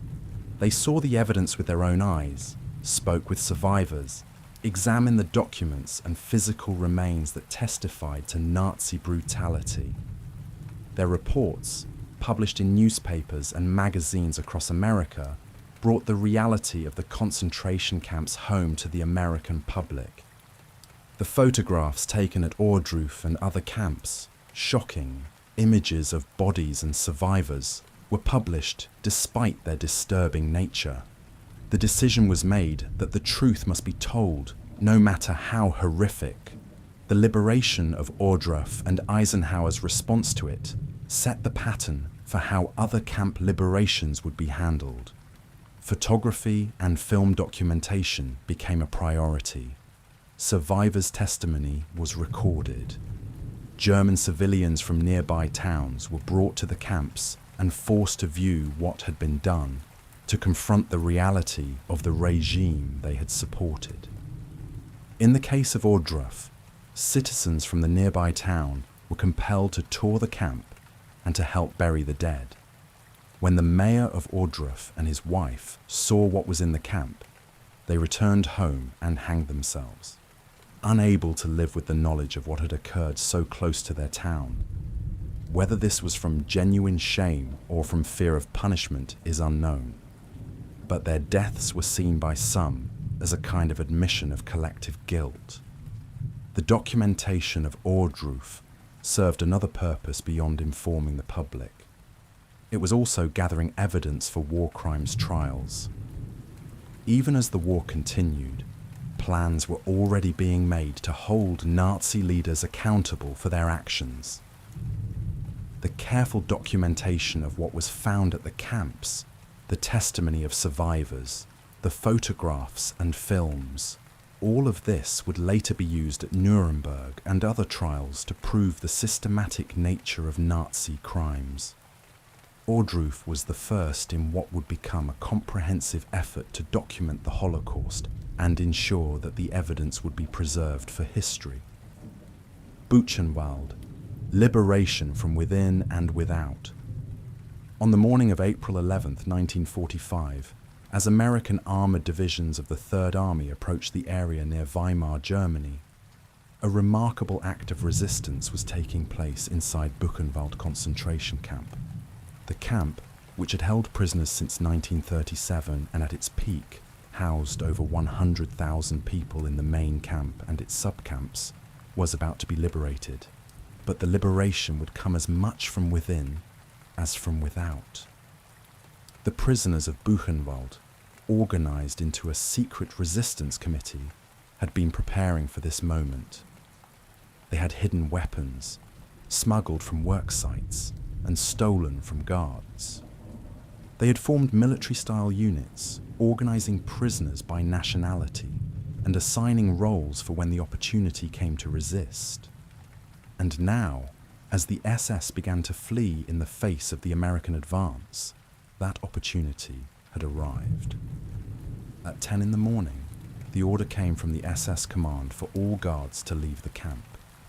The SS officers and guards, realizing that American forces would arrive within hours, abandoned their posts and fled. The prisoners of the International Camp Committee, the underground resistance organization, immediately sprang into action. They distributed the hidden weapons, simple firearms, and improvised weapons that had been carefully concealed for months. Armed prisoners moved to secure the watchtowers and the main gates. By 4 in the afternoon, before any American soldiers had entered the camp, the prisoners had taken control of Buchenwald. They raised flags, makeshift banners sewn in secret, declaring that the camp was free. It was an act of defiance, a reclaiming of dignity after years of degradation and abuse. Around 5 in the afternoon, American scouts from the 6th Armored Division arrived at the gates of Buchenwald. They found prisoners, not guards, manning the watchtowers. The prisoners were jubilant, celebrating their liberation and their successful uprising. But the celebration was tempered by the reality of what the American soldiers found as they entered the camp. Buchenwald held approximately 21,000 prisoners at the time of liberation. Many were barely alive, emaciated to the point that they seemed more like moving skeletons than living human beings. Disease was rampant. Typhus, tuberculosis, dysentery, and other illnesses swept through the barracks. Dead bodies lay in piles, prisoners who had died just hours or days before liberation, their bodies not yet removed because there was no longer any functioning system in the camp. The American soldiers were unprepared for what they encountered. Most had seen combat, had witnessed death and destruction on the battlefield, but this was something different. This was systematic brutality, a camp designed to break human beings through starvation, forced labor, random violence, and calculated cruelty. Soldiers walked through the barracks and saw bunks crammed with skeletal figures, multiple prisoners sharing spaces barely large enough for one person. They saw the punishment cells, tiny concrete boxes where prisoners had been locked in darkness for days or weeks. They saw the execution site where prisoners had been shot. They saw the crematorium where bodies had been burned. The camp even had pathology labs where horrific medical experiments had been conducted on prisoners. Among the prisoners liberated at Buchenwald were approximately 900 children and teenagers. They had survived through a combination of luck, the protection of adult prisoners who tried to hide and shelter them, and sheer determination. One of these young survivors was Elie Wiesel, who would later write about his experiences in the camp in his memoir Night. He was 16 years old at the time of liberation, though he looked much younger due to starvation. Photographs taken shortly after liberation show these child survivors, some orphaned, some not yet knowing whether their parents had survived. looking at the camera with eyes that had seen far too much. Their faces were gaunt, their bodies painfully thin, but they had survived. In the years to come, many of these young survivors would emigrate to Israel or the United States, would rebuild their lives, would become witnesses to what they had endured. The American military immediately began providing aid to the survivors. Army doctors and medical personnel arrived to treat the sick and injured. Food was brought in, though care had to be taken in feeding people who had been starving for years. The human digestive system cannot immediately handle rich food after prolonged starvation. Soldiers who gave their rations to prisoners out of compassion sometimes inadvertently caused harm, as the prisoners' bodies could not process the food. Special feeding programs had to be established, gradually reintroducing proper nutrition in a way that would not kill the recipients. American commanders also ordered that German civilians from the nearby city of Weimar be brought to Tour Buchenwald. General Patton insisted that 1,000 Weimar citizens be marched through the camp to see what had been happening just a few miles from their homes.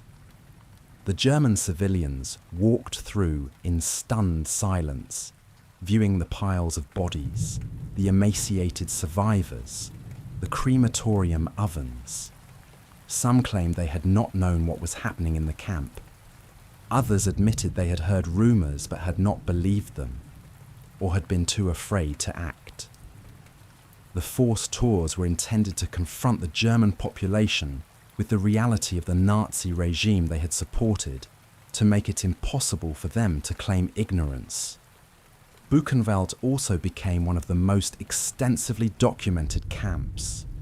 Military photographers and film crews recorded everything, from the condition of the survivors to the layout of the camp to the evidence of atrocities. Journalists were brought in to interview prisoners and document their testimony. The footage shot at Buchenwald, showing skeletal prisoners in their striped uniforms, stacks of corpses, and the physical evidence of Nazi cruelty, would be shown in movie theatres across America and Britain, bringing the reality of the camps to millions of people. It was difficult to watch, disturbing and graphic, but it was also necessary. The world needed to see what had been done. In the weeks following liberation, efforts began to help survivors reunite with family members and prepare to leave the camp. But this was a slow process. Many prisoners were too ill to be moved.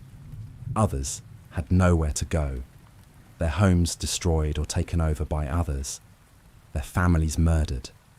Buchenwald remained in operation as a displaced persons camp for some time, housing survivors, while efforts were made to figure out what to do with them, where they could go, how they could rebuild their shattered lives. The question of what would happen to the survivors, how they would be cared for, and where they would settle would become one of the major humanitarian challenges of the immediate post-war period. Bergen-Belsen, the British encounter, Hell.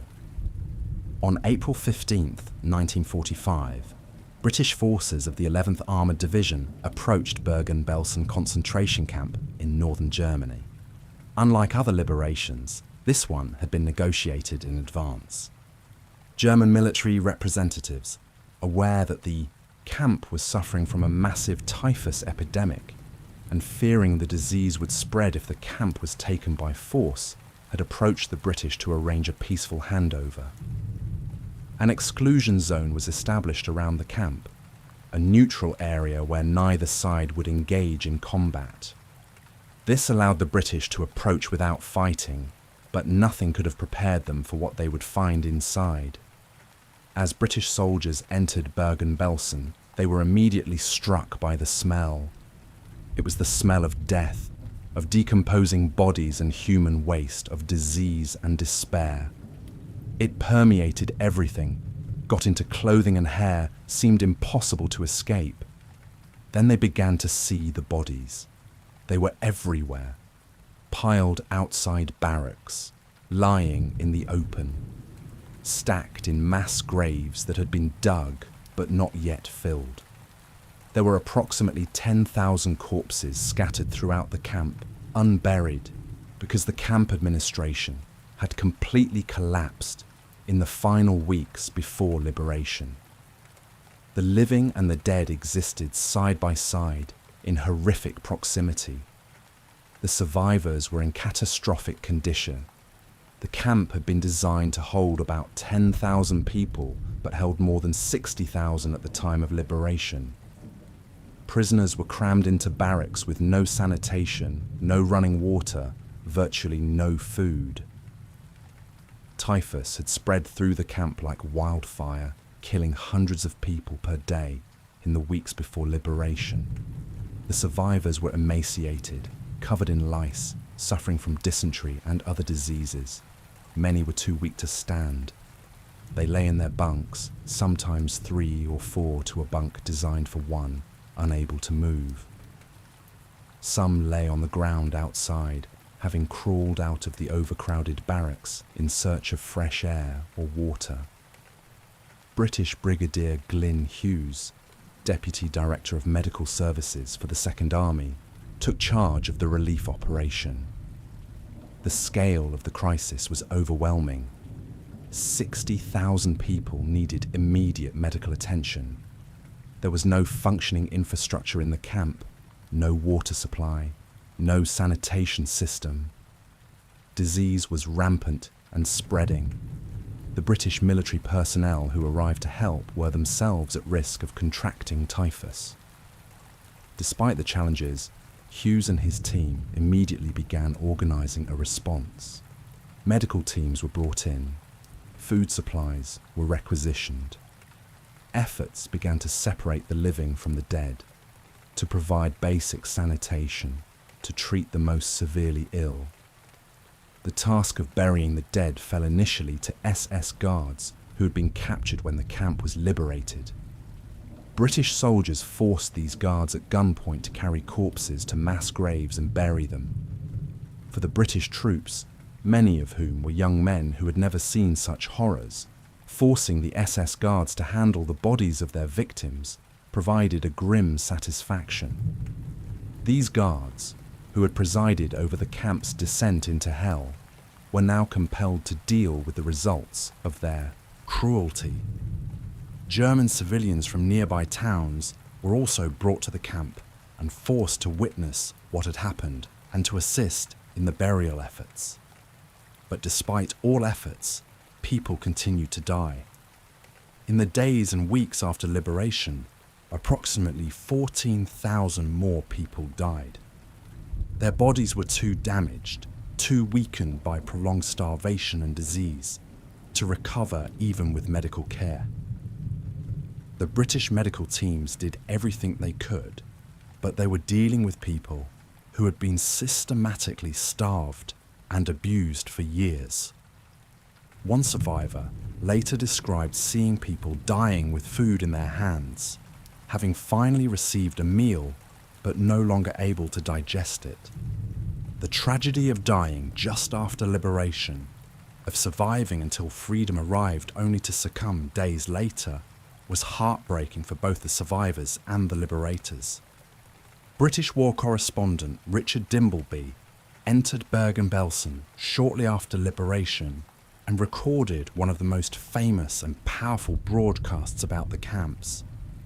Speaking to BBC radio listeners, he described in careful, measured tones what he had seen. He described walking through the camp and seeing people too weak to move lying in the sun, described the piles of bodies, described the conditions in the barracks where the sick and the healthy were mixed together with no care provided. He described the crematoria ovens and the evidence of mass death. His broadcast was so shocking that BBC editors initially hesitated to air it, concerned that listeners would think it was exaggerated. But Dimbleby insisted that every word was true. that if anything, he had understated the horror. The broadcast aired and became one of the most important pieces of reporting from the war, bringing the reality of Bergen-Belsen into British homes. Among the victims of Bergen-Belsen were Anne Frank and her sister Margot.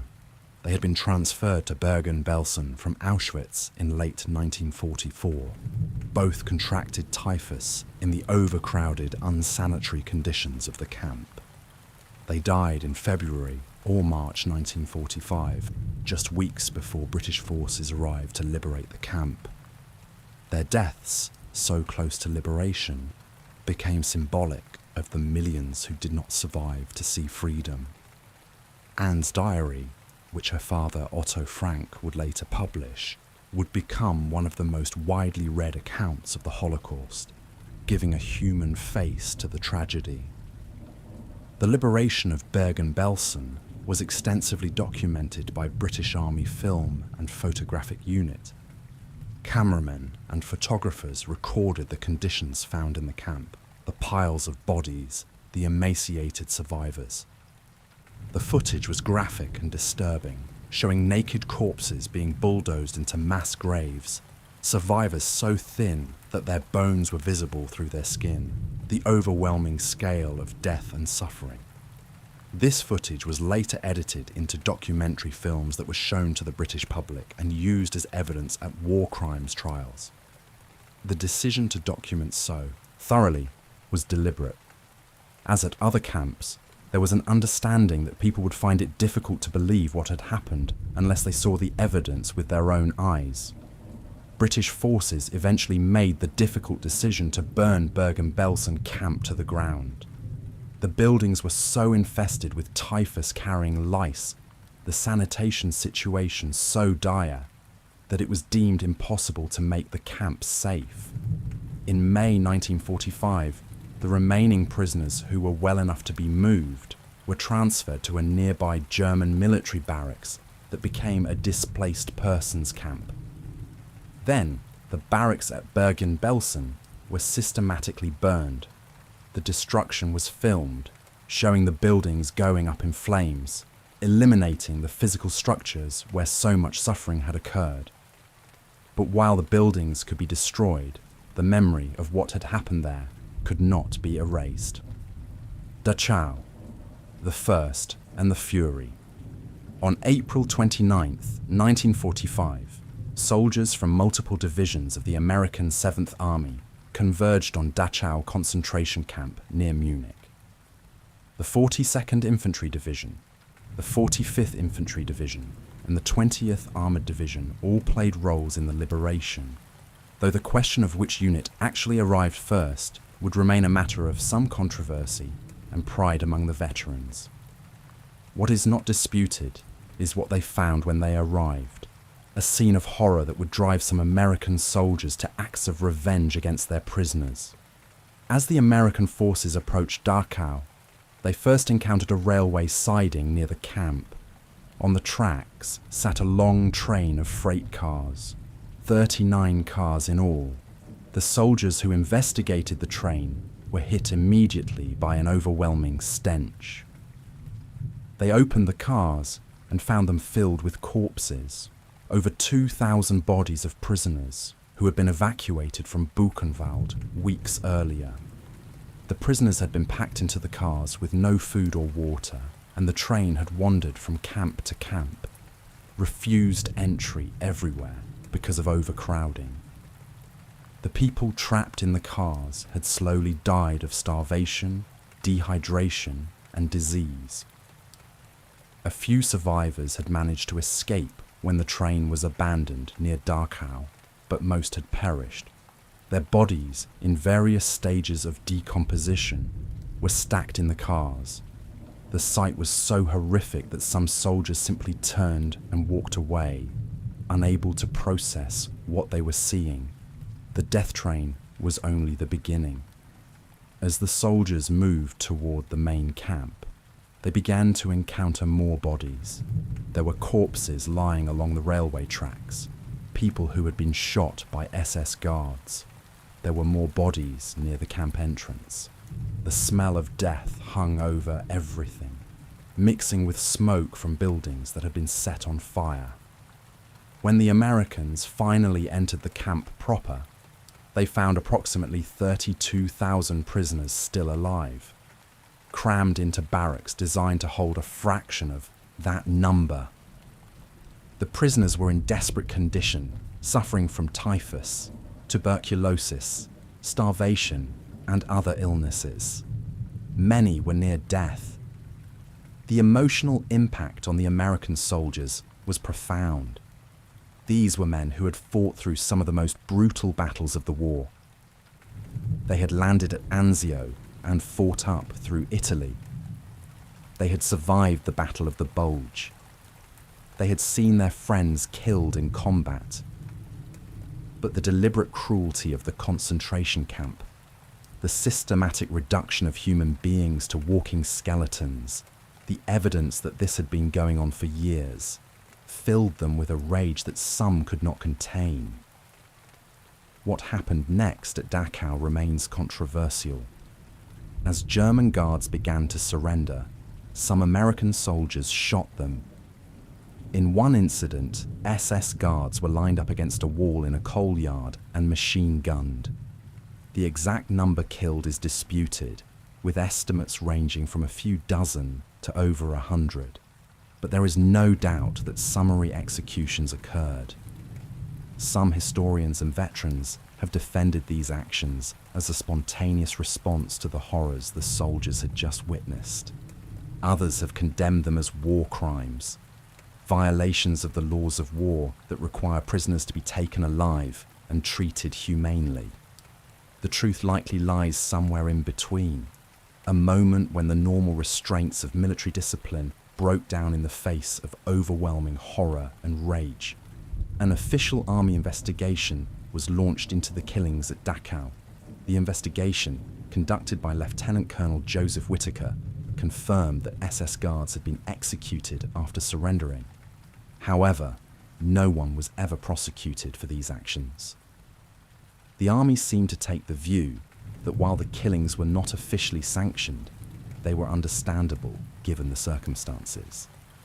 General Eisenhower's official communique about the liberation of Dachau stated that approximately 300 SS guards had been quickly neutralized, a euphemistic phrase that glossed over the violence of how they had been killed. Liberated prisoners also took revenge on some of their former captors. Guards who had been particularly brutal, the capos who had collaborated with the SS in running the camp, were beaten or killed by prisoners in the immediate aftermath of liberation. For survivors who had been subjected to years of abuse, the opportunity for vengeance was difficult to resist. American soldiers generally did not interfere with these acts of retribution, and in some cases may have tacitly encouraged them. Beyond the violence of Liberation Day, Dachau presented American forces with a massive humanitarian crisis. The 32,000 survivors needed immediate medical care, food, and shelter. The camp was rife with disease, particularly typhus, which put both the prisoners and the liberating forces at risk. American medical personnel established treatment centers and began the slow process of rehabilitation. As at other camps, feeding the survivors had to be done carefully to avoid making their condition worse. Rich foods that soldiers might have wanted to share could kill someone who had been starving for months or years. Dachau held particular significance because it had been the first concentration camp established by the Nazis, opening in March 1933, just weeks after Hitler came to power. For 12 years, it had operated as a camp for political prisoners, Jews, Roma, homosexuals, Jehovah's Witnesses, and others deemed enemies of the state. It had become the model for the entire camp system, the blueprint that was replicated across occupied Europe. Approximately 200,000 people had been imprisoned at Dachau and its subcamps during its operation. the death toll was estimated at between 28,000 and 41,000, though exact numbers are difficult to determine because records were incomplete or destroyed. The liberation of Dachau received significant attention in the American press. Photographs of the death train, of the bodies piled at the camp, of the emaciated survivors, were published in newspapers and magazines across the country. Film footage shot at Dachau was incorporated into newsreels shown in movie theaters. The American public, which had been reading reports about Nazi atrocities for years, now saw visual evidence that made the reality undeniable.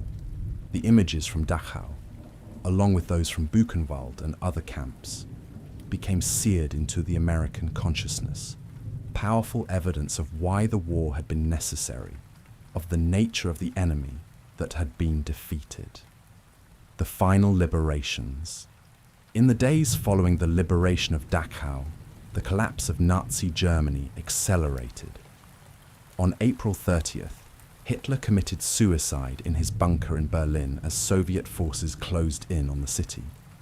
The war in Europe was clearly entering its final days.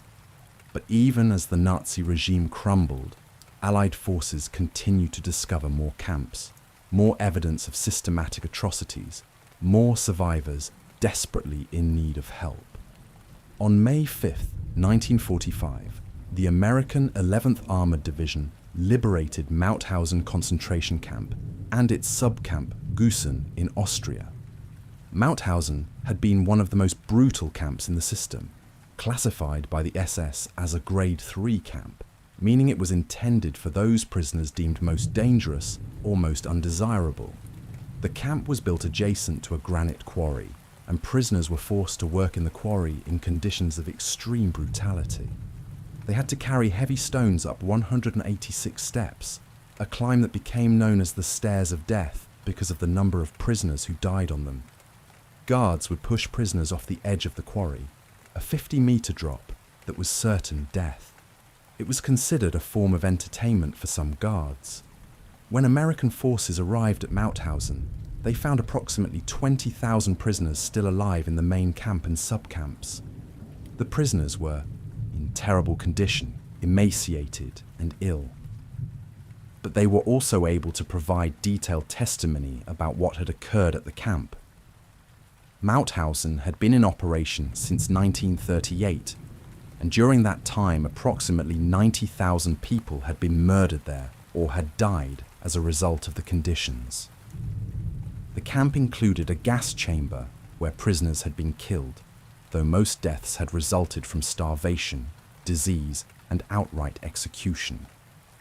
As recently as April 28th, just days before liberation, SS functionaries had gassed 33 Austrian political prisoners in what would be the last gassing operation in the Third Reich. The liberation of Mauthausen was particularly significant for the extensive photographic documentation produced by Spanish prisoners who had been held in the camp. Francisco Boas, a Spanish Republican who had been imprisoned at Mauthausen, had managed to smuggle and hide thousands of photographs documenting life and death in the camp. These photographs would later serve as crucial evidence at war crimes trials. They showed the brutality of the camp, the emaciated condition of prisoners, the executions, and the SS officers who had presided over it all. Boix's photographs provided visual proof that complemented the testimony of survivors, making it impossible to deny what had happened. Soviet forces continued liberating camps in the east. On April 30th, they reached Ravensbrück, the largest women's concentration camp in the Nazi system. By the time they arrived, most of the prisoners had already been sent on death marches or evacuated by sea. Soviet soldiers found approximately 2,000 prisoners still in the camp, most of them too ill to be moved. In the months before liberation, between 5,000 and 6,000 women had been murdered in the Ravensbrück gas chamber as the SS attempted to reduce the camp population. The liberation of Ravensbrück revealed the particular horrors that female prisoners had endured, including forced labor, medical experiments, and systematic sexual violence. On May 9th, Soviet forces liberated Stutthof concentration camp near Gdansk, though by this point only about 100 prisoners remained alive in the camp itself. The main liberation of Stutthof's prisoners had come earlier, in late April, when Soviet forces had overtaken the Death March columns and freed the survivors they found. The liberation of Stutthof and other camps in the Baltic region completed the Soviet effort to free all Nazi camps on the Eastern Front. Also on May 9th, Soviet troops entered Theresienstadt, the camp ghetto in Czechoslovakia. Theresienstadt had been used by the Nazis as a model camp, a place they could show to Red Cross inspectors to pretend that prisoners were being treated well. In reality, conditions at Theresienstadt had been harsh, and the camp had served as a transit point for Jews being deported to Auschwitz and other killing centers. When Soviet forces arrived, they found thousands of prisoners, many of them elderly Jews from Germany and Austria, still alive in the camp. The final days of the war saw a frantic effort by SS personnel to evacuate remaining camps and destroy evidence. But the Allied advance was too rapid. Camp after camp was overrun before the SS could complete their work. In every camp, Allied forces found survivors, found evidence of mass murder, found the physical remains of the Nazi genocide.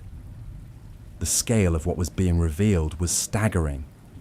This was not the random violence of war, not the collateral damage of military operations. This was systematic, organized, bureaucratically administered mass murder. It was genocide, and the evidence was overwhelming. By May 8th, 1945, Germany had officially surrendered. The war in Europe was over, but the work of dealing with the concentration camp system and its survivors had only just begun. Hundreds of thousands of people had been liberated from the camps, but they were displaced, homeless, often stateless. Many were too ill to travel. All had suffered profound physical and psychological trauma. The question of what would happen to them, where they would go, how they would rebuild their lives, would occupy Allied authorities and relief organizations for years to come. Survivor voices, liberation, day for the prisoners of the concentration camps. Liberation was a moment they had dreamed of, prayed for, and yet could hardly believe when it finally came.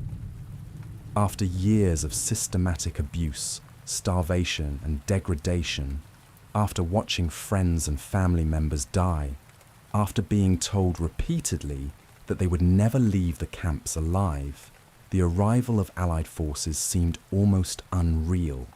The experience of liberation was complex, a mixture of joy, relief, grief, confusion, and profound uncertainty about the future. Eva Kor was 10 years old when she and her twin sister Miriam were liberated from Auschwitz by Soviet forces. They had been used in medical experiments by Dr. Josef Mengele, the Nazi doctor who had a particular interest in twins. Eva later recalled that on the day of liberation, she and Miriam were too weak to fully understand what was happening. They saw Soviet soldiers, but they did not immediately grasp that they were free. It took days for the reality to sink in. When it did, when they realized that no one was going to hurt them anymore, that they could walk where they wanted, that they would not be killed, the relief was overwhelming, but it was mixed with grief. Their parents and older sisters had been murdered in the gas chambers shortly after the family arrived at Auschwitz. The twins were alone in the world. Two small girls who had somehow survived when almost everyone else in their family had not. Elie Wiesel, who was 16 when Buchenwald was liberated, later wrote about looking at himself in a mirror after liberation.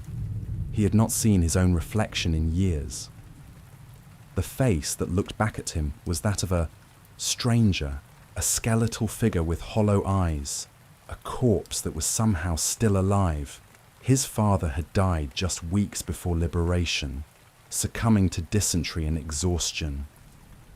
Weasel's liberation was thus tinged with the grief of his father's death so close to freedom. In his memoir, Night, he would describe the complexity of that moment, the relief of survival mixed with the guilt of surviving when others had not, the profound disorientation of being free after years of imprisonment.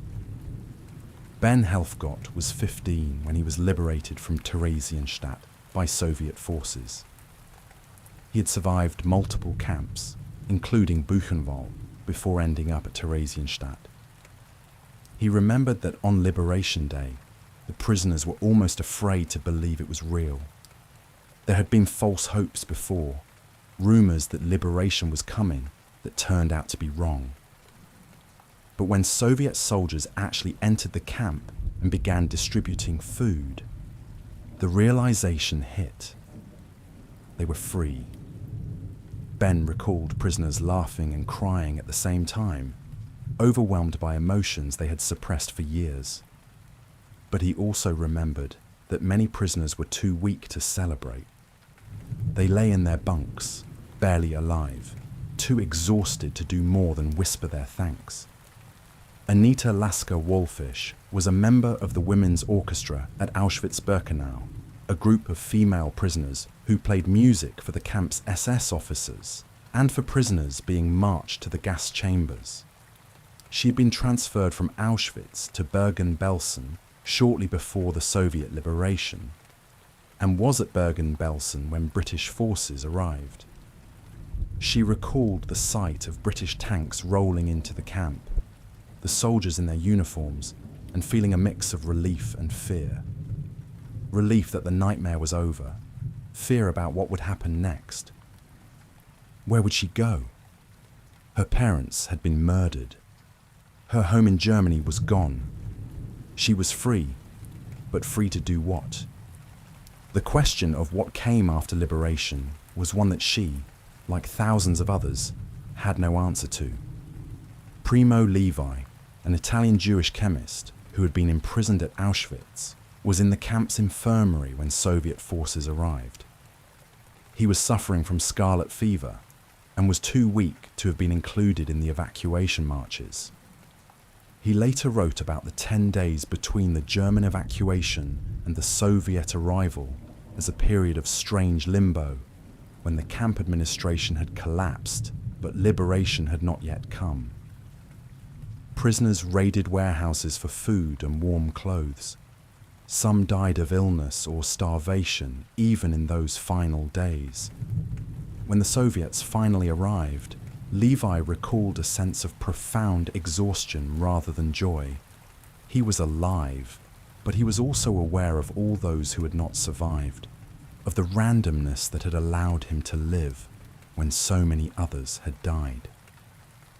Thomas Björgenthal, who had survived the death march from Auschwitz and ended up at Sachsenhausen, was liberated when Soviet forces reached that camp in April. He was 11, years old and alone, both parents having been lost during the death march. He remembered Soviet soldiers giving him chocolate and being amazed by the taste after years of eating nothing but watery soup and stale bread. But he also remembered feeling lost, not knowing what to do with his freedom. He ended up in a children's home for war orphans, where he slowly began to recover physically and to process what had happened to him. For many survivors, the immediate aftermath of liberation was characterized by a desperate search for information about family members. As soon as they were physically able, survivors began trying to find out what had happened to parents, siblings, spouses, children. They posted notices at DP camps listing their names and asking if anyone had information about their families. They listened to radio broadcasts that read out lists of survivors. They checked with relief organizations and tracing services. For most, the news was devastating. Entire families had been wiped out. Of a pre-war family of 10 or 20 people, maybe 1 or 2 had survived. The grief of this realization, that they were alone in the world, that everyone they had loved was dead, was in some ways as overwhelming as the experience of the camps themselves. Physical recovery was slow and painful. Bodies that had been starved for years could not immediately return to normal function. Survivors suffered from malnutrition-related diseases, from weakened immune systems that made them vulnerable to infection, from dental problems caused by years of inadequate nutrition, from psychological trauma that manifested in nightmares, depression, and anxiety. Many survivors would deal with the physical consequences of their imprisonment for the rest of their lives. Conditions like osteoporosis, heart disease, and digestive problems were common among survivors even decades after liberation. Yet despite everything they had endured, many survivors displayed remarkable resilience. They began to rebuild their lives slowly and painfully, but with determination.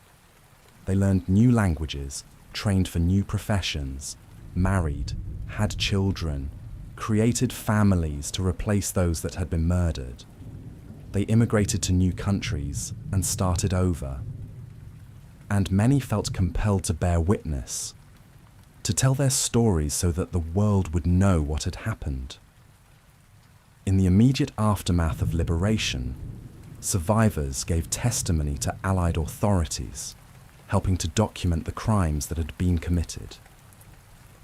In the decades that followed, many would continue to speak about their experiences, writing memoirs, giving interviews, speaking to students. Their testimony would become one of the most important sources of information about the Holocaust, personal accounts that put human faces on the statistics of genocide, the displaced persons camps.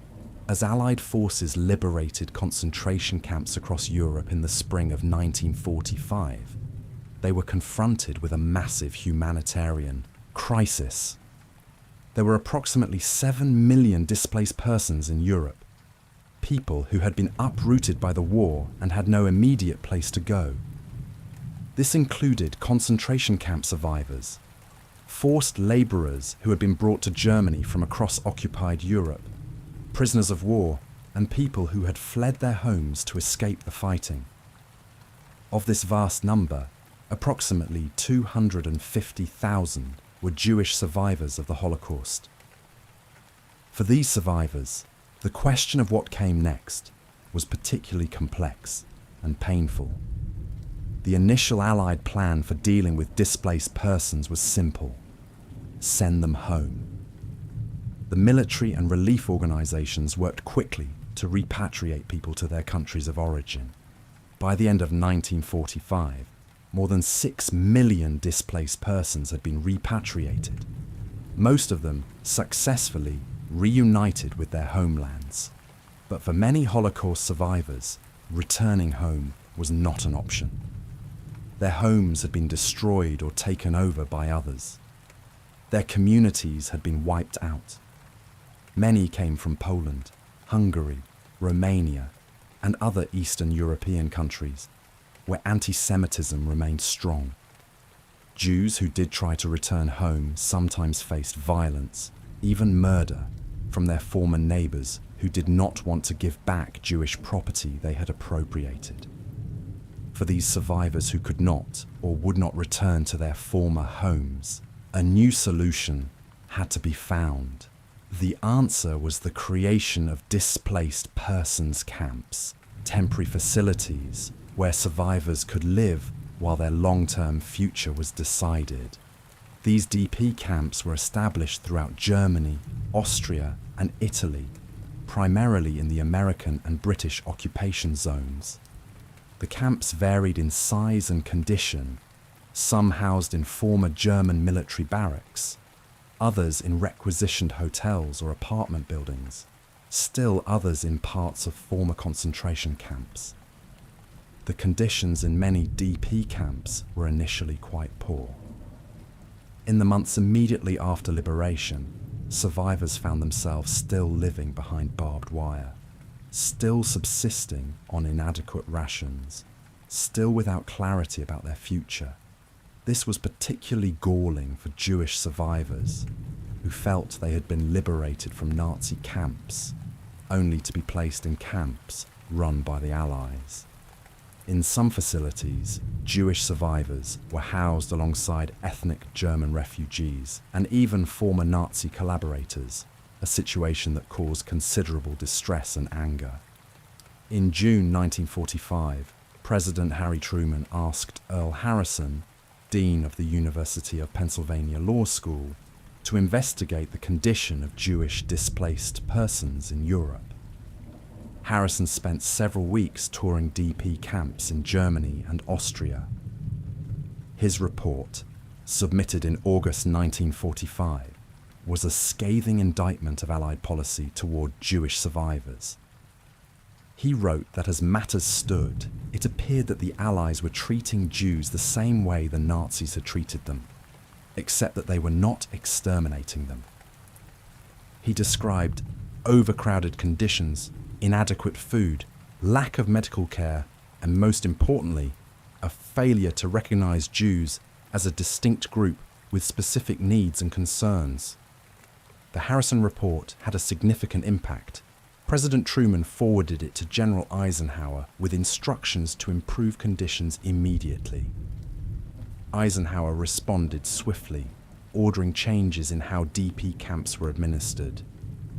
Jewish survivors were to be housed in separate camps from other displaced persons to protect them from anti-Semitism and to allow them to organize their own communities. Rations were increased, medical care was improved. The American Jewish Joint Distribution Committee and other Jewish relief organizations were given greater access to the camps to provide assistance. By 1946, conditions in the DP camps had improved considerably. The camps began to take on the characteristics of small towns, with their own internal organization and governance. Survivors elected committees to represent them in dealings with Allied authorities. Schools were established to educate children who had missed years of schooling during the war. Vocational training programs were set up to teach survivors new skills that would help them in whatever country they eventually settled. Cultural and religious life flourished, with theatres presenting Yiddish plays, orchestras giving concerts, synagogues being established, and newspapers being published in multiple languages. The DP camps also became centres of commemoration and documentation. Survivors began almost immediately to document what had happened during the Holocaust. They collected testimony from fellow survivors, gathered documents, held memorial services for the murdered. This documentation work was driven by a deep need to bear witness, to ensure that the world would know what had happened, to honour the memory of those who had not survived. Organisations like the Central Historical Commission gathered thousands of testimonies in the DP camps, creating an archive of survivor accounts that would be invaluable to future historians. Despite the improvements in conditions, the DP camps were always meant to be temporary. Survivors wanted to leave, to build new lives, to escape the reminders of their suffering that surrounded them in Europe. But the question of where they could go was not easily answered. Immigration to Palestine, which many survivors desired, was controlled by the British, who severely restricted Jewish immigration to avoid antagonizing Arab populations. The United States maintained strict immigration quotas that limited the number of refugees who could enter. Other countries were similarly restrictive.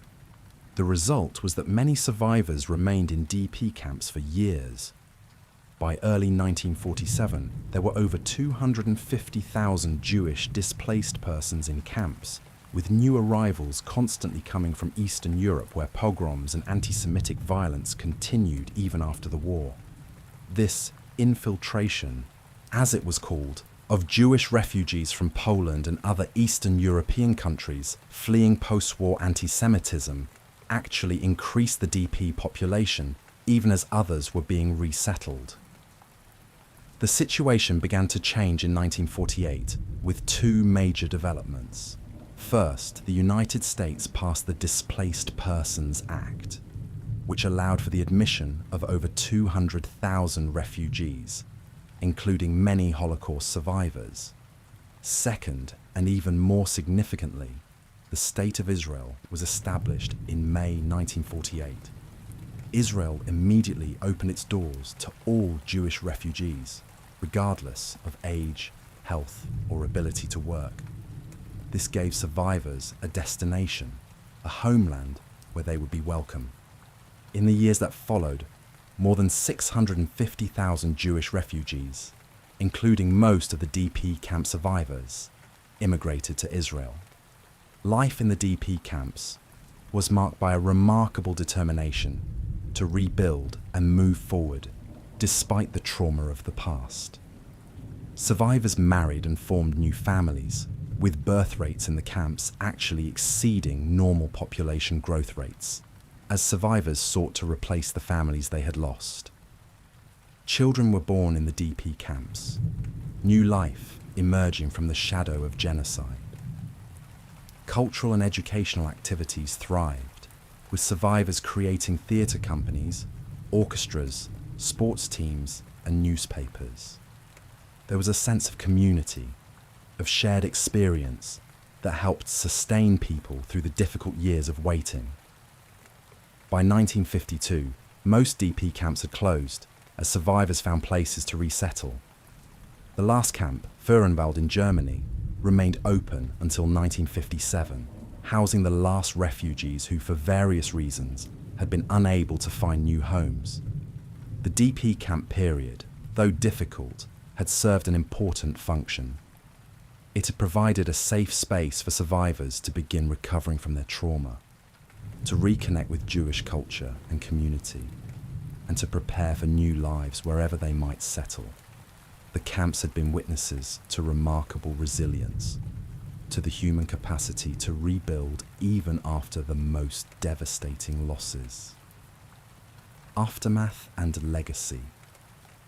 The liberation of the Nazi concentration camps marked the end of one chapter of history and the beginning of another.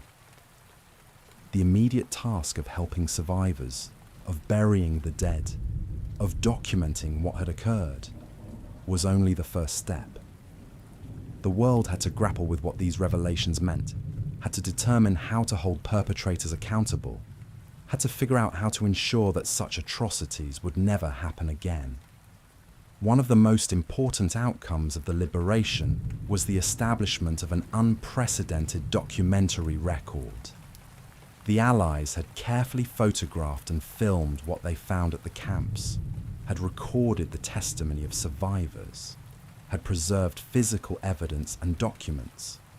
This documentation was crucial not only for historical understanding, but also for legal proceedings. The Nazi leadership and camp personnel would be held accountable through war crimes trials, most famously the Nuremberg trials that began in November 1945. At Nuremberg, the International Military Tribunal prosecuted major Nazi leaders for crimes against humanity, war crimes, and the crime of aggression.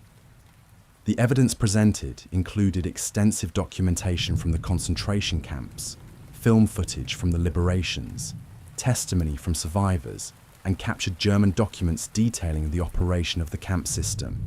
The trials made clear that the Holocaust had been a systematic, state-organized program of genocide, not simply the random cruelty of war. 24 major Nazi leaders were prosecuted at the first Nuremberg trial, with 12 receiving death sentences.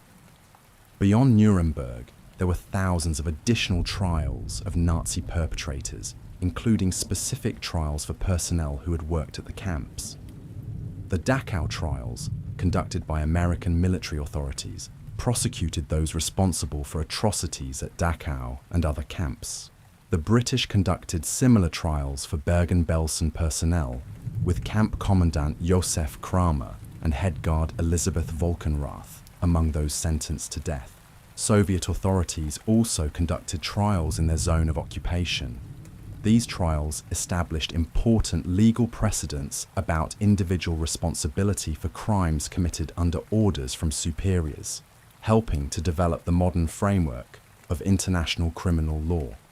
General Eisenhower's foresight in insisting on thorough documentation of the camps proved crucial.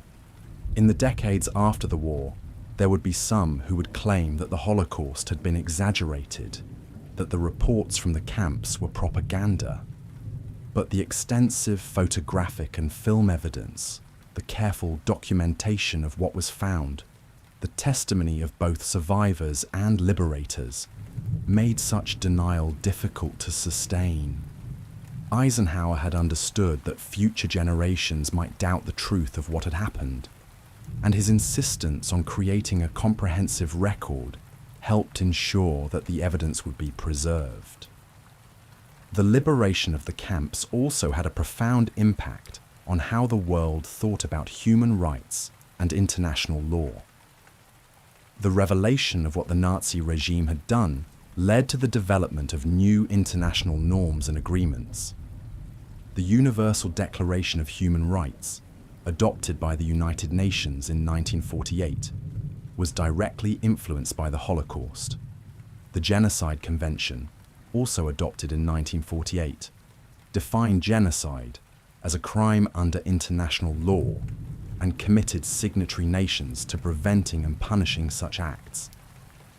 These legal frameworks, developed in response to the Holocaust, would shape international relations and humanitarian law for decades to come. For the survivors, the liberation was just the beginning of a long journey of recovery and rebuilding. Many struggled with physical health problems for the rest of their lives as a result of what they had endured in the camps. The psychological impact was equally profound, with many survivors dealing with what we would now recognize as post-traumatic stress disorder, depression, anxiety, and other mental health challenges. Yet despite these struggles, many survivors went on to live productive, meaningful lives. They raised families, built careers, contributed to their communities, and in many cases, devoted themselves to education and remembrance, ensuring that future generations would know what had happened. The liberation of the concentration camps also gave rise to a commitment to remembrance and education. Survivors felt a deep obligation to bear witness, to tell their stories so that the world would remember.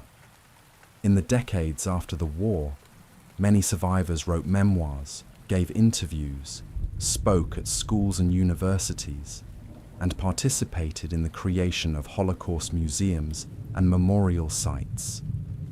Their testimony became an invaluable historical resource, providing personal accounts that complemented the documentary record. Organizations like the USC Shoah Foundation have collected over 52,000 video testimonies from Holocaust survivors, creating a vast archive of first-hand accounts. The camps themselves were transformed into memorial sites, places where visitors could come to learn about what had happened and to honor the memory of the victims. Auschwitz-Birkenau, Dachau, Buchenwald, Bergen-Belsen, and other former camps became museums and memorial sites, preserved as evidence of Nazi crimes and as places of remembrance. These sites receive millions of visitors each year, people coming to learn about the Holocaust, to pay respects to the victims, and to reflect on the lessons of history. The date of January 27th, the anniversary of the liberation of Auschwitz, has been designated by the United Nations as International Holocaust Remembrance Day. On this day each year, commemorative events are held around the world to remember the victims of the Holocaust, and to reaffirm the commitment to preventing genocide. The liberation of the camps thus becomes not just a historical event, but an ongoing reminder of the importance of vigilance against hatred, discrimination, and mass atrocity. The survivors of the Holocaust became witnesses not only to what happened during the war, but also to the possibility of rebuilding after profound trauma. Their resilience, their determination to create new lives and new families, their commitment to bearing witness and educating others, all serve as powerful testaments to the strength of the human spirit.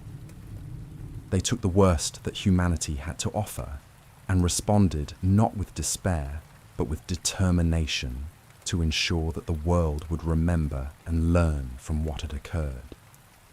As the years passed and survivors aged, their testimony became increasingly precious. With each passing year, fewer survivors remained alive to tell their stories firsthand. This gave added urgency to the work of documentation and education. Efforts intensified to record survivor testimony while it was still possible, to preserve their stories for future generations who would not have the opportunity to hear from survivors directly. Digital archives, video testimonies, and extensive oral history projects became crucial tools for preservation. The liberation of the concentration camps revealed to the world the depths of human cruelty, the capacity for systematic evil that existed within supposedly civilized society. But it also revealed the capacity for resistance, for survival, for rebuilding. The prisoners who lived to see liberation did so through a combination of luck and will, through small acts of resistance and mutual support, through the determination to survive another day, another hour, another moment. Their survival is a testament to human resilience. The liberators, too, were forever changed by what they witnessed. Soldiers who had thought they understood the nature of war, who had seen combat and death, found themselves confronting something beyond their experience or comprehension. Many struggled for years with what they had seen at the camps, with nightmares and memories that would not fade. But they also understood that they had witnessed something historically significant, that they had seen evidence of crimes that the world needed to know about. Their testimony, alongside that of the survivors, helped to create the comprehensive record of the Holocaust that we have today.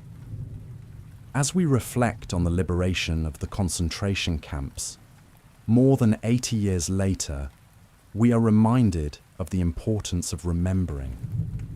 The Holocaust was not an accident, not an inevitable outcome of forces beyond human control. It was the result of deliberate choices, of hatred allowed to fester and grow, of discrimination escalated to persecution, and then to genocide. It happened because people made choices to participate, or to look away, or to remain silent. And it ended because people made choices to resist, to fight, to liberate, to help. The liberation of the camps teaches us about both the worst and the best of humanity, about our capacity for evil and our capacity for good. The stories of liberation remind us that history is made by individuals, by the choices each person makes in moments large and small. The soldier who shared his rations with a prisoner, even though regulations said not to. The survivor who helped another prisoner when they could barely help themselves. The civilian who hid a Jewish family in their home. The liberator who insisted on documenting what he saw so that the world would know. Each of these individual acts of courage, compassion, and commitment to truth helped to bring an end to the Holocaust and to create the record that ensures we remember. As we close this account of the liberation of the concentration camps, we carry with us the obligation that comes with knowledge. We know what happened. We have heard the testimony of survivors. We have seen the evidence, And with that knowledge comes responsibility. The responsibility to remember, to teach, to speak out against hatred and discrimination wherever we see it, to work to ensure that such atrocities never happen again. The liberation of the camps was not just the end of the Holocaust. It was a call to the world to be vigilant, to be active in defending human rights and human dignity, to never again stand by while genocide unfolds. If you found this account meaningful, please consider liking this video and subscribing to the channel. Your support helps us continue to bring you these important historical stories. Together, through learning and remembering, we honor the memory of those who did not survive and affirm our commitment to a future built on justice, compassion, and human dignity. Archaeologists kneeling in the damp soil outside Szeged lowered a caliper against a 118-centimetre ellipse pressed into the subsoil, mapping the arched contour of a dismantled chariot axle that glinted with flakes of scorched bronze. The scent of wet clay and horsetail grass clung to their gloves as they compared the curvature to descriptions from Priscus, the diplomat who swore Attila's war car was plated with hammered gold. Under the soft shade of a tarpaulin lamp, their measurements unsettled. The campfire tale that the scourge of God rode a chariot conjured by dragons, because here lay burnt ash, iron rivets, and a smear of pine pitch. The myth had promised a tomb guarded by rivers diverted at sword point, yet the levelled earth whispered of craftsmen practicing balance and weighted drag. The hush of the evening field asked whether the echo of a wheel rut could ever replace the fevered legend of a warlord who vanished without a grave. If this gentle history soothes you, please subscribe softly tonight. The first tactile glimpse of Attila arrives through Priscus of Panium, who sat beneath oiled lamps in 449 CE, dining on wooden trenchers while translating his diplomatic mission into hurried wax tablet notes that smelled faintly of beeswax and smoke. He recorded the linen cloths arranged over polished wooden benches, the silver cup offered, then withdrawn, revealing that the Hun king preferred rough-hewn goblets banded with iron. Priscus heard the low thud of drums outside the hall and watched the lamplit shimmer on Attila's simple sword, a weapon described as minimal, yet heavy enough to dent the reed mats under his feet. What was the diplomat to make of a ruler whose restraint felt theatrical? Attila's court shimmered because of craftsmen labouring at the edges of the great Hungarian plain, hammering composite bows while the night air tasted of glue boiled from bone. Recovered bow tips from the Tisa River, carbon dated to the mid-5th century, bend around horn cores just as Ammianus Marcellinus feared. Elastic limbs that could punch arrows through layered Roman scale. Blacksmiths quenched narrow blades in troughs that hissed, shaping small sea-axes used to slit tasseled belts, an intimacy of leather and steel absent from Roman catalogues. The reflective hush of the workshop, interrupted only by the rasp of files, invites us to wonder if empire truly quakes at the sound of tools brushing rawhide. The breath of the steppe carried ritual stakes as Attila consults a carved sword believed to be the blade of Mars, yet the object Julius Firmicus recounts was likely a 92-centimetre single-edged sabre recovered near Szeged in 1926, its grip smelling of earth after centuries underground. The iron spine bears striations that match Sarmatian smithing patterns, revealing alliances rather than divine inheritance. Instead of thunder, the weapon's story is a dry scrape of rust beneath a conservator's scalpel. Still, the myth persists because the dim tent and flickering lamplight made it easier to believe that iron could glow with godly warning. The silence held because respect feels safer than demystifying sacred metal. The sand remembers tonight. Instruments hum softly. The hollow waits for a whisper carried by starlit frost. The horse herds that thundered along the Hungarian lowlands left behind bones scarred by repetitive archery posture, and zooarchaeologists at Debrecen University traced muscle attachments that thickened from hours of riding without saddles. Teeth patterns show grain feeding reserved for prized mares, proving logistical precision, while the smell of dried dung still clings to surviving corrals uncovered near Sentes.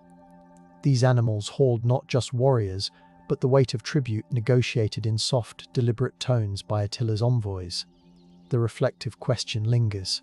Was the empire threatened more by the hooves' vibration or by the negotiation tents perfumed with steppe milk? We slip to the western Roman frontier, where Bishop Leo met Attila near the Po River in 452, under a slate sky that tasted of rain and fear. Later mosaics show the Pope in shimmering gold, yet the only reliable note is Prosper of Aquitaine's chronicle, written in ink that soaked into vellum like a heartbeat. His lines mention hunger ravaging the Hun camp more than swordplay, a detail that rustles like damp linen. Stillness settled because famine speaks more softly than war trumpets. Could the real deterrent have been the smell of sickness wafting from stalled wagons rather than angelic apparitions? In Ravenna's archives, scribes copied treaties onto purple-dyed parchment that smelled faintly of shellfish dye, details proving that Attila demanded pounds of gold measured with scales calibrated against Roman standards. A bronze counterweight preserved in Milan weighs precisely 3 Roman pounds, its surface smoothed by countless fingers, and it witnessed the negotiation of £700 annual payments. Such tangible math undermines later legends that Attila wanted only destruction. Still, the reflective hum says numbers can reverberate like bells. Is the dread of tribute simply the arithmetic of submission? The quiet after the Catalonian Plains battle in 451 tasted of churned dirt and Mithridate liniment, as Roman and Visigothic field surgeons bound wounds beneath oil lamps sputtering in night rain. Jourdanes later called the clash a salvation for Europe. Yet the battlefield archaeology around Chalon-sur-Marne has yielded more horsetack than human remains, suggesting dispersal rather than apocalyptic slaughter. A lone iron spur recovered in 1994, etched with simple cross-hatching, proves cavalry skirmishes but not decisive victory. Silence lingered because fog swallowed the cries, leaving chroniclers to fill the void with triumphant hymns. The reed beds murmur, dew cool on the tongue, anticipation suspended between breaths. Crossing eastward, we follow the courier Orestes, who negotiated prisoner exchanges while the smell of ink and tallow candles filled the carved wooden cabin of an administrative wagon. A single letter preserved in Vienna, though copied later, details weight allowances for grain sacks measured in modii, instructing quartermasters to verify moisture by rubbing kernels between their wrists. Evidence of this bureaucracy contradicts the idea of an unstoppable horde. Still, the reflection suggests that paperwork can be as frightening as arrows when it maps the reach of a ruler. Attila's diplomacy with the Eastern Roman court emerges through the Margus Treaty of 435, whose surviving fragment, written on papyrus that crackles like dry leaves, specifies the return of fugitives within 30 days. The parchment, held in the library of the Patriarchate under dry cedar scents, reveals an administrative mind counting days and border stones. Yet the reflective murmur wonders why later storytellers preferred to recall rivers turned to torrents of blood instead of the methodical tapping of styluses on tablets. When the Huns overran Nisus, historians describe flames licking marble, yet the archaeological layer from the late 430s shows collapsed roofs baked red by intense heat alongside grain storage jars still half full, smelling faintly of scorched wheat even today. A coin hoard unearthed near the Forum contains solidi minted in Constantinople, their edges smooth from circulation, proving the city's wealth persisted after the raid. The reflection surfaces gently, perhaps resilience grows in the taste of grit between teeth, not in heroic verses. The night wind hushes, barley dust drifts, breath waits in the rafters. In the remote sanctuary on the Alfold Plain, diviners listened for omens by running their hands over horse skulls hung from linden branches, a ritual recorded by the chronicler Sirmiensis, in a text now only preserved in a 12th century copy that smells of aged parchment and resin. The skulls bore cut marks aligning with sacrificial practices observed among sedentary Sarmatians, suggesting cultural exchange. Suppression followed. Byzantine writers later omitted these ceremonies to paint the Huns as ungodly. Yet the reflective question lingers: what wisdom was silenced when rituals sounded more like dialogue than menace? A layer of ash in Aquileia carries traces of cedar resin, hinting that refugees burned stored timbers to deny shelter to the invaders, an accident of resistance that let soot settle like fine powder on bronze hinges. Ammianus describes walls melting under Hun assault, but chemical analysis of mortar reveals collapse caused by weakened joints, not mystical fire. The reflective tone wonders why the image of supernatural flame hypnotizes more than the truth of crumbling engineering. Silence rises because humiliation prefers shadows to daylight. Jumping to the 6th century, Cassiodorus, writing from Ravenna, compiled the Getica, blending Hun tales into Gothic lineage while the smell of sea salt invaded his scriptorium. He merged fragmentary reports into a lineage myth, proving that memory can be forged like metal. The act of compilation muffled individual voices because politics required a grand narrative. Does the smooth vellum cool under the fingertips hold more sway than the voices lost in the redaction? The lamps flicker, wax drips, time sways in the draft. In the 8th century, a monk at Saint-Denis copied the frightening phrase "flagellum Dei," while a storm rattled the abbey shutters, the damp scent of stone mixing with candle soot. He inserted Attila into Christian eschatology, turning the warlord into divine chastisement, effectively suppressing the nuance of diplomacy that earlier sources preserved. The reflective whisper admits that awe can be a cage. Once sanctified fear crystallizes. Who dares to erase it? The cloister sighs, echoing with distant footsteps like waves on stone. The 12th century Nibelungenlied reimagines Attila as Etzel, hosting feasts where wine splashes and torches twist smoky patterns across timbered halls. This poetic retelling thickened the legend with tactile excess, gold-threaded tapestries emitting faint scents of lanolin, benches polished by countless hands. Yet the poem's drama served courtly entertainment, not archival fidelity. Why did the singer's harp drown the quieter rustle of ledgers and treaties? Silence held because performance dazzled, and memory surrendered to applause. Frost clings to the strings, breath curls in verse, the hall glows in embers. Renaissance cartographers, mapping the Danube, annotated sections as "Old Camp of Attila," while ink bled slightly on vellum that smelled of gallnuts. Their compass scratches etched ovals reminiscent of the 118-centimetre chariot trench, unknowingly echoing the measured artifact. Humanist scholars attempted to reconcile new findings with classical myths, proving the persistence of the motif. Still, political censorship in Buda under Matthias Corvinus suppressed accounts that questioned national heroic narratives, preferring Attila as ancestor rather than nuanced conqueror. The reflection drifts. Is cartography a confession or a dream? When the Ottoman chronicler Tursun Beg described the Huns in the 15th century, he sat beneath a silk awning where incense perfumed the air, drawing parallels between nomadic glory and Ottoman expansion. His ink strokes extended the legend eastward, suggesting continuity of imperial destiny. Yet his narrative downplayed Attila's fragile logistics, allowing silence to veil the hunger and mud recorded by earlier eyewitnesses. The reflective murmur asks if admiration can unintentionally erase the smell of sweat-soaked felt tents that once defined survival. 17th century Jesuit missionary Antonio Posavino travelled through Transylvania, noting villagers who still pointed to earthen mounds called Attila's graves, their fingers roughened by soil. He documented a ritual of leaving breadcrumbs on the mound's crest, a reverent silence born of awe rather than fear. His diary, preserved in Rome under the scent of aging leather bindings, gives tactile detail that contrasts with the roaring myth. Could reverence be as heavy a veil as suppression?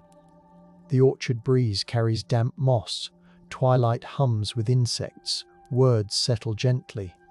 Enlightenment scholars, working in Vienna's bright salons, compared Priscus's Greek with Jordanes's Latin while sipping thick coffee whose bitter scent mingled with ink. They catalogued variants, marking margins with neat copperplate script that still catches light like tiny mirrors. These philologists chase the oval motif of authority, recognizing patterns of negotiation recurring like the measured chariot trench. Yet their reflective hush shows that even reasoned critique can feel like a lullaby when the world outside demands clearer villains. In 1756, Slovak naturalist Matej Bel trekked the Great Hungarian Plain, his boots coated in clay, measuring tumuli with a wooden rod marked in cubits. He recorded an earthwork's diameter close to 200 feet, and heard locals whisper that Attila slept beneath. His notes, smelling of sweat and crushed time, reveal how empirical observation brushed against legend, proving that fieldwork can destabilize inherited fear. Still, accidents like collapsing burrows claimed explorers, and the resulting caution prolonged silence. Morning mists cling to his cloak, birdsong trembles, distances blur softly. The 19th century Hungarian national revival embraced Attila as ancestral patriarch, reciting epic poems under gaslight that hissed with a metallic tang. Historian Mihaly Horváth presented him as a unifying symbol, even as archival documents in Vienna contradicted the heroic portrayal. This romantic surge suppressed less flattering accounts through peer pressure rather than decree. The reflective question emerges quietly. How does patriotism taste when seasoned with selective memory? Curtains rustle, violins vibrate, the audience holds its breath.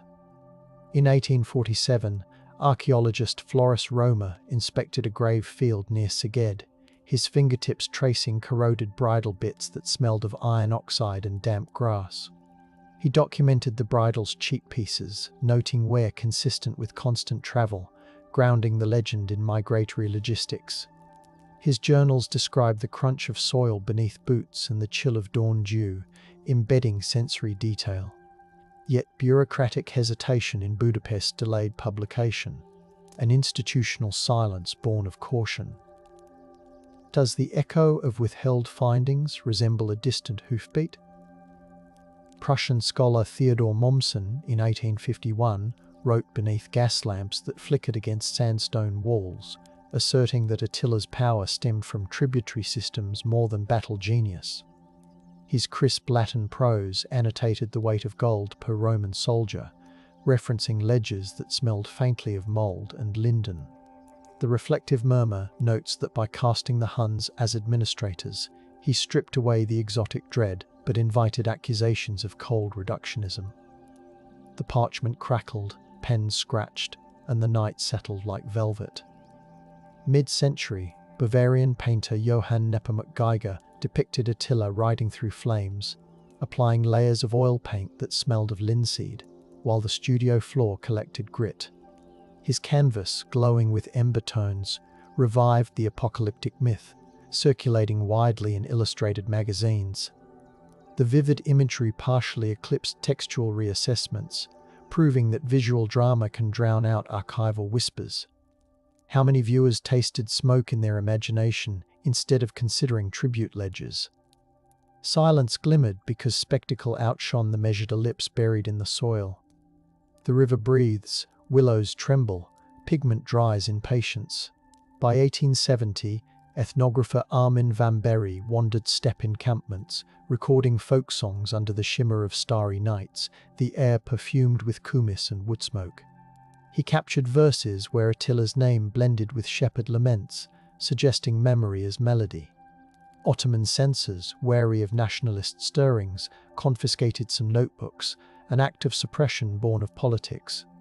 The reflective hush asks whether confiscated melodies echo louder in absence. The grasses sway, strings pluck softly, whispers travel with the dew. Austro-Hungarian census officials in 1900 compiled data in offices smelling of sealing wax, listing villages named after Attila across the plain, proving how legend anchored identity. They tabulated population percentages while outside, Typewriters clacked like distant hooves. Statistical reports seem bloodless, yet they reveal the extent of cultural adoption. Still, accidents, like a flood destroying county archives in Szeged erased primary documents, an unintentional silence that complicates the narrative. Can data hum like a lullaby? Columns shimmer, ink dries, the page cools under fingertips. In 1902, French archaeologist A. Salomon excavated at Kouros River, unearthing composite bow fragments preserved in peat that smelled of tannins and bog water. He measured sinew lengths, noting elasticity matching Scythian designs, proving cross-cultural transmission. His reflective notes suggest that the true power lay in trade networks rather than raw ferocity. However, publication delays in Paris, caused by prioritizing Egyptian finds, left his Hun work languishing, another silence born of institutional priorities. The lantern sways, peat drips, patience stretches across the marsh. During World War I, trench soldiers on the Eastern Front nicknamed machine gun nests. Attilas, the metallic chatter mixing with mud and cordite smells. Propaganda posters revived the scourge myth to depict enemy savagery, showing how memory can be weaponized. The reflective whisper wonders how legends adapt to new artillery rhythms. Silence lingered between barrages because fear demanded storied names to grasp. Frost clung to barbed wire, breaths crystallized, history shivered in uniform. In 1921, Hungarian poet Mihaly Babits recited Attila József Alma under gaslight, his voice soft, the room perfumed with tobacco and old paper. He layered psychological nuance onto the warlord, revealing inner landscapes rather than battlefields.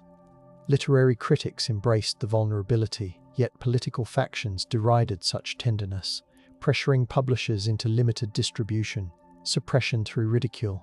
Does empathy taste like honey or ash when poured over a notorious name? The piano lid vibrates, smoke curls, words settle like dust motes.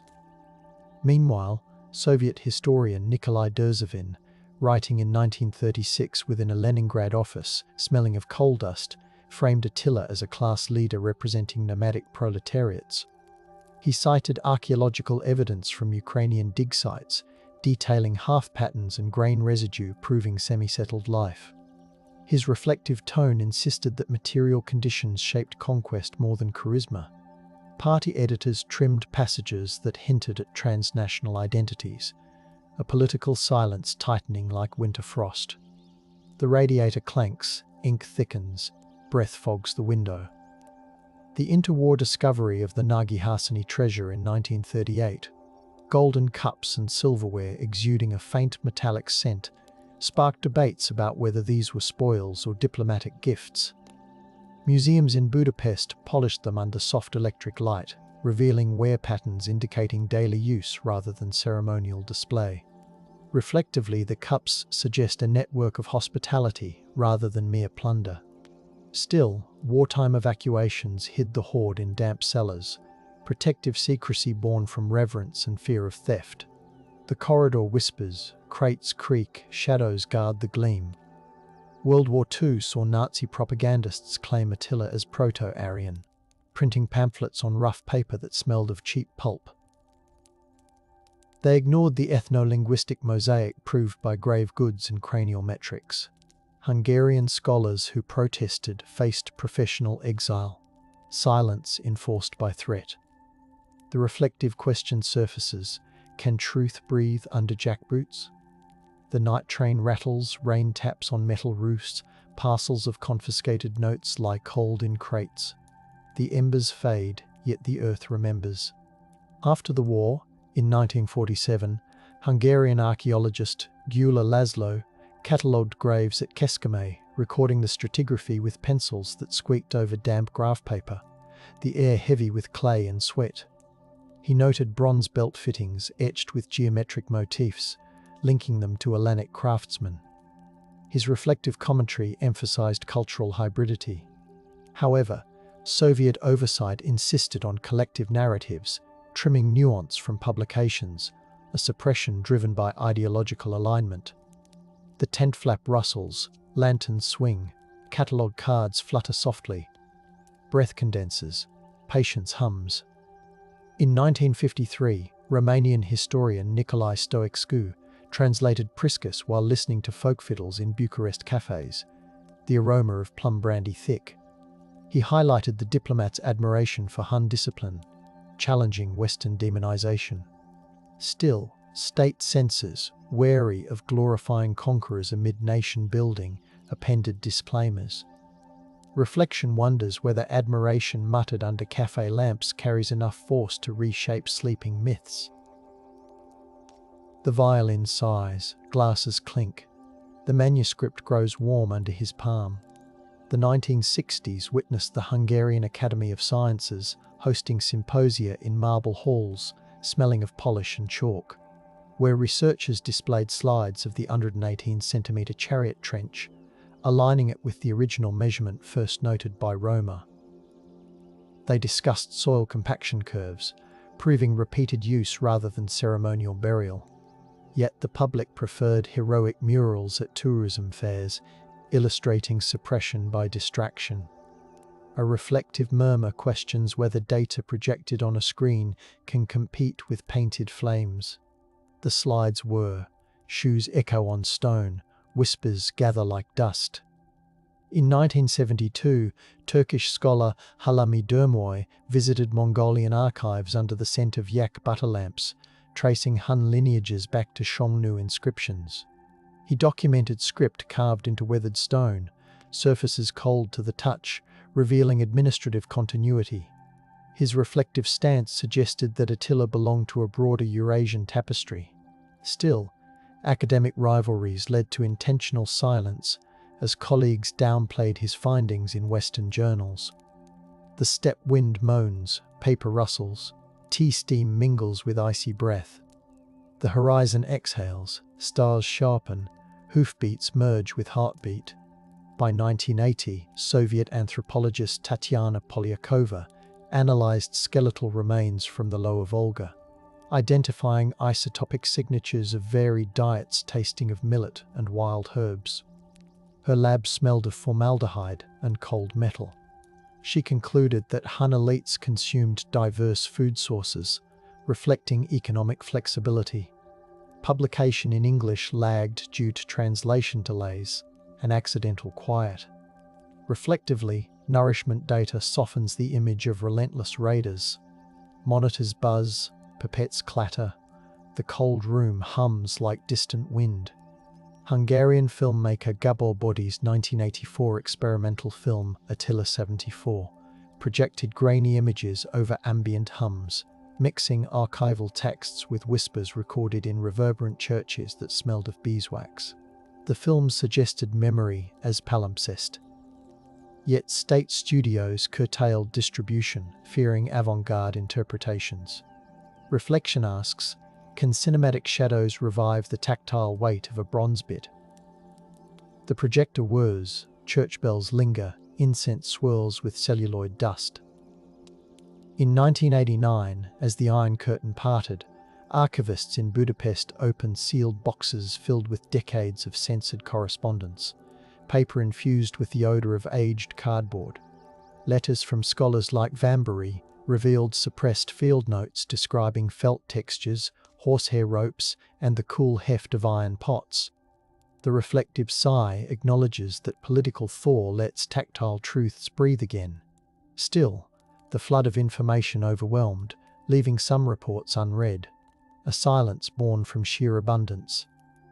The corridor drafts, folders rustle, typewriters rest quietly. The 1990s brought environmental archaeologists who sampled pollen from the Great Plain, extracting cores that smelled of peat and distant storms. They discovered layers indicating cyclical droughts aligning with Hun migrations, proving environmental pressures shaped campaigns. Reflectively, climate becomes a soft metronome ticking beneath legend. Yet media coverage, chasing dramatic tales, largely ignored the subtle data. Why does the scent of peat fail to entice headlines? The lab freezer hums, cores thaw slowly, earth aromas rise in patient curls. In 1996, DNA analysis of remains at Sisongrad revealed mixed maternal lineages, the sterile tang of ethanol filling the lab. Geneticists found markers linking to Sarmatian, Germanic, and East Asian populations, proving ethnic fluidity. Reflectively, identity dissolves into shared breath. Still, nationalist groups dismissed the results, promoting purist myths, suppression via denial. The centrifuge spins, monitors blink, gloves snap against wrists. The night outside holds frost, stars watch silently. Entering the 21st century, a Hungarian-Romanian joint dig at Piguria Negra uncovered iron cauldrons with soot layers smelling of charred garlic and venison, evidence of communal feasts. Radiocarbon dating placed them in Attila's era. The reflective whisper sees hospitality as power, warmth binding followers more than fear, yet an accident, a trench collapse, halted excavation, an imposed pause echoing earlier lost chances. Rain pattered on tarps, medics murmured, the site slept in enforced calm. The soil cools, breath slows, patience weaves with drizzle. In 2005, digital humanities scholars scanned Priscus's manuscripts under blue light that smelled faintly of warmed plastic, revealing erased lines describing Attila's laughter ringing against wood rafters. The restoration proved scribes had scraped away humanizing detail centuries earlier. Reflectively, laughter reshapes the scourge into a man with mirth. However, journal paywalls kept the findings behind economic barriers, a modern suppression via access. The servers hum, keyboards tap, pixels bloom like quiet constellations. By 2008, sensory historians recreated Hun textiles, spinning wool that felt oily, dyeing it with madder whose aroma resembled damp tea. They wore replica cloaks in wind tunnels to understand how fabric snapped and whispered. The reflective results showed fashion as a language of authority. Funding cuts ended the project abruptly, silence born of austerity. The loom creaks, threads tighten, hands remember even when budgets forget. Night gathers, lamps dim, craft lingers in fingertips. In 2012, underwater archaeologists probing the Tisza River used sonar that emitted gentle pings, water tasting metallic on their lips. They mapped timbers aligned in an arc matching the 118-centimeter measurement magnified into larger dimensions, suggesting ceremonial barges. Reflectively, perhaps Attila's burial myth arose from funeral boats rather than diverted rivers. Still, floods that year buried equipment in silt, an accidental hush. The current swirls, bubbles rise, sonar pulses echo like distant drums. A 2014 exhibit in Budapest's Hungarian National Museum displayed Attila-inspired artifacts under diffuse lighting, the room smelling faintly of cedar and bronze polish. Curators juxtaposed the chariot axle casting with medieval manuscripts, inviting visitors to feel the tension between measure and myth. Reflectively, the curation suggested harmony between tactile truth and narrative allure. Yet some attendees sought only battle reenactment footage, skimming past subtlety, a silence through inattentiveness. Footsteps soften on carpet, audio guides murmur, glass cases gleam softly. In 2016, drone surveys over the Alfold captured burial mounds at sunrise, the air crisp, rotors slicing the stillness. Thermal imaging detected subsoil anomalies shaped like crescents, resonating with the elliptical motif from the first excavation. Reflectively, technology becomes a new lamplight. However, privacy regulations restricted data release, a silence rooted in legal caution. The drone lands with a faint whir, grass rustles, the sky blushes with early light. The 2017 excavation near Szeged revisited the chariot ellipse, this time under LED work lights emitting a cool hum, the soil moist. Conservators lifted bronze bosses sticky with ancient resin, their gloves picking up earthy aromas. They compared notes with 1850s diaries, revealing continuity of measurement. Reflectively, the oval becomes a compass pointing through centuries. Still, local folklore insisted the trench was a dragon's footprint, reverent silence guarding tradition. Cicadas buzzed, trucks idled softly, the pit shone like a muted mirror. The sand remembers tonight, instruments hum softly, the hollow waits for a whisper carried by starlit frost. In 2018, interdisciplinary conferences in Szeged gathered climatologists, linguists and metallurgists in halls smelling of coffee and polished wood. Papers presented isotopic maps, philological nuances and metallographic analyses of sabres with striated grips. Reflectively, the synergy suggested that Attila's power derived from orchestrating diverse skills. However, tensions flared when specialists refused to cross-reference, creating intellectual silences born of pride. The projector clicks, notebooks turn, the air vibrates with restrained breath. The 2019 discovery of a Hun child's grave near Marko introduced delicate glass beads shimmering under morning mist. The soil carried a sweet vegetal smell, and textile remnants clung like soft cobwebs. Analysis showed Mediterranean glass traded northward, proving economic reach. Reflectively, the child's burial speaks of care and the value placed on continuity. Yet conservation protocols postponed public display, reverence choosing quiet preservation. How does tenderness rewrite the legend of ravagers? Dew gathers, skylarks call, the mound rests warm. In 2020, pandemic restrictions forced researchers to analyze artifacts remotely, the glow of monitors replacing the smell of soil.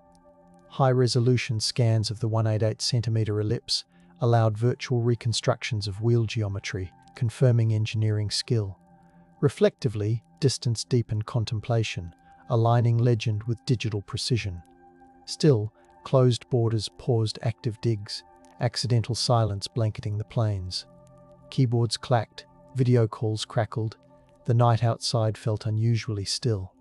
By 2021, VR recreations allowed museum visitors to glide through a simulated Hun camp, hearing soft flute notes and smelling, through aroma diffusers, hints of smoked meat. The virtual chariot axle gleamed, measured precisely, bridging myth with data. Reflectively, immersion fosters empathy. Yet technology glitches muted some experiences, an accidental quiet. The headset hums, invisible wind brushes virtual braids, history breathes in coded whispers. In 2022, a collaborative publication translated Priscus anew, capturing his cadence in lyrical Hungarian while preserving Greek precision.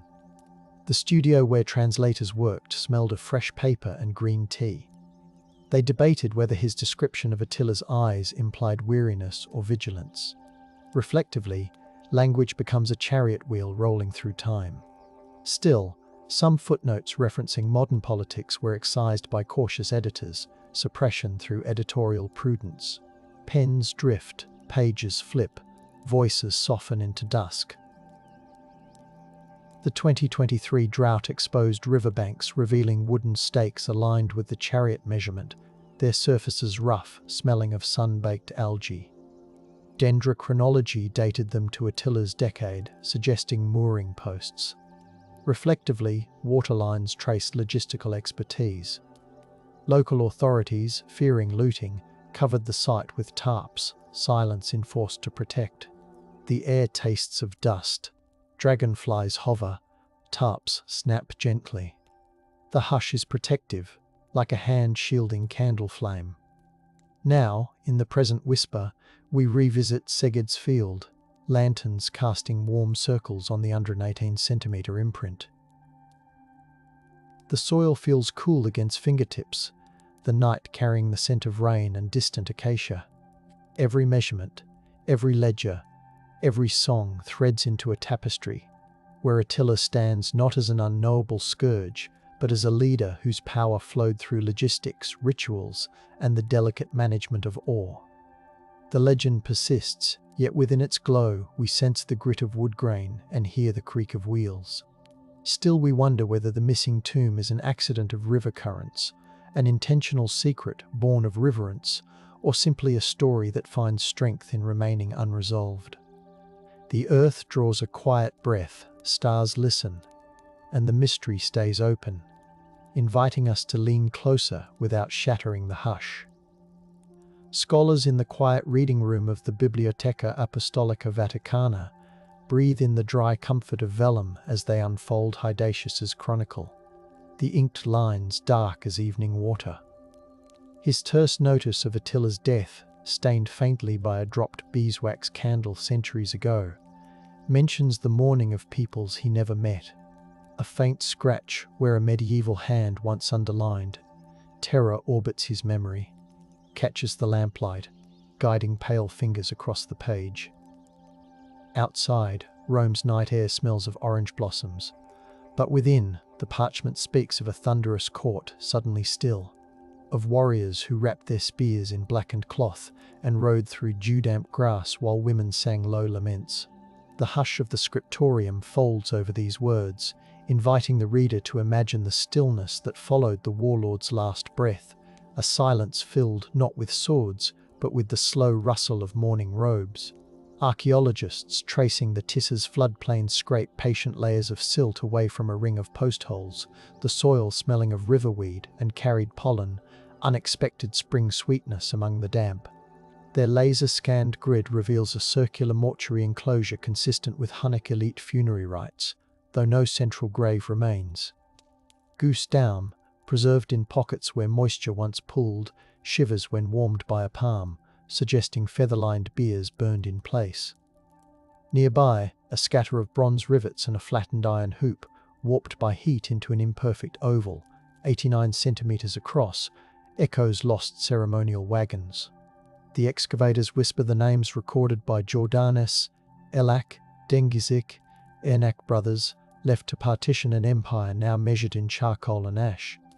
The river keeps its secrets, murmuring against the bank, while the new data adds a soft footnote to ancient grief.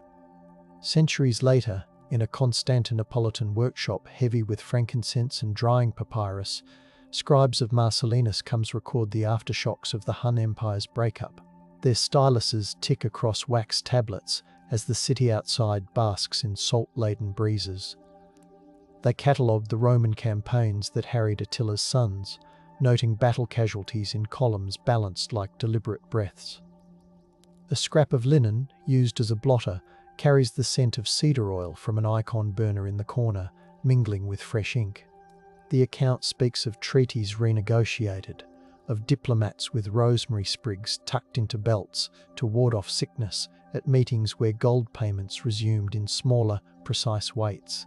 Each entry reads like the measured beat of a heart returning to calm after panic, yet the script retains a tremor that reveals Rome knew the reprieve might be temporary. At a museum in Sexferhevar, conservators cradle a silver-handled knife recovered from a 5th century grave, its blade etched with geometric motifs that gleam under fiber-optic lights. The metal smells faintly of the wax applied during conservation. But beneath it lies the tang of earth that cradled the weapon for 15 centuries. Micrographs show wear patterns matching bread slicing more than war, hinting that Hun households sustained themselves with daily rhythms alongside campaigns.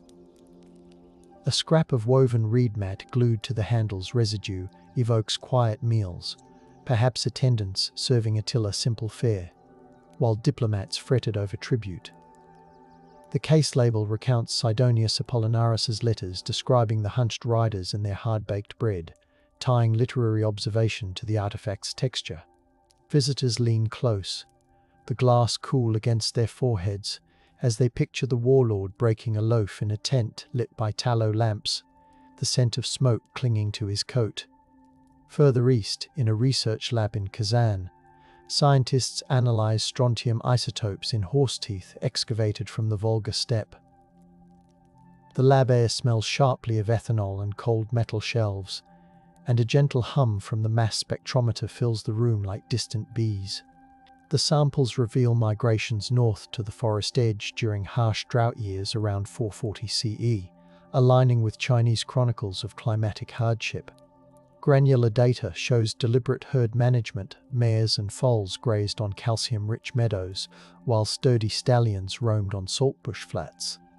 These choices speak of strategists attentive to pasture cycles, binding Attila's campaigns to the smell of crushed sage and the whistle of winter grass in stressed seasons.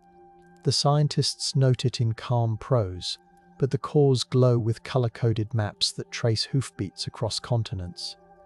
A linen-bound codex in Munich holds the Gesta Hungarorum, its illuminations brushed with pigments that still smell faintly of egg tempera when warmed by gallery lights. The chronicler claims that the Magyars descended from Hun ancestors, weaving Attila into medieval Hungarian identity. In miniature, the warlord sits beneath a canopy of cobalt and vermilion, a falcon perched on his wrist and a silver goblet at his side.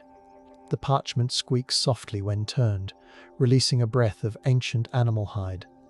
While the story bends history into myth, marginal notes from a 15th century reader question the lineage, the ink faded but still legible under raking light.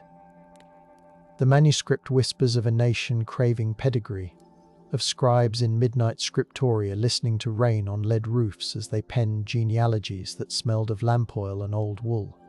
In an Icelandic turf house museum, visitors read the 13th century Atlamale, while the air smells of smoked lamb and peat. The poem recasts Attila as Atli, a brooding host who lures heroes into a twilight feast. Oral tradition swaddles the saga in echoing grief. The translation notes creak under the weight of consonants thick as sea mist. Scholars compare the verse to Hungarian chronicles, seeing how northern bards trimmed Hun brutality into familial treachery, setting the tale among flickering whale oil lamps.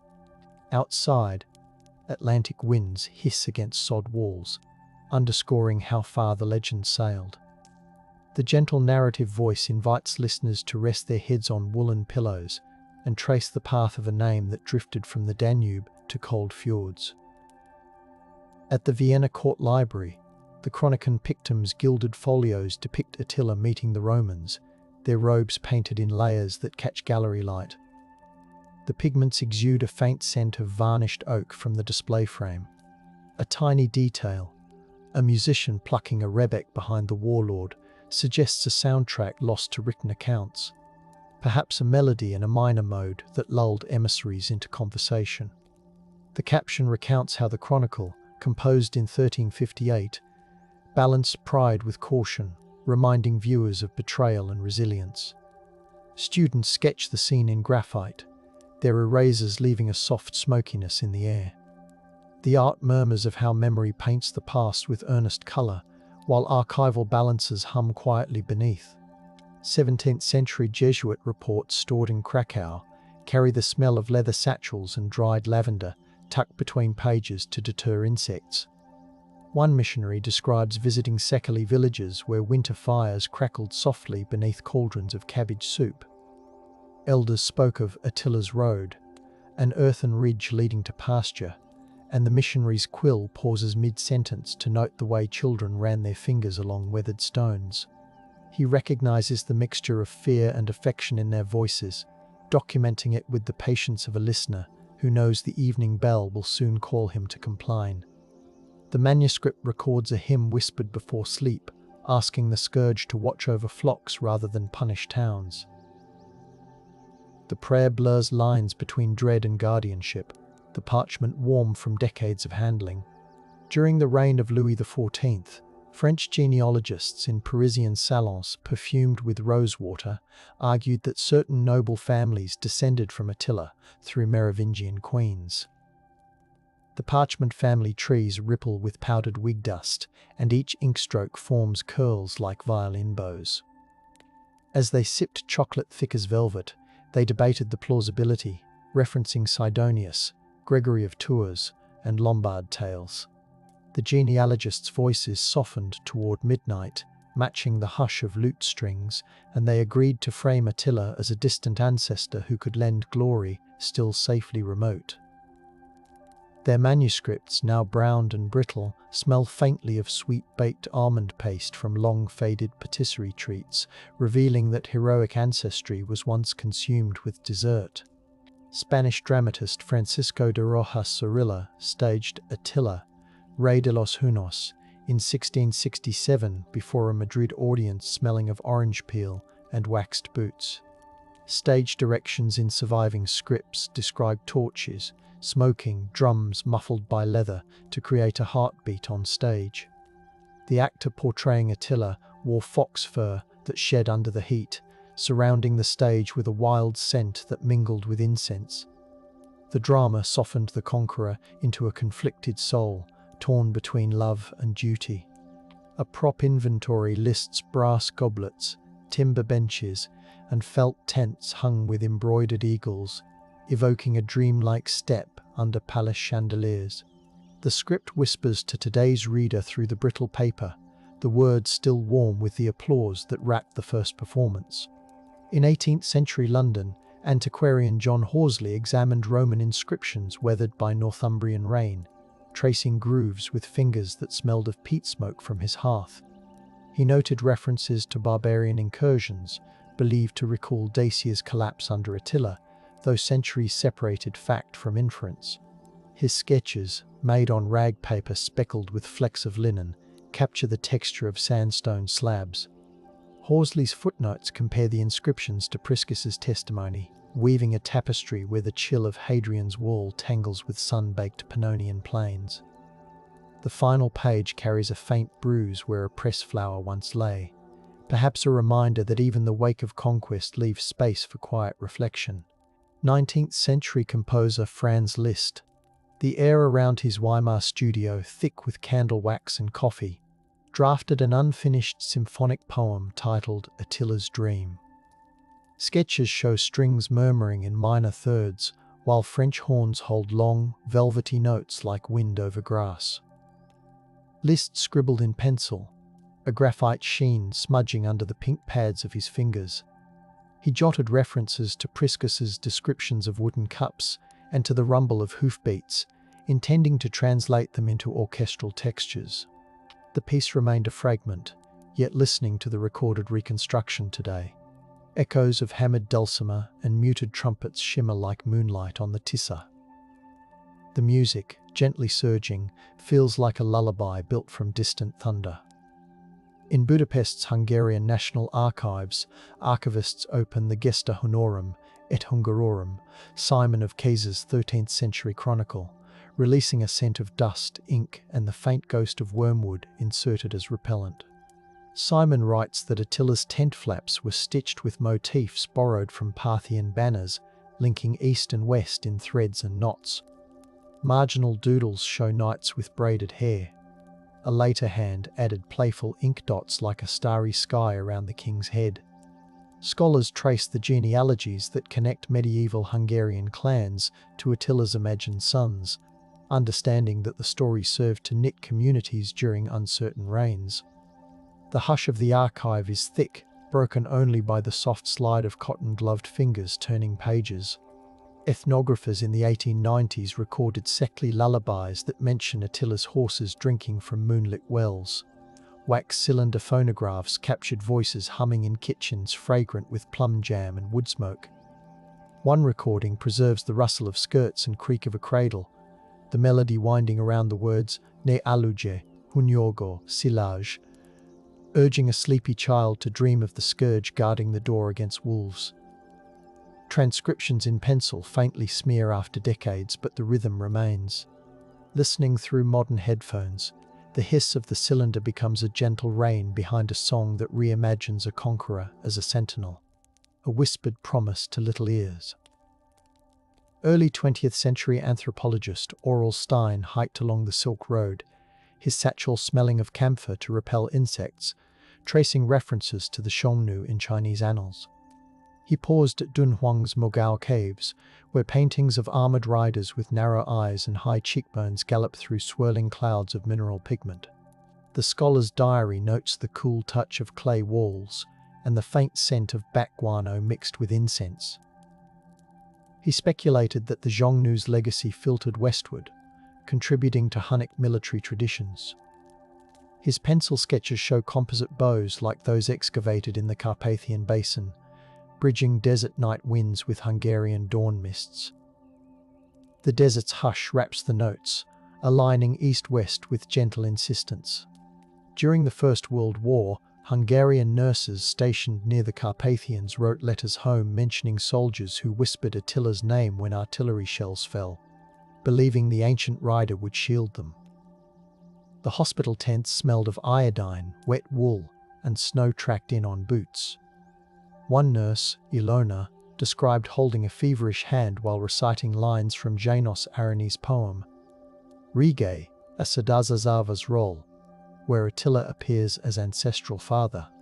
She pressed lavender sprigs into the page, the scent preserved between folds of paper. Her words reveal how myth became a blanket, tucked around the wounded to keep nightmares at bay. Bombardments paused, and in the stillness, the past breathed alongside the present. In Prague's interwar cafes, surrealist painters daubed canvases that blurred Attila's profile with locomotives and smokestacks. The air smelled of coffee grinds and turpentine. One canvas, now in a private collection, shows the warlord's silhouette dissolving into riveted steel, suggesting modern industry as a new horde. Thin washes of grey drip like rain on coal piles, as shards of red recall torchlight. Critics gathered to watch the artist tilt the canvas, letting pigment flow under gravity, a modern echo of diverted rivers revealing restless histories. The gentle conversation pulled around metaphors, Attila as industrial revolution, as social upheaval. The painting rests in quiet now, varnish mellowing. Still the comparison hums softly like machinery in evening fog. In Soviet-era Hungary, schoolchildren listened to radio dramas dramatizing the Battle of the Utis River, the static-filled broadcasts smelling of hot valves and dust-heated Bakelite. Actors spoke with careful enunciation, their voices softened by reverb to evoke wide plains. Foley artists shook leather straps, clacked wooden blocks to mimic hoofbeats, and let a kettle whistle softly to suggest wind rising across grass. The script emphasized collective strength, portraying Attila's council as a proto-socialist assembly debating harvest distribution. Between scenes, narrators described archaeologists cataloguing grain silos and iron weigh scales, grounding ideology in artifact. The broadcast faded with a lullaby motif on flute and cymbalom, merging propaganda with bedtime storytelling. Meanwhile, in a Bucharest editorial office smelling of newsprint and lead type, magazines in the 1960s featured essays about the Huns' role in Romanian history. Scholars debated whether Attila's incursions had seeded the legend of Istrian warriors, linking to local folklore of luminous horsemen galloping along the Danube. Illustrations by graphic artists layered translucent washes of indigo and silver to depict river mists, light-catching droplets as if on stage. The articles, printed on coarse paper, left fingertips smudged. Their tone sought balance, acknowledging violence while admiring logistic acumen, presenting Attila as both invader and reluctant catalyst for local resilience. In Mongolia's National Museum, a 1978 exhibition juxtaposed Hunnic artifacts excavated near Ulaanbaatar with photographs of Carpathian finds.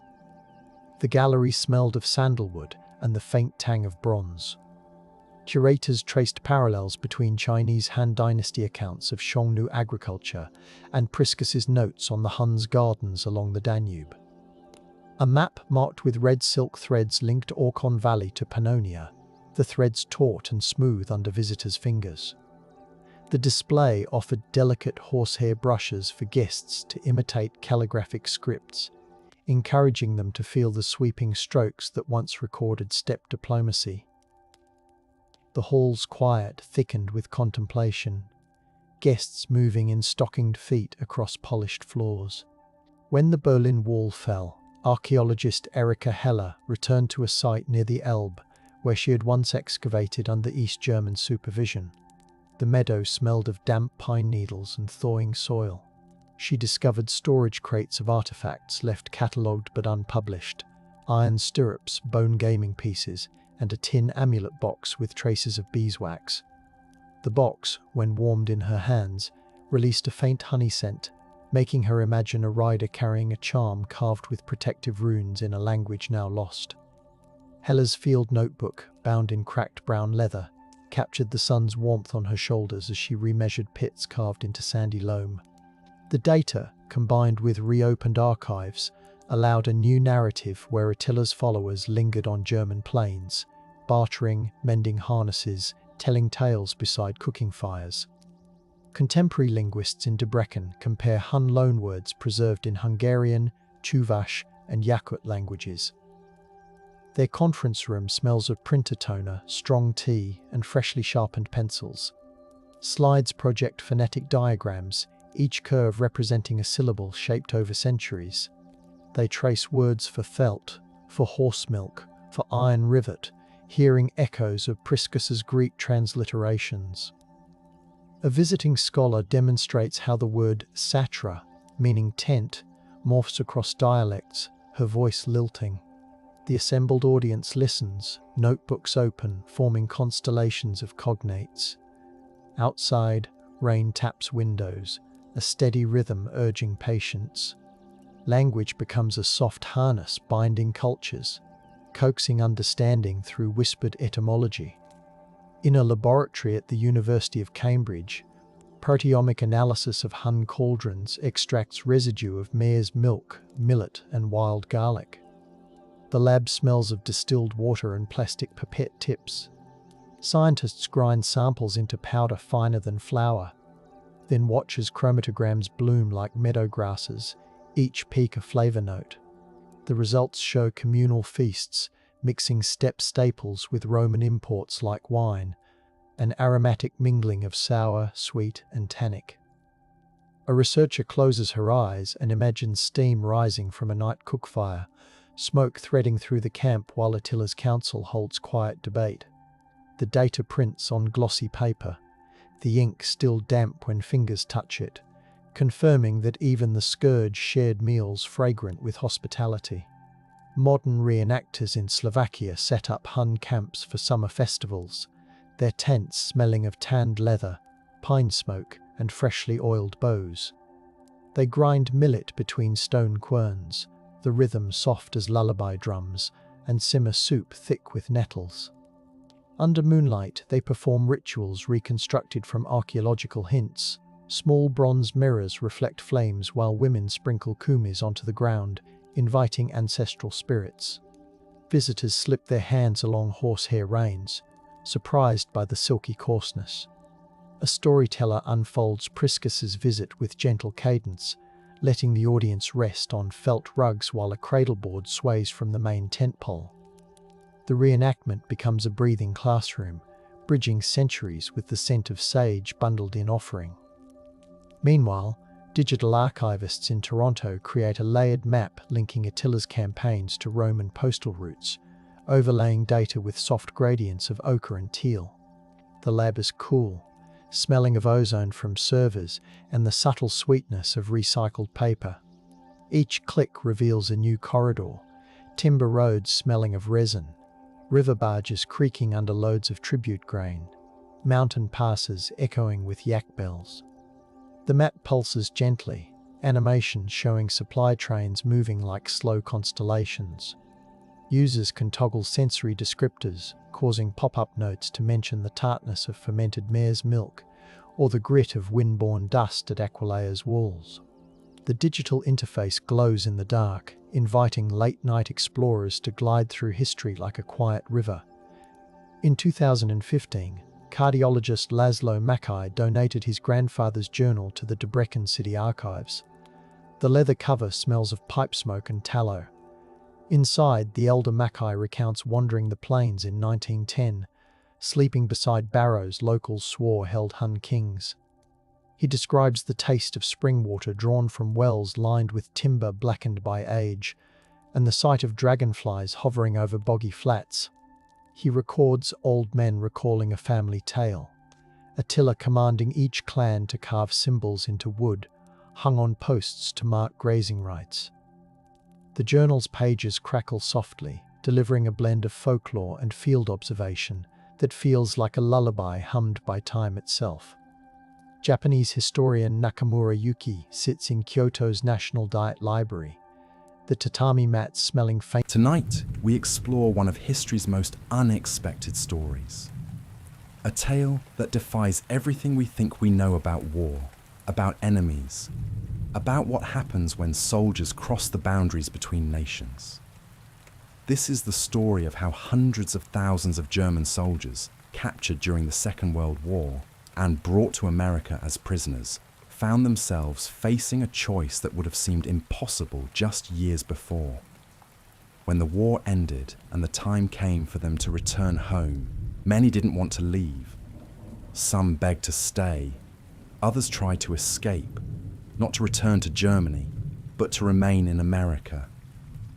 And years later, thousands would make the journey back across the Atlantic, not as prisoners this time, but as immigrants seeking to reclaim what they had discovered behind barbed wire, a different way of life, a different understanding of the world, and perhaps most surprisingly, a sense of hope they had never known under the Nazi regime.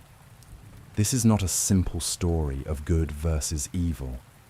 It's something more nuanced, more human, and in many ways, more profound.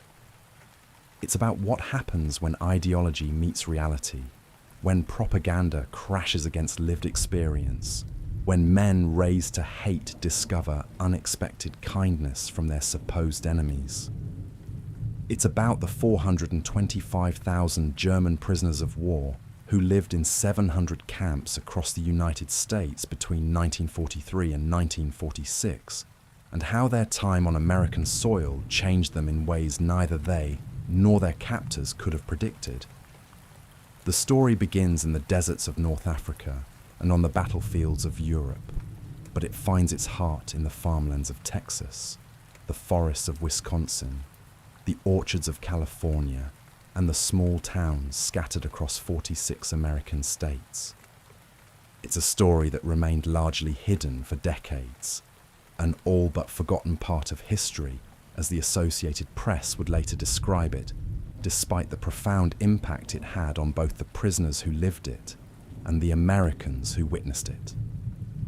Tonight, as you drift towards sleep, let's journey back to this remarkable chapter of World War II, when enemies became, if not friends, then at least fellow human beings who shared meals, worked side by side, and sometimes sang Christmas carols together around American pianos.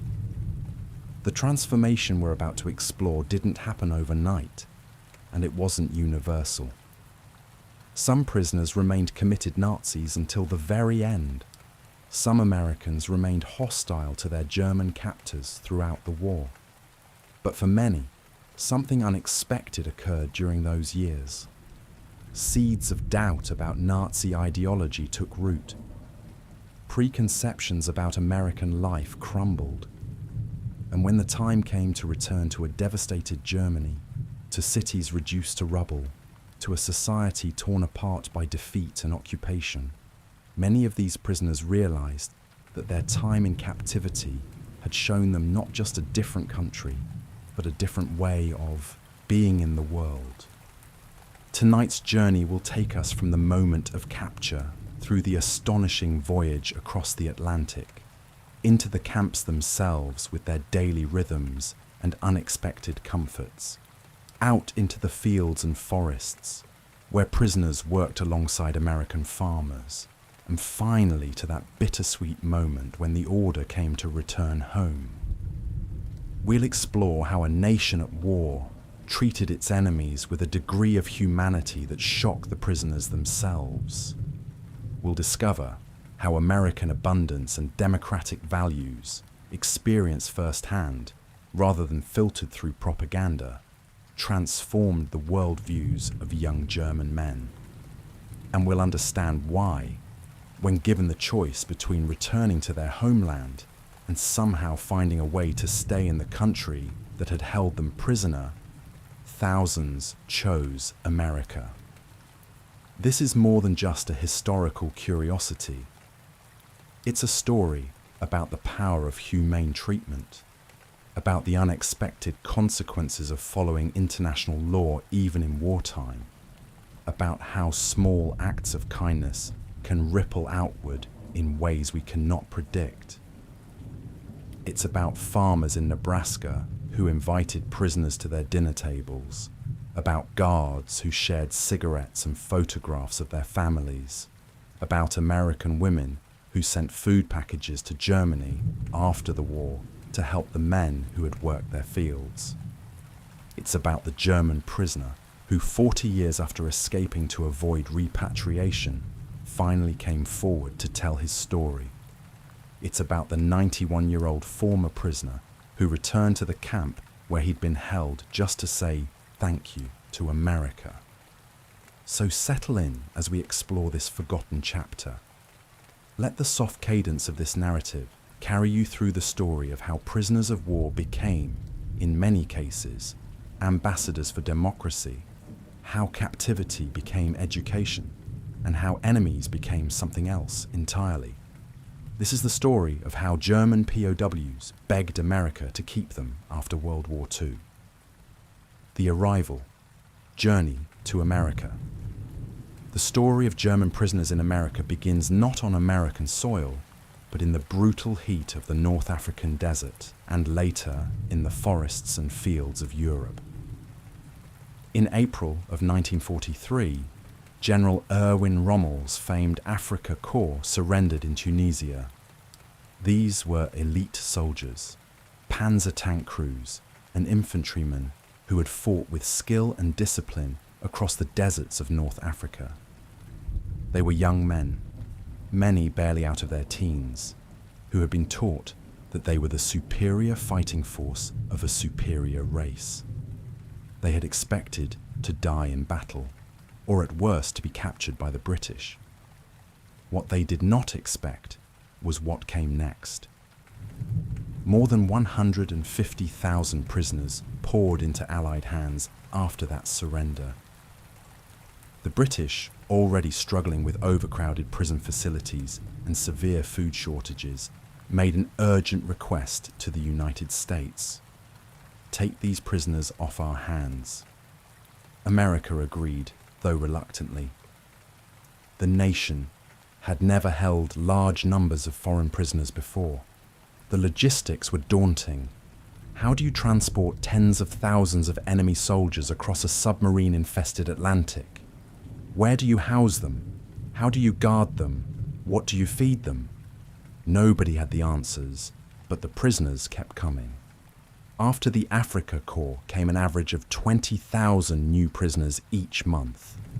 Following the Normandy invasion in June 1944, the numbers exploded to 30,000 per month. In the final months of the war, 60,000 German prisoners arrived on American shores every single month. The journey across the Atlantic was the prisoners' first encounter with a reality that didn't match the propaganda they had been fed. Many of these young men had been told that America was a cultural wasteland, a nation of mongrels and gangsters, barely civilized, and certainly inferior to the refined culture of Germany. They had been warned that if captured, they would face brutal treatment, perhaps even execution. What they discovered instead began the moment they set foot on the Liberty ships that would carry them to America. These vessels, designed to transport American troops and supplies to Europe, would have been empty on their return voyage. Instead, they carried prisoners, sometimes as many as 30,000 in a single month, arriving at ports in New York or Virginia. And from the very first moment, the prisoners noticed something unexpected. They were being fed substantial meals. Not the meagre rations they had grown accustomed to in the German military. Certainly not the starvation diet they had feared as prisoners, but real, abundant food. There was meat, there were vegetables, there was bread and plenty of it. The Germans ate in a kind of stunned silence. Some thought it might be a trick, a final good meal before they met some terrible fate.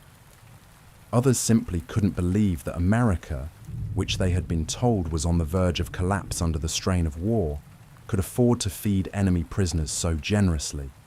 But the food kept coming, meal after meal, day after day, during the long voyage across the Atlantic. And with each meal, with each day that passed, without the brutality they had been warned to expect, something began to shift in the minds of these young German soldiers. The voyage itself was not without danger.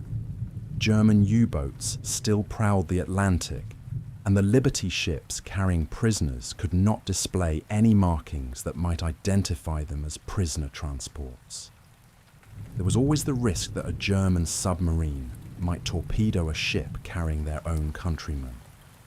An irony that was not lost on the prisoners. But most crossings were uneventful, if tense.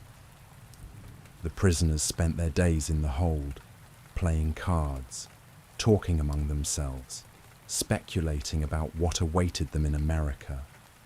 The hardcore Nazis among them insisted that it would be brutal, that the Americans would use them as slave labor, that they should prepare to resist at every opportunity. But others, particularly those who had been captured later in the war and had witnessed Germany's declining fortunes, were less certain. Then came landfall. The first sight of America struck many prisoners with almost physical force. As the ships pulled into New York Harbor or the port of Hampton Roads in Virginia, the German prisoners crowded the rails to see this nation that had become their enemy. What they saw was almost impossible to process. There were no bomb craters, no ruined buildings, no signs of the devastating war that was tearing Europe apart. Instead, they saw intact cities, bustling ports, modern infrastructure that seemed to stretch endlessly into the distance. The Statue of Liberty for those arriving in New York stood as a symbol that some found ironic, others oddly moving. They were prisoners, yes, but they were also witnessing a vision of prosperity and normalcy that stood in stark contrast to everything they had known in wartime Europe. The processing that followed their arrival was thorough, but not cruel. The prisoners underwent medical examinations, much like any military recruit. They were assigned serial numbers, photographed, fingerprinted. They filled out forms providing their medical history, their military background, details of their capture. All of this information was carefully recorded and filed, creating a permanent record that the War Department would maintain.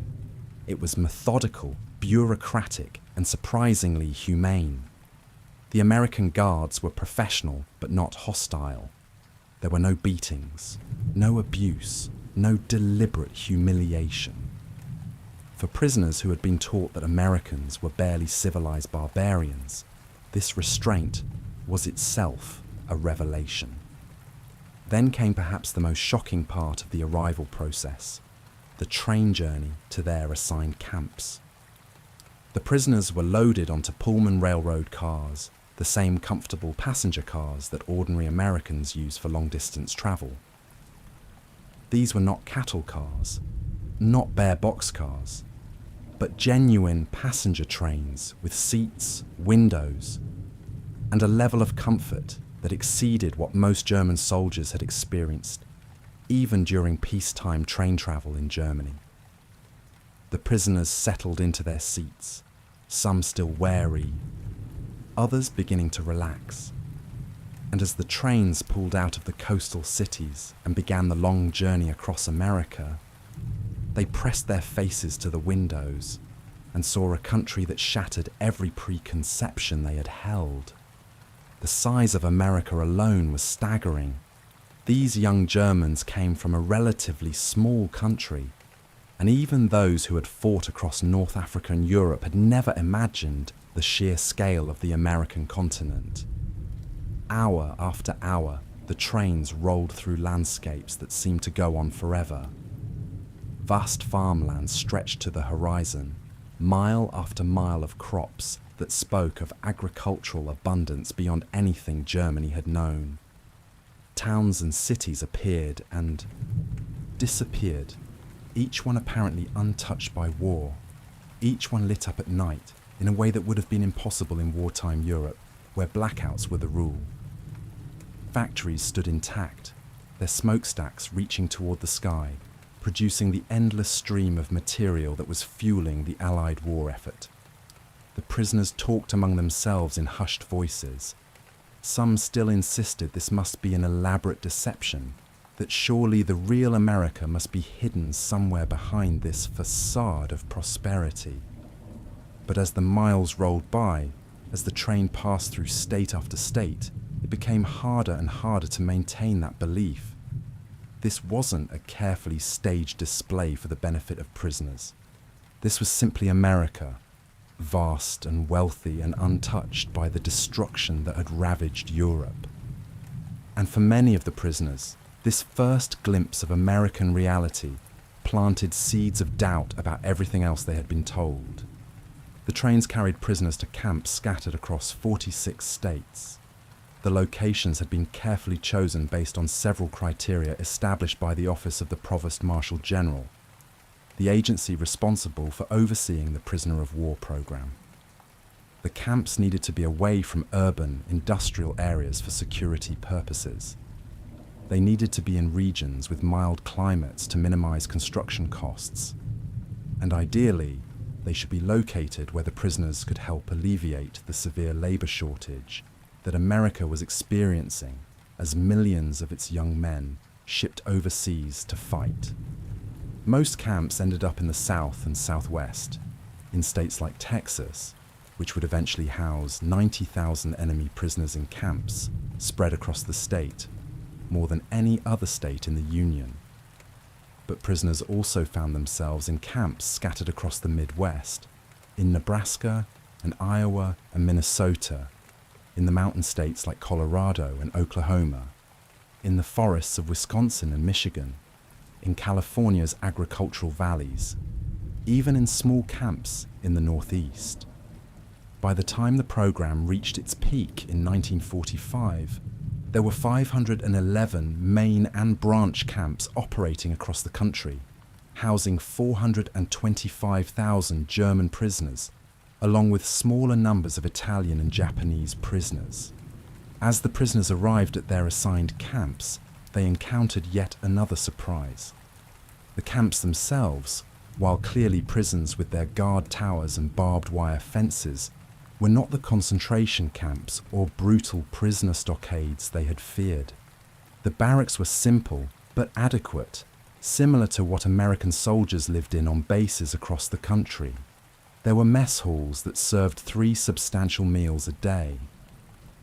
There were recreational areas, libraries, even canteens where prisoners could purchase snacks, cigarettes, toiletries, and other small luxuries with the wages they would earn from their work.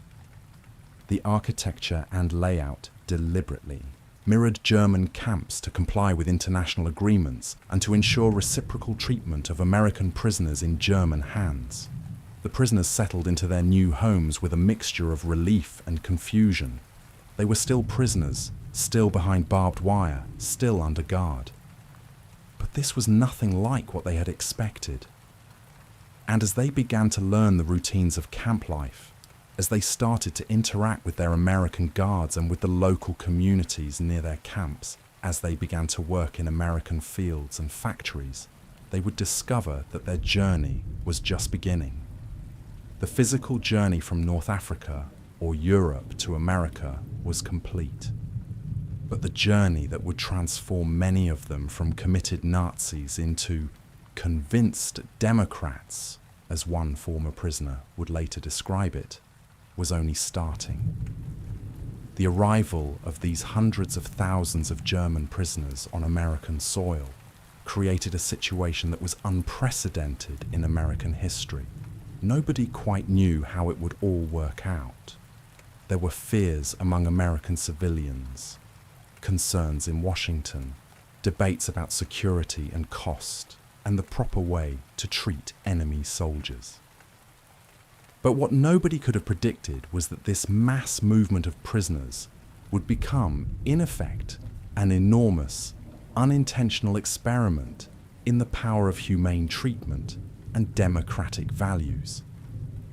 An experiment that would have profound consequences not just for the prisoners themselves, but for post-war Germany and for the broader understanding of how former enemies might be reconciled. First impressions: a different world. The disorientation that German prisoners felt upon arriving in America only intensified as they began to truly observe the world around them. Every detail of American life seemed to contradict what they had been taught. The propaganda machine of the Third Reich had painted a picture of America as a nation in decline, torn apart by racial conflict, economically devastated, culturally bankrupt. The reality they encountered was so dramatically different that many prisoners initially couldn't process what they were seeing. Consider the simple fact of electricity. In the barracks where the prisoners slept, electric lights illuminated every room. This was not unusual or special, it was simply standard. But for young men from Germany, particularly those from rural areas or working class backgrounds, the abundance of electric power was remarkable. Many had grown up in what one former prisoner described as cold water flats, apartments or homes without reliable electricity, certainly without the kind of universal, taken for granted electrical service that seemed to exist everywhere in America. In the camps, lights came on with the flip of a switch. They stayed on reliably. Nobody rationed electricity. Nobody worried about power shortages. It was simply there, abundant and constant. This observation extended beyond the camps themselves. As prisoners were taken out to work, on farms or in small towns, they noticed that every farmhouse, no matter how modest, had electricity in every room. Every home had electric lights, electric appliances, electric conveniences that would have been luxuries in Germany. Refrigerators stood in American kitchens, keeping food fresh in a way that most Germans could only dream about.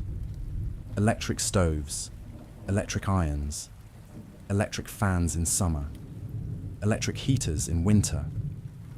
The casual, everyday use of electrical power spoke to a level of prosperity that contradicted everything the prisoners had been told about American poverty and decline. The telephones were another revelation. It seemed like every American home had a telephone. Rural farm families could pick up a phone and call neighbors miles away, could order supplies from town, could check on the weather or the markets, or simply chat with friends. This kind of communication infrastructure existed in German cities, perhaps, but certainly not in the countryside, and certainly not to this universal extent.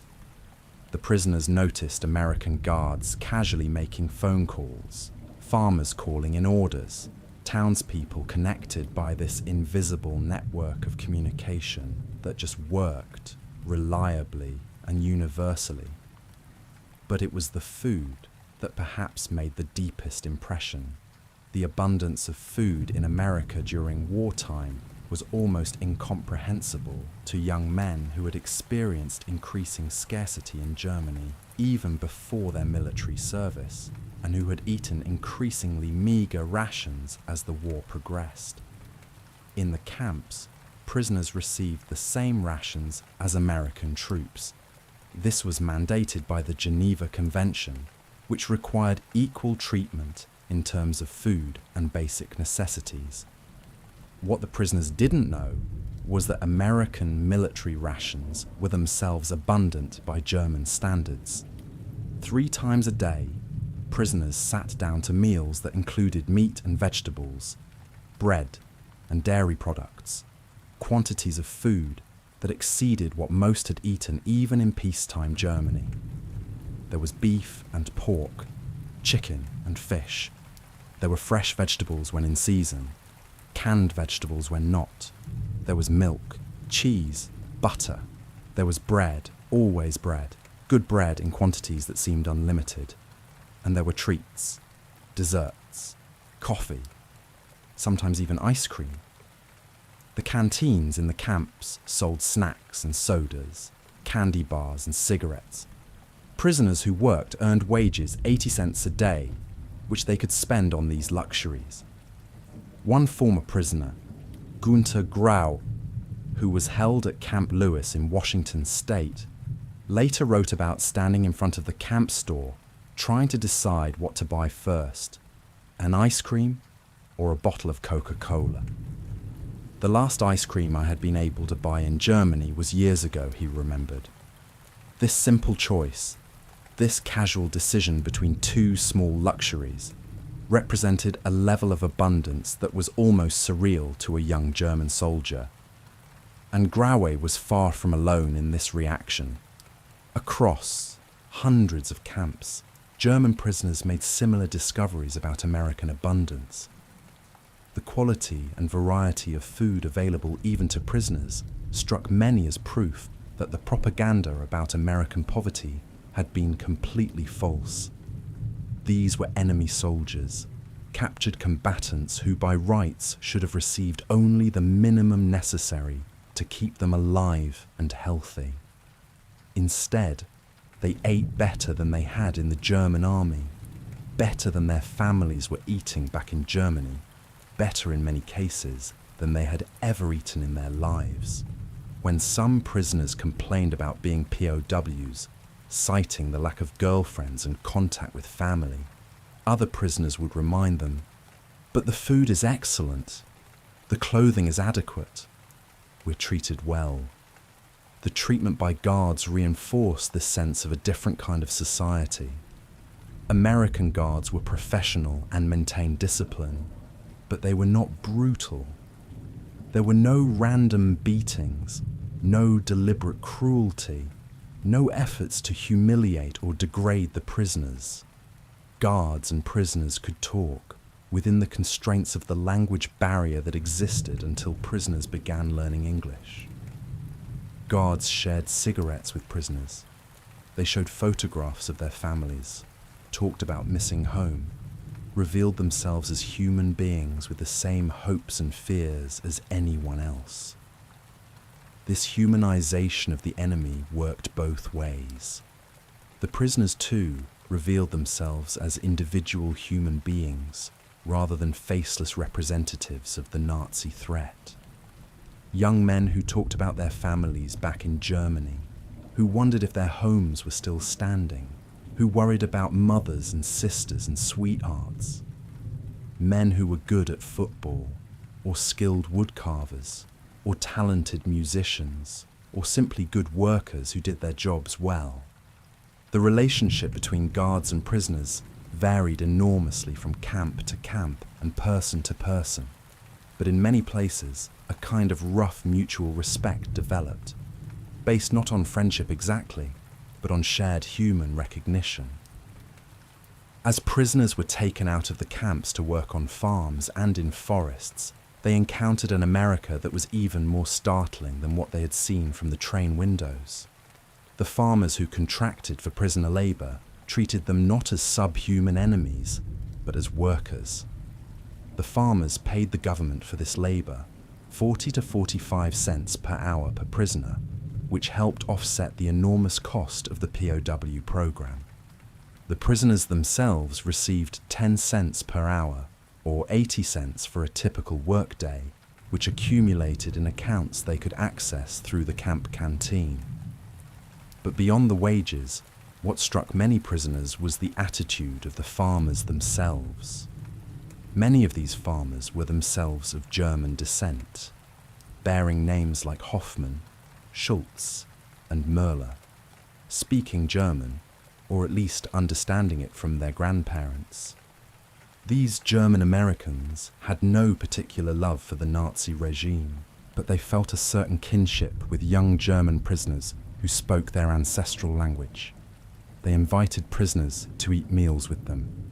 They brought them cold beer on hot summer days. They sometimes bent or ignored the regulations about fraternization, taking prisoners to town, to movie theaters, even to local taverns. The prisoners worked in the fields and noticed things. They noticed that every American farm, no matter how modest, had tractors. Mechanized farming equipment that was far from universal in Germany stood here as standard agricultural infrastructure. They noticed the size of the farms, the abundance of the harvests, the casual acceptance of prosperity that would have been remarkable in Europe. They picked cotton and harvested wheat, collected fruit from orchards and cut timber from forests, worked in sugar beet fields and helped bring in the potato harvest. And everywhere they worked, they saw evidence of a nation whose productive capacity seemed almost limitless. The contrast with Germany grew sharper in their minds as letters from home began to arrive. These letters, censored but not prohibited, brought news of increasing hardship back in the Reich. Food shortages were becoming severe. Allied bombing was devastating German cities. The military situation was deteriorating. Family members wrote carefully, knowing that censors would read every word. But the subtext was clear. Things were getting worse at home, much worse. Meanwhile, the prisoners in America were eating 3 substantial meals a day, sleeping in warm barracks, receiving medical care when needed, playing football on camp fields, attending movies and concerts, studying English and other subjects in camp educational programs. Some prisoners struggled with this cognitive dissonance. They were Nazis, or at least they had been raised as Nazis, indoctrinated from childhood in the superiority of German culture and the inferiority of everything non-German. How could they reconcile this ideology with the evidence of their own eyes? Some couldn't, or wouldn't. They remained committed to Nazi ideology despite everything they saw. They intimidated other prisoners, held secret kangaroo courts for those suspected of becoming too friendly with Americans, sometimes even murdered fellow prisoners who they deemed traitors. These hardcore Nazis, often members of the Afrika Korps captured early in the war when Germany still seemed destined for victory, represented a serious problem that American authorities struggled to address. But others, particularly those captured later in the war, those who had witnessed Germany's declining fortunes firsthand, began to question what they had been taught. The questioning started small. A doubt here, a recognition there. Maybe America wasn't the cultural wasteland they had been told about. Maybe democracy wasn't as weak and chaotic as Nazi propaganda claimed. Maybe the abundance they were seeing wasn't an illusion or a temporary thing, but reflected something fundamental about how American society was organized. The access to uncensored information accelerated this questioning. Every camp received American newspapers. Prisoners could read, if they knew enough English, or could find someone to translate, about what was actually happening in the war. They could see maps showing the steady Allied advance. They could read casualty reports and production figures. They couldn't wave all this away as enemy propaganda because they could verify at least some of it through their own observations. The industrial might of America, which the papers reported, was evident in the equipment they saw, the abundance they experienced, the casual prosperity that surrounded them.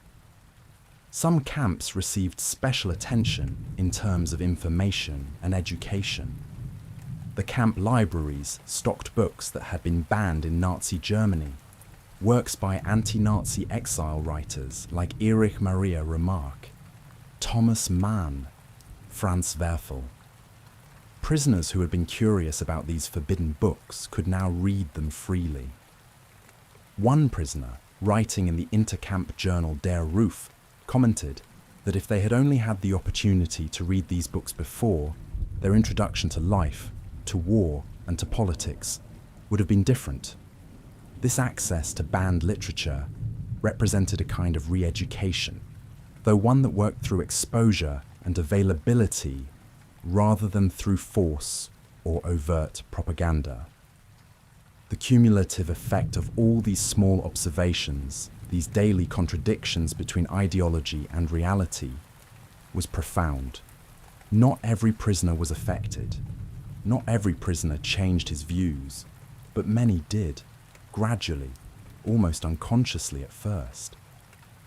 They noticed how American guards treated them. They experienced American abundance. They worked alongside American farmers who showed them basic human kindness. They read uncensored newspapers and banned books. They talked among themselves late at night in the barracks, comparing notes, questioning assumptions, trying to make sense of what they were experiencing.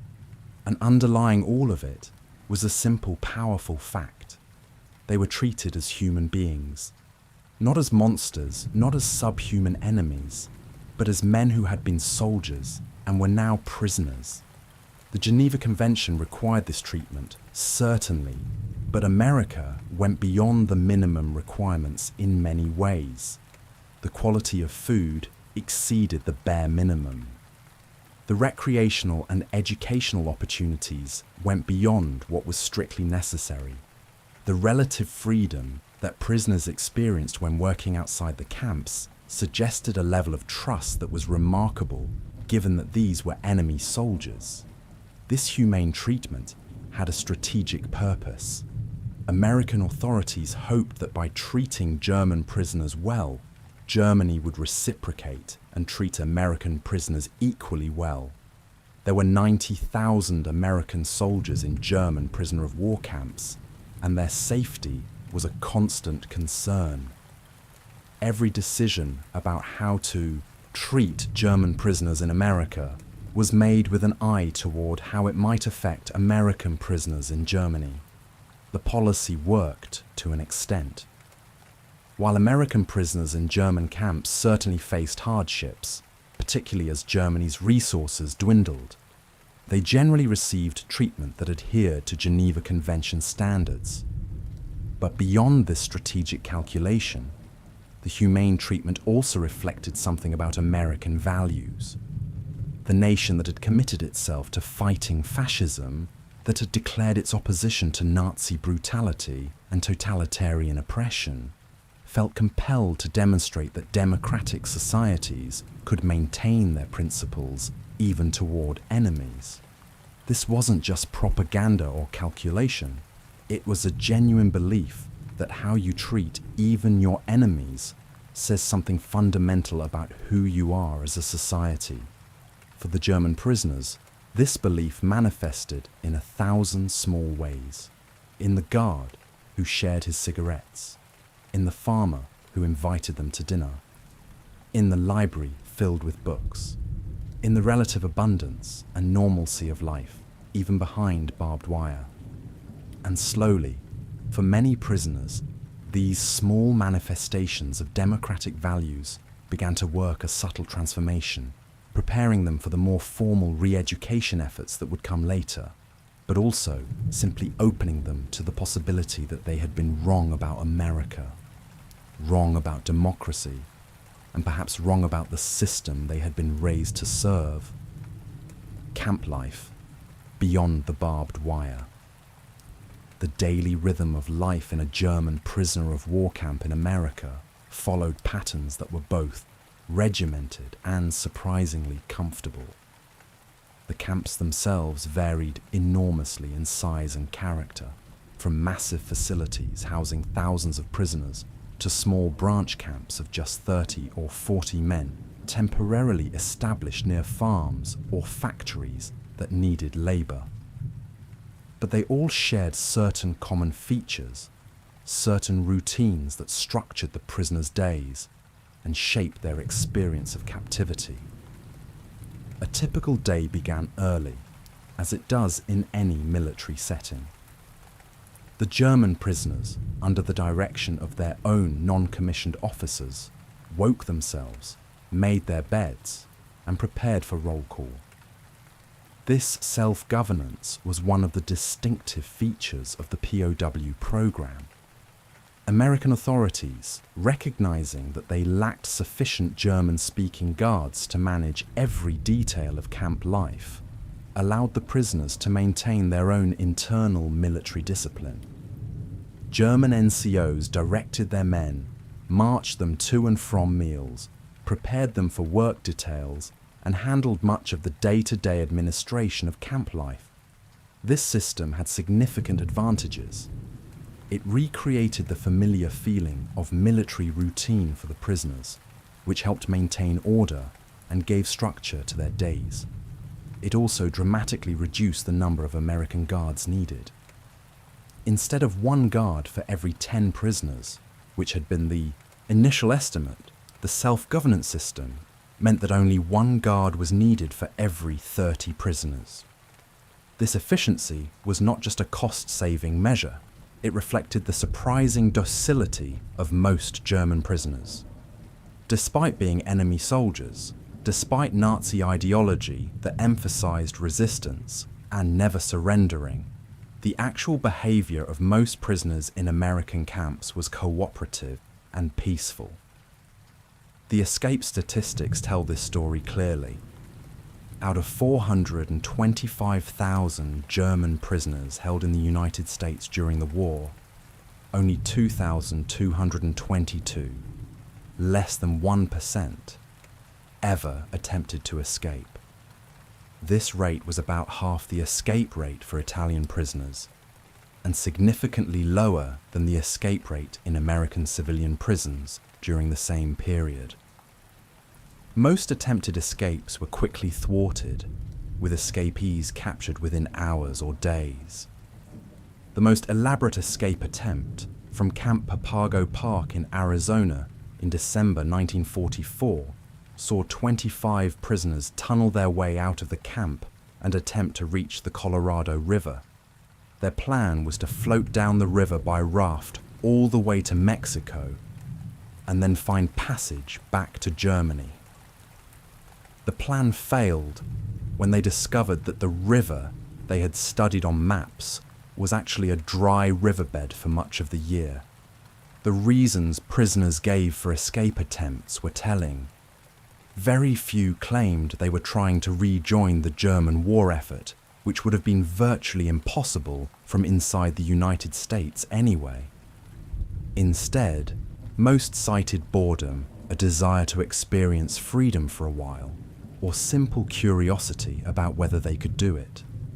Some wanted to reach Argentina or Mexico, places they imagined might be sympathetic to Germans. But the overall escape rate suggested that most prisoners recognized that they had it relatively good where they were, and that attempting to escape would likely only make their situation worse. After roll call and breakfast, the day's activities depended on whether prisoners had work assignments. Those who did would be loaded onto trucks or buses and transported to their work sites, whether farms, forests, factories, or other locations where their labour was needed. We'll explore this work in more detail later, but it's worth noting here that work was seen as a privilege rather than a punishment. The Geneva Convention permitted the use of POW labour as long as it didn't directly support the enemy war effort, and as long as the prisoners were paid. Working meant earning money, which meant being able to buy extras at the camp canteen. It meant getting outside the camp, seeing something other than barracks and guard towers. It meant the time passed more quickly. Prisoners who weren't working, whether because they were officers who couldn't be compelled to work under the Geneva Convention, because they were sick or injured, or simply because there wasn't enough work to go around, spent their days in the camp. And this is where the remarkable recreational and educational opportunities of camp life become apparent. The camps were not idle warehouses for enemy soldiers. They were, in many ways, small cities with their own internal cultures and activities. Almost every camp had a library, stocked with books donated by the YMCA, purchased by the camp administration, or even bought by prisoners themselves with their wages. The YMCA printed thousands of copies of books specifically for POW camps and even provided bookbinding materials so camps could repair well-worn volumes. The demand for reading material always exceeded supply, with the average being only half a book per prisoner, but the libraries were treasured resources. Prisoners could read German literature, American books translated into German, technical manuals, magazines, and newspapers. The newspapers were particularly significant. Every camp published its own newspaper, filled with poetry and short stories written by prisoners, puzzles and games, listings of upcoming events, even classified ads. These papers served as community bulletins, literary journals, and ways for prisoners to maintain some connection to their intellectual and creative lives. But the camps also received American newspapers, which provided prisoners with access to news about the war and the world. This access to relatively uncensored information stood in stark contrast to what prisoners would have received in Germany, where all news was filtered through the Nazi propaganda machine. Educational opportunities abounded in most camps. Prisoners could take classes in English, which was extremely popular as it was obviously useful for interacting with guards and American civilians, and also as a skill that might be valuable after the war. But the curriculum went far beyond English language instruction. Camps offered courses in mathematics, chemistry, physics, history, art, literature, carpentry, commerce, veterinary medicine, even stenography and shorthand. The courses were taught by prisoner experts who had been teachers, professors, or skilled professionals in civilian life. And they followed a traditional German educational model with examinations, grades, and graduation certificates. The quality of this education was taken seriously. At Fort Russell in Texas, for example, prisoners could choose from 12 different courses, and by January 1945, 314 POWs had enrolled. The War Department even arranged for extension courses through local American universities for prisoners who wanted to study subjects not available within their camp. These university courses benefited both the prisoners, who received valuable education, and cash-strapped American colleges, which received tuition payments.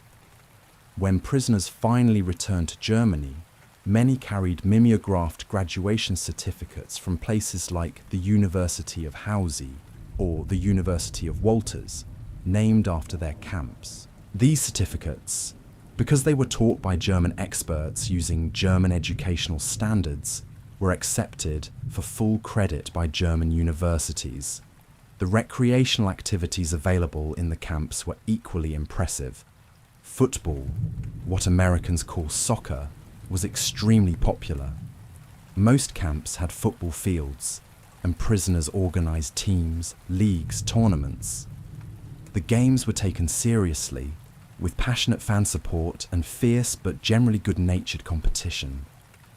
Other sports were available too: volleyball, boxing, track and field, even swimming in camps located near bodies of water. These athletic activities served multiple purposes. They provided exercise and entertainment. They helped maintain morale. They gave prisoners a sense of normalcy and routine. And they created a competitive outlet that channeled energy in productive rather than destructive directions. The camps also supported cultural and artistic activities. Theatrical productions were common, with prisoners writing, directing, and performing plays. Some camps had orchestras or bands with instruments provided by the YMCA or purchased by the camps themselves. Prisoners gave concerts, both of classical music and popular songs. Art classes allowed prisoners to paint and draw, and some prisoners created remarkable works of art during their captivity. Wood carving was particularly popular, with skilled prisoners creating intricate toys, dishes, utensils, and decorative objects that they sometimes gave to American guards or local families as gifts. Religious services were provided, with chaplains assigned to minister to prisoners' spiritual needs. The prisoners included men of various religious backgrounds, though most were at least nominally Christian, either Catholic or Lutheran. Church services provided not just spiritual comfort, but also a sense of community and continuity with their lives before the war. Some prisoners found genuine solace in faith during their time in captivity, while others simply appreciated the ritual and routine of religious observance. The canteen was a central feature of camp life. Here, prisoners could spend their wages on items that made captivity more bearable. The selection varied by camp and availability, but typically included snacks, candy, cigarettes, tobacco, soft drinks, toiletries, writing materials, playing cards, and various small luxury items. Prisoners who worked regularly could accumulate significant funds in their accounts, hundreds of dollars by the end of the war, which represented real purchasing power. The ability to buy these small extras made a significant difference in the quality of camp life. The social dynamics within the camps were complex and sometimes troubling. Not all prisoners were cooperative. Not all prisoners abandoned Nazi ideology. The camps contained men who remained committed Nazis, and these men often dominated camp life through intimidation and violence. The infamous Holy Ghost murders, where prisoners suspected of being anti-Nazi or too friendly with Americans were killed by fellow prisoners, reflected the power that hardcore Nazis wielded even in captivity. The American military executed 14 Germans after the war for murdering fellow prisoners, and 8 others served prison time for additional murders. The actual number of such killings was probably higher, as many apparent suicides were likely murders. American authorities struggled with this problem. They tried to identify and separate committed Nazis from other prisoners, creating special camps like the one in Alva, Oklahoma, specifically for Nazi loyalists. The screening process was imperfect, and determined Nazis often found ways to maintain their influence, even when supposedly segregated.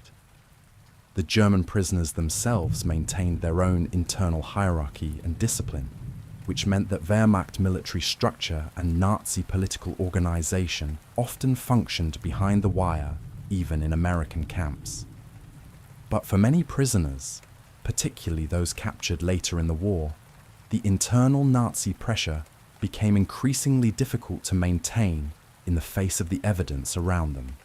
As Germany's military situation deteriorated, as news from home became more desperate, as the contrast between camp life in America and reality in Germany became more stark, the ideology that sustained hardcore Nazis began to ring hollow to more and more prisoners. The men captured after the Normandy invasion, who had witnessed firsthand Germany's crumbling defenses, were particularly skeptical of the true believers who still expected German victory.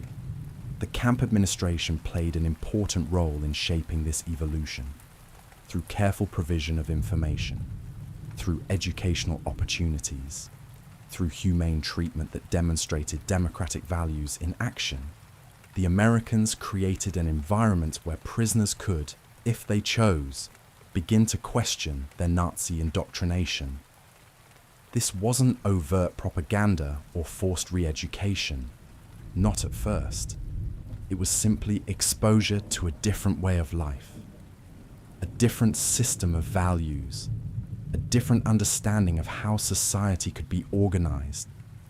The physical conditions of the camps reinforced this message. The barracks were simple but adequate, roughly comparable to housing for American soldiers on military bases. Each compound typically contained 20 barracks, each capable of housing 50 men. There were 4 kitchens with accompanying mess halls, 4 washrooms, and laundry facilities, 4 officer rooms. The camps had hospitals for medical care, fire stations, administration buildings, warehouses. Outside the prisoner compound stood quarters for American enlisted men and officers, sometimes even an officers' club and a theatre. The overall impression was one of organization, efficiency, and adequacy, rather than luxury. But it was a far cry from concentration camps or the brutal prisoner facilities that Nazi propaganda had warned about. The quality of medical care particularly impressed many prisoners. When they got sick or injured, they received treatment from qualified doctors and nurses. The medical facilities, while basic, had necessary supplies and equipment. Prisoners with serious conditions could be transferred to better equipped hospitals. This attention to prisoners' health and well-being reflected both Geneva Convention requirements and American values about the proper treatment of human beings, even enemy human beings. The camp experience, then, was not simply about confinement. It was about exposure to a different way of life.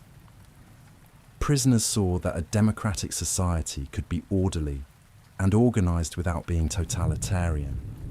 They saw that prosperity didn't require aggressive expansion or racial supremacy. They saw that human beings could be treated with dignity, even in wartime, even when those human beings were enemies.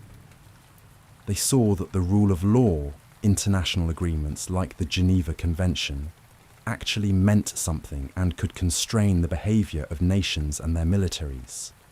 Not every prisoner absorbed these lessons. Not every prisoner was receptive to these messages.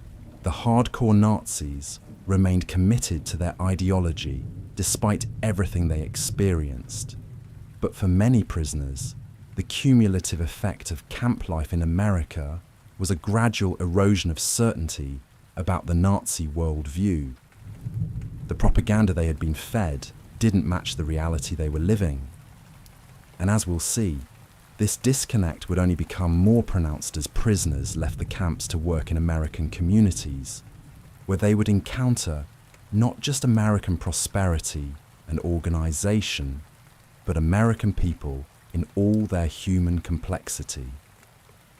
Working the American land. When the German prisoners arrived in America in 1943 and 1944, the United States faced a crisis that seemed almost impossible to resolve. Millions of American men had joined the armed forces and shipped overseas to fight in Europe and the Pacific. The farms and factories they had worked in now desperately needed laborers. Agricultural production was critical to the war effort, both to feed American troops and to supply the Allies. Industrial production needed to be maintained at unprecedented levels to manufacture the weapons, vehicles, and supplies necessary for fighting a two-front war. But who would do the work? The answer, paradoxically, turned out to be the enemy soldiers captured on the battlefields of North Africa and Europe. The Geneva Convention permitted the use of prisoner labor under specific conditions. The work could not directly support the war effort, so prisoners could not be assigned to manufacture weapons or ammunition. The work could not be dangerous or degrading. Prisoners had to be paid for their labor. Officers could not be compelled to work, though enlisted men and non-commissioned officers could be. Within these constraints, American authorities recognized that German prisoners represented a vast pool of potential workers who could help address the critical labor shortage. The program that developed was enormous in scale and remarkably successful. Prisoners worked in agriculture above all else, harvesting crops that might otherwise have rotted in the fields for lack of hands to pick them. They picked cotton in Texas and Arizona, harvested wheat across the Great Plains, collected oranges and other fruits from California orchards, cut timber in the forests of Wisconsin and Michigan, dug potatoes in Maine and Minnesota, worked in sugar beet fields across the Midwest. The agricultural work was hard, back-breaking labor in many cases, but it kept food production flowing during a critical period. The mechanics of the work program were carefully organized. Farmers or businesses that needed labor would submit a contract to the military authorities overseeing the POW program. The contract specified how many workers were needed, what work they would be doing, where they would be housed, what conditions would be provided. The Geneva Convention required that prisoner labor not be dangerous and not directly related to the war effort. The prisoners had to receive 1 day of rest per week. They had to be paid. If the contractor's proposal met these requirements, it would be approved, and prisoners would be assigned to the work. The farmers paid the government 40 to 45 cents per hour per prisoner, which was the prevailing wage for agricultural labor at the time. This payment helped offset the enormous cost of running the POW program, which included not just guarding prisoners, but also feeding, housing, and providing medical care for them. In 1944 alone, these payments totaled $22 million, and it was estimated that the use of prisoner labor saved the government $80 million by employing them in military installations and other government projects rather than leaving them idle in camps. The prisoners themselves received a portion of these wages, typically 10 cents per hour or 80 cents for a typical workday. This was roughly equivalent to the pay of an American private, the minimum pay for enlisted soldiers. The money accumulated in accounts set up in the prisoners' names, accessible through the camp canteen, for purchasing extras, and then paid out in full when they were repatriated. By the end of the war, many prisoners had accumulated several $100s in these accounts, a substantial sum that would help them when they returned to Germany. But beyond the wages and the economic benefits, the work program had profound effects on the prisoners and on the Americans they worked alongside. The prisoners left their camps each workday, traveling by truck or bus to farms and work sites scattered across rural America. They spent long hours working in fields, cutting trees in forests, processing crops in canneries and mills. This work brought them into direct contact with American civilians, particularly farmers, in a way that camp life never could. Many of the farmers who employed prisoner labor were themselves of German descent.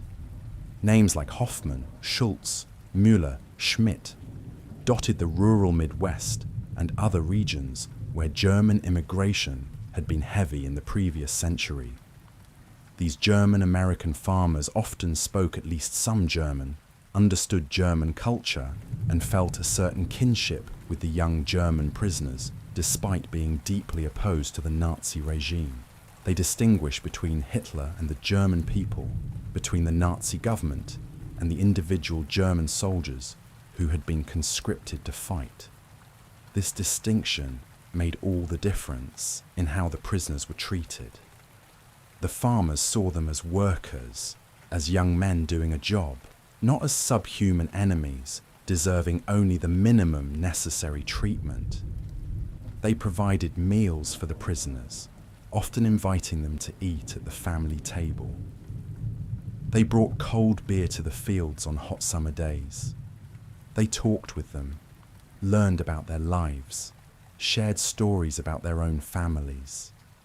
They sometimes bent or broke the regulations about fraternization, taking prisoners into town for a movie, stopping at a tavern for a drink, giving them small gifts or treats. In Moorhead, Minnesota, farmer Henry Peterson became particularly well liked by the German prisoners who worked his vegetable farms. He bent camp rules repeatedly, buying prisoners beer, taking them into town, treating them with a casual friendliness that went well beyond what regulations permitted. The prisoners responded to this kindness. They worked hard. They expressed gratitude. When the war ended and they were repatriated to Germany, several wrote to Peterson and other Moorhead residents requesting help in becoming American citizens. Many expressed profound gratitude for the treatment they had received. These relationships were replicated across thousands of farms and work sites. In South Carolina, a farmer named Cecil Camlin hired German prisoners to work his family farm. They built barns, repaired fences, did all the heavy labor of running a working farm. As the weeks passed, the Camlin family grew close to these German soldiers. When Christmas came, Cecil's mother cooked a feast and invited the Germans to share it. By the end of the night, the enemy soldiers were gathered around the piano, singing Christmas carols, while the Camlin family listened and sang along. It was an impossible scene, enemy soldiers and an American family celebrating Christmas together in the middle of a world war, but it happened, and it happened in countless variations across America. The work itself gave prisoners new perspectives on American life. They saw American prosperity up close and personal. Every farmhouse they entered had electricity, running water, a telephone. The farmers owned tractors and other mechanized equipment that was far from universal in Germany. The barns were full. The harvests were abundant. The land itself seemed richer, more productive, more generous than the fields they had known in Europe. And beyond the physical abundance, they saw how American families lived. The democratic chaos of American family life, where wives spoke their minds and children had opinions and decisions were made through discussion rather than decree, stood in stark contrast to the authoritarian household structure promoted by Nazi ideology. The prisoners also observed how American democracy functioned at the local level. The farmers they worked for were independent operators who made their own decisions about what to plant, when to harvest, where to sell their crops. Local government was minimal and largely responsive to the people it served. Schools educated children with a curriculum that emphasized individual development rather than state indoctrination. Churches operated freely without government interference. Small-town newspapers printed local news, and sometimes editorials critical of government policy. None of this was perfect, certainly. American democracy had deep flaws, particularly around race. But to young German men raised under totalitarian rule, even imperfect democracy represented a revelation. The racial dynamics of American society troubled many German prisoners, though perhaps not in the way we might expect. The prisoners encountered Jim Crow segregation in the South and elsewhere, and they saw Black American soldiers treated as second-class citizens in their own country. The irony was stark and inescapable. German prisoners of war could enter restaurants and businesses that Black American soldiers who guarded them could not. This contradiction between America's professed democratic values and the reality of racial segregation was not lost on the prisoners. Some were simply confused by it. Others felt a kind of solidarity with Black Americans who were also treated as outsiders in American society. The work program had its problems and its critics. American labor unions opposed it, arguing that prisoner labor took jobs from American workers and depressed wages. Some Americans thought the prisoners were being coddled, treated too well for enemy soldiers who had fought against the United States. There were concerns about security, though these proved largely unfounded given the very low escape rate. Some prisoners resisted working, citing their rights under the Geneva Convention or simply refusing to cooperate. These troublemakers were imprisoned within the camps on reduced rations until they agreed to work. But overall, the work program succeeded beyond anyone's expectations. Agricultural production remained strong despite the loss of millions of American farm workers to the military. Essential industries kept operating, infrastructure projects continued, and perhaps most importantly, from a strategic perspective, the prisoners gained intimate exposure to American life that transformed many of them in ways that no amount of propaganda could have achieved. They saw American abundance not as a theoretical concept, but as a daily reality. They experienced American generosity not as propaganda, but as personal kindness from individual farmers. They observed American democracy not through Nazi propaganda that described it as weak and chaotic, but through their own eyes, watching how decisions were made, how communities functioned, how people lived in a free society. They learned English, which would prove valuable after the war. They developed work skills that would help them in post-war Germany. Some even learned new trades: carpentry, machine operation, agricultural techniques that were more advanced than what they had known. The farmers and other employers who worked with German prisoners often expressed surprise at how hard-working and skilled many of them were, while language barriers and sometimes reluctance to work could create problems. In general, the prisoners proved to be reliable workers who produced quality results. They were available immediately when needed and could be hired in exact numbers required. While they often worked more slowly than civilian workers, partly due to language difficulties and partly due to deliberate slowdowns by Nazi sympathizers who didn't want to help the American war effort, their work was generally more reliable and of higher quality than available alternatives. This reliability and quality helped change American attitudes toward the prisoners. It's one thing to hate an abstract enemy represented by Nazi propaganda and battlefield reports.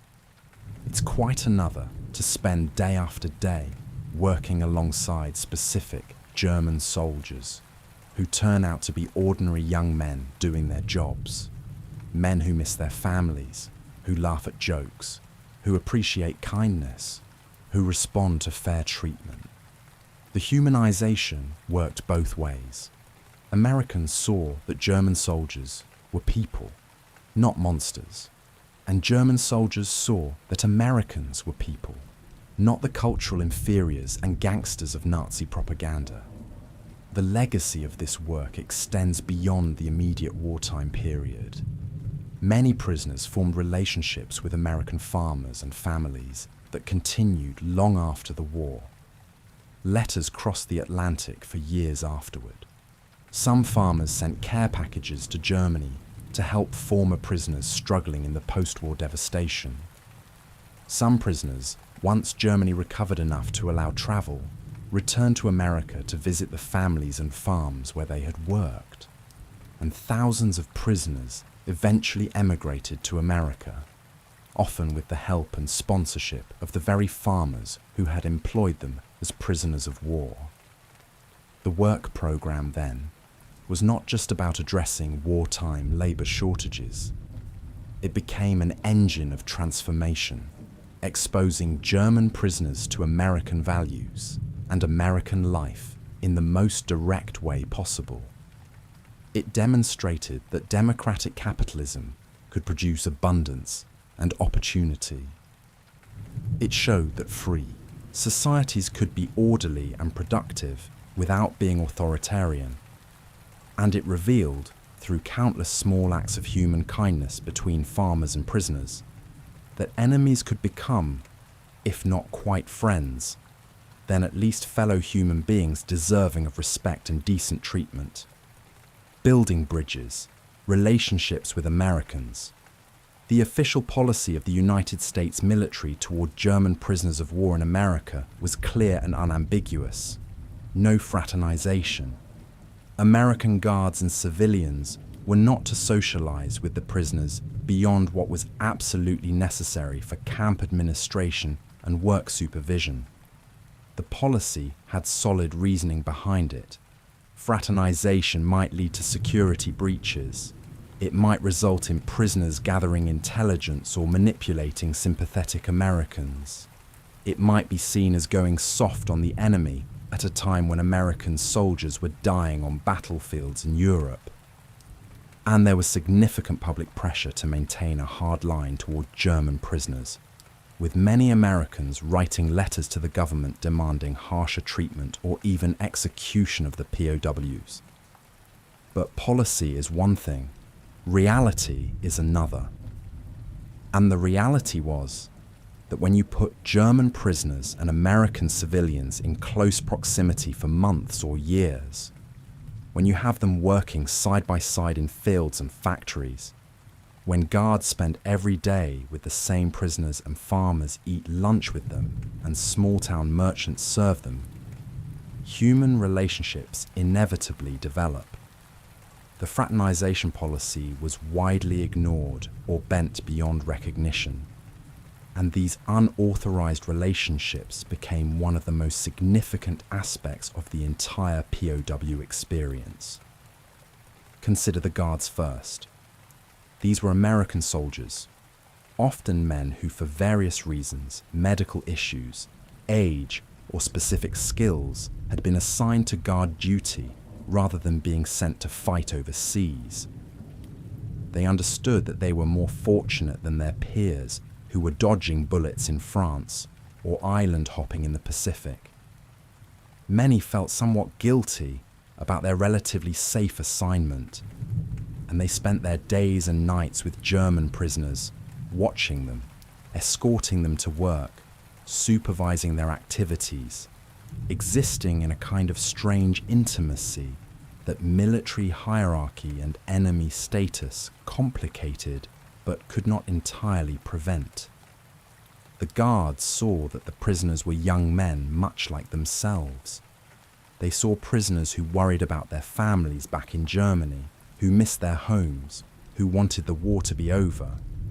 They saw prisoners who were skilled woodcarvers or good football players or talented musicians.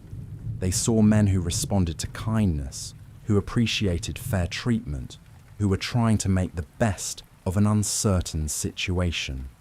And gradually, despite regulations and official policy, many guards developed a kind of rough camaraderie with at least some of their charges. Cigarettes became a universal currency of relationship. Guards shared cigarettes with prisoners. Prisoners gave carved objects or other small gifts to guards. Guards showed photographs of their families to prisoners. They talked, within the limits of language barriers, about where they were from, what they did before the war, what they hoped to do after. These were not deep friendships in most cases. The power imbalance and the context of captivity prevented that.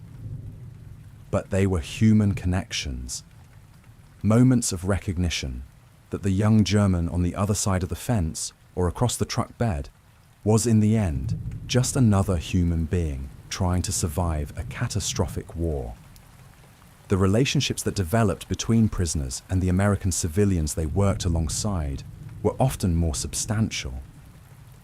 Farmers who employed prisoner labor spent long days with them during planting and harvest seasons. They ate meals together. They worked shoulder to shoulder in the fields.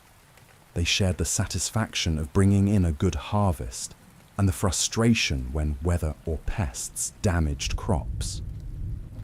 The farmers paid the government for this labor, yes, but they also recognized their obligation to treat these workers, prisoners or not, with basic human decency. The hospitality that some American families extended to German prisoners went well beyond duty or policy.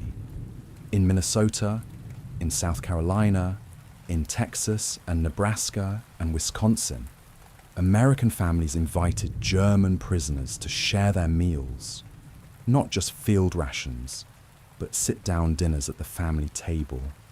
They invited them to church services. They welcomed them into their homes. At Christmas and Thanksgiving, some families explicitly included prisoners in their celebrations, recognizing that these young men were far from their own families during holidays that emphasized family and home. The motivations behind this hospitality were complex. For German-American families, there was ethnic kinship and a desire to show that being American didn't mean abandoning all connection to German culture. For religious families, there were Christian values of hospitality and the recognition that even enemies deserved basic human compassion.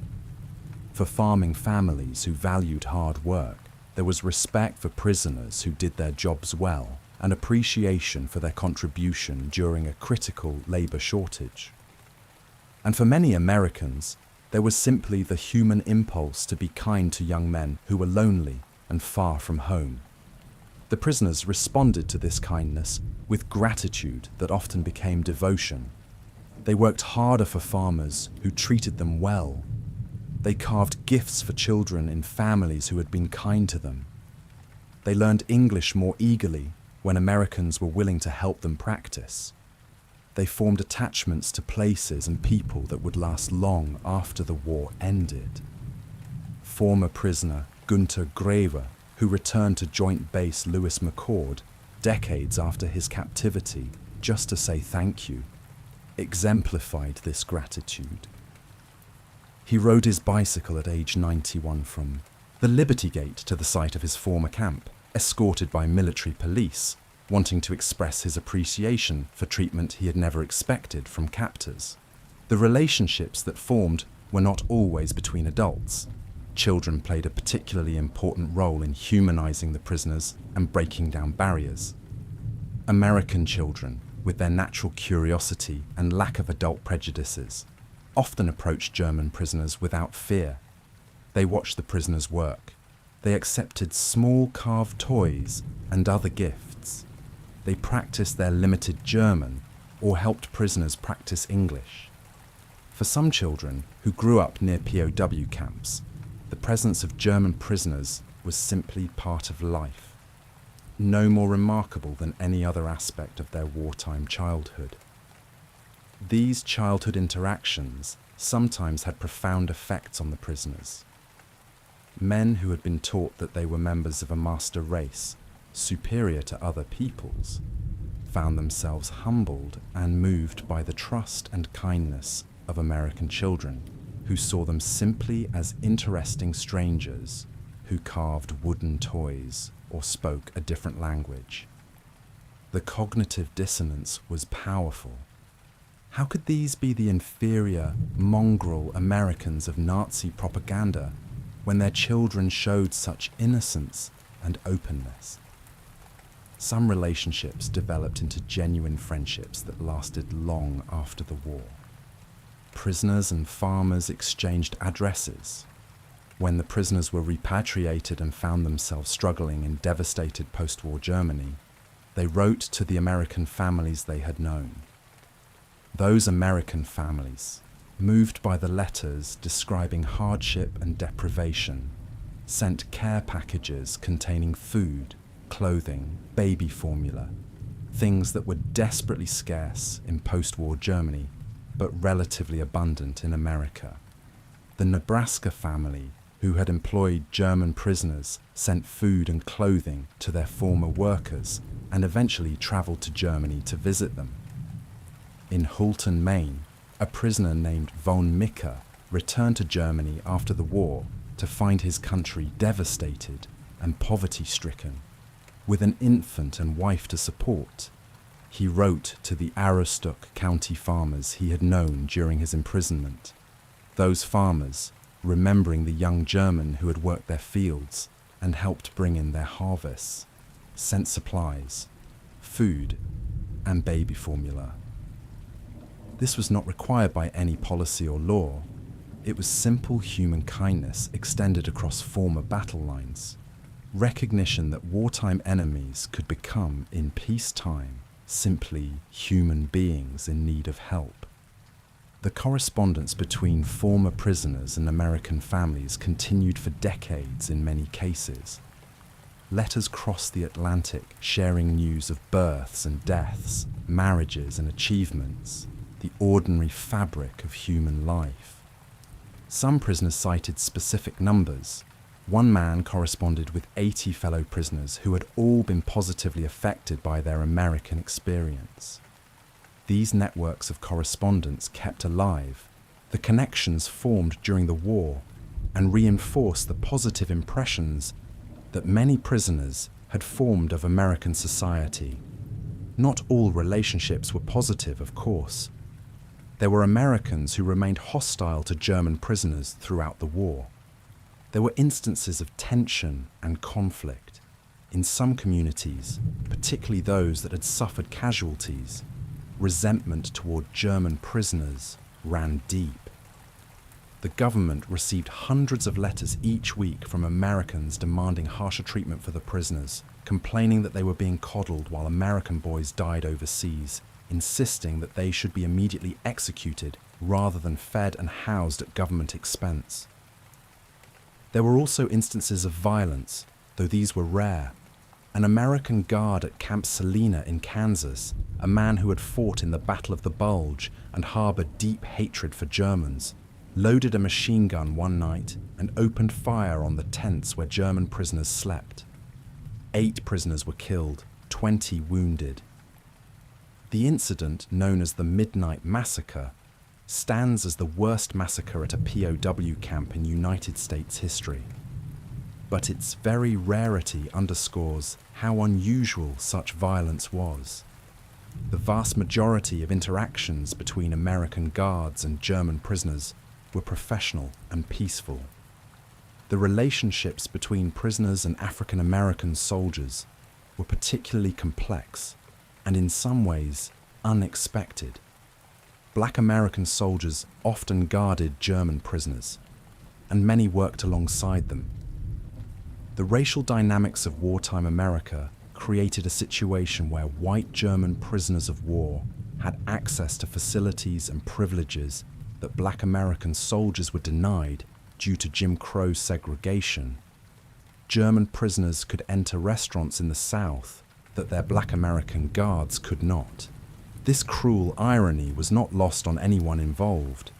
Yet rather than creating hostility between German prisoners and Black Americans, this shared experience of marginalization often led to a kind of solidarity. Historian Matthias Reis has documented how German POWs and African American soldiers often developed unusually harmonious relationships, which were remarkably free of conflict. Both groups were doing Negro work, as it was called, the back-breaking agricultural labor of cotton picking, peanut harvesting, and pulpwood logging. Working side by side under these conditions, German prisoners and Black Americans found common ground as fellow sufferers, in the words used by both groups. This solidarity was not universal, and it should not be romanticized. Nazi racial ideology taught that black people were inferior, and some German prisoners retained these prejudices despite their experiences. But the shared experience of marginalization, of doing hard labor together, of being second class in different ways within American society, created bonds that crossed racial and national lines. For some German prisoners, working alongside black Americans challenged their Nazi indoctrination and forced them to recognize the humanity of people they had been taught to despise.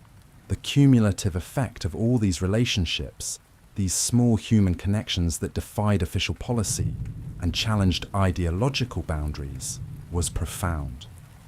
They humanized both Americans for Germans and Germans for Americans. They demonstrated that even in wartime, even between enemies, human connection is possible and perhaps necessary. They showed German prisoners that American democracy, whatever its flaws and contradictions, created space for human kindness and decency in ways that totalitarianism could not. Many former prisoners would later say that these relationships were more important to their transformation than any formal re-education program. The kindness of individual farmers, the trust shown by Americans who invited them into their homes, the generosity of families who sent care packages after the war, the simple humanity of guards who saw them as men rather than as monsters or abstract enemies, these experiences taught lessons that no amount of propaganda or formal instruction could have conveyed. When the time came for repatriation, when prisoners faced the prospect of leaving America and returning to a devastated Germany, many found themselves reluctant to go. They had formed attachments to places and people. They had experienced a way of life that felt more hopeful and more humane than what they had known. They had glimpsed a different future, one not based on authoritarian control and racial supremacy, but on individual freedom and human dignity. And while most would have to return whether they wanted to or not, these relationships ensured that they would carry America with them, not just as a memory, but as a model of what human society could be. The re-education, democracy in action. By the fall of 1943, American authorities faced a troubling realization. They were holding tens of thousands of German prisoners of war on American soil, with more arriving every month. Many of these prisoners remained committed Nazis, convinced of German superiority and ultimate German victory, despite mounting evidence to the contrary. When the war finally ended and these men returned to Germany, they would carry their Nazi ideology home with them. They might become the seeds of a resurgent German militarism, the nucleus of another attempt at conquest and domination.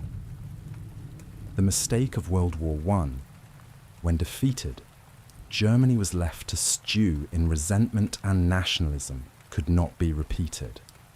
The solution proposed was unprecedented and controversial, a formal program to re-educate German prisoners, to expose them to democratic values, to counteract Nazi propaganda, and to create a cohort of former POWs who would return to Germany as convinced Democrats rather than committed Nazis. This program would have to be carefully designed to avoid violating the Geneva Convention's prohibition on exposing prisoners to propaganda. It would have to overcome significant internal opposition from military officials who thought that changing adults' basic philosophies was impossible, and it would have to work despite the limited time available and the resistance of prisoners who remained loyal to Hitler. The Prisoner of War Special Projects Division, known as SPD, was established in March 1944 to implement what they called the Intellectual Diversion Program. The name itself reveals the covert nature of the effort. This was not officially re-education, which might violate international law and invite German retaliation against American prisoners. Instead, it was intellectual diversion, recreational and educational opportunities that just happened to expose prisoners to democratic values and counteract Nazi ideology. The program operated on multiple levels. The most visible was Der Ruf, which translates to The Call, a camp newspaper edited by sympathetic German prisoners but guided by American authorities. The paper published articles, essays, stories, and commentary designed to present democratic values and American society in a favorable light without being so obvious as to trigger prisoner resistance or international criticism. The writing was sophisticated enough to appeal to educated prisoners while subtle enough to avoid being dismissed as crude propaganda. The camp libraries became another tool of re-education. SPD ensured that the libraries were stocked with books that had been banned in Nazi Germany. Works by anti-Nazi exile writers such as Erich Maria Remarque, whose All Quiet on the Western Front showed the horror and futility of war, Thomas Mann, whose The Magic Mountain explored European intellectual culture, and Franz Werfel, whose Song of Bernadette dealt with themes of faith and persecution. These books had been forbidden to ordinary Germans. So many prisoners were encountering them for the first time. The impact of access to this banned literature was sometimes profound. One prisoner, writing in Der Ruf, reflected that if they had only had the opportunity to read these books before the war, their entire introduction to life, war, and politics would have been different. The books offered alternative perspectives to Nazi ideology, perspectives from German writers who had rejected or fled the Third Reich. Reading these works in the quiet of camp libraries, prisoners could consider viewpoints that would have been dangerous or impossible to explore in Nazi Germany. The re-education program also made use of American newspapers and magazines, which were available in all camps.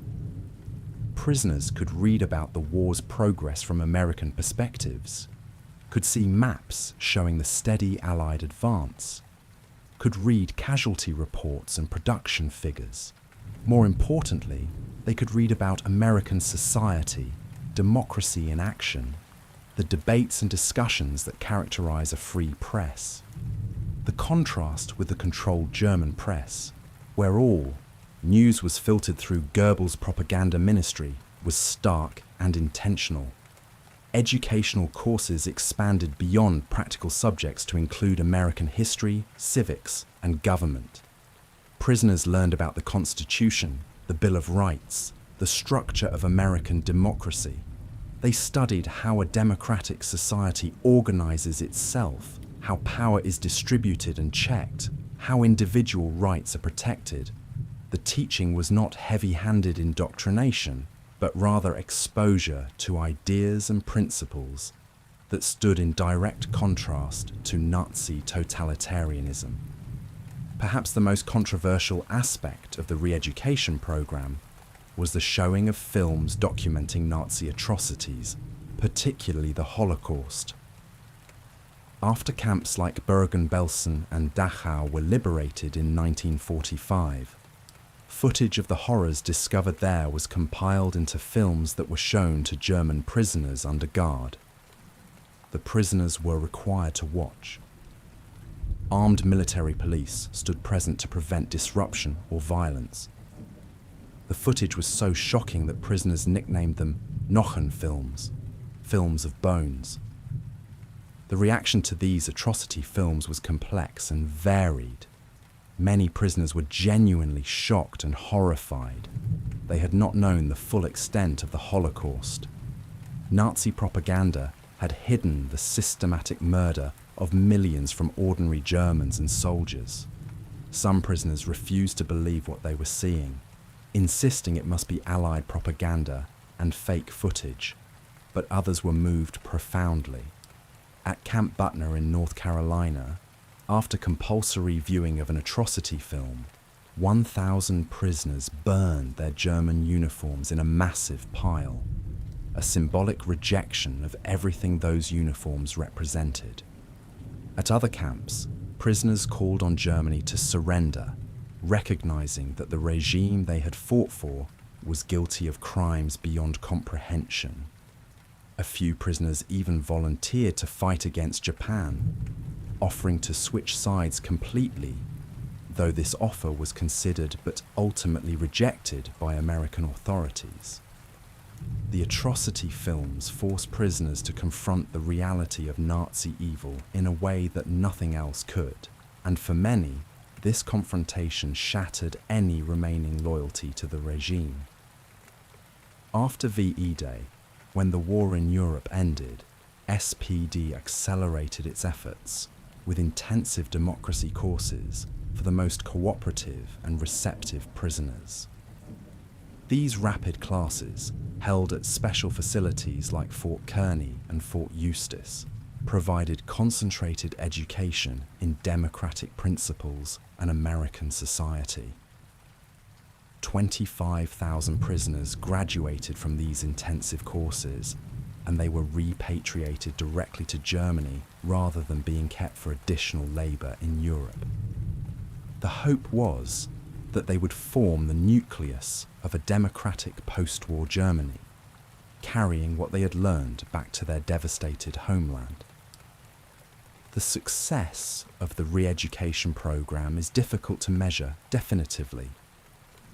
Many within the office of the provost, Marshal General, opposed the program from the start. They argued that changing the basic philosophies and values of adults was impossible or very unlikely. They worried that successful re-education might push prisoners toward communism as an alternative to both Nazism and capitalism.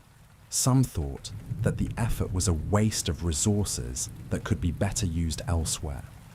And surveys of prisoners showed that formal re-education had limited impact on the views of most prisoners who participated.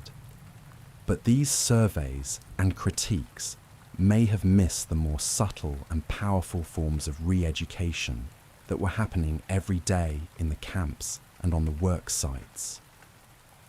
The humane treatment prisoners received, the abundance they observed, the kindness shown by individual Americans, the exposure to uncensored information, the access to banned books, the observation of democracy in action, these formed an ongoing, lived experience re-education that was probably more effective than any formal program could be. Former prisoners themselves testified to this effect. Felix Funke, who corresponded with 80 fellow prisoners after returning home, reported that no formal re-education had been necessary in the camps. Instead, the prisoners had become convinced Democrats simply due to the treatment they received. The experience of living in a democratic society, even as prisoners, even with all its imperfections and contradictions, taught them lessons that ideological instruction never could have. The re-education program represented a significant gamble. It bet that exposure to democratic values and humane treatment could transform enemy soldiers into potential allies for democracy in post-war Germany. It wagered that human beings, even those thoroughly indoctrinated in totalitarian ideology, could learn and change when confronted with alternative ways of organizing society. And it accepted the risk that the effort might fail, that prisoners might return to Germany as committed Nazis ready to continue the struggle. In retrospect, the program succeeded far more than its critics expected, though probably not in the ways its designers intended. The formal aspects of re-education, the courses and newspapers and films, had mixed results. But the informal re-education that happened through daily life in America, through work on American farms, through relationships with American people, through the simple experience of humane treatment and exposure to prosperity and freedom, this proved transformative for thousands of prisoners. When these men returned to Germany and faced the choice between Western democracy and Soviet communism, between integration with the West and alignment with the East, many chose democracy. Some became prominent figures in post-war West Germany, bringing their understanding of democratic values to the work of reconstruction. Thousands emigrated to the United States, seeking to return permanently to the country where they had been prisoners. And even those who remained in Germany often became, in effect, ambassadors for democratic values, carrying with them the memory of an alternative to totalitarian control. The re-education program's greatest success may have been unintentional. By treating prisoners humanely, by following the Geneva Convention even when it was inconvenient, by demonstrating that democratic societies could maintain their principles, even toward enemies. America provided a living lesson in democratic values that no amount of formal instruction could have matched. The prisoners learned about democracy not by being told about it, but by experiencing it, however imperfectly and incompletely, during their years on American soil. The reality of post-war Germany. While German prisoners in America lived in relative comfort and abundance, their homeland was being systematically destroyed. The contrast between their experience and the reality awaiting them in Germany would become one of the most important factors in their reluctance to be repatriated. To understand why so many prisoners wanted to stay in America, we must understand what they were being asked to return to. By 1945, Germany lay in ruins. Allied bombing campaigns and ground battles had devastated the nation's infrastructure and cities. An estimated 1/4 of the country's housing was destroyed or damaged beyond use, and in many major cities, the toll exceeded 50%. Berlin, Hamburg, Dresden, Cologne. Entire urban centres had been reduced to landscapes of rubble and shattered buildings. The physical devastation was almost incomprehensible in its scale. Millions of Germans were homeless, living in cellars, in hovels, in bombed-out buildings, anywhere they could find even minimal shelter from the elements. The destruction of infrastructure went beyond just buildings. Germany's transportation systems had largely ceased to function. Railroads were bombed, bridges destroyed, roads cratered. Factories stood damaged or demolished, their machinery looted or dismantled as reparations. The economic system had collapsed completely. Rampant inflation made the German currency worthless. Black markets became the only reliable way to obtain basic necessities. The normal mechanisms of commerce and trade had broken down entirely. But the physical destruction, terrible as it was, paled in comparison to the human suffering. The food situation in Germany became catastrophic. Food production per capita in 1947 was only 51% of its level in 1938. The official food ration set by the occupying powers varied between 1,000 and 1,500 calories per day, well below what is needed to maintain health and the ability to work. In the British occupation zone, rations had to be reduced to a near starvation level of 1,000 calories per day in March 1946. The German population was literally starving. The winter of 1946 to 1947 was particularly brutal. Not only were food supplies critically short, but fuel for heating was almost non-existent. Germans froze in their inadequate shelters while slowly starving on insufficient rations. Disease spread through the weakened population. In early October 1945, the United Kingdom government privately acknowledged in a cabinet meeting that German civilian adult death rates had risen to 4 times pre-war levels, and death rates among German children had risen by 10 times pre-war levels. The human cost of Germany's defeat was staggering. The occupation by Allied forces created its own set of problems. Germany was divided into 4 zones, controlled respectively by the United States, Britain, France, and the Soviet Union. Berlin itself, though located deep within the Soviet zone, was similarly divided among the 4 powers.